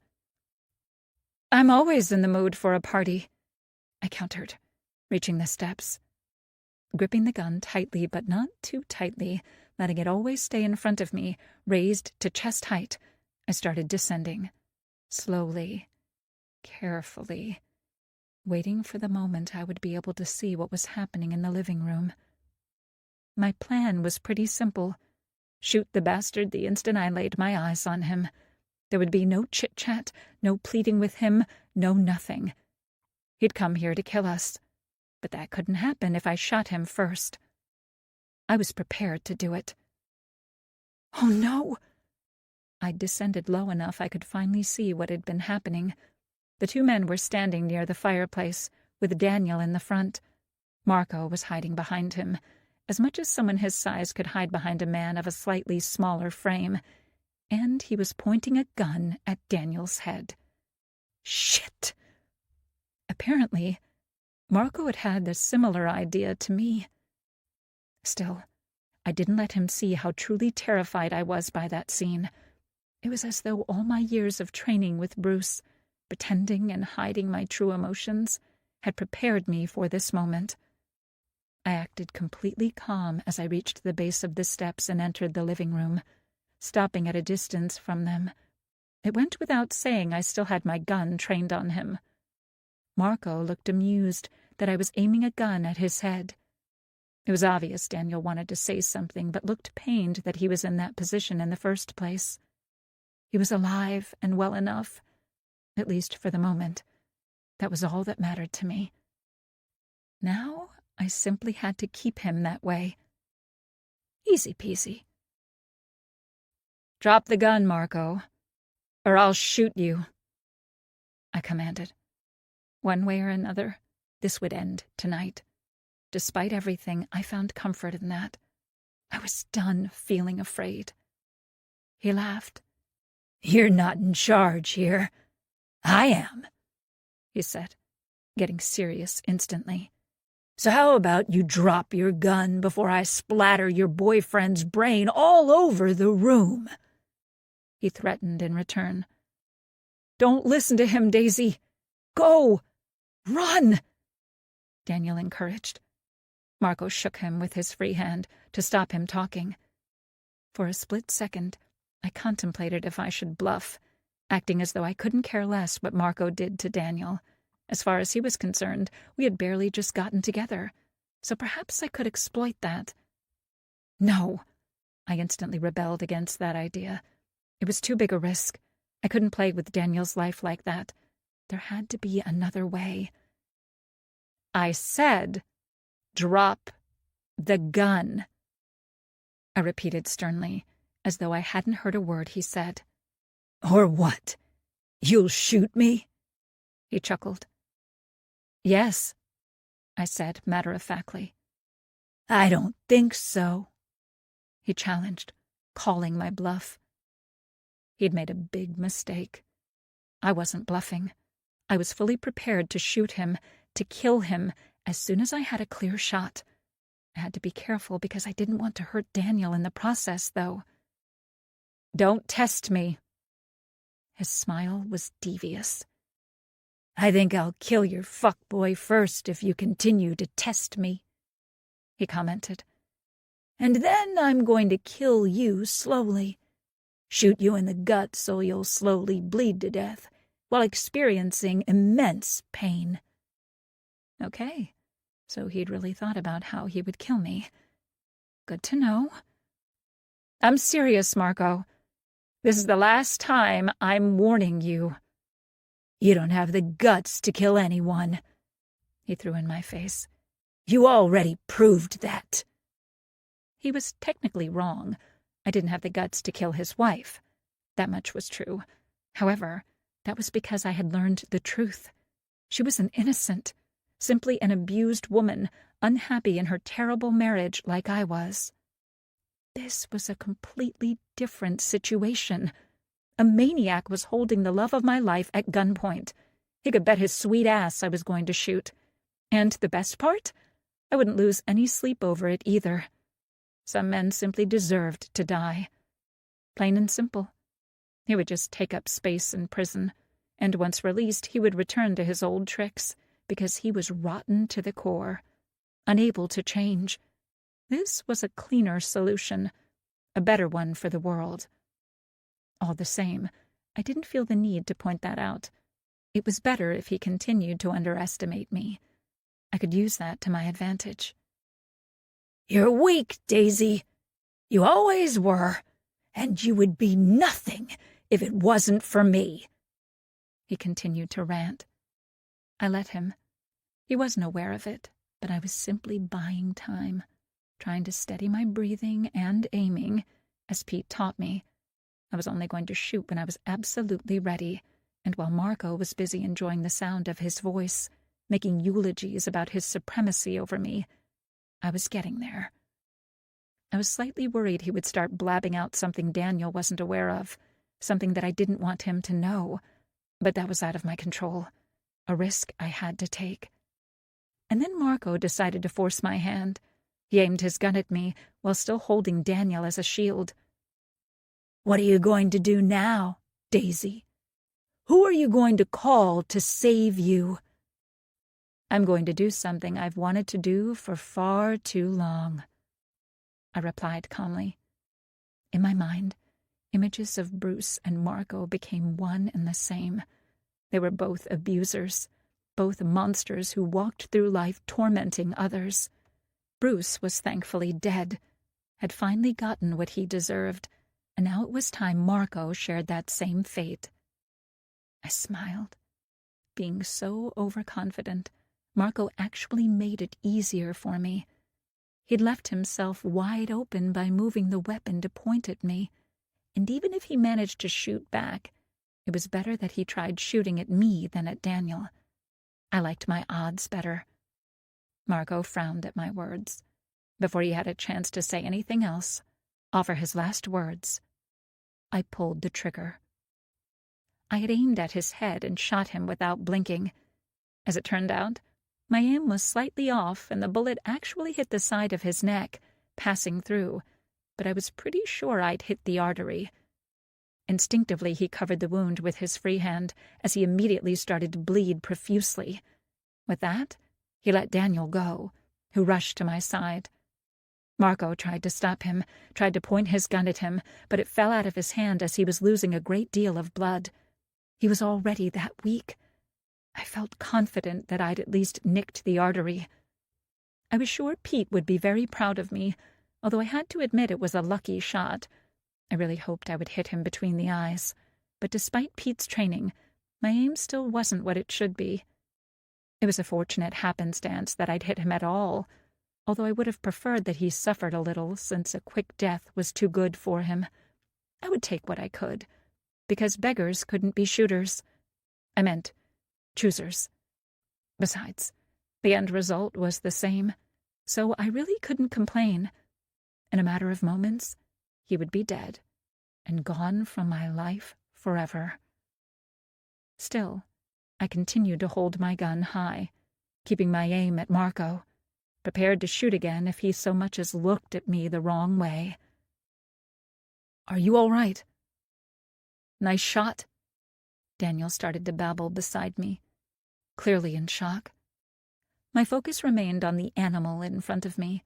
For some reason, he didn't look so tough, so all-powerful, or scary anymore. Marco had slumped to the floor. I noted how far away his gun was from him. He wouldn't be able to get it. He must have realized that as well and started to laugh. It was a strange, macabre thing, considering he had a lot of blood gushing from the side of his neck. His behavior took me by surprise. "I must congratulate you," he managed to choke out as blood started bubbling from his mouth as well. "I really didn't think you had it in you." I already knew that. I had counted on that, which was precisely why he was now dying on the floor. All the same, I didn't feel the need to point that out. I had already won. No need to rub it in. That wasn't the person I wanted to be, after all. "You committed the perfect crime, Mrs. Costigan. You're welcome. Enjoy the rest of your life." So he decided to give me credit for what I did, I realized. I could see from the corner of my eye that Daniel looked puzzled by Marco's words. "Condescending to the end," I muttered, more to myself, as I waited for Marco to completely bleed to death. I could see the precise moment he drew his last breath and his heart stopped beating. With a blink of an eye, he became a dead thing on the floor, still staring with his eyes wide open into nothingness. It was finally all over. I could breathe again. I think you can put that thing down, Daniel said softly, urging my arms to lower. He was right. The threat was gone. I'd killed it. I let Daniel take the gun from my hands before he hugged me. It was all over. We were free. That was when I started to shake all over. I had no idea what was happening to me. I did it. I had stood up to a monster. I'd won. I'd killed Marco and won. I fucking won. 38. The Aftermath. I didn't look away until that bastard died. I couldn't. I had to make sure Marco wouldn't be coming back to life like some monster from a horror movie. He didn't, and I only felt relief afterward. Rot in pieces, you bastard, I thought. I hope you and Bruce will become good friends in hell. Let's go. Daniel tried to get me out of the house, in a clear attempt to spare me from looking into the eyes of a man I had just killed, but I refused. It took me a moment to find my voice. Could you please go outside and wait for Detective Peterson? I forced myself to say. I'm afraid he'll get lost. It was freakish how normal I sounded when I felt anything but. Then again, what else was new? I was good at pretending, after all. Come with me, Daniel pleaded. I shook my head. I need to go to the bathroom. Do you want me to come with you? I'm fine. I tried to reassure him. I wasn't fine. Very reluctantly, Daniel went outside, but I could tell he was still grateful he had something to do. This was a difficult night for both of us. Making sure he couldn't see me through the busted front door, I sprang into action. There was one more thing I needed to do before Detective Peterson arrived. One more lie between Daniel and me. Instead of going to the bathroom, I went to Marco and knelt next to his body, avoiding the blood as much as possible. I started searching his body for his phone. I prayed like hell he hadn't left it in the car, because then I would be screwed. Luckily, he hadn't. What a relief. Of course, it was password protected, so I had to use his finger to unlock it. I tried not to think about the fact that I was touching a dead man I'd killed mere minutes ago. Unlocking the phone, I easily located the text messages we'd exchanged. As I started to delete them, I realized that he hadn't changed phones, like I'd thought, just phone numbers, and he somehow still had every message I'd sent, including the one with Bruce's information. I quickly deleted each and every one of them. I noted he'd sent 2 more messages to me today, messages I couldn't receive since my former phone had been broken to pieces and was lying at the bottom of the ocean, and I deleted those as well without reading them. There was no point now anyway. The goal was to simply get rid of all the evidence before the police arrived. I didn't want Detective Peterson to find them. Sure, he couldn't prove I wrote those messages. I never used my normal phone to communicate with Marco. I wasn't that stupid. But the way I saw it, it was better if I didn't give the good detective any reason to start suspecting me all over again. I had barely managed to get myself out of this mess once. I didn't want to go through the same thing again. It would be too exhausting, not to mention potentially dangerous. I really didn't want to end up in prison, not after everything I'd been through. It was better if everybody got a happily ever after. Sarah, Daniel, and me, that was. Marco, Bruce, and Michael, not so much. But those were just minor details. Satisfied with my work, I wiped the phone using the hem of Daniel's shirt, and then, with some juggling, I put Marco's prints back on by pressing his dead fingers against the screen. His dead flesh felt strange against my very much alive skin. Gross. After finishing with that, I simply slid the phone back into his pocket, holding on to it with the edge of my shirt. Perfect. Or so I hoped. I was very much impressed that Daniel hadn't seen any of it, and I was sure he hadn't. He was the type of man who would definitely come to inspect what was going on if he saw me fumbling around Marco's dead body. Ew! I touched a dead man. I rushed to the upstairs bathroom. I got inside just in time before heaving started, and I threw up, and I couldn't even explain why.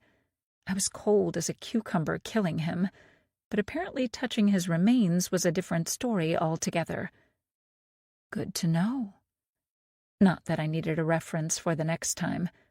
There would not be a next time. All the monsters from my life were slain. I was finally free. Once I finished, I brushed my teeth, because I was no savage, and washed my face as well. I gave myself a moment to just breathe and compose myself before exiting and heading back downstairs to join Daniel. This time I didn't look at Marco as I passed him by on my way out. "Are you all right?" Daniel asked me as I came to stand beside him. "I am now," I countered, hugging myself. Together, we waited for Detective Peterson to come. He arrived a couple of minutes later, definitely too late to save Marco.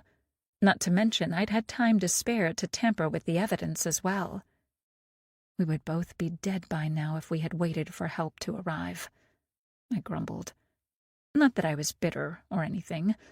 Luckily, we'd managed to help ourselves. It was good to be alive, and I really felt alive in those moments, while Daniel held me. Must be because of all the adrenaline, I thought. The danger had passed, and we were safe, and yet it was a relief when Detective Peterson got out of his car. "Others are coming behind me," he said, drawing his weapon. "Are you all right?" We both nodded. "Marco's dead," I explained. "Show me." He noted the damages to both cars in passing. "This looks interesting." "Not while it was happening," Daniel countered while making a face.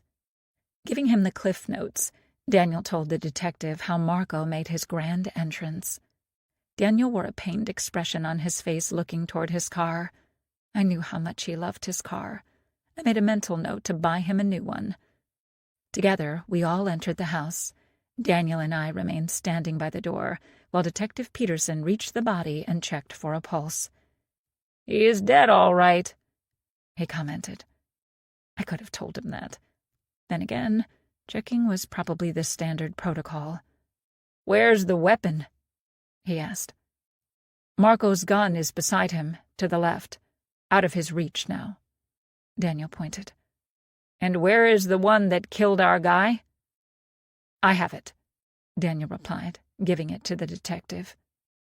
Peterson used a tablecloth to take the weapon from Daniel, clearly trying not to tamper with it. "Who discharged it?" he asked, looking between the two of us. "I did," I replied instantly before Daniel decided to act heroically and do something extremely stupid. "I had to. He held Daniel at gunpoint," I defended. "She saved my life," Daniel agreed. "And whose gun is this?" Detective Peterson asked me suspiciously. "Bruce's," I replied honestly. "I brought it with me, just in case," I added with a half shrug, as though something like that was pure luck. "Luckily," Daniel added, hugging me. "Let's continue this outside," the detective said, gesturing for us to leave the house. We did. Daniel and I continued to cling to one another. I guessed we both needed the comfort only our partnership could provide. Peterson looked at the two of us. "And how long have you two been an item?" "Officially, a couple of days," I replied. He nodded without commenting further. "Tell me what happened here." He returned us to the main subject. I did most of the talking. Daniel jumped in to add details or to explain what happened downstairs while I was upstairs getting the gun and calling the police. Between the two of us, we didn't leave anything out. Other than me tampering with the evidence, of course. I still don't understand how he found us, Daniel stressed at some point. I think I can answer that, Detective Peterson said, walking toward the wrecked cars. He picked something up from the ground before returning to us. This is a tracking device, he explained, showing it to us. I was impressed that he managed to see it in the wreckage of the car. It was small, and it was still dark outside. Where was that? I asked. You must have planted it on your car before your departure, the detective answered. It clearly fell off once he jammed his SUV into it. Part of me was relieved there was a good explanation for how Marco had found us. I was worried we'd made a mistake with Daniel traveling each day back to work, but as it turned out, Marco knew where we were from the beginning.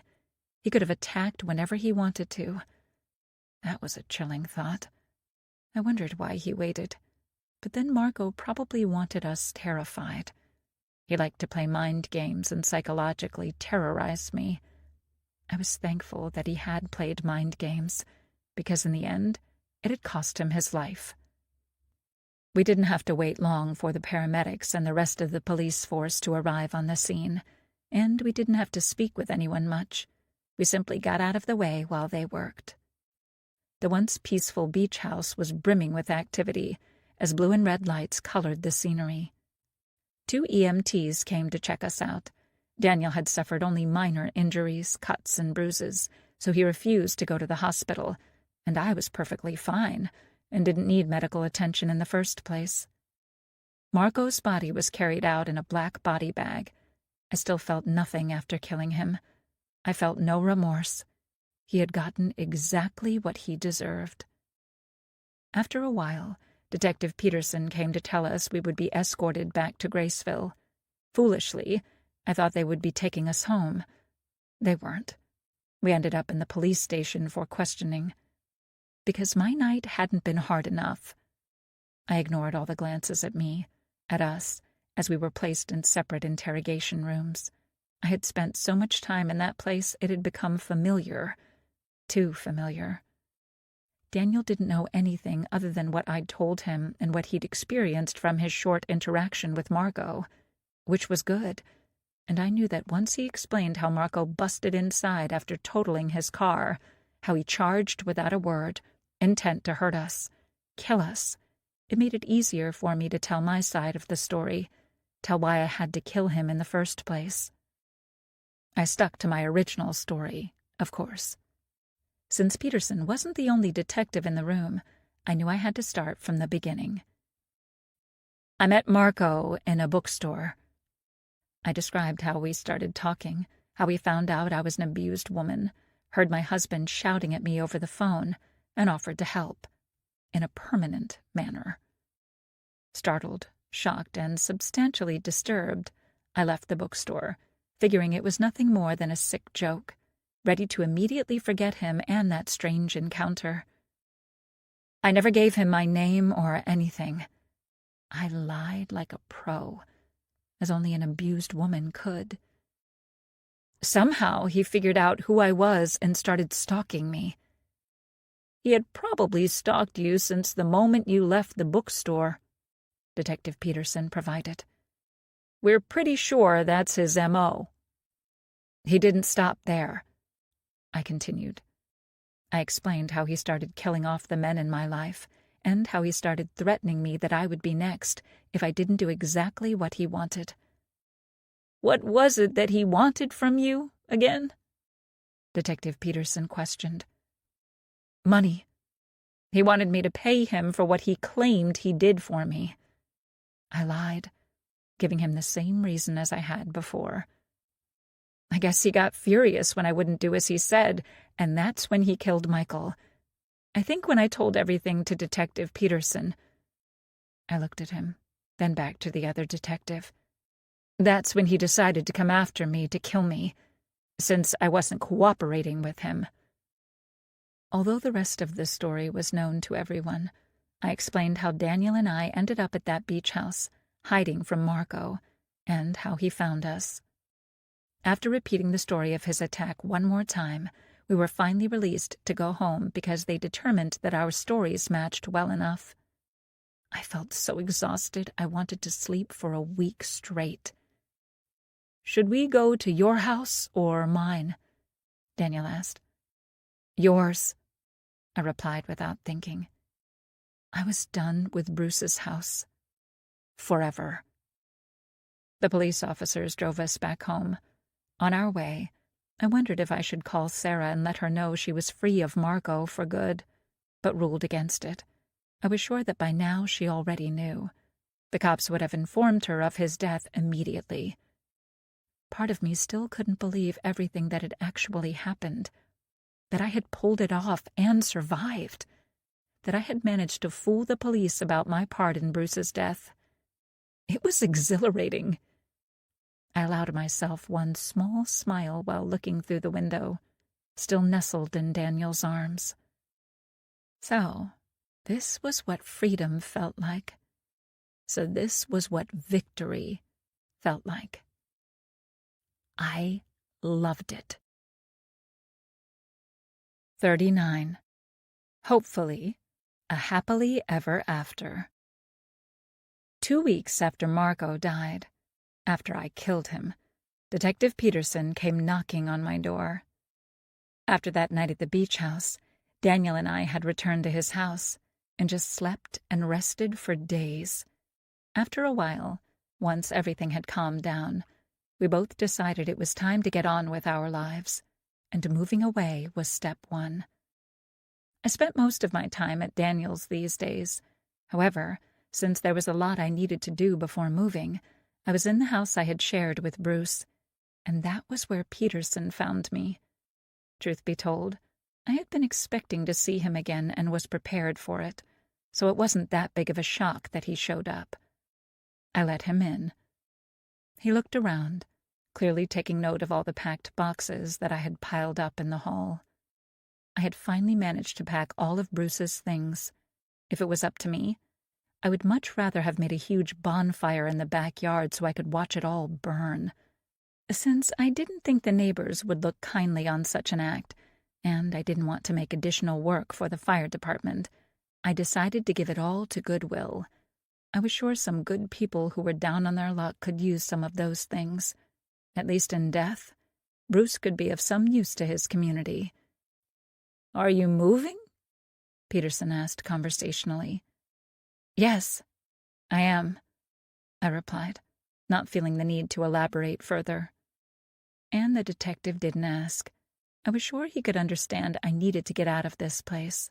I wanted to be free of all the bad memories, and I couldn't fully accomplish that while living there, while living in Graceville, period. "What can I do for you, Detective?" I asked as we settled in the living room. He nodded as though appreciating that I didn't expect him to indulge in further small talk. "I just dropped by to let you know we closed both murder cases." I wasn't that surprised to hear that. Marco had killed them both. He'd admitted that. So, case closed. Then again, he'd only admitted that to me. So it was no wonder the police needed some more time to arrive at the same conclusion. "We've found new evidence that proves without a shadow of a doubt Marco Mayfield killed both men," he continued. "New evidence?" I prompted, genuinely curious to hear more about it. Detective Peterson nodded. "We've found more video footage from the diner. Not that we didn't have it, but we hadn't been watching the right camera. We had focused on Bruce, but when we looked at everything, all the video footage from that day, it shows Marco being at the diner at the same time as Bruce. He bumped into a waitress as she was carrying coffee to your husband. He definitely managed to pour something inside from a small vial. Oleander, no doubt, while nobody was looking." It was just as Marco had described it to me. I didn't feel the need to say that out loud, though. I tried not to remind the detective how Marco and I spoke on several occasions. Only several, as long as he was concerned. "What about Michael?" I asked next. We recovered several stolen items from Marco's apartment that belonged to the mayor. Those items will be returned to you since we no longer need them as evidence. I couldn't care less about the souvenirs some killer decided to take with him, basically so he could make it look like a home invasion and robbery. Instead of saying what was on my mind, I shook my head. It's still unfathomable to me that one man was capable of all that. I've seen worse.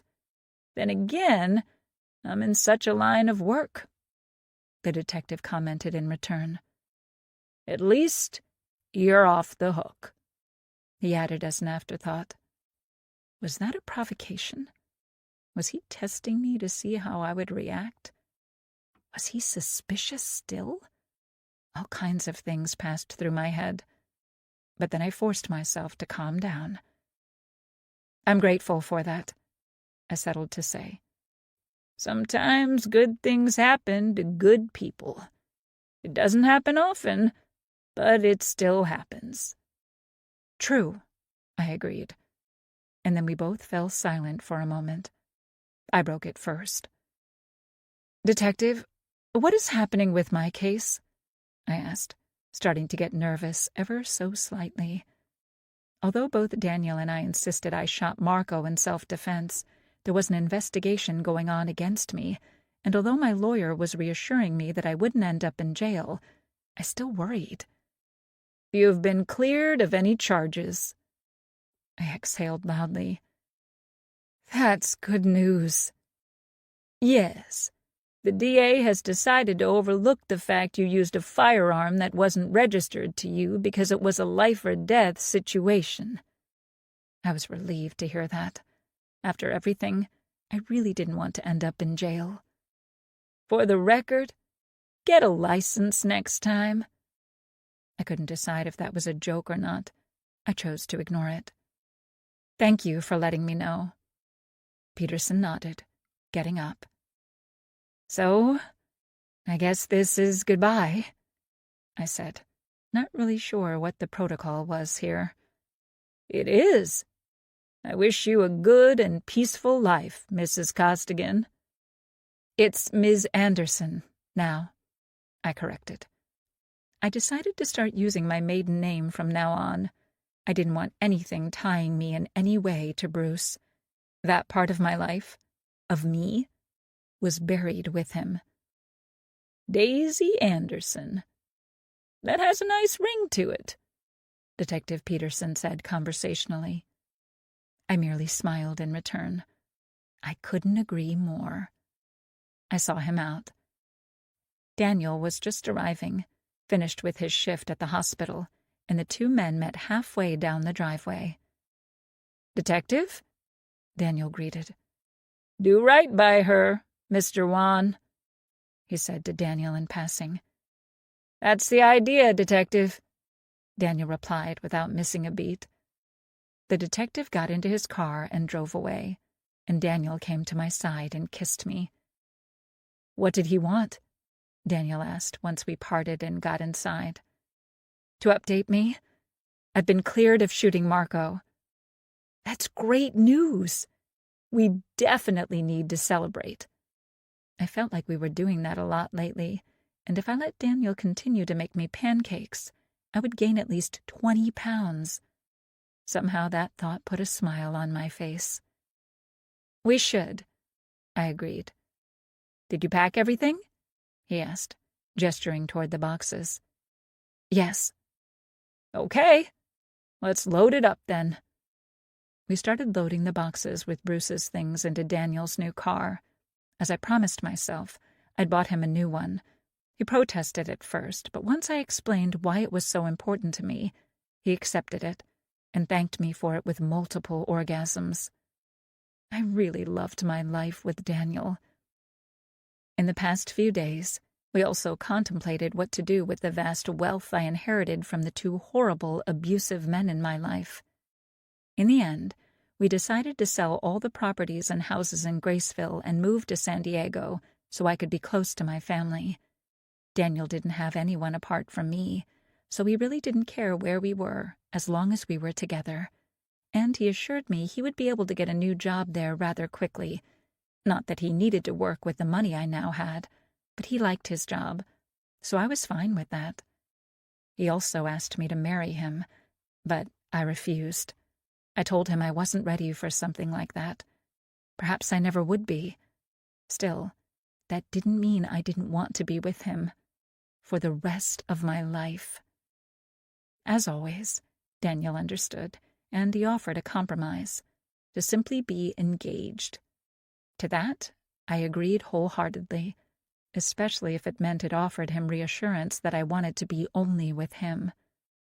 I managed to forgive myself for all the secrets I was keeping from him, all the lies I'd told to get me to this place, because in the end, it was all worth it, and I'd saved Sarah's life too. I also decided to return to school and get a degree. After buying a new house in San Diego and keeping a good amount of money for rainy days, I decided to give all the rest to charity. I hoped to help other women escape the abuse I had to put up with for far too long. Marco was a monster, but he gave me purpose in life, and that was to be of service and help those who couldn't help themselves at the moment. I even managed to visit Sarah and see how she was doing. Although she was still pretty traumatized, it was like looking at a completely different woman.